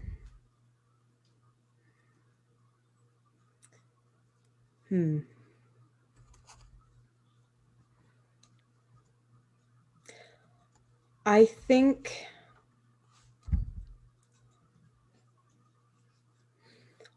I realized I was in love with the Queen when I was sewing her into her coronation gown. And usually this is the type of thing that maybe a handmaiden would do, but this is a very specific, difficult type of work that I did myself. And it was an intimate experience, being so close to someone who is so high up. And even though I had done this before for other people, I realized just how well she wore the clothes. And I think that's when I realized I was in love with her, because she had all of the poise and grace and elegance that matched the types of materials that she was in, right?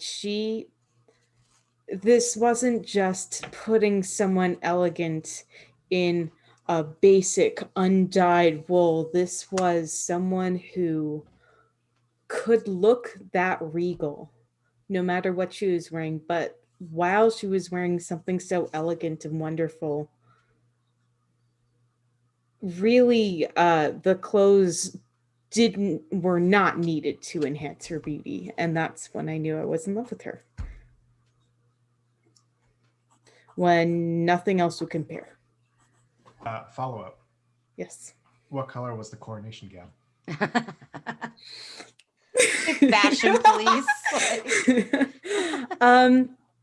It was a very expensive dark blue with thousands of tiny hand sewn beads. I remember that gown well. I remember your scissors well.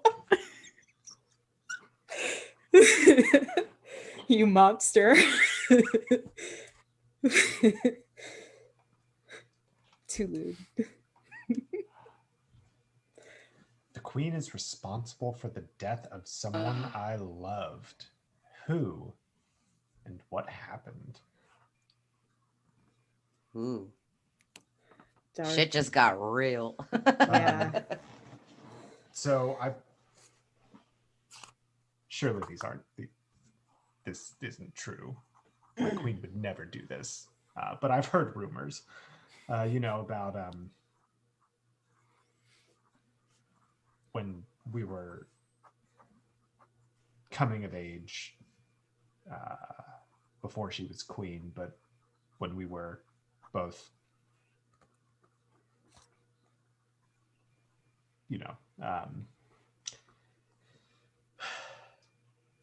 of age, let's say.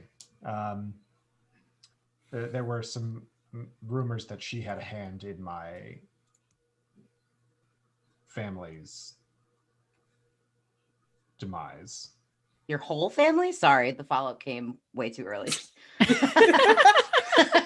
I just shouted that out and didn't mean to. So it's all a boatload of lies, though, because my family isn't dead. They left.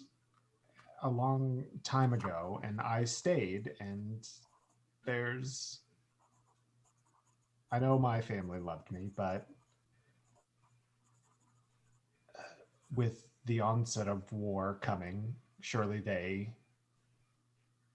thought it best to leave the kingdom, and so they did. And I haven't seen them since I was younger. Just barely a man.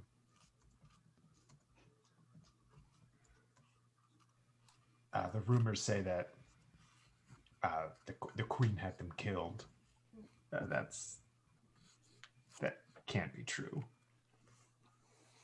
because we've been friends for so long, and she wouldn't do something to harm me in that way. So it's not true. Definitely would never do anything like that. No. No. I certainly haven't seen anything that would say that she would.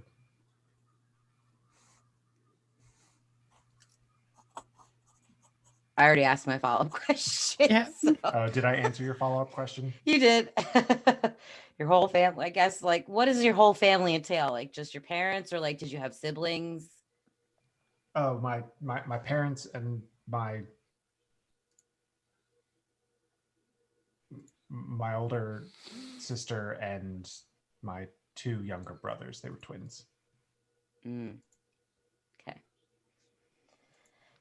Anybody else? Nope. Okay. I'm like nervous about these cards now. Like what they're gonna say, what they're gonna ask me.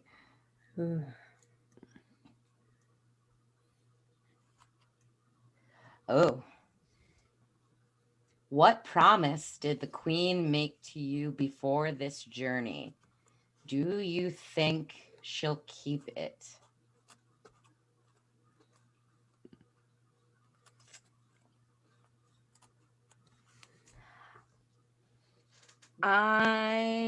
Okay, so what were my choices? Like I can pass this or I can exit? Like what is that? Okay, so you can give it to someone else to answer. You can pass on it entirely, exit out, and draw another card. And I like to play with the variant rule that you can put it on the side and someone else can pick it up if they like. Where would I put it? Just anywhere. Yeah. I just realized I'm only at 70%. So no, that didn't, I don't think that helped. Okay. Yeah, that should be clearer. Trying to think if I want to answer this or not. No, I don't. Okay. I don't want anyone to know what she promised me. But I can't decide if I want to just exit entirely or give someone else a chance to answer this question. I think I'll give someone else a chance. I'll put it on the side. So that's on the side if you want to do that instead of drawing your card. Now redraw so that you still have a turn. Okay. Can I just keep doing this to all the cards? No, I'm just kidding. See, I love answering this question, like, because I feel like I've done it twice now. Why are some others at the royal? Yeah, right. Why are some others at the royal court jealous of your relationship with the queen? Expanding on the fact that she gives me such attentions in public, and given the fact that I'm not a born noble or part of her court before. And I'm just someone she caught her eye when she was doing a tour of her regions and that had been affected by the war, as queens do, seeing where she could dole out her help, and she just plucked me from obscurity. And I think that makes the actual people of the royal court jealous because they were born into that. It's like their privilege, and I'm taking their privilege. by just existing. Can I possibly add something to that you can veto if you like?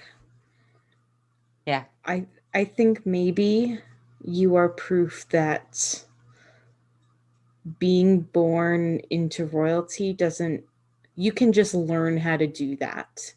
You can learn how to fit in with that, because I think that's something that you do,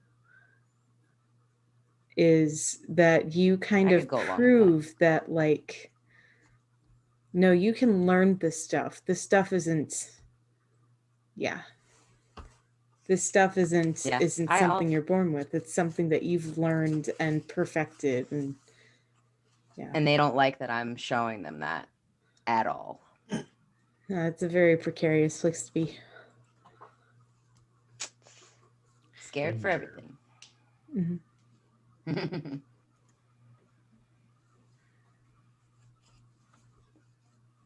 What part of this journey will be the most difficult? And how do I pull the rest of the retinue through it? I'm the Queen's handmaiden. Ooh. I know what she wants. And I know, by extension, what everyone else does as well. Mm-hmm. I think that's simple enough. And will the hardest part be tending to the Queen then? I think the hardest part will be dealing with, because it's such a small group, a small like set of people I've had to work with, in direct contrast to the rest of the people in the palace, where there's teams of people waiting to do what she wants when she wants. There's royal parties going on consistently. The royal court's constantly around. It's going to be difficult trying to blend into the background when you're a prominent figure. Yeah. Hmm. I like the idea that you're quietly directing everyone else to what they're... Because you know exactly what we should all be doing for maximum comfort of the Queen. Exactly. Because I love her. Absolutely. Oh, God, Do you find that to be difficult work because you're dealing with so many different personalities? Yeah. Dealing with Or the different do you just genuinely love personalities bossing people around? Dealing with the different personalities isn't what bothers me. It's seeing the attention divided so closely rather than spread out. What I don't know doesn't bother me, but I know it now, and it's bothering me. Nice. Gotcha.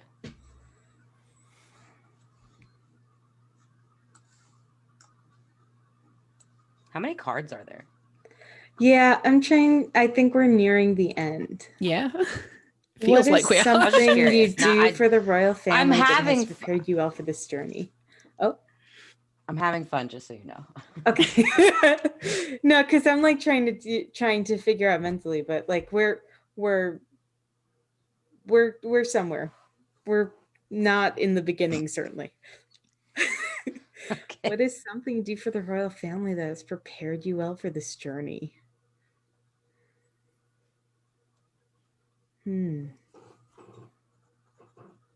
For the whole royal family.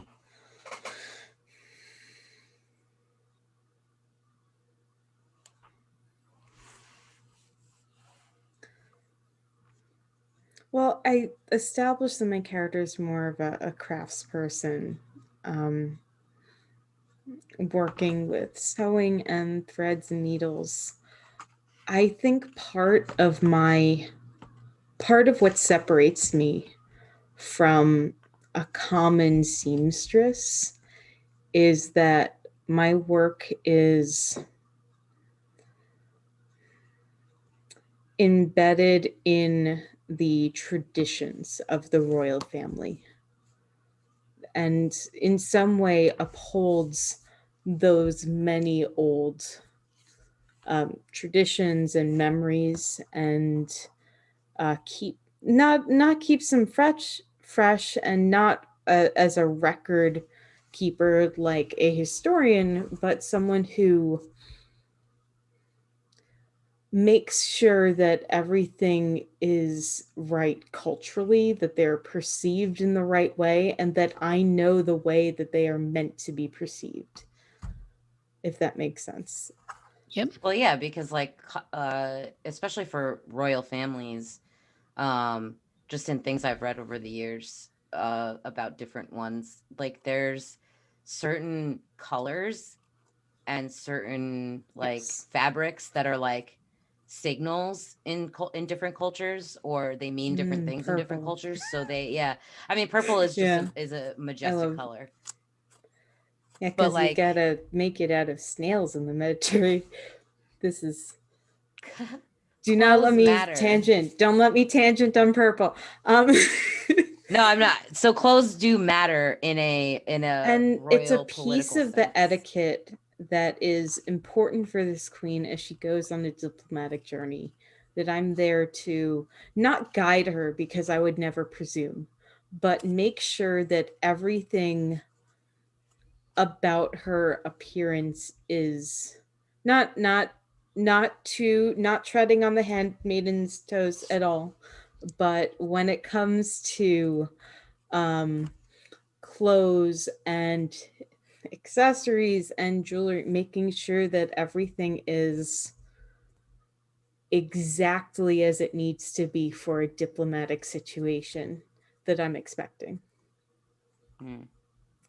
So the caretaker of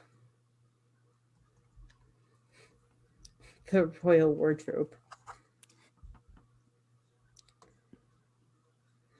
Follow-up questions? No. Okay.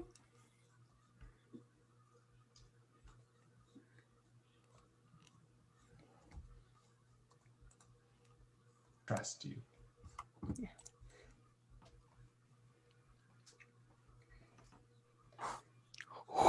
Did you know you would never forgive the queen? And why? Man.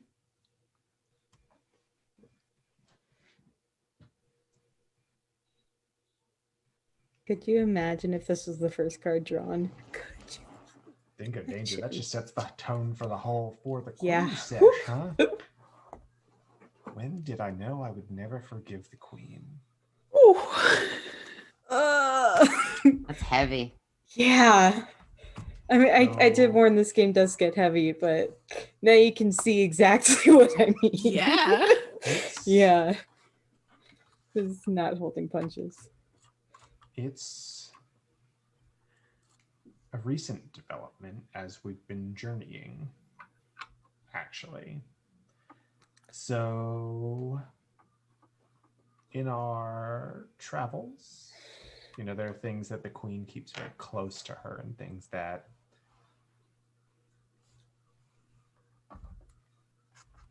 aren't meant for the eyes of others, let's say, and the comforts of the queen aren't meant for the commoners.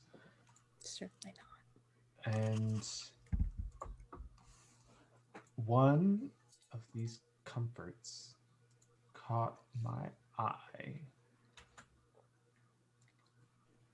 I don't know if it was left out idly or if it was left out as a message or what, but linking back to my family who had left, there was the queen and I were very close, but she was also very close with my sister as well, my older sister. And one of the things that was very important for my sister was that this bracelet that she had made. It's nothing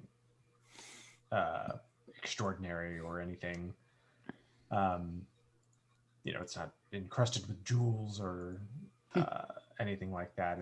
But it's not as it's not like a woven grass bracelet or anything, but it's something that you can tell has been loved and was handmade and everything. And I saw this memory from my past sitting there on the Queen's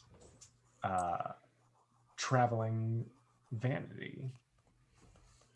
And all of these years of me thinking that my family had fled and that the Queen had no hand in it and anything. She had no mention of my sister having given her this, and it brought up doubts, and that this object was never mentioned and was of great value to my sister, and why would she leave without it, and why does the Queen have it now? So I question my Queen. And I don't think I can forgive her for the... If the rumors are true and she did truly have a hand in my family's downfall, then I couldn't forgive her for that. But also, even if it's not that sinister, I couldn't forgive her for keeping something from me, from a part of me that's so close. For so long to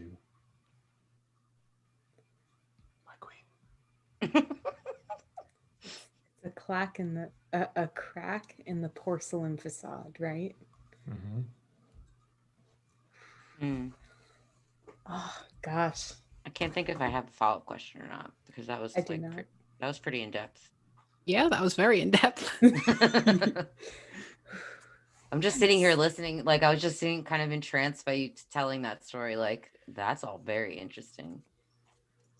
Now I'm like trying to shake out of the fog. Okay. That's fine. It happens. This is what happens when you all send me on wild goose chases for NPCs that I didn't have backstories for. I've got lots of practice. This is like, I know that feeling so fucking well. This is like the curse of Idrinden, that that will never stop bringing it up. Okay. There is a false rumor about you and the Queen back at the royal court. What is it? How did it start? I love how you got all the royal court related ones a lot. That's so interesting. It's so cool.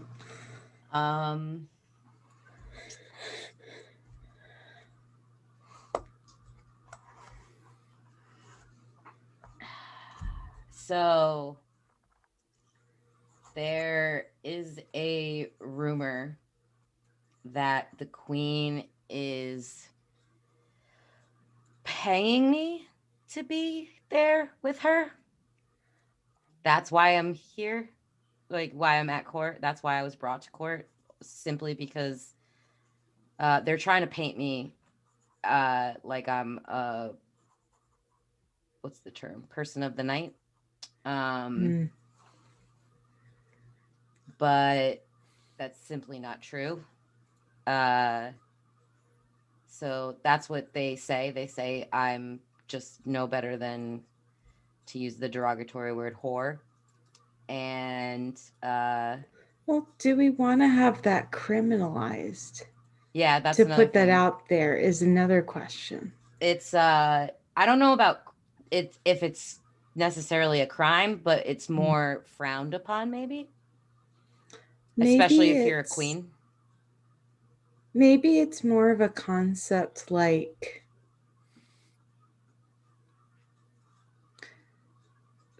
what they're frowning about is the concept that you need to be paid to spend time with the Queen. Yeah, I could go with that. Like, you know, interesting. Wait. Sorry. No, it's okay. It started because the queen, someone saw the queen hand me coins to go get something that she knew I liked that was a good from my region of her kingdom that I was missing since I'd left my home, that I hadn't had in a while because it wasn't available due to the fact that it was so war-torn in my region. So when this item became available at the market at court, the queen knew how much it meant to me and did me that kindness where she was like, go buy yourself something pretty, like that kind of thing. But not in the connotation of like, she's just, paying for me as a person, like buying my love. Right. It's genuine between us, and they don't like that. So that's why they started that rumor. They saw that as an opportunity to bring me down. Any excuse.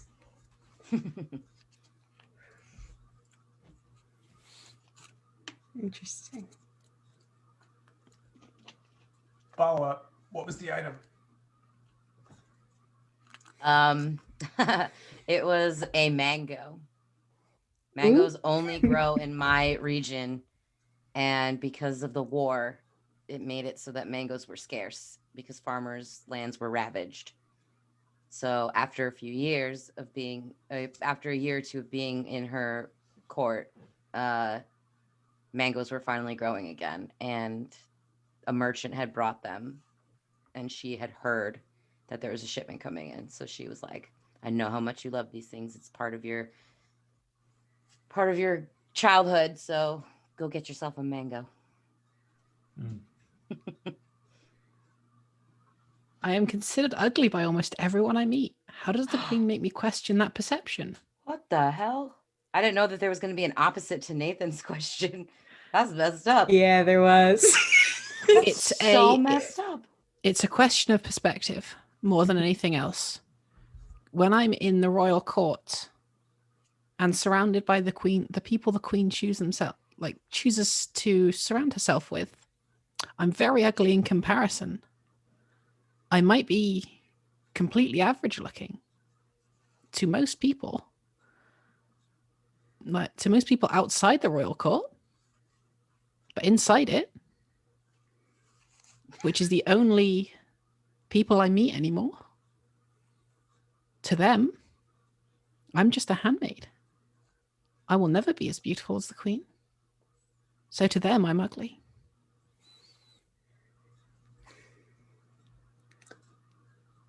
I have a follow-up question, but first, Court 5, Town 8. What? 3 at court and 8 in town. Okay. Looks. Oh fuck! Yeah, I just got it. Yeah, that's what I'm getting at here, basically. Yeah. How do you think beauty is perceived? Trying to make it a more direct question, but that is my question. Is it like physical features? Is it also a question of status? Because in town, I mean, in the court and in the area where you work, you are not high up on the social status scale. So it's a mixture of both, I think. Okay. When the queen chooses to surround herself, and I've certainly seen the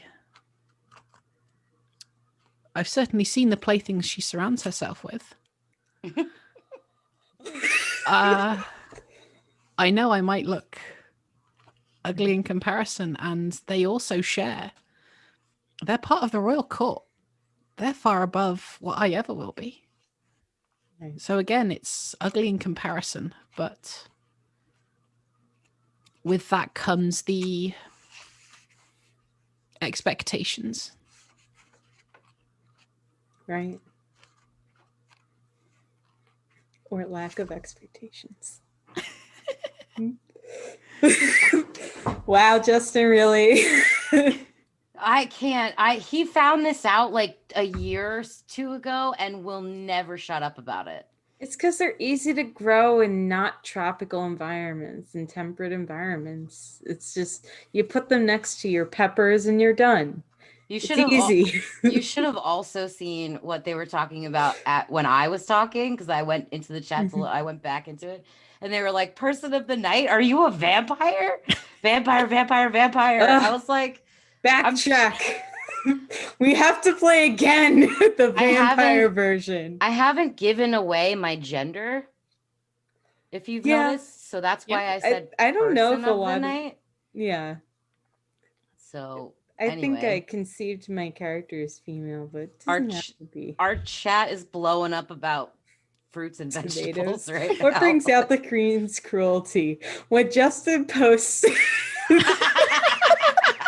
about tomatoes being the fucking Supreme Court ruling of 1893. Look up a picture. I bet there's some great mustaches on that Supreme Court. It's gotta be. Yeah, there has to be. That's the rule. It's Also, a pre-Taft court too. Yeah, I was gonna say, like, that's an interesting year for the Supreme, like, time period for the Supreme Court. The things that were going on. Yeah. Fucking Justin. Sorry, are you not interested in centuries-old political discourse in a different country? What brings out the queen's cruelty? Oh. I actually think I might X this card. Yep. Yeah. Ooh. Because I think we've seen examples of it, and yeah. But also, Lizzie doesn't believe that the queen is cruel. JK.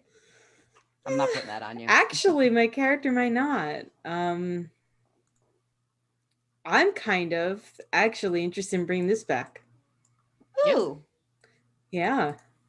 Let's bring it to the front. What promise did the queen make to you before this journey? And do you think she'll keep it?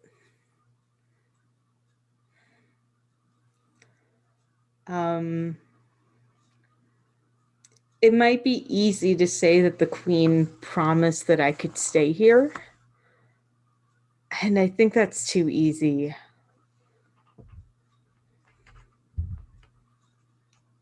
But what does my character want more than to continue doing the best she can? What promise did the queen make you before this journey?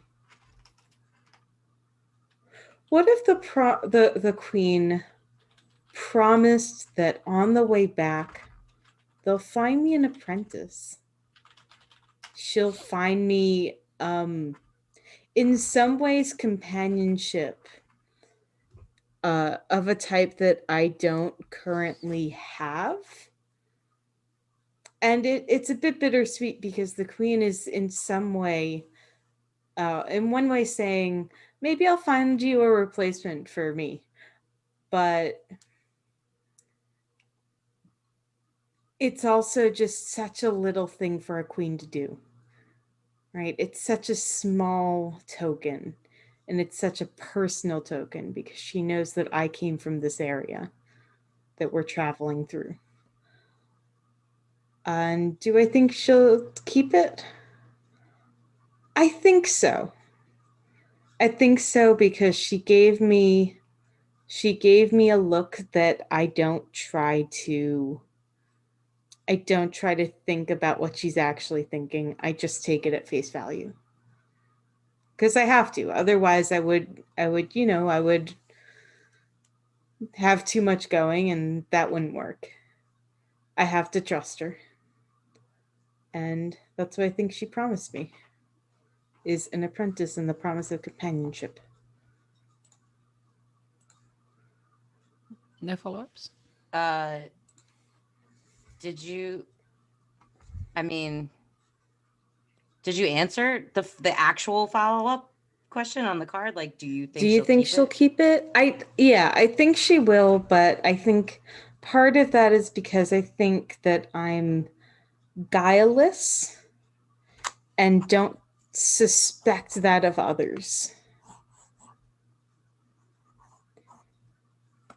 I wouldn't suspect her to be breaking promises because that's not necessarily becoming of the queen, and I also don't question her.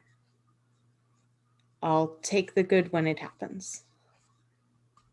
Did she bring it up to you, or did you ask? Oh, good question. Ooh, that would be a very That was brave fucking thing to good. ask. Yeah. I mean, it doesn't have to be like an outright ask, but like a mention in passing when working on something. Mm-hmm. You know, A casual, you know. That's where I apprenticed. My master was around my age when I apprenticed with him. In the lands we'll be going through during our journey. We're What not promise did the war-torn. queen make you? I think I would have slowly made. I wouldn't have asked outright, definitely not. But maybe I would have slowly dragged out the question in the, let's say, weeks to months leading up to this diplomatic mission. Hinting at it, asking other people to ask if they know, to ask if they have heard of, type thing. Like, just let it be known and let the rumors happen around me, but just slowly just weave that question out. Never asking outright. That would be too forward.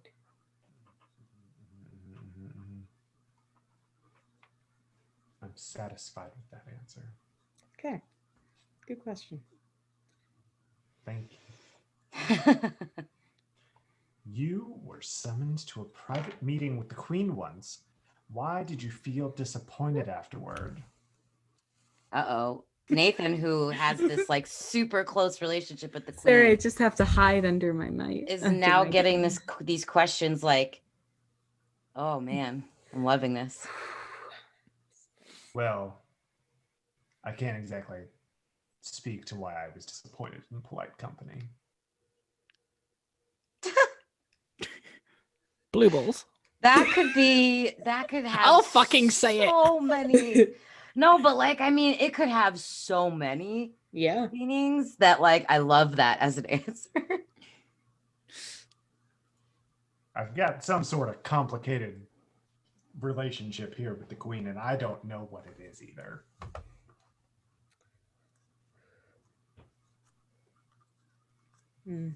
I think that's the shortest answer I've given too.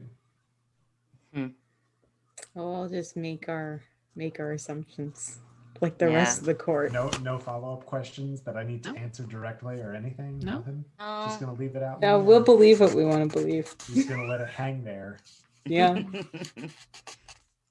Okay.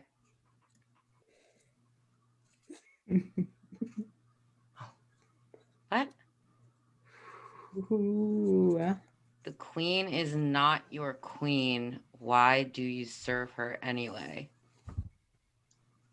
Can I like 86 this just because it doesn't make sense? I mean, what would it mean if she wasn't your queen? Would you have another queen? Would she not be a queen to you and be something else?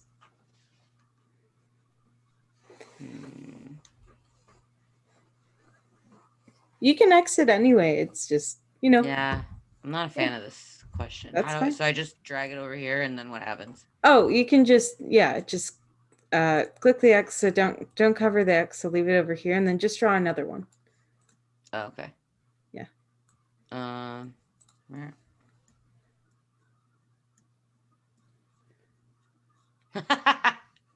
Here we go. Oh, wow. The queen touched you once. What about the memory of that will stay with you forever?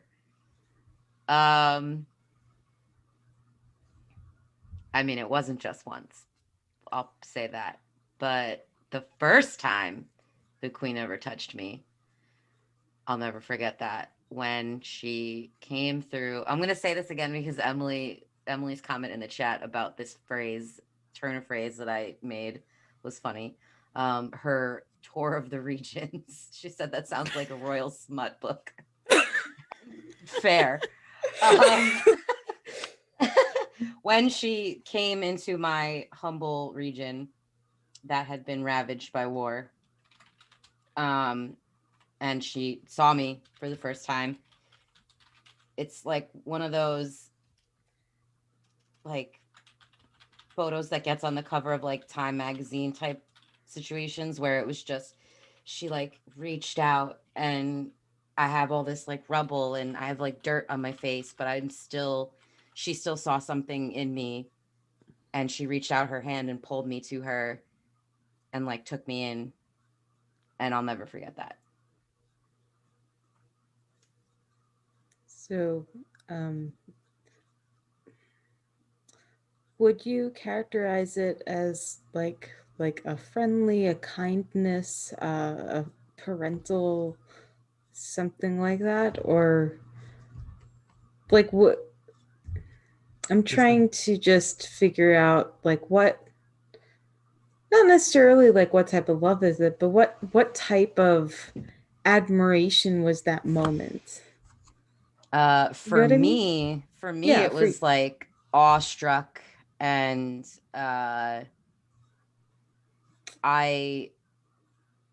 it's not that I was like living in like a simple village where like we didn't get news of the kingdom, like, so I know things about the queen and we're roughly the same age.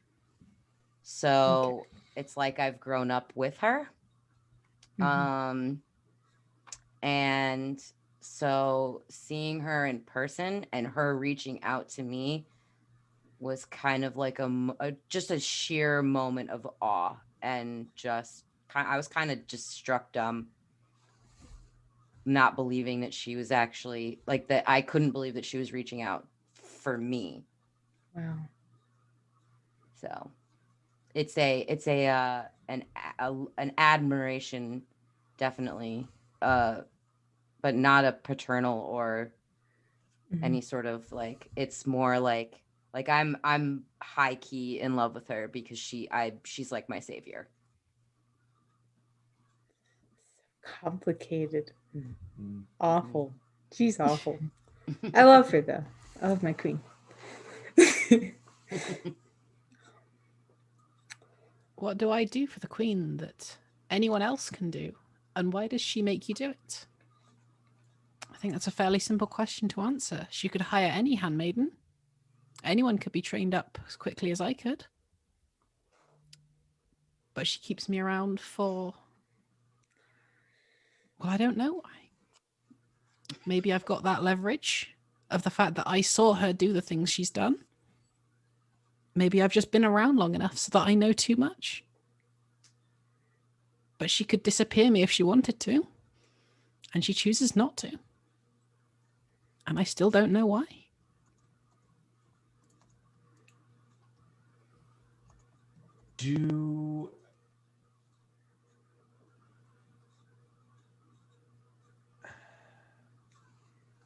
Have you had any thoughts of there's a genuine friendship there and not a queen and subject relationship? Of course not.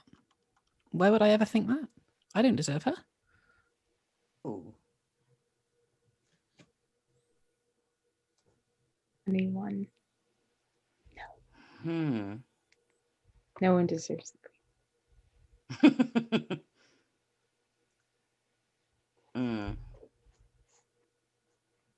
I don't know if I want to ask a question to that, but that was just so straightforward. Like, I don't think anything else needs to be said. You're just like, nope, I don't fucking deserve it. The queen had you punished once. What about that memory will stay with you forever?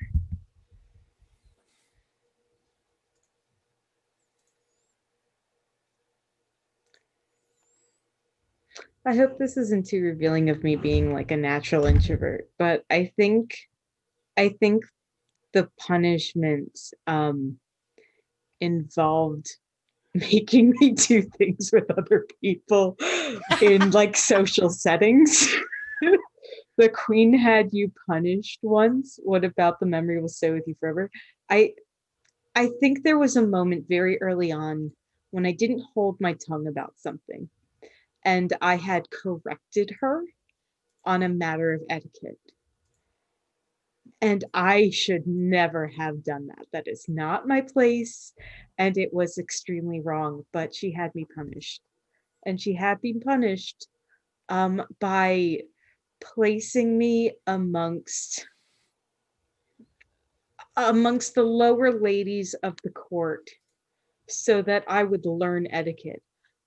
I would go to sporting events every single day, unendingly. I would play card games every night. I would clean up after all of these ladies who got pissed drunk every night playing card games.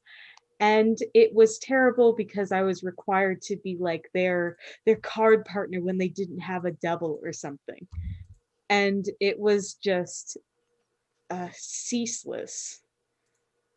And I never wanted that life. And this absolutely made me know that I wasn't made for that life, because I could not keep up with these women who were decades and decades ahead of me, who would party all night and still be up to take in visitors in the morning for tea looking flawless. Oh, that sounds horrible. Yeah. And what about that memory will stay with you forever? I think the one moment that stayed with me was during one of these mornings, one of the older women who was sent to mentor me in these ways, at some point she gave me a wink, and I realized that this was just fun. This was just how this person had fun. And that was just kind of terrifying to me. And I would have preferred to just be alone, sewing for days and days on end and not speaking to another soul. So, yeah. That is the weirdest way I've ever answered that question. But that's like spooky stories with Lizzie. Did the queen see this as a reward? No, she did not. She totally knew she was punishing, like that was going to be a punishment for you. She knew that wasn't a reward because it was always a temporary situation. If this had been a permanent situation where she had made me a lady or something like that, then maybe that could have counted as a reward, and I would have had to keep up. I would have had to stay with that forever and keep up appearances. But it was clear that this was always a little bit of a game. And that was just not fun, not a good time. So did she keep you on this schedule for a specified amount of time, or did she just do it until you broke? I think until she needed me to do something else.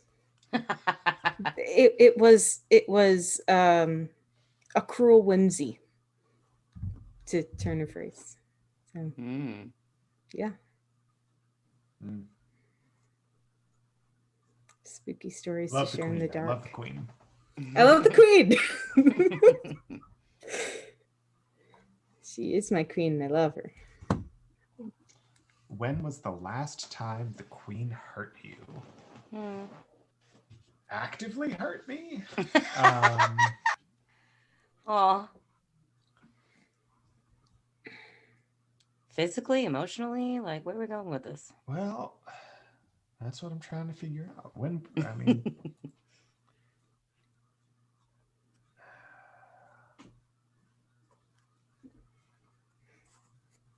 Oh, I like what Dawson said in the chat. Hurt you in a way that you didn't ask for.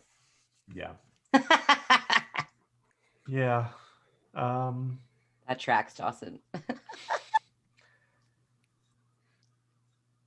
So we're tying stuff together here. We're weaving a tapestry. So, as a performer for the Queen and the royal court and the royal family, I am kept around most often for entertainment. And as we established early on,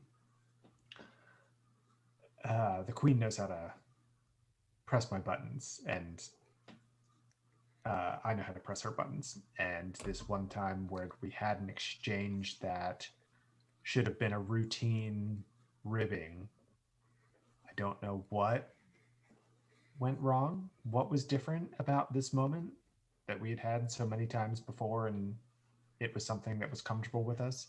It was right before we left for our journey, and instead of the usual response, I was met with a harsh criticism that did not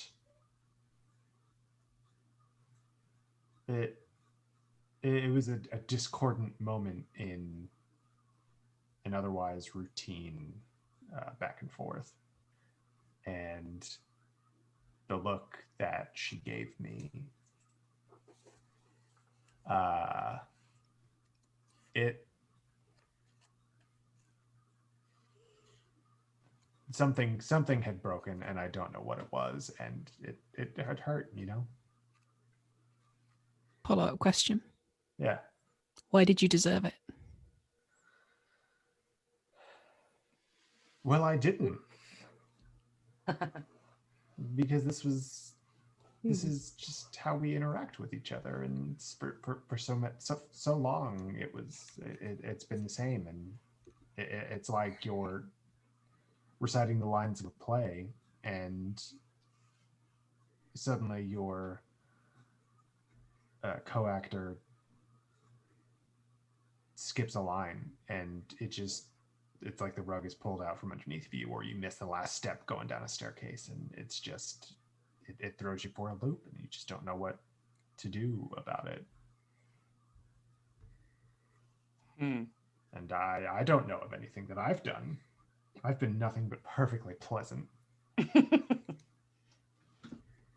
Follow-up question. What kind of performer are you? Well, I'm a performer of many types. I know someone wanted to know the answer to that question.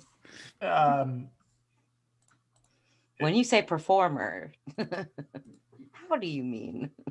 If you can play it, I perform it. Oh, I love the answer. Okay. Excellent. Okay. I keep going to the wrong screen. That's so funny.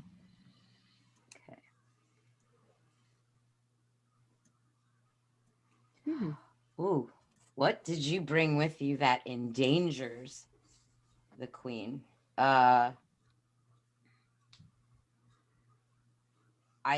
I genuinely believe this in my heart of hearts, because that's how my brain has trained me to believe, that just my person, just myself, like I was like I am the gift that, instead of being like I brought something to defend her, like it's me. That's the thing that I brought. But similar to that, like I am also a weakness that she has.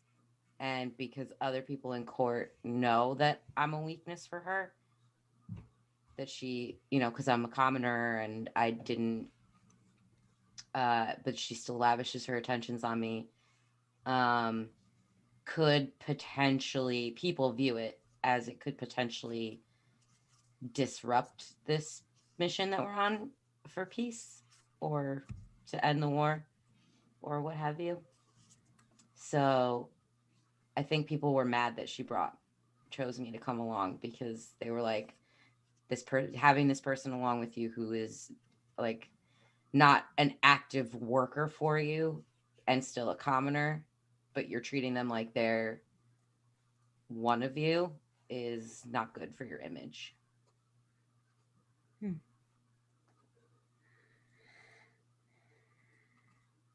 I've got no I'm- follow-ups to that one. I'm the danger. I'm the danger and the gift. Do you feel that you are a danger? I don't think that I necessarily understand that complex of a situation, that I am in fact bringing her down a peg or two because she keeps me in her company, because I'm just so glad to be there and I want to be there for her.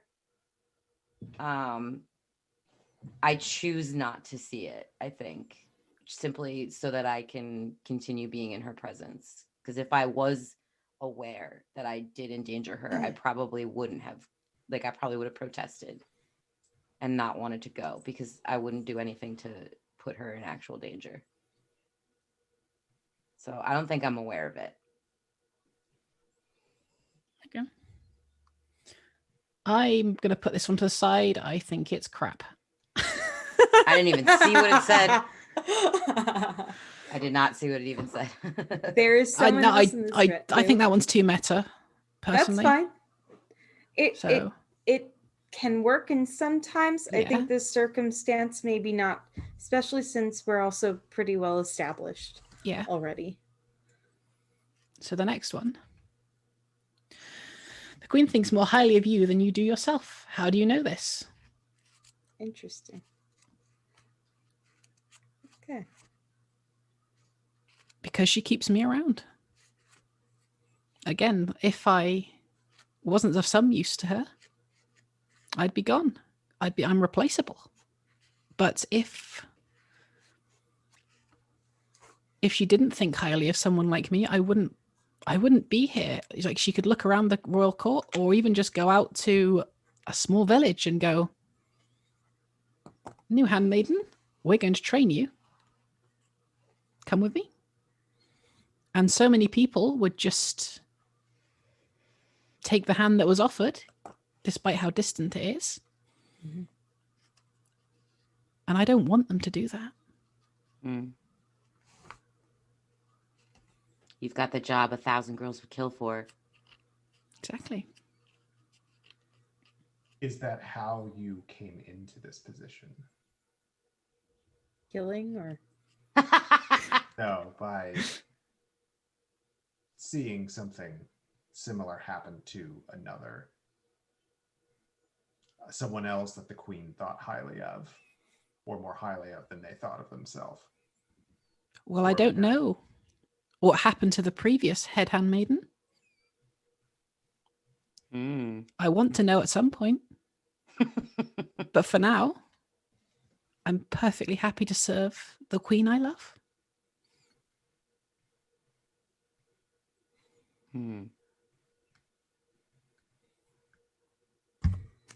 Can't think of a follow-up to that. Oh, you arranged for the Queen to be ambushed on this journey. What did they offer you? Lizzie! I know. How dare you? Oh. What is I don't wrong know with if you? this is a question that my character can answer, actually. You arranged for the Queen to be ambushed on this journey. I think this is another one that's kind of like we've all Yeah. been very well established, and Yeah, Yeah. that's fine. Let's see what happens. Oh, how does the Queen remind you of her status while on the journey? Ooh. Clearly, she's reminding her, and it is not just the case of us bowing down to her and reminding her that we are lower, but her reminding us that she is higher. Remind you of her status while on the journey. There's some like basic things like making sure she is seated at the top most highest part of whatever we're traveling in, or first, or in the center.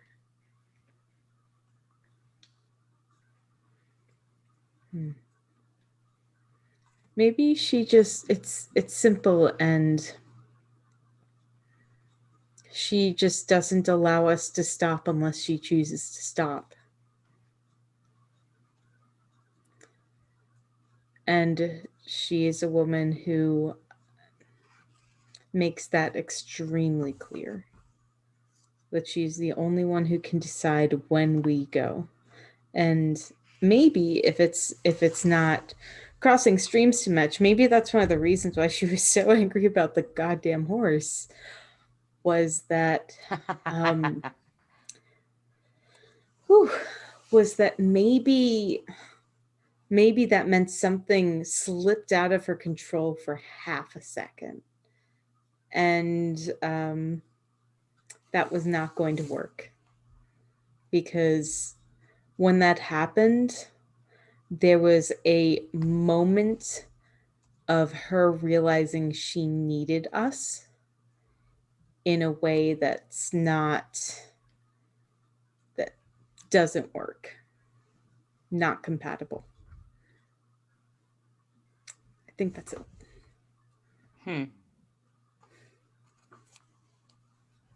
Yeah. Is the horse's name Elmer? Oh my God. Lex. No, that's mean. Fucking Lex. Oh my God. What a nice question that was. Oh, that was great. But also terrible. Also, Lex made a good point. A shout out to how long we've been doing this for. 10 and a half hours we're coming up on. 10 hours and 27 minutes and 10 seconds. Wow. Ooh. It's a marathon, y'all. Well, on that note, what makes the queen beautiful in my eyes? Ooh.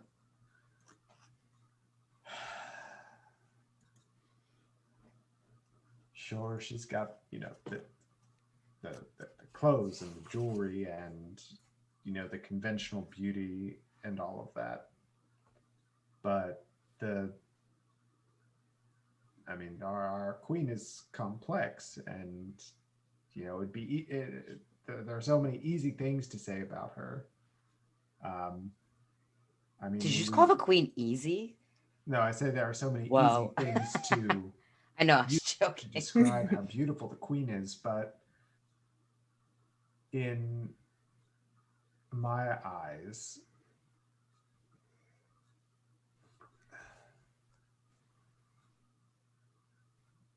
the thing that makes the queen most beautiful is that something that we all see, and we've seen kind of come in more into focus on this journey being part of her retinue, is that even though she's got these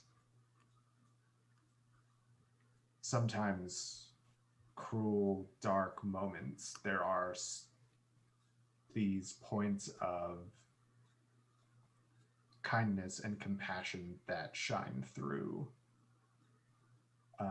And I mean, from keeping a relationship with a young performer up until she's queen and she brings me to court, or a child from the outskirts of her territory that she brings into a court. She brings a tailor or a handmaid that have been with her for so long, and she holds them close and shows them kindness in ways that they don't think they deserve. And I think that's what makes the queen beautiful, and what makes all of her subjects love her as the queen.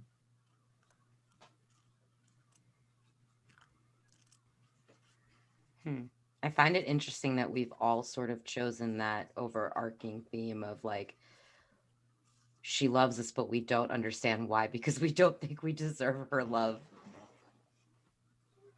Which is like telling, y'all. We're all fucked up in the head.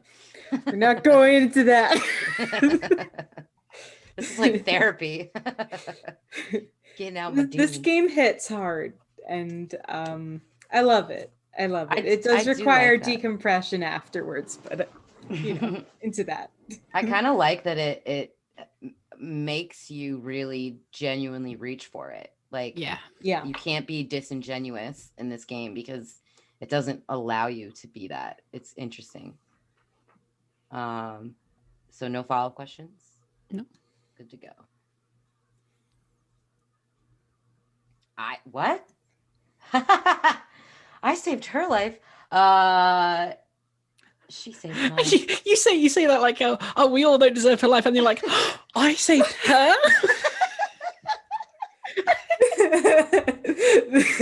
This is big who saved who energy. Emily mentioned in the comments earlier at some point in the chat, she was like, Nicole is leaning way too hard into this game. Like, and that's, I think we all are. Yeah, and that's so, and I was like, because Emily knows me so well, that's kind of what I do as just a person in all aspects of my life. I lean way hard into things. I'm a go big or go home bitch. Yeah, this is definitely like a who rescued who, like. For Liz, you said it before, I thought it in my head, but like that's definitely where I was gonna go with that. She said to me right before we left, when I asked her, why did you choose me to come along on this particular journey? She said to me in private that it was because she needed me by her side because I give her comfort. It comforts her to know that I'm there because she thinks that I saved her life. In what aspect, I don't know. She hasn't shared that with me. But when she said that to me, she said that I saved her. It got me like thinking like, that can't be because you saved my life. But I held back from saying that to her because I didn't want to disrespect her feelings. Of course not. Because I love her so much and her feelings are valid. She just doesn't share with me why she's feeling that way. But I definitely, in my head, I'm like, that can't be. I don't believe that. How could I save your life? You're a queen. You've got it all. That's just like my perception. A child of hope. So,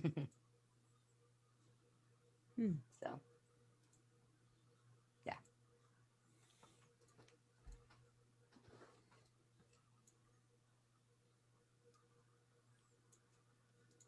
What do I do that pleases the queen on this journey? What don't? Well, with the current people we have in this retinue, a lot of the day-to-day stuff is going to fall to me. Because a performer, a seamstress, and I don't know what the other one does. I'm the only one that's trained to keep up her daily life. And I can't tell if she's pleased or not that I'm doing this, but I can only assume she is because I wouldn't want to see her if she was displeased. Why would I ever want to see a look of displeasure on her face?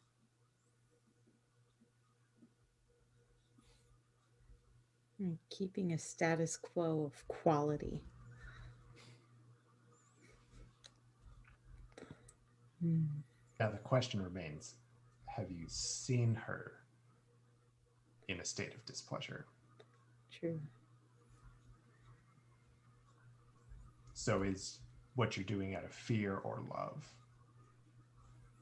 Or do you even know the difference? Oh no. What is love without both? Ooh. I want them to fear how much they love me.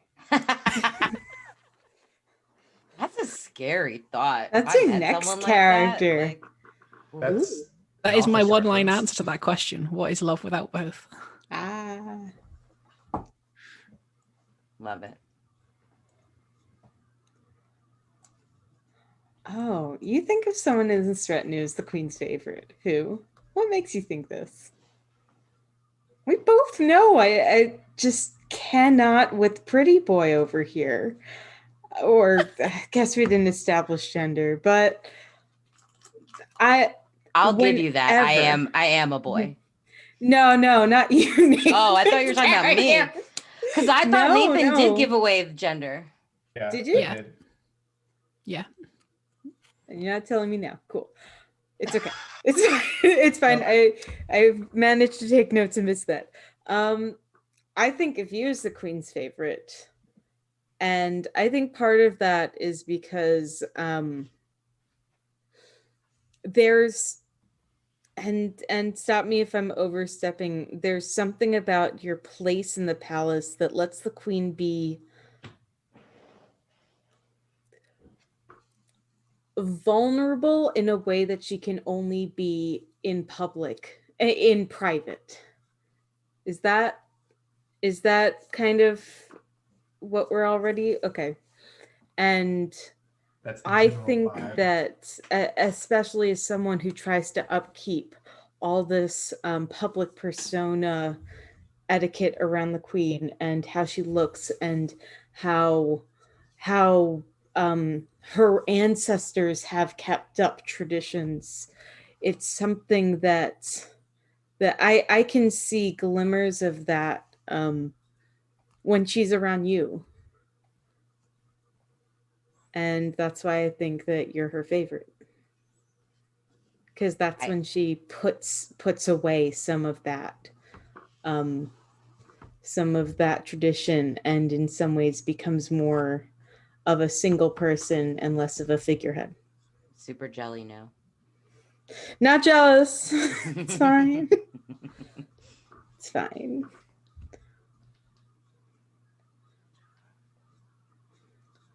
I've seen those smiles.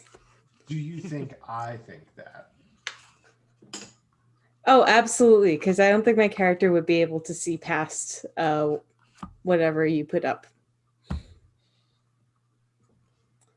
You probably cut up one dress and you were just in my negative graces for the rest of time.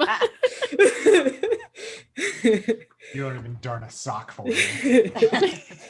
You know that way that just, oh no, they've hated each other for 20 years, but it's not just like bickering. It's like, you can't joke with me. It's that bad. Yeah. In the way that you can easily with other people. I have never wanted to be in that situation. Thank God I haven't. That's awful. I made myself an angry aunt, but I think that works. I don't know if I could ever feel a deep hatred for someone for Oh, that no. long. Oh. No! Oh! So we have to, all of us have to answer this question? Yeah, and then the game ends. And then that's it. So how do The we queen determine is that under how do we determine how she's under attack? We just I think what's been done before is we each, from the person who drew it, describe what happens, but we all add to it until we finish the situation. and then So like all answer whether or not we defend describe like, I don't want to say just like the beginning, the middle, the end of the attack going down the line, but just kind of describe what we do during that situation. So it's like a pass the baton kind of answer. So Yeah, I'm kind of reading this as a kind of single answer. Yeah, I think so. Oh, because I think we if you pass it around too often, it kind of just muddies the water a little. I think because it'll self feed into itself. and it kind of takes away the urgentness of it. Also the mystery of like whether or not what happens, you know. Yeah. We just literally we answer the question as literally as possible. Do you Yeah. defend her? Yeah, it's a yes or no. But you can question. add So- like details to that, like to the question itself. But I don't think building a narrative around that is. I think it feels counterproductive to me because Let's answer the question. I like that. Just answer the And if question. there's something to add, there's something to add. But yeah, yeah. So we starting at the top and going down. yeah. Well, you drew it, so go for it. Okay, the queen is under attack. Do I defend her? No. I was not expecting that. I was. And we can't ask follow-ups. Is that a rule? Did we establish? No, there isn't really a rule for this, so I feel like I think we should just answer it. Yeah, I and feel like then- establishing follow-up questions is like and then also let it counterproductive. happen. Yeah. Yeah. And then let it Okay. end. Okay. The queen is under attack. Do you defend her? Absolutely, with my entire body if need be. Why would I? I hired them. Ah! I defend her, but maybe I'm not very good at it. Oh. And I think that's where this game of For the Queen ends. Yeah. That's so interesting. Tune in next week when we pay 5 the queens. The sequel. Oh my god. Yeah. So Holy fuck. right? This Is game that not bonkers? And it's not easy. It's a rough game. It can be played in different ways that can be very, very serious or can be very silly. I once played a game where we had robot vampires. And I've played games where we have had magic and the queen was a piece of nature. It can go anywhere, and I think That's really that makes it cool. one of my favorites. Yeah. I like like what I said earlier. Breathe. It like honestly, this game does not allow for you to be disingenuous about your answers. Like it really makes you reach for them. So you're even like the newest of players to any sort of RPG style game getting into this would reach, just because it's not like it forces you in a bad way. It's just how the game is It makes designed. you think about how a character what they do today is influenced by everything that comes before that moment. Yeah. Everything. And it's complicated because there's also a lot of interplay.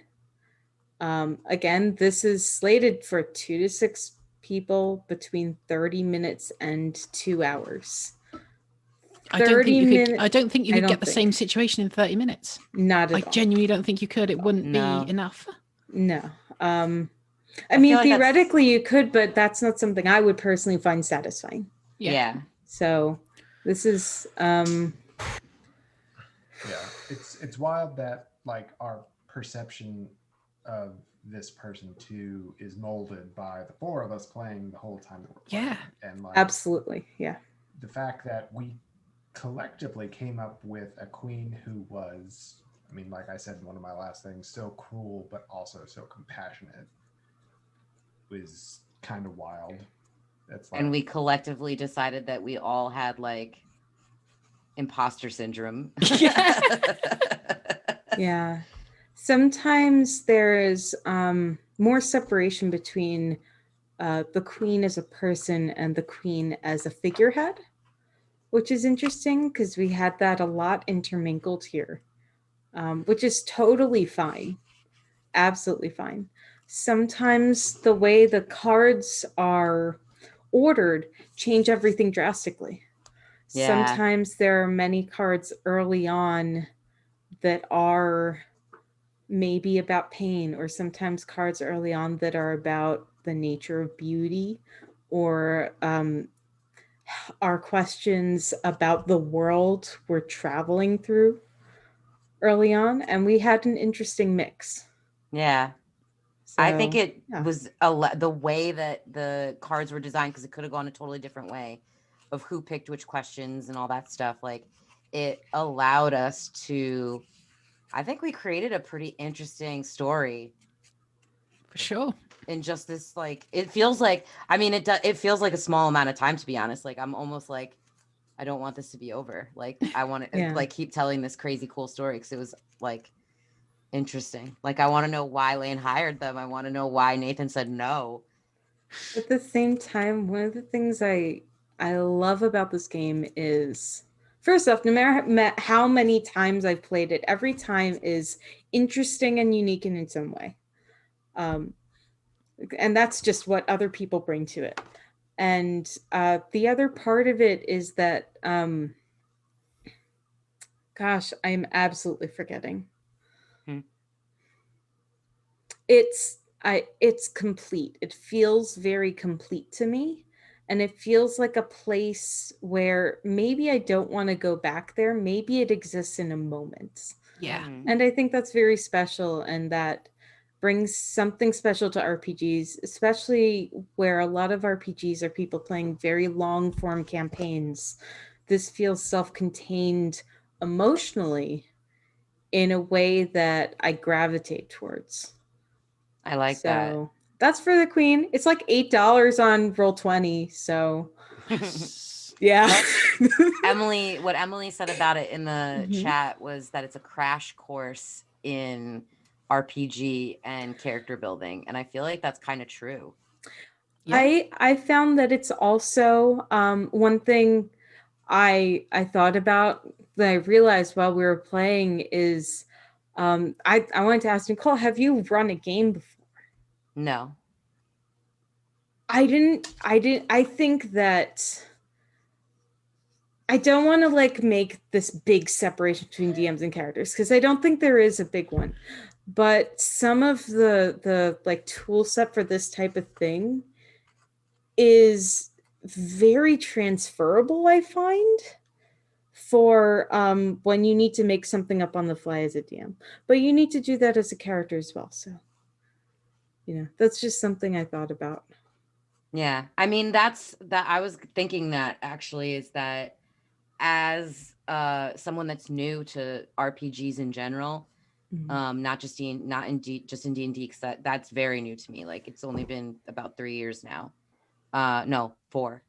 But I've never played games like this in my life. And so it was like Emily and I were talking about the kind of games that we played earlier in the stream. Like, I'm like a traditionalist board gamer kind of person. Like, I've never been introduced to these kind of games. I remember the discussion about how crunchy 3.5 is people, it's still around. Yeah. Just If I how had been many numbers introduced, are there? if I had been introduced to D&D at that time period, where before 5e, I probably never would have liked it as much as I do now, because I someone tried to get me into tabletop RPGs with Pathfinder. That can be complicated. Is that a lot? And it's 3.5 basically. Okay. Yeah. And I think if someone had like tried to get me to keep going with Pathfinder, I don't think I'd have done it. Yeah. It took me 8.5 hours to make my first character. Mm-hmm. Even with the DM, who is very versed in Pathfinder, right there next to me, like making it with me, it still took so long because of how like crunchy and detailed that all is. And I was like, there was just so much stuff I was questioning. because I'd heard that like tabletop RPGs could be really good for character development and creation, and you can kind of do what you want with them and build a character how you want. But then I saw a system like Pathfinder, and I was introduced to it, and I was just seeing this entire list of spells, thinking, why would you ever use that? Even if it's a character choice, there are some times where you just look at something and you go, that's clearly not built in this system. It's not built to be used. Or it's so niche. Like, Yeah. I learned tabletop RPGs on 3.5. Same. And I came from, board games and video games and all that stuff where everything had like a win condition. And I think that 3.5 was a good transition for me because, look at any min-maxer out there. It's basically like you're playing with a win condition. Like, how can I do the most damage or take the least amount of damage or do this or that? It's always some end goal, but with, 5th edition coming out and being it more about the storytelling, that I think has been really nice. And, for the Queen, I was wondering at the beginning, like, oh, so when's how do we figure out that it's over? I don't know how that's gonna yeah. good. And then that card came down. Yeah. And it kind of it hit everyone that it's over. Yeah. Yeah. Like, and just a note about, because I also started in 3.5, and when I started in 3.5, I'd played with exclusively people who knew everything, who knew all the min-max, and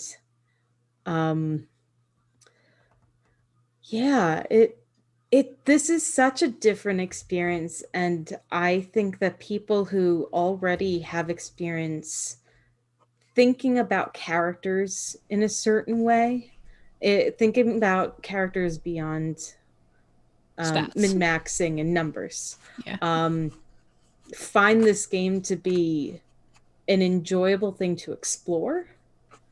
And I found that some people I've played with who come from that min-max, who come from that numbers only, I have to say, maybe even to say a little bit of a wargaming background, find this to be challenging in a way that maybe they're not.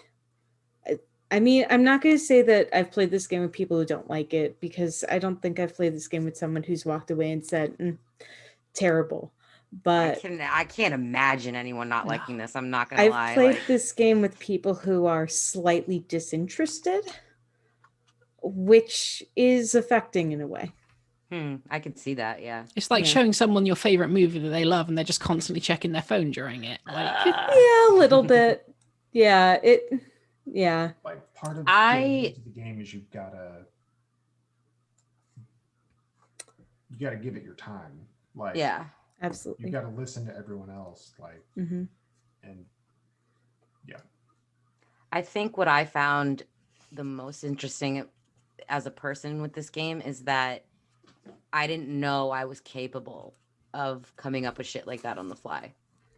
You are. Most people, a lot of people are, and part of that is because the questions are great. Even They're after so excellent. Yeah, even after years now of D&Ding and like being a character in this like really, story, like this actual story that we're telling, that I have had to come up with stuff on the fly, but like also Nate is so good at giving us, cues or helping us build ourselves.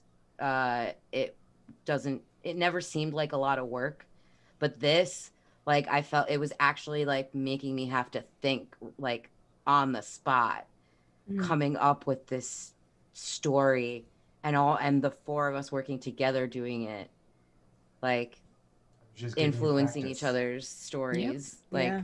Hey, Justin. Hello, Justin. I didn't want to interrupt and just. It's okay. We're decompressing because it's a very intense game, and it's fun, but it's really intense. It is. Everyone in the chat that is a member of Novi that isn't playing right now wants to play. So I Okay, so I originally I would have a lot of fun playing this game 10 different times in a row every single week. I don't think I could do this twice. No. I know. I know. I don't think I could. No. Yeah, this is totally like my They were also Damn. mentioning like we should do this more often because this whole day has been really fun. Yeah. Just getting together and talking about our Yep. stuff and then playing some games and I have a lot of one shots. hanging out. Yeah, I saw the vampire thing. Hella interested in that. But I think we should do this like once a month. Like have like a Novi stream day where we just hang out, play Literally games, almost and always down to play this game. chill with everyone. It is very intense and serious, but Yeah. I know Justin was was. like, Love it. I want to play this really bad. It was Yeah. incredible to watch, and I just wanted to dive right in there. And I'm also extremely bad at selling games. So No, like I kind of think sold sells this itself. as That made me we're like- doing collaborative world building and you can love a queen and also it gets intense, guys, so please be careful. Hey, man. So apologies for not preparing. Hello. Emily's in the house. Hey-o. No, what's actually funny is that like I think the fact that you undersold it made it better because if you had hyped this up more, I probably would have been expecting something different. But like because I literally went in knowing nothing, I had zero expectations and it fucking exceeded the shit out of it. If I said this is a collaborative world building game where you create characters based on prompts that you draw from a deck, I would have been like, shut up, nerd. yeah, basically. I want to play a deck building game. I just need to reply to someone in chat very quickly. Changeling the Lost, Werewolf the Rage, Wraith the Oblivion. I know a little bit about the World of Darkness because when I played in the Vampire the Masquerade stream, one of the people I played with, who I still consider a friend, is very, very into World of Darkness, and I learned a lot. So I know quite a lot about the Dark Universe. Ooh. That sounds kind of ominous. I just the words vampire and masquerade next to each other just make me all giddy. Mage That's the Dream. a horrible word. There's so many like stuff within the World of Darkness. I don't know if I could run it myself because I'm not interested enough in the material outside of Vampire. But yeah, I get that. it's a good world. That's me trying to run something in a world that I can't actually make new things into. Yeah. I didn't run Start to do the research. I didn't run Tomb of the Necromancer today because that's a pre-written adventure. I struggle massively with pre-written adventures. I have. Do you want to see the notebook I have for this game? Yeah, I do. For I'm very interested. One page. That's it. I have a friend who does that. Everything who else? prepares a one shot with like Everything 2 else is in here. lines. Mm-hmm. That's amazing. You would cry at my docs. No, it's different DMing styles because like I know what's going on in my worlds. I know like when I run my campaigns, I know what's going on. I'll have a calendar of events and maybe like 1 or 2 lines for each place that's going on. But aside from that, it's all in here. See, And mine's valid. And that's why I remember struggle reading things from when books. I write, which is why I take notes during games, even though I won't remember it.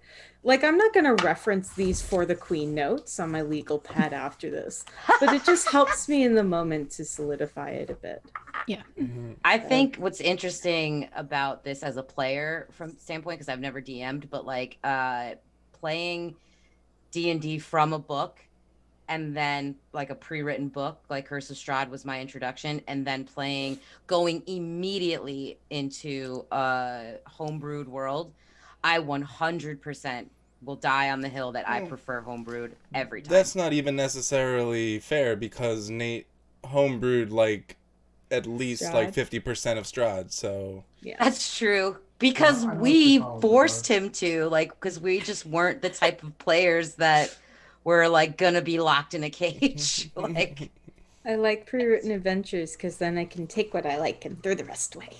See, then technically what you're doing is you're homebrewing. So are you following the Is it actual like possible to run one of those without home? Maybe someone else does that. There is. I've had a lot of experience in that as a player. Yes, it definitely is. Yeah, I mean, One of my friends was talking about cutting his DM teeth on running Adventures League, and running the games straight through like weekly, and they're like in horror at the idea that monsters have like hit points. Yeah,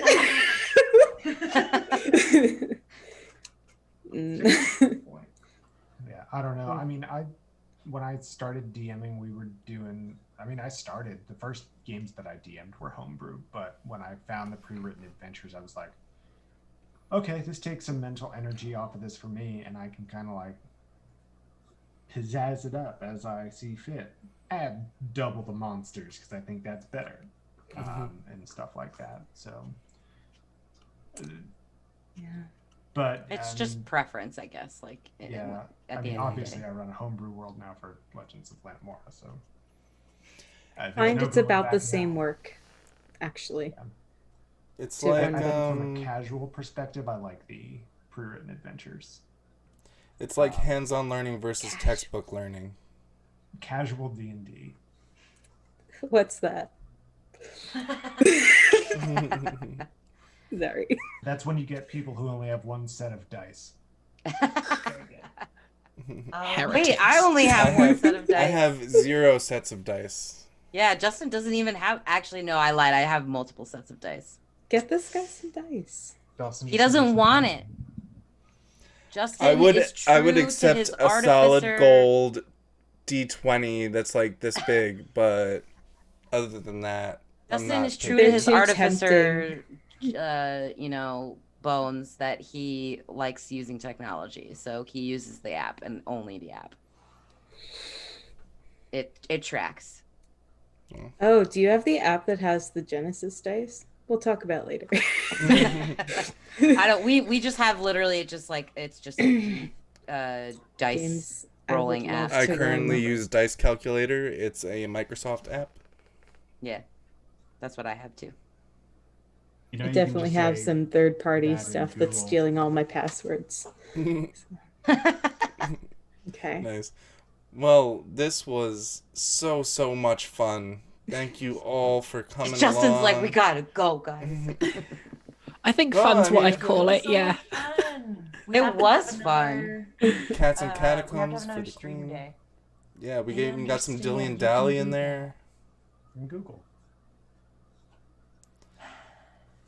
Yeah, Nathan thanks turned to the for conversation. literally texting me with like a minute or two's notice to be like, you and Emily gotta get on now.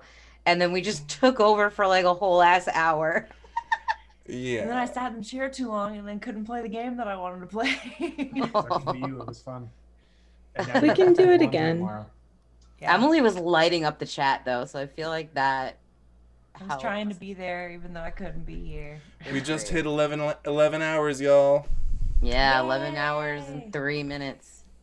Now let's do it. Wrap it 24 up, hours. Justin. All Wrap right. it up. Thanks so Come on, much boss. for tuning in this week. Here's the Novi What are Studios we? live It's not so stream. easy, is it? Why so Tune fucking in awkward, next bud? month for maybe we'll be doing a monthly thing now. So this I was, hope so. Yeah, this was actually pretty awesome. So we'll be talking about doing that. As long as everyone's down. Yeah. Yeah. I would be. Do Well, we the have business meeting. some shout outs and some social medias we want to drop? Oh, yeah, I guess we should do that, huh? Oh yeah, that's a thing. I'll always So- self-promote. Novi. So you can find Novi Studios at novistudio.io online. We have we have currently the homepage with the Novi socials, and then a side page for Legends of Lanamora with about the 4 of us and our socials. But you can find me at JMH_Novi on Twitter or at Novi_Studios. Anybody else? Okay. And you Why can me? find- Oh, okay. I was going to. City and Snow has a Twitter, so that's Go for it. at City and Snow. And I guess if you want to talk to me, you can find me on Twitter at Nicole the Nerdy. But I'll also respond to at Lanamorapod. Did Justin do his actual one? Yeah, he did. JMH_ Novi. Okay, I'm at Neurotic Good. I'm always after Justin. That's all I know. I'm always after you. That's all I know. That's why it confused me, because I'm always first. So I'm like, this is weird. We need an outro Google Doc. Hold on, let me prepare one. I'm at _Squid Toaster. There we go. And you can find me on Twitter at Line the Order, and hopefully in the future at Star Harpy Studio. Ooh. Nice. I like that. We had a bunch of other people on today. All of us are part of the Novi family in various shows and contents. So check out all the other people that were in our stream today. I know Emily mentioned earlier we wanted to give a special shout out one more time to our marketing manager, Mike, currently getting the care he needs in the hospital after an incident, and we wish him nothing but a speedy recovery and all of the good healing vibes we can send out into the world for him. We love him. He's great. He's fam now. So like, This would not have been possible at all without Michael, period. So, if you, so don't forget to go, and you can follow him. He's at @YesThatMGibson. Yeah, that's right. Yeah, he's all over our socials, so you'll find him. Yeah, on Twitter. Yeah, we tweeted him out today a bunch. Yeah, and we've tweeted him out and his story out today a few times. So if you want to go look at our timeline, you can go look at what's going on with Michael and give if you can and share if you can't. But we appreciate Smash that retweet button. Michael's amazing, and this today has been wonderful and awesome, and it's been awesome to, you know, welcome new people into the Novi family and kind of share what we've been doing. And I'm just so proud, y'all. I'm just so excited. We're making something here. That's exciting. Yeah, it's crazy. It's also You're stuck with me now. It's also like 8 a.m. in London or in like England right 6 now. a.m. here. 6 a.m. Oh Okay, my I wasn't sure God. if it was 8 or 6 hours. Goodbye. And it's also 1 a.m. in New York. So like, I used to work nights. This is nothing for me. Like, I go to bed in like 2 hours. It's fine. I'm getting texts that it is not only past my bedtime, but past Vesso's bedtime as well. And I'm like, it's 11 o'clock. I'm sleepy. I work. I commute. I have I'm such on the a road long tomorrow. commute 5 feet away from my bed right now. Yeah, same. Yeah, Mine's that's literally just on the other really- side of my desk. That's But where I'm really what I'm diving. gonna, yeah, well, really what I'm gonna Doing do a is I'm swan probably gonna dive. play more Dragon Age. Unfortunately. Right? God. Oh no, I want to sleep, Nicole, please. You slept listen, fine last Emily night with sleeps the light the on. TV on. Get a sleep mask. Just get a sleep mask. Yes, get a sleep mask. I've Doesn't matter. literally changed my life getting like an eye mask while in bed. Same. Interesting. Okay. On that note, Okay. Well, thank you again, everyone Not who just joined cartoons. in and everyone who was watching, everyone who lurked. Thanks again, Generic, for the raid earlier. Much love to all of you, and have a great rest of your day/January, and we'll see you in February at some point. Okay. Yeah. Love you. Beautiful. Bye. Let's be legends. 1, Let's- 2, 3. let's Bye. Yeah, that track